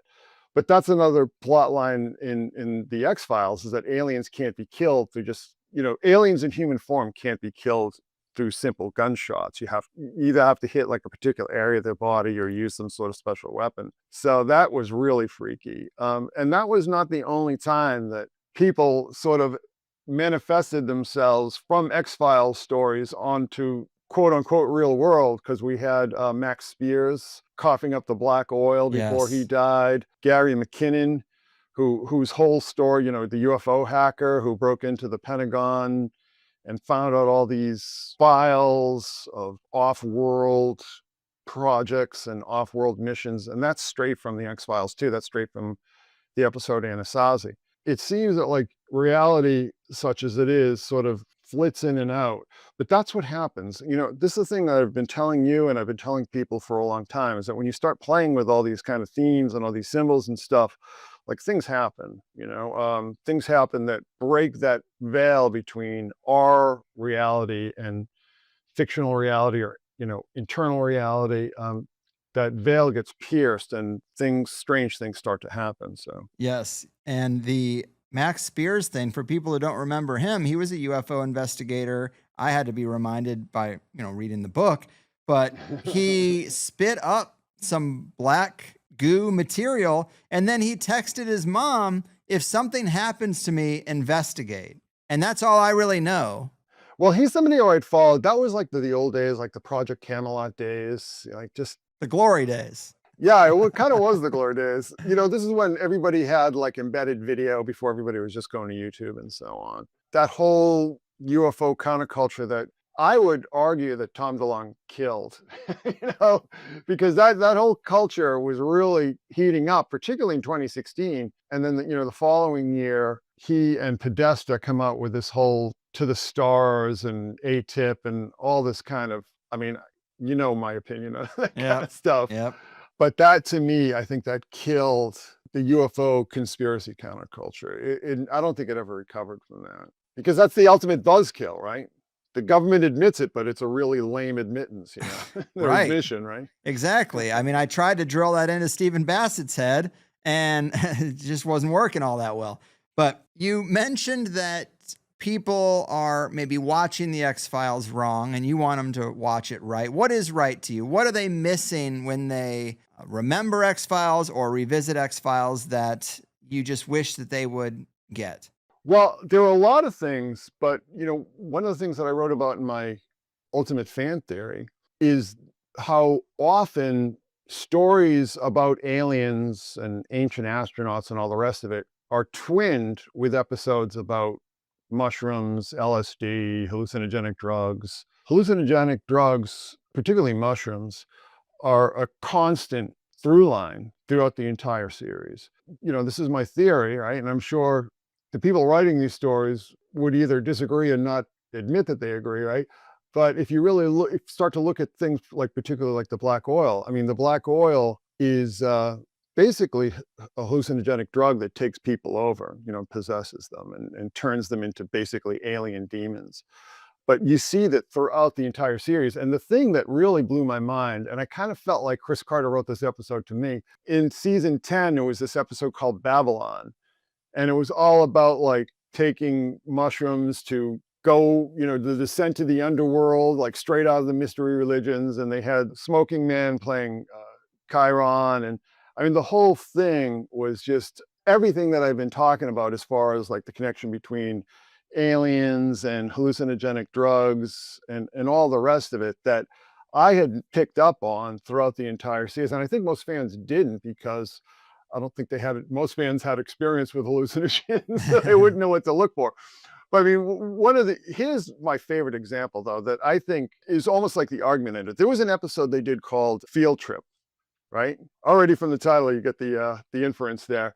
But it's about, the Brown Mountain Lights in North Carolina. So they go to investigate, but they don't realize that this is giant man-eating hallucinogenic mushroom colony underground that like drugs people, lures them in, and then consumes them, like digests them as they're having these trips. The episode right after that was about these quote unquote alien tablets that a Dr. Sandoz had discovered, Sandoz being the pharmaceutical company in Switzerland that had basically invented LSD in the first place, you know what I mean? So this is what I'm talking about, the twinning. They have this whole episode where basically Mulder and Scully are having this 45-minute long mushroom trip, that we see, that, the aliens are coming and Mulder captures an alien and all these kind of things. And the next episode, like Mulder is affected by these quote unquote tablets that a Dr. Sandoz, was in possession of. So it's just like, come on, you know what I mean? Yeah. It's like when you do that back to back, and it's like, that's like really obvious, but you'll see this throughout. Now, Chris Carter was like a surfer in the 70s in California. I mean, that dude probably dropped a lot of acid, you know what I'm saying? And here's an interesting thing as well, is that I think it was in between the first and second seasons. No, I'm sorry, the second and third season. He had gone to Sedona at the invitation of some Navajo and took part in a peyote ritual. And he was very upfront about it. He didn't try to, disguise it. And then that was written into the third season opener. This whole thing, they didn't have the mushrooms, or the peyote buttons explicitly in that episode, but that's clearly what it's riffing on. That's the first thing you really have to notice, is that first of all, it's never really clear if there actually are aliens. You know what I mean? If we see aliens from time to time, but not as much as you might think. But we're never really sure if, this is the unreliable narrator. What we do see explicitly is mushrooms, LSD, peyote, Right. I mean, all this kind of stuff. So I said in the book, and I've always said, that I think this series is about hallucinogens just as much as that it's about conspiracies or aliens. Yeah, it's interesting to make that connection, because obviously disclosure and this traditional ETH narrative is so aggressive within the community, like forced on it. But yet, we see these other layers, like maybe they aren't from space. Maybe they're just from a different dimension. Maybe it's the same. The psychedelics are the same type of trigger to facilitate an experience.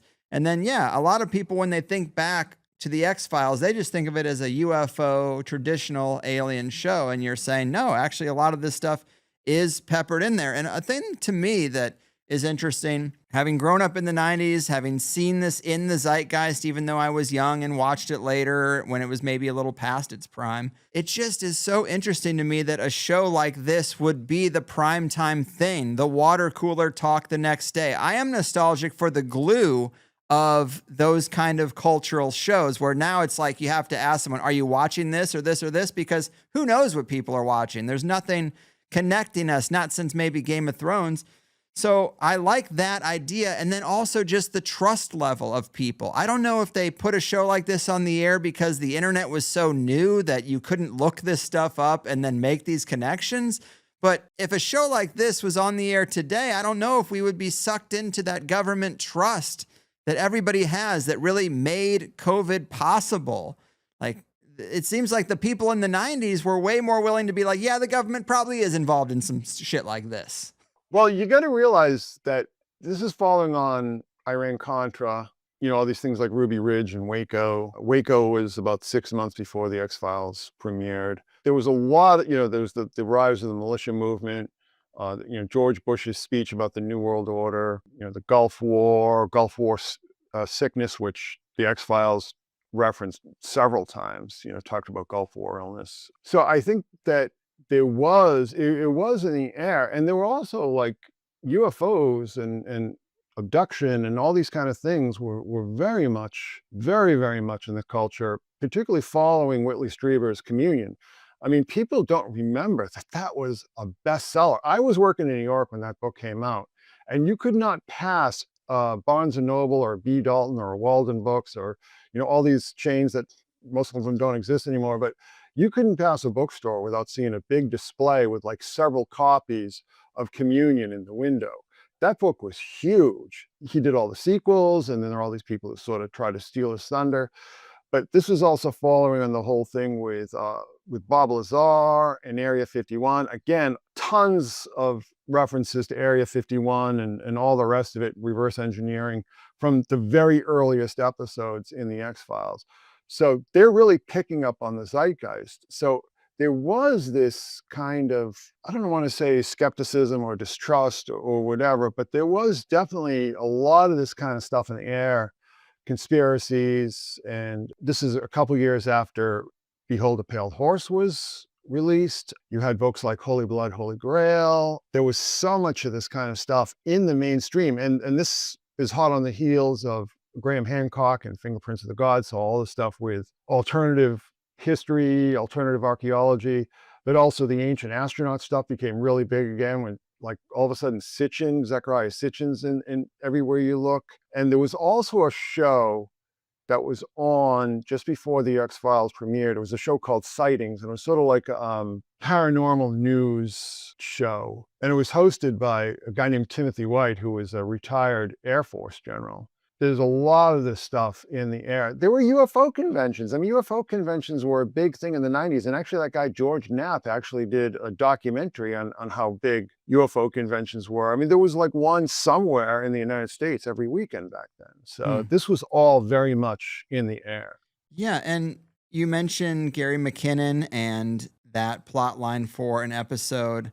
Anasazi, season 2, episode 25. I actually had notes about this episode of all the ones, but the plot line is a hacker breaks into Pentagon files, revealing the truth about UFOs. The files are encrypted in Navajo, leading Mulder and Scully to New Mexico. And that, is a tie-in with the Chris Carter Navajo peyote ritual. But while we're talking about ufology a little bit, yeah, obviously there was a lot happening at the time, but one thing that I keep coming back to, really the reason I had Stephen Bassett on, is this photograph. It's also mentioned in the book, at least the conferences, but this photograph of the Lawrence Rockefeller retreat that has all the big names in ufology there. Linda Moulton Howe, Stephen Greer, even Bob Bigelow. Like, I don't know. I just think multi-billionaires and 100-millionaires got better things to do than hang out with Stephen Greer. When I keep bringing this photo up, I've shown it to, Richard Dolan and Stephen Bassett, and neither one of them has the same visceral kind of skepticism about what this is as I do. And when you put it in the context of the X-Files, this was September 14th and 15th of 1993, the very weekend after they launched the X-Files pilot on primetime TV. The damn show comes out September 10th, and then the following weekend, Linda Moulton Howe, Stephen Greer, Bob Bigelow, about a dozen other people are meeting at Lawrence Rockefeller's ranch. I don't know. I mean, what do you think what does this mean to you? Is this the seeding of the op? Is this the meetings of the minds to structure how they're going to control and frame high strangeness for the next decade and a half? That could be part of it, but remember who Lawrence Rockefeller was. I mean, Lawrence Rockefeller gave the seed money for Esalen. He gave the seed money for the Noetic Sciences Institute. He gave the seed money for the California Institute of Integral Studies. He was basically building sort of a New Age empire at that time. He was funding a lot of ufology. He was funding people like Roger Lear, I believe. A lot of big name ufologists were actually getting on his payroll. And that's something that people don't remember. This is something that we discussed when we talked about He Will Live Up in the Sky. I think one big mistake that a lot of and maybe I shouldn't use the term, but sort of amateur conspiracists make is that they make the mistakes that these people involved in this stuff can't be true believers. They can't actually believe in this stuff. That is mistake number one. You have to realize that people who get into this stuff believe it. And I think Lawrence Rockefeller was involved in this because he was trying to build, it was part of his New Age religion empire. I think that's more like it. But I think he was a big believer in it. You know, there's that famous photo where he's walking with Hillary Clinton and she's carrying like some sort of UFO book that he gave her. I think he was genuinely into it, to be honest with you. And I think that Greer has talked about this. I mean, Greer talked about how Rockefeller was a true believer in this phenomenon. Yeah, I don't doubt that. I'm only saying, like, and I think it's a current that goes through all of our interviews, like, they definitely believe something, but it's not always presented to us in the same context of what they actually believe. So basics of it, the 101 is that I think they're trying to promote occultism, which you can't just come right out and promote, but you can do a bunch of university studies on psychedelics. You can seed the culture with UFOs and space aliens because it just doesn't have the same religious residue, even though it really probably is a more religious type of thing. I don't know if we talked about this, but the ufology has always been a top-down phenomenon. Ufology, as we know it, was basically the creation of a bunch of Navy admirals back in the late 40s. Yeah, one with your name. Yes. So, but if you also look at Nightcap, which was like the big UFO investigation project for a number of years, the board of directors were all retired military, mostly from the Navy or the Marines. This is something that was kind of an aha moment. And I have the article somewhere, but somebody's it was in some left-wing magazine, it might have been Mother Jones of the Nation or something, who was writing about how the whole UFO thing was really the creation of these admirals, and they've been sustaining it. And if you look at what's going on today with this whole disclosure movement, I mean, look at people like Grush and Fravor and Elizondo and Semivan and Mellon. I mean, these are all very high-placed people in the military industrial complex establishment, all of them. And that is kind of why I don't really pay too much attention to it, because, you know, what is their agenda? So I think there's always been an agenda, and there remains an agenda to create a UFO religion. I think that absolutely is probably what Rockefeller wanted to really do. I don't think he was running an op. I think he was trying to start a religion, to be honest with you. Fair. So let me read to you a random post I found on Reddit from a guy who goes by Jesse James. He says, X-Files is a favorite show of mine of all time. I think someone high up allowed the X-Files to be released. If you look at the evidence in the way the average person thought about UFOs/government conspiracy when the show aired, as compared to now, it's 180 degrees different. Who was talking about Project Paperclip in 1995? Let's go one step further. Who was talking about Unit 731 and the Japanese Biological Weapons Project in 1995? Nobody. There's a guy named Chris Knowles who wrote a book on the show years ago. He was buddies with Frank Spotsnitz and had a behind-the-curtain look at the show, and someone definitely wanted the show to stay on the air. The ratings were pretty bad the first 2 seasons, but the show was never canceled. There's way too much I could write here, but I'll point you towards Bruce Rux's Hollywood vs. the Aliens. It's all about slowly bringing the public along and not scaring the hell out of them along the way. We've come a long way from little green men and flying saucers. So I like that. It's nice to see you penetrating the zeitgeist like that, to see a Chris Knowles reference in the wild unexpectedly. But would you agree with that comment? Did the show seem to be engineered to reveal, with help, staying on the air despite low ratings early on? You have to remember that at that time, Fox was still a fairly new network. They didn't really have a lot to put on the air. They weren't even airing a full week of programming at that time. The X-Files was just basically like a sacrificial lamb at the time, because they thought the big show was going to be the show called The Adventures of Briscoe County Jr. starring Bruce Campbell. Yeah. So the whole idea was like, that was going to be the draw. That was going to be the big hit. That was going to be the show that brought people in. The X-Files was just basically going to be there to set it up. You know, it's like sort of like the support band at a concert. Like they were just basically going to be the opening act for this Briscoe County. Now, Briscoe County just died on the vine. I think what really saved the X-Files was they realized, because of the rise of the internet, it was all still dial-up back then, but they realized that the show was appealing to what they call the demographic. And the demographic being like 18 to 49 people with a lot of disposable income. At least they did back then. But as far as UFOs go, I mean, most of the episodes in the entire series, but particularly in those first seasons, were not about UFOs. I think there might have been like 6 out of 25 episodes in the first season were about UFOs. It was more like horror and sci-fi, because what they call the monsters of the week were much more the meat and potatoes of the show. You know, because Chris Carter was really inspired by Kolchak the Night Stalker, which was way before your time. It was a show that I watched when I was very, very young, when I could get away with it because my parents didn't let me watch it. But I don't know particularly if it would have been part of agenda, because also it was depicting aliens as being rather sinister and hostile. I mean, it wasn't part of this agenda that you saw in films like E.T., Close Encounters, Taken, a lot of movies. There was a lot of other movies in the 80s that, you know, aliens were our friends and they were just basically these cute little visitors and so on. I mean, there's a lot of pedo nonsense undercurrent flowing through all those kind of stories. But from the very, very start, from the pilot episode, aliens are bad. The people who corroborate or collaborate with the aliens are bad. They're evil, you know, they're demons, they're here to harm us. They're doing experiments on us. I mean, this is not the kind of message that somebody like Lawrence Rockefeller would necessarily want to let slip.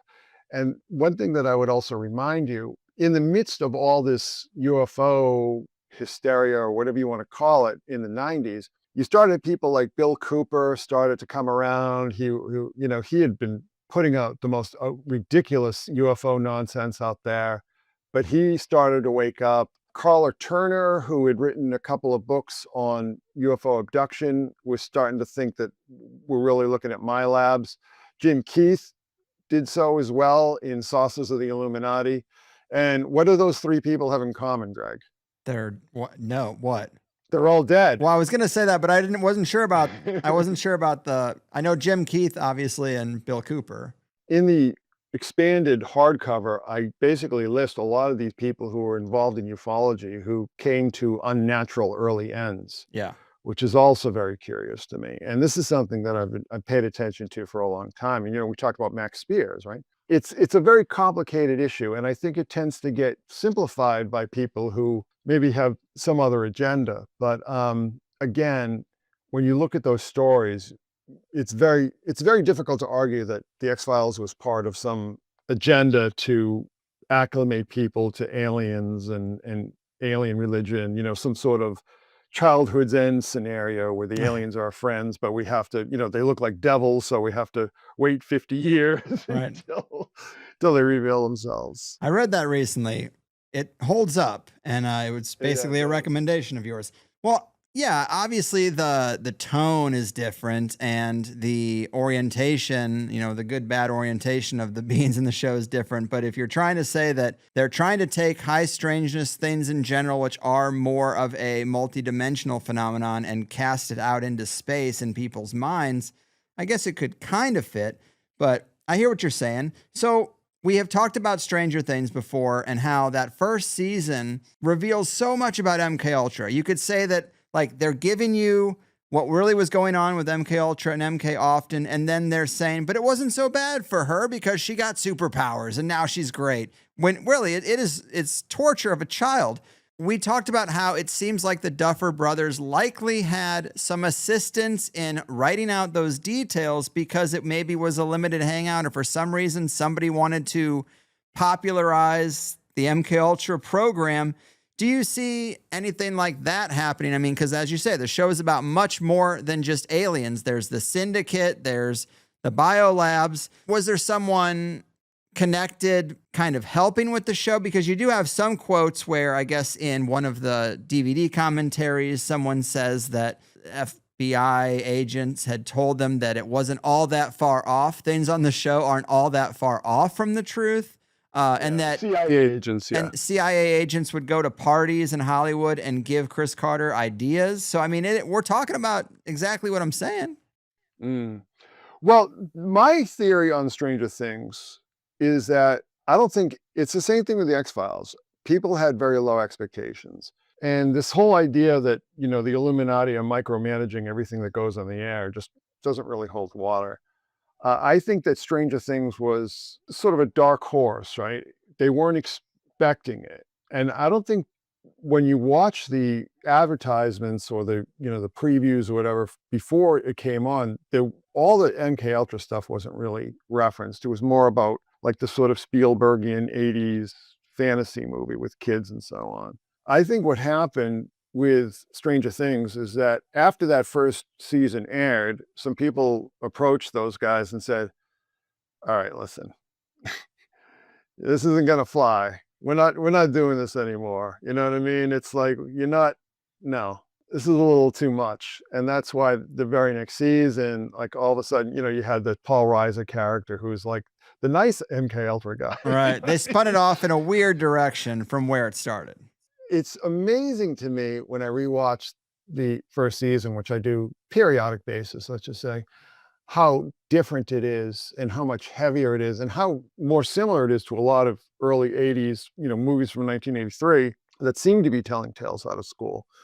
I'm thinking of Wavelength and Brainstorm and maybe even War Games. I mean, there were a number of movies that took a very jaundiced look at the military establishment, military intelligence, military industrial, all these different various power structures that you didn't see by the end of the 80s. It was something, it wasn't cool. And it might have almost been like a leftover from the 70s, because you saw a lot of films in the 70s that were very conspiratorial, that were very skeptical of state power and so on. And then that kind of just evaporates by the end of the 70s. I'm sorry, the end of the 80s.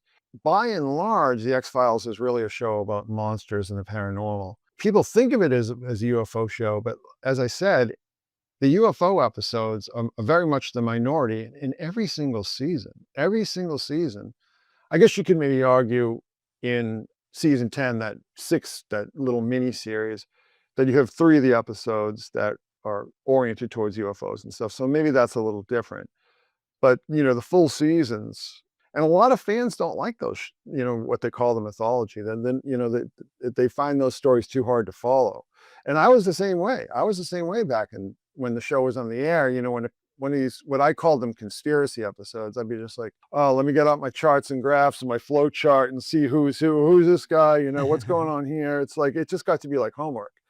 Right. It just was too much to follow. And it wasn't until I started watching those episodes in order, without all the, stories about werewolves and vampires and all the rest of it, that I was like, oh my God, this is incredible. This is like, it's this incredible novel that just spreads out over the seasons. There are two things that I want to address here. You can watch that show, the entire series, and think there are no actual aliens. because there are all these references throughout the show that this is all being staged, this is all a hoax, this is all some sort of psyop, and that the aliens, when we see them, it's like we get these little fleeting glimpses. So, are they seeing something because they expect to be seeing something? We do see UFOs, but we know from the very first actual episode past the pilot that the government is making UFOs. You know what I'm saying? At an Air Force base based on Area 51.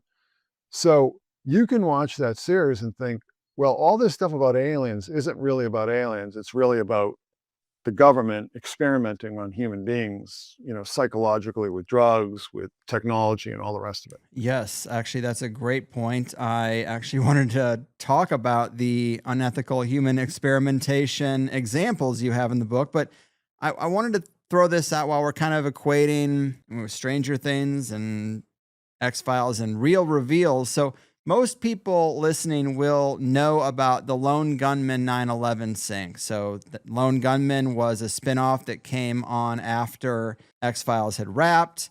And I'm going to play it in the final version of this real quick. It's only a couple minutes. This is the pilot episode of the X-Files spinoff. It aired 6 months before 9/11. What the hell are you doing? Why can't you stay out of this? Leave me buried. What is Scenario 12D? We know it's a war game scenario, that it has to do with airline counterterrorism. Why is that important enough to kill for? Because it's no longer a game. But if some terrorist group wants to act out this scenario, why target you for assassination? Depends on who your terrorists are. The men who conceived of it in the first place. You're saying our government plans to commit a terrorist act against a domestic airline? There you go. Indicting the entire government as usual. It's a faction. A small faction. For what possible gain? The Cold War's over, John. But with no clear enemy to stockpile against, the arms market's flat. But bring down a fully loaded 727 into the middle of New York City, and you'll find a dozen tin pot dictators all over the world just clamoring to take responsibility and begging to be smart-bombed. I can't believe it. This is about increasing arms sales. Mm-hmm.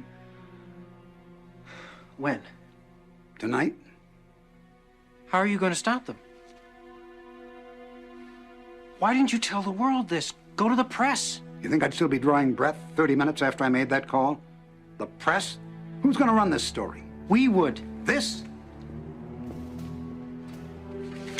This is birdcage liner. Wild-eyed crap right up there with Elvis as an alien and two-headed babies. You obviously read it. Don't be so damn naive. You think this is going to save the world?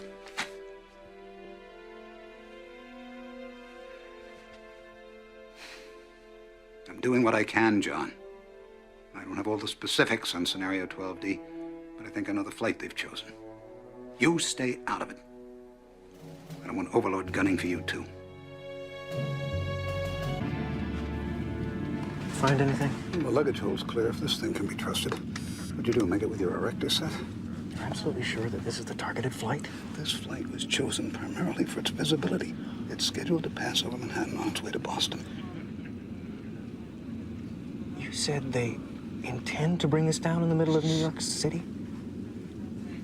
What if there is no bomb? Well, how are they going to bring it down? The same way a dead man can drive a car.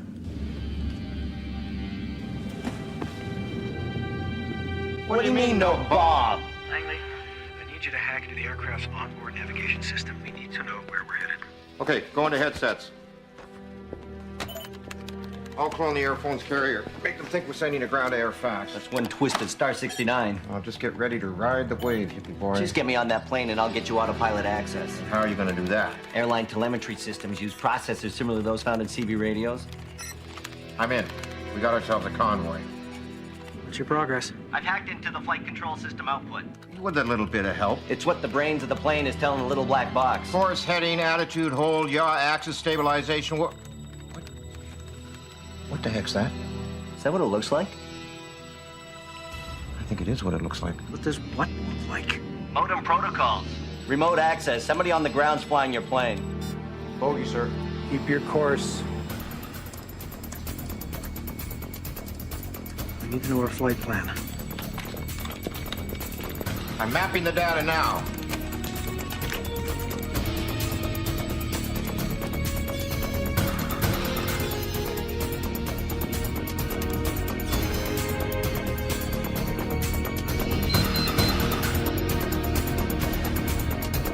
Byers, your flight's gonna make an unscheduled stop in exactly 22 minutes.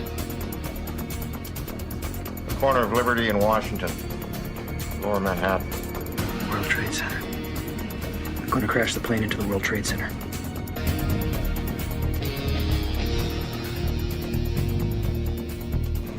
All right, try cutting electrical power. They've thought of that. They've thought of everything.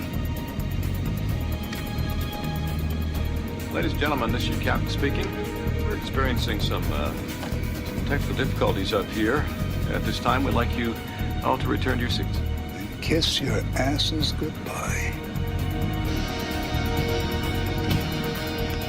Finally, we're getting close. I know. Damn it! New York Center, this is Atlantic National Flight 265 Heavy. We are declaring an emergency. We have 110 souls on board, 16,000 pounds of fuel. That is so wild, and it is interesting that remote controlled is even mentioned, which is what a lot of people seem to think about the real event, if there were any planes at all, as they're saying now.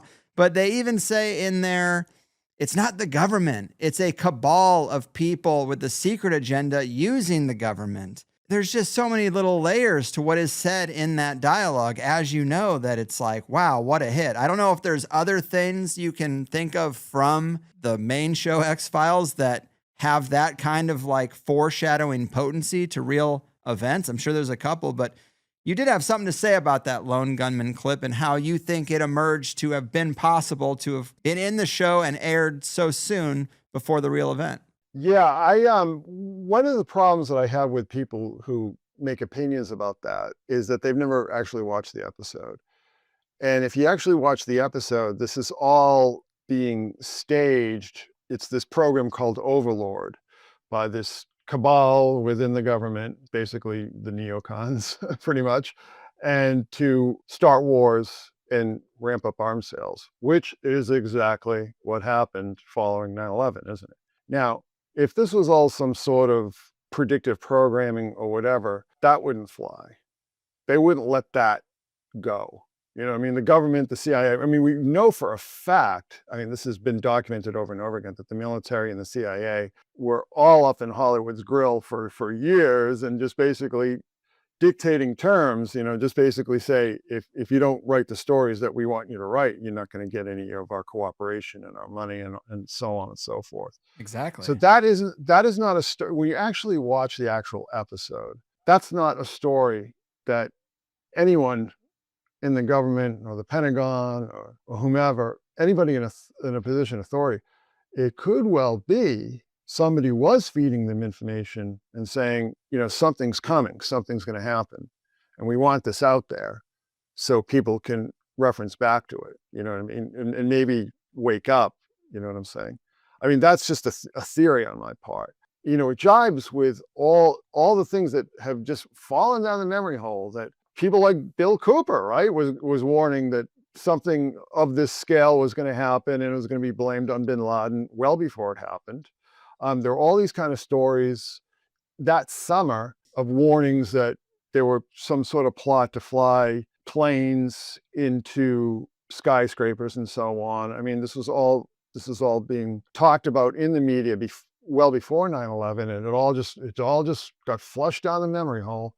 But as I detail in the book, there were plots to fly airplanes into buildings going back to the 70s. This was something that was always in the air. And I think it kind of started when I think it was a B-29 flew into the Empire State Building, I think in 45, like somewhere in the 40s. There was a heavy fog and this plane just like crashed into the Empire State Building.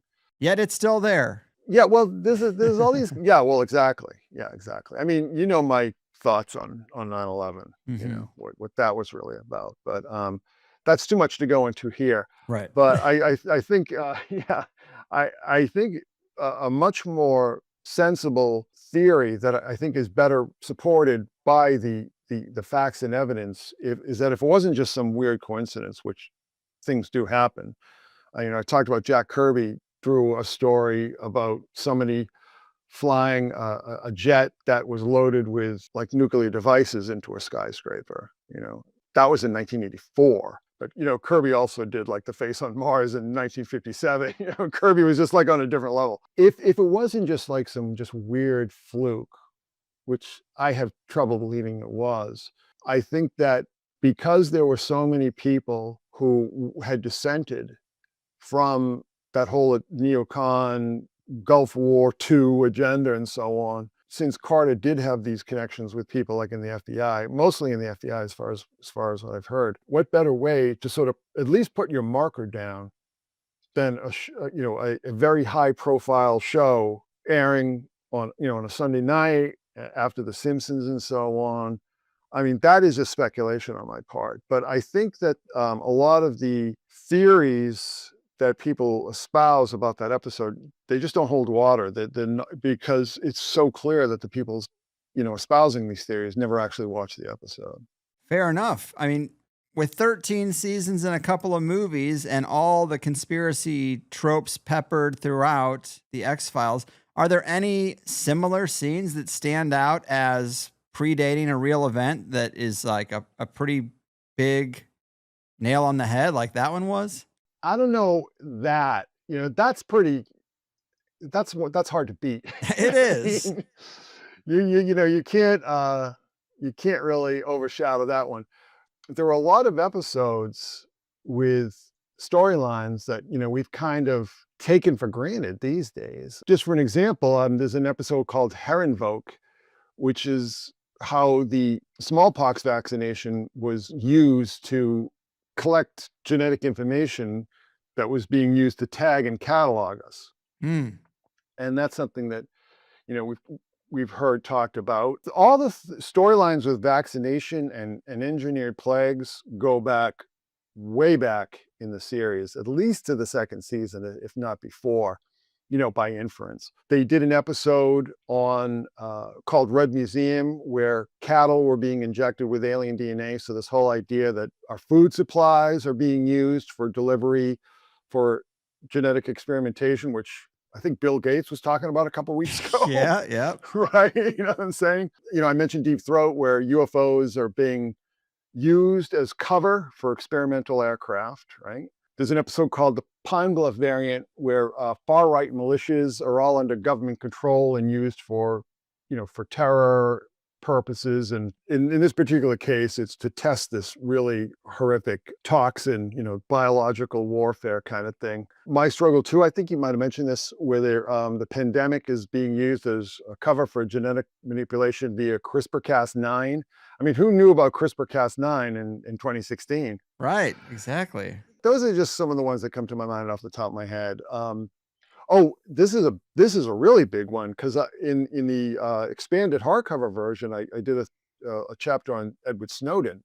Well, they were doing exactly what Snowden was talking about several years before he came out of the woodwork. There's an episode called Trust No One, which is all about, like, specifically about the NSA doing, basically collecting surveillance on everyone. And who knew about that? Who was talking about the NSA and broad spectrum surveillance in 2002?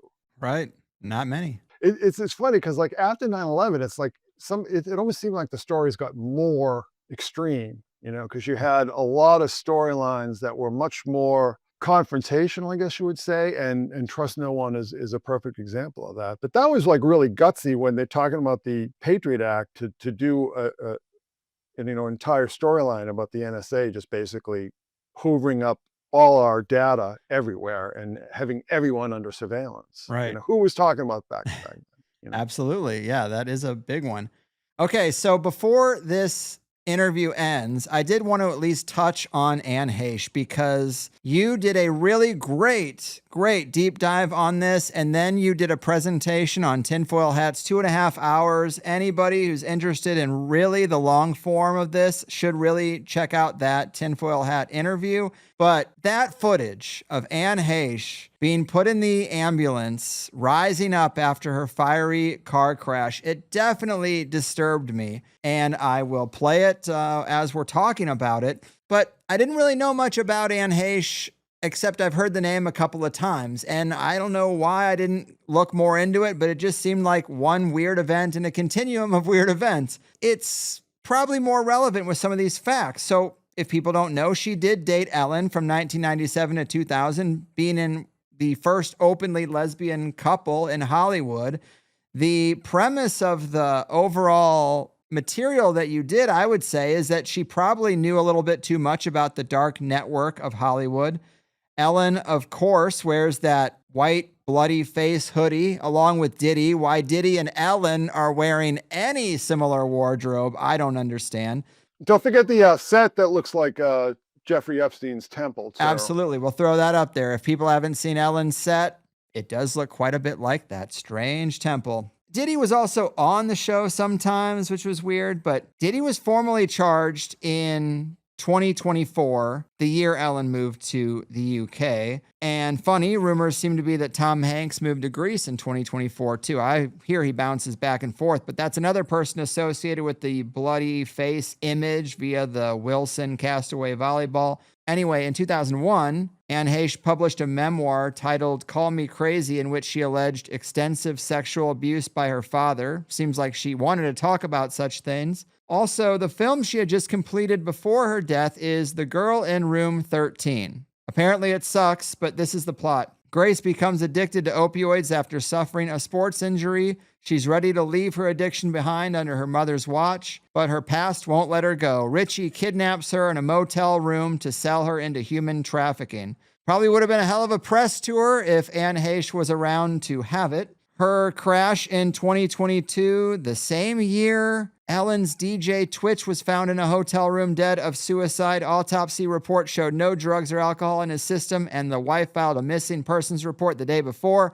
Family says he was in no way depressed. Sketchy. The ring camera footage of the crash looks like she couldn't stop. Maybe the brakes were cut. They didn't get her out of the fiery car for over 49 minutes, which you've said is a detail to pay attention to.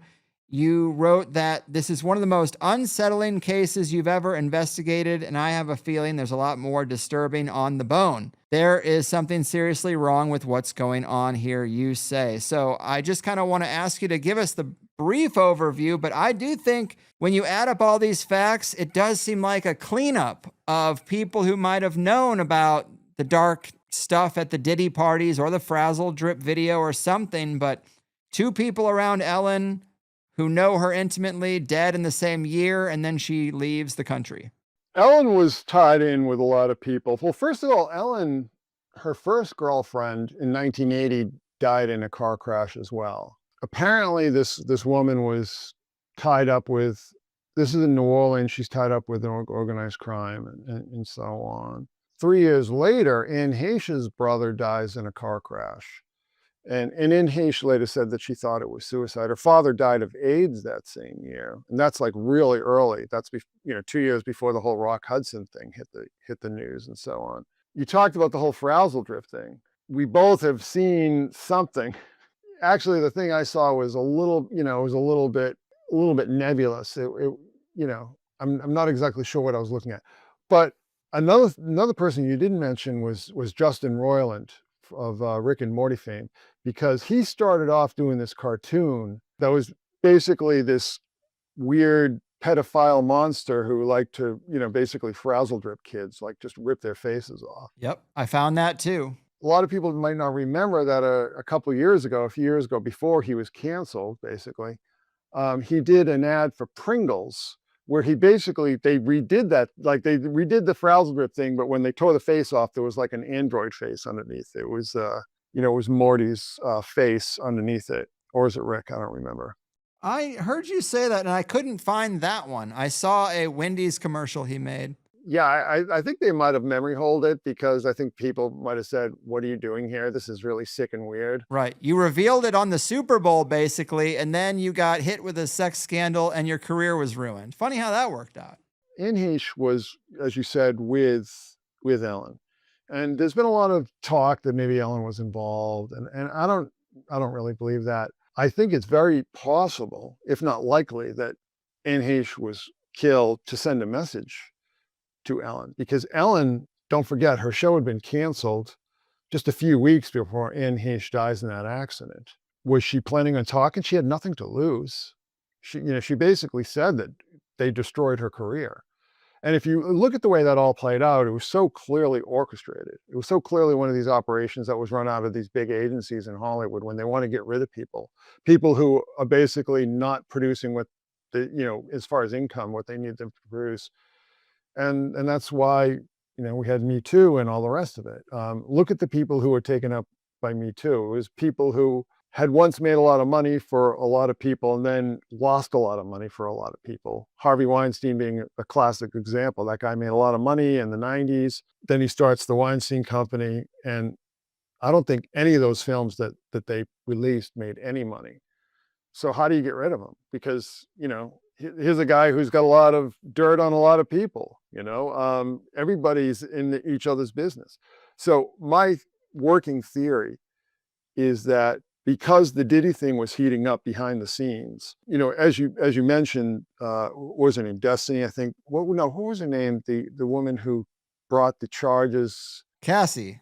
Okay, Cassie. So that's really what opens up the whole floodgates. But that story was boiling under for several years, for at least 5 years before that, because I'd mentioned how Cat Williams had been talking about Diddy and the white parties and all this stuff for ages.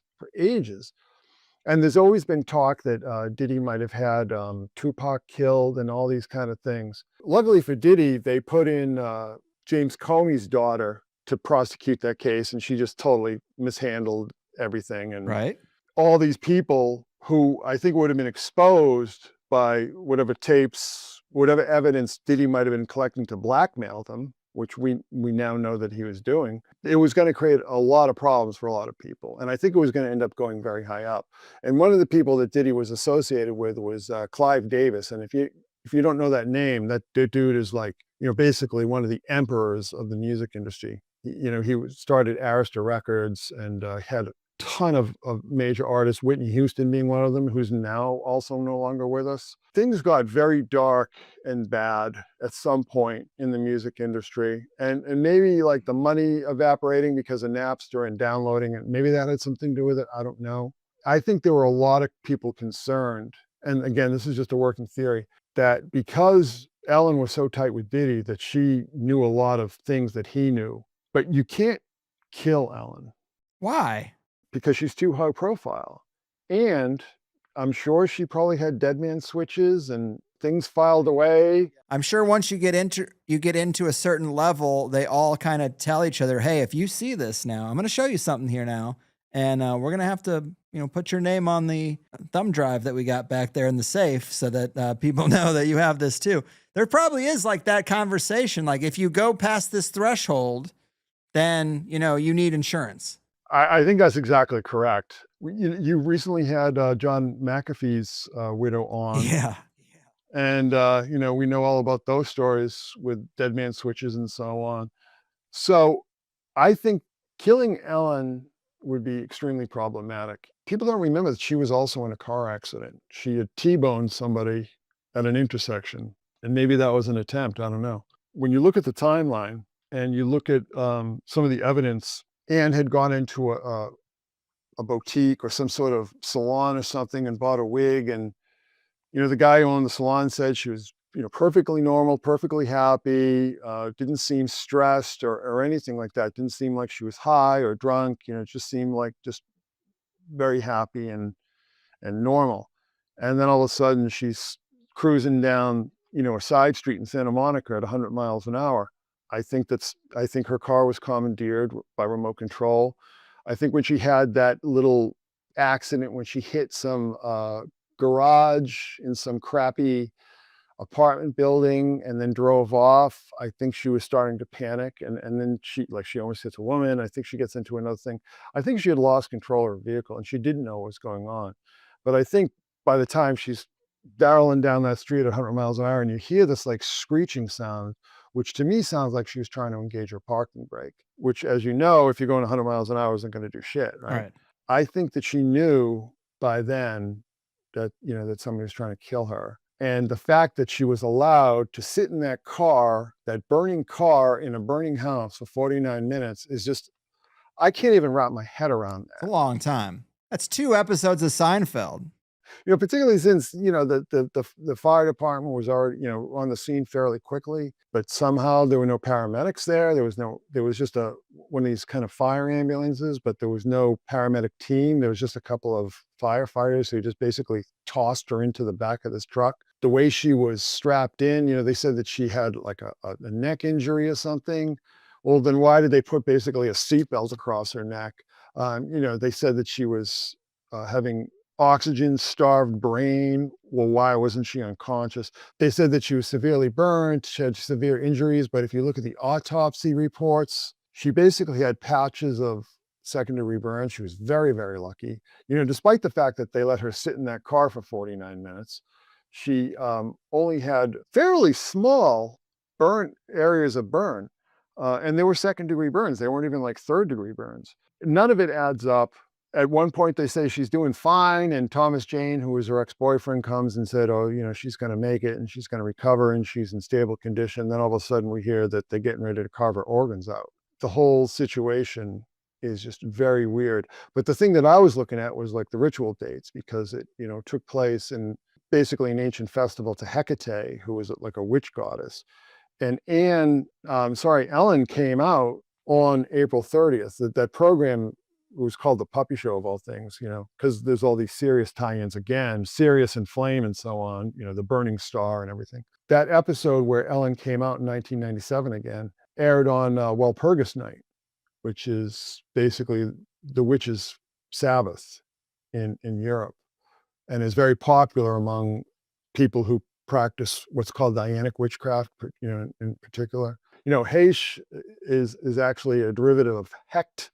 So you have that same kind of consonant sound between Hecht and Hecate. And then I connected it to, we talked about the situation at the Super Bowl, right? Remind me. Super Bowl back in 2015, when that woman was just basically incinerated. Like, she lost control of her car and it drove straight into the train tracks. Didn't we talk about this? I don't think so. We could do a whole show on this. It was one of the most horrific things you'll ever see.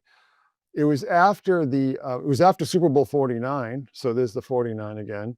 The woman who is basically incinerated alive was 49 years old. She's hit by a train that's going 49 miles an hour. So there's all that symbolism there. And that ties to Liber 49, which is Babylon in like Jack Parsons' version of Thelema. So there are all these connections with witchcraft, but also that day that woman was basically incinerated. Her name was Ellen, by the way. Her name was Ellen Brody. Now, what's the significance of that? Ellen Brody was the name of the wife of the Roy Scheider character in Jaws. If you remember that Super Bowl, Katy Perry's dancing with the sharks. Ah, yes. For some bizarre reason. And before the Super Bowl, she says, jaws will drop and faces will melt. She didn't, I'm sure she was told to say that. Yeah, of course. You know what I'm saying? So it takes place in Valhalla, New York. Another hot topic right now. Yeah, exactly, right? with Charlie Kirk. And it's pretty much right on the Hudson River. Katy Perry's real name is Katie Hudson. And that's when she came into the song Roar, and she's basically doing the Whore of Babylon. She's riding on this giant golden idol of a lion with these ruby red eyes, but she's also wearing a flame dress. Yep. Her dress is all flames, and she sang Firework. And again, Ellen means, did we mention that Ellen means torch? No, the name Ellen is derived from the Greek word for torch. I just want to fold in a couple other things about this. So if we are kind of taking the premise that it seems like around 2022, there was a cleanup, maybe of people who could be called to trial, something like that. They're getting rid of people, getting rid of Twitch, getting rid of Anne Heche. Well, this is also the timeline of Obama's chef drowning in 2023. And you noted in that interview with Sam that Bill Clinton had a chef drown in 2015. So obviously a little off the timeline, but why did 2 presidents have chefs who drowned mysteriously? Maybe they could have been called to talk about things they were asked to prepare. Or maybe it was just like a Buckley kind of ritual too, you know? Well, yeah, possibly. And then the other big thing, the twinning aspect. So Anne Heche's car hits a bungalow by the beach, a small little bungalow. We know these things. And you say that you think that the woman who lived there was supposed to die. She looks a lot like Anne Heche. You showed the side-by-side in that interview. So what are the chances that a person who lives in the house you hit looks a lot like you? Odd. She also had the 2 dogs, and that connects to Hecate and to Sirius. There you go. So this woman didn't die. And you say that another woman 4 days later was found hanging from a tree on fire in Griffith Park, and it was said to be a suicide. She was also a victim of sex trafficking, Vanessa Garcia. So if you're doing a ritual and you're trying to take this woman and give her a fiery death, because that's the ritual, and you hit this woman and it doesn't go right, you find another woman and you light her on fire and hang her from a tree, and you say, well, that works. It's basically completes the ritual. That's how people commit suicide. They set themselves on fire and then they hang themselves. Or they hang themselves and they set themselves on fire. I'm not exactly sure what. Yeah, what is the order? The other thing, too, is that the cops didn't investigate and say it was suicide. The cops said right away that it was suicide. They just flat out said that it was suicide. And it wasn't like they said, oh, we have, surveillance video of her coming in alone with a can of gas and everything. They just said it was suicide. This is why I'm so glad you're out of California. And I just always tell people, particularly if they're in Los Angeles, to get the hell out of Los Angeles, because I just think it's become total dominion of demons, to be honest with you. But that story was absolutely nuts. But there are all these ritual dates with the dog days and so on. And also this connection to the Hecatean Ides, which is this festival to Hecate, who is known for the 2 dogs and the torch. So you ask about that woman who's not only basically a human torch, a twin of Anne Heche, but she had 2 dogs and her house gets set on fire. So the whole situation is just, it is one of the most disturbing things I've ever encountered, because with a lot of these stories, there's always sort of like an out. Like, okay, well, this looks bad, but there's some other explanation that we can make. There are so many moving parts with this story. And again, that connection to that situation with that woman in Valhalla in 2015, Ellen, who dies on the day of the Festival of Torches, by the way, which is also connected to Hecate and so on. It's basically a twin of the day that Anne Heche died on the Hecate, when she was declared dead on the Hecatean Ides. So the whole thing, there are just too many ritualized connections for me to say, oh, well, this is weird, but maybe it's just all syncs. Well, a lot of people try to say the Anne Heche thing. They say that, well, if you're in trauma, you might jump up and that kind of thing. But that is not what it looks like to me. But if you watch the video, every comment section, top comment is saying like, well, when your body goes through a traumatic event like that, you don't know how it might react. And it's like, sure, go ahead and say that. That's your swamp gas weather balloon explanation. But what I saw is a woman who's like, don't shove me in this ambulance and don't cover me up. I want to get free. She was trying to get away. Yeah, and the guy doesn't act like he's surprised that she jumped up. If I'm pushing a gurney and someone jumps up, I'm like, whoa, look. You might get him to lay back down and stuff, but he has no reaction at all. He's just like subtly like go into the vehicle. So, but let me try to wrap a bow around this. So you also did a 2.5 hour, I think maybe 3 hour event the other night that was quite good. And I want to bring out a couple of little facts that draw a line between the beginning of the show and this Anne Heche thing here at the end of the show. And of course, the Sybil. Cocteau Twins have an album called Bluebell Knoll. Well, Boulder Mountain, also known as Bluebell Knoll, is in Utah, and it makes up half of the Aquarius Plateau of south central Utah in Wayne and Garfield counties. To get to Orem, where Charlie Kirk was shot, is less than 200 miles, and you have to drive right through Aurora to get there. James Shelby Downard, where are you? We need you. So then 5 blocks from where Charlie Kirk is assassinated is a best friends animal sanctuary. Why is that relevant? Well, it seems to be a front for something because, according to your slide, according to the FBI, David Berkowitz was a member of the Process Church and was associated with the individuals running the Best Friends Animal Sanctuary. Leaders of the Best Friends Animal Sanctuary were allegedly involved with Berkowitz in several of the Son of Sam murders. And who's one of the big donors? Ellen and her wife.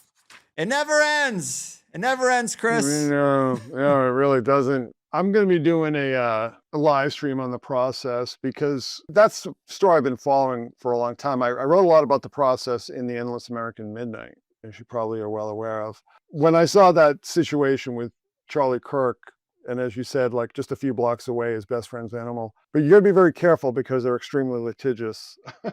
Allegedly, supposedly, I mean, this is just what I heard online. They're well known that they're an outgrowth of the Process Church. It was started by Marianne de Grimstead after she split up with Robert. But there was another split off in the Process Church, and where were their headquarters? Rockefeller Plaza. What an interesting place for a cult to have their headquarters, right? Mm-hmm. Very, very strange connections there. With the Charlie Kirk thing, so you mentioned Bluebell Knoll, but there was also the fact that the Cocktail Twins played Utah a grand total of once, and their opening act was a band called Luna. Now, Luna is the name of who they claim is Tyler Robinson's trans boyfriend. His birth name is Lance, and he changed his name to Luna. Now, the Cocktail Twins were touring for an album that was released 4 days before Charlie Kirk was born. You know, it's basically the same week. Same birthday as George Floyd, by the way. Couple of sacrifices, one for each team. Everybody pays the piper. Well, it's interesting because I was going back and looking at a lot of my old tweets because I was trying to figure out why I got shadow banned on Twitter for so many years. And then I kind of realized, well, yeah, I was not going along with the program. I was writing all these tweets exposing BLM and Antifa and George Floyd worship. I believe we talked about on your show my big post on the connection with George Floyd and the some of the rituals that took place in the spring in the ancient world. Yes, I do recall that. You know, that it very much seemed like a fertility sacrifice, but that's probably why I got shadow banned on Twitter before Elon bought them. Well, although the big ritual never ends, these interviews have to sometime. I'm on studio time now. I did expect this to be a fun talk about some pop culture 90s X-Files nostalgia, but it did break into the heavy reality of our times. This just happens. But thanks as always for doing it. Tell the fine folks at home where they can get the latest from the Secret Sun Institute, details about the book, all the rest of it. The Secret Sun, Substack.com, secretsun.blogspot.com. You know, you can find all the other places that I am. The book is out now, Amazon. It's available in paperback, hardcover, and Kindle versions. The hardcover is huge. It's over 400 pages long, and there's a lot more of the kind of conspiracy and parapolitical stuff that we've been discussing in the expanded version. I'm sure most of your viewers know where to find me by now. I mean, I'm such a known quantity, right? Yes, yes. But again, yeah, just Secret Sun Speaks on Twitter. I'm easy to find. I keep a high profile. Well, if I had a Mount Crushmore, I'm sure you'd be on it, but unfortunately, that's been copywritten by someone else. My 30th or 35th. I don't know how many times I've been on. Like, it's just the Chris Knowles chats at this point, but you are the man. I appreciate it. Thanks for sending me a copy of the book. Anyone who's an X-Files fan or fan of the themes in the X-Files would learn a lot. Thanks again and take care.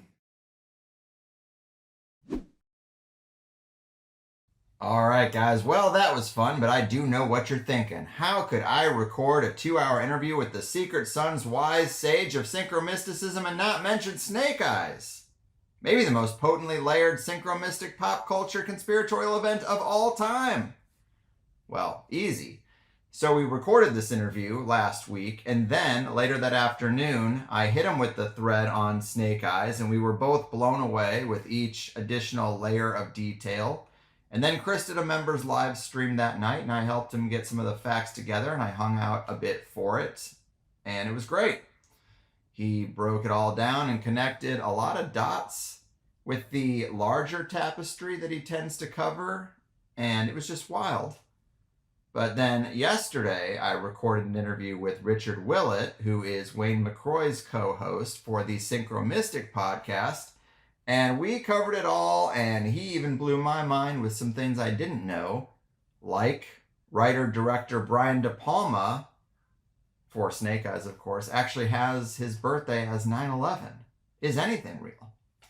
So I'm kind of talking around this because I assume 80% of our listeners already know, and as I just said, I have this other interview where it is a big part of the show coming right up. Just to bring people up to speed, there is a Nicolas Cage movie from the 90s called Snake Eyes, and he plays a detective who is at a live boxing match on September 10th, and a senator named Charles Kirkland gets shot in the neck, and so you have the name, the date, and the method. If we were playing Clue, it would be game over, but it does go deeper still. The boxer who takes a dive as a distraction intentionally, his name is Lincoln the Executioner Tyler. And then also there's this Trump character where, you go to the IMDb trivia, and for a long time it's been known this character is based on Trump. It's not some new thing. It's not a stretch. And this character who is the billionaire who owns the casino, he's friends with the guy who got shot. And then as the film unfolds, it turns out he was in on it because Charles Kirkland wouldn't just go along with the plan. And you know how that goes. But it is very wild. Maybe the most layered, detailed example of sync ever. And also the movie Snake Eyes, relating to a real event that took place in the year of the snake. And then the Charlie Kirk Memorial is at the State Farm Arena in Phoenix. And the only sports team I know of represented by a snake is the Arizona Diamondbacks. It is wild, but I'll have to just shut up or I'm repeating myself for the next episode.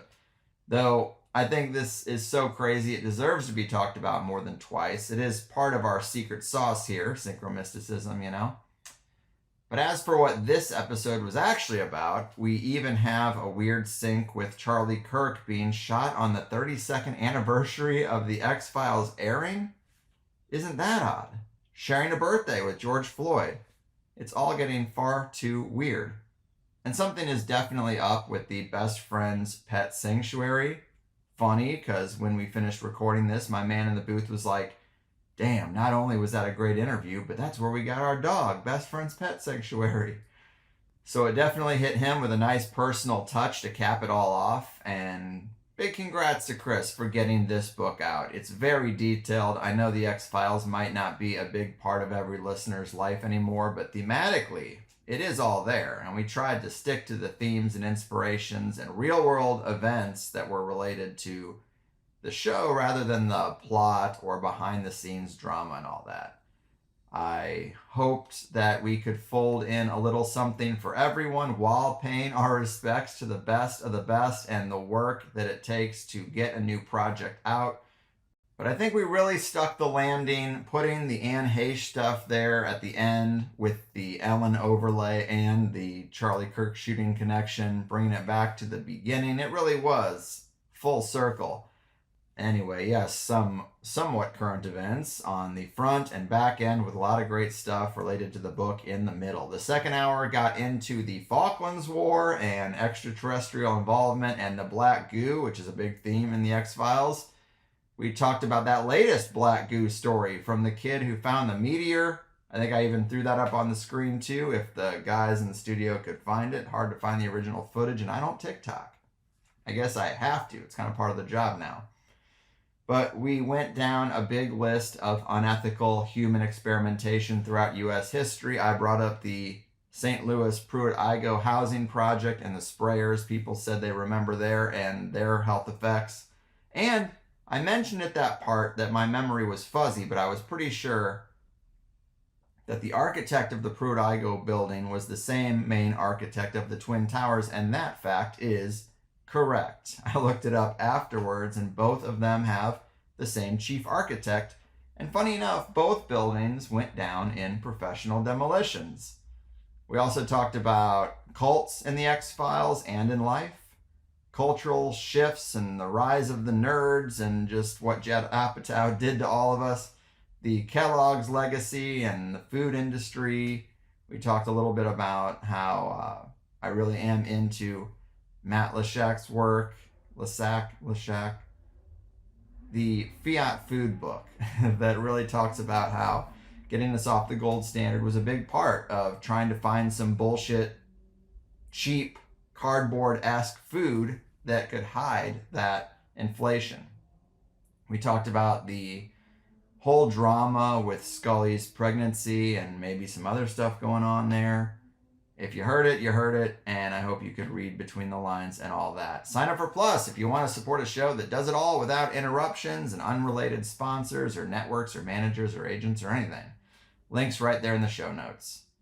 If you are an X-Files fan, you would love this book. The episode-by-episode guide really does give you a lot to think about, going back through all the different episodes. I actually probably will go back through the series myself and just watch the ones that Chris gave 5 stars, because he does rate every episode too.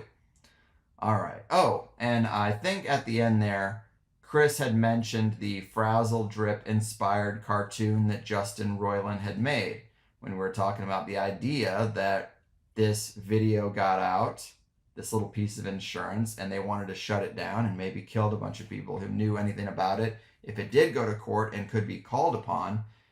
But Justin Roiland, yeah, apparently he made 2 videos that were allusions to the Frazzle Drip video, and one of them was Rick and Morty, and it was an actual Super Bowl commercial, and I went and watched that. It is for Pringles. Yeah, Chris is right. Morty's face comes off and he's a robot underneath. It does seem like Justin is trying to allude to that without getting caught. You know, you can't spell it out, so it's always going to be a little iffy. But I think I could see him as the kind of guy who would get a charge from coming right up to the line on something like that, especially during such a high-profile event. And that's one thing, but I want to play the non-Rick and Morty cartoon that he made. It is a lot more overt. And remember, cartoons take a lot of effort to make. For the audio listeners, I'm only going to play the relevant 30 seconds or so, and hearing it is really all you need. But a guy comes home from work and he has 2 kids tied up in his living room and gagged, and then he just pulls out a switchblade and cuts off their faces. Use your imagination. The time has come for me to dispose of you. I've had my sexual fill, and I cannot allow your presence to distract me from my job as head writer and host of the wildly successful television show Unbelievable Tales. God forgive me!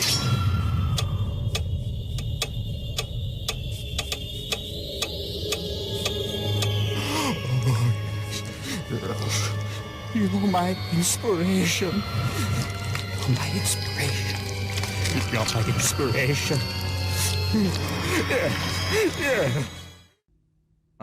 It is just so sickening. Why would a guy do this? Is it to reveal or is it to celebrate? Hard to say, but the PR machine definitely took him down right after he wouldn't shut up about this. Much like Charlie Kirk, if you start to say too much or the wrong things, then they just take away the audience that you were allowed to have one way or another. That's the world. All right, as far as Higherside news goes, obviously I tried to rearrange my office here. It's a bit better for filming wrap-ups. I still do have some work to do, but that whole long shot across the entire room, that was very weird. I wanted to fix that. But everybody films in this sort of way where they're backed up right to a wall, and think about how unnatural that is. Now my desk is in the center of the room, but I guess it has to serve its function. Anyway, this is at least progress. I still don't think you can really read the titles of the books on the wall, and that would be nice if you could. So the shelf needs to be organized, but whatever. What else? What else? I don't know if there's really anything else. Pretty standard stuff. Don't fix it if it ain't broke, right?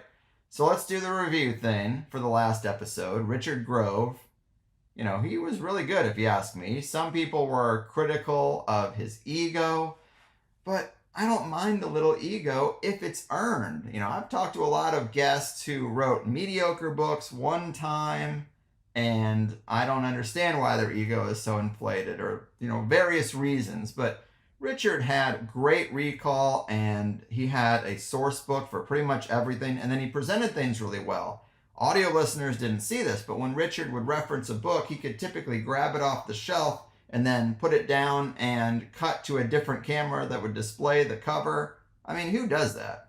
You know, that's going the extra mile. So I appreciated the attention to detail. I thought he did a great job.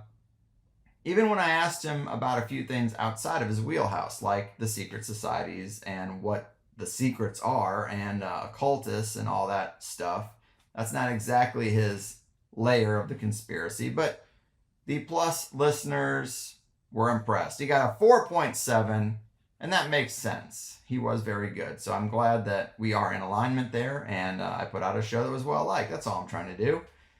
Now, as for the meetup calendar, 2 new events have been added. Let's get into that. All right, October 8th at the Coal Bitter Collective at Riverscape Metro Park in Dayton, Ohio. October 9th, New Haven, Connecticut, 3 Sheets. That's where it's going down. October 17th in Elkin, North Carolina at the Rail Yard. Okay, and I thought I saw another one here. Oh, September 28th. That's actually today. If you still have time to attend, it is tonight at 6 o'clock. If you're in Portland, Oregon, go to Bunk Bar. And Portland's in the news, actually. Stay safe. Stay out of it. Don't let yourself get swept up in craziness. And I'm not trying to say that if we just keep letting it go, that totalitarian, authoritarian stuff won't get worse. It probably will. But just stay safe. I mean, it's pretty basic stuff. Anyway, that is tonight at Bunk Bar, if they're still open, in Portland, Oregon. All right.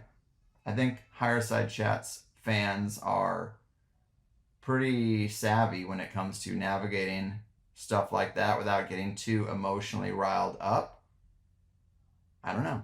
I'm kind of just bullshitting because I haven't really looked at it that much except to see that it was a trend and that it's because the troops are coming out and they're going for Antifa, which I don't even think is a real organization with a headquarters or anything. It's just kind of a vague thing like terrorist.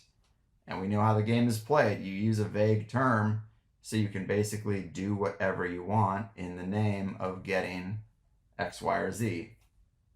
Anyway, stay safe out there, and it's nice to see a couple more events added to the calendar. It's great to meet like-minded local people and put the screens down for a while, especially when things are heating up. And that's basically the show. Thanks for keeping me in your rotation. I know there's a never-ending stream of attention-seeking content, so sticking with me is much appreciated. Take care of you and yours. Big thanks to Chris as well. I have done my part. Your move, Synchromystic pop culture template takers, conspiratorial showrunners, and engineers of those so-called real-world events. Your fucking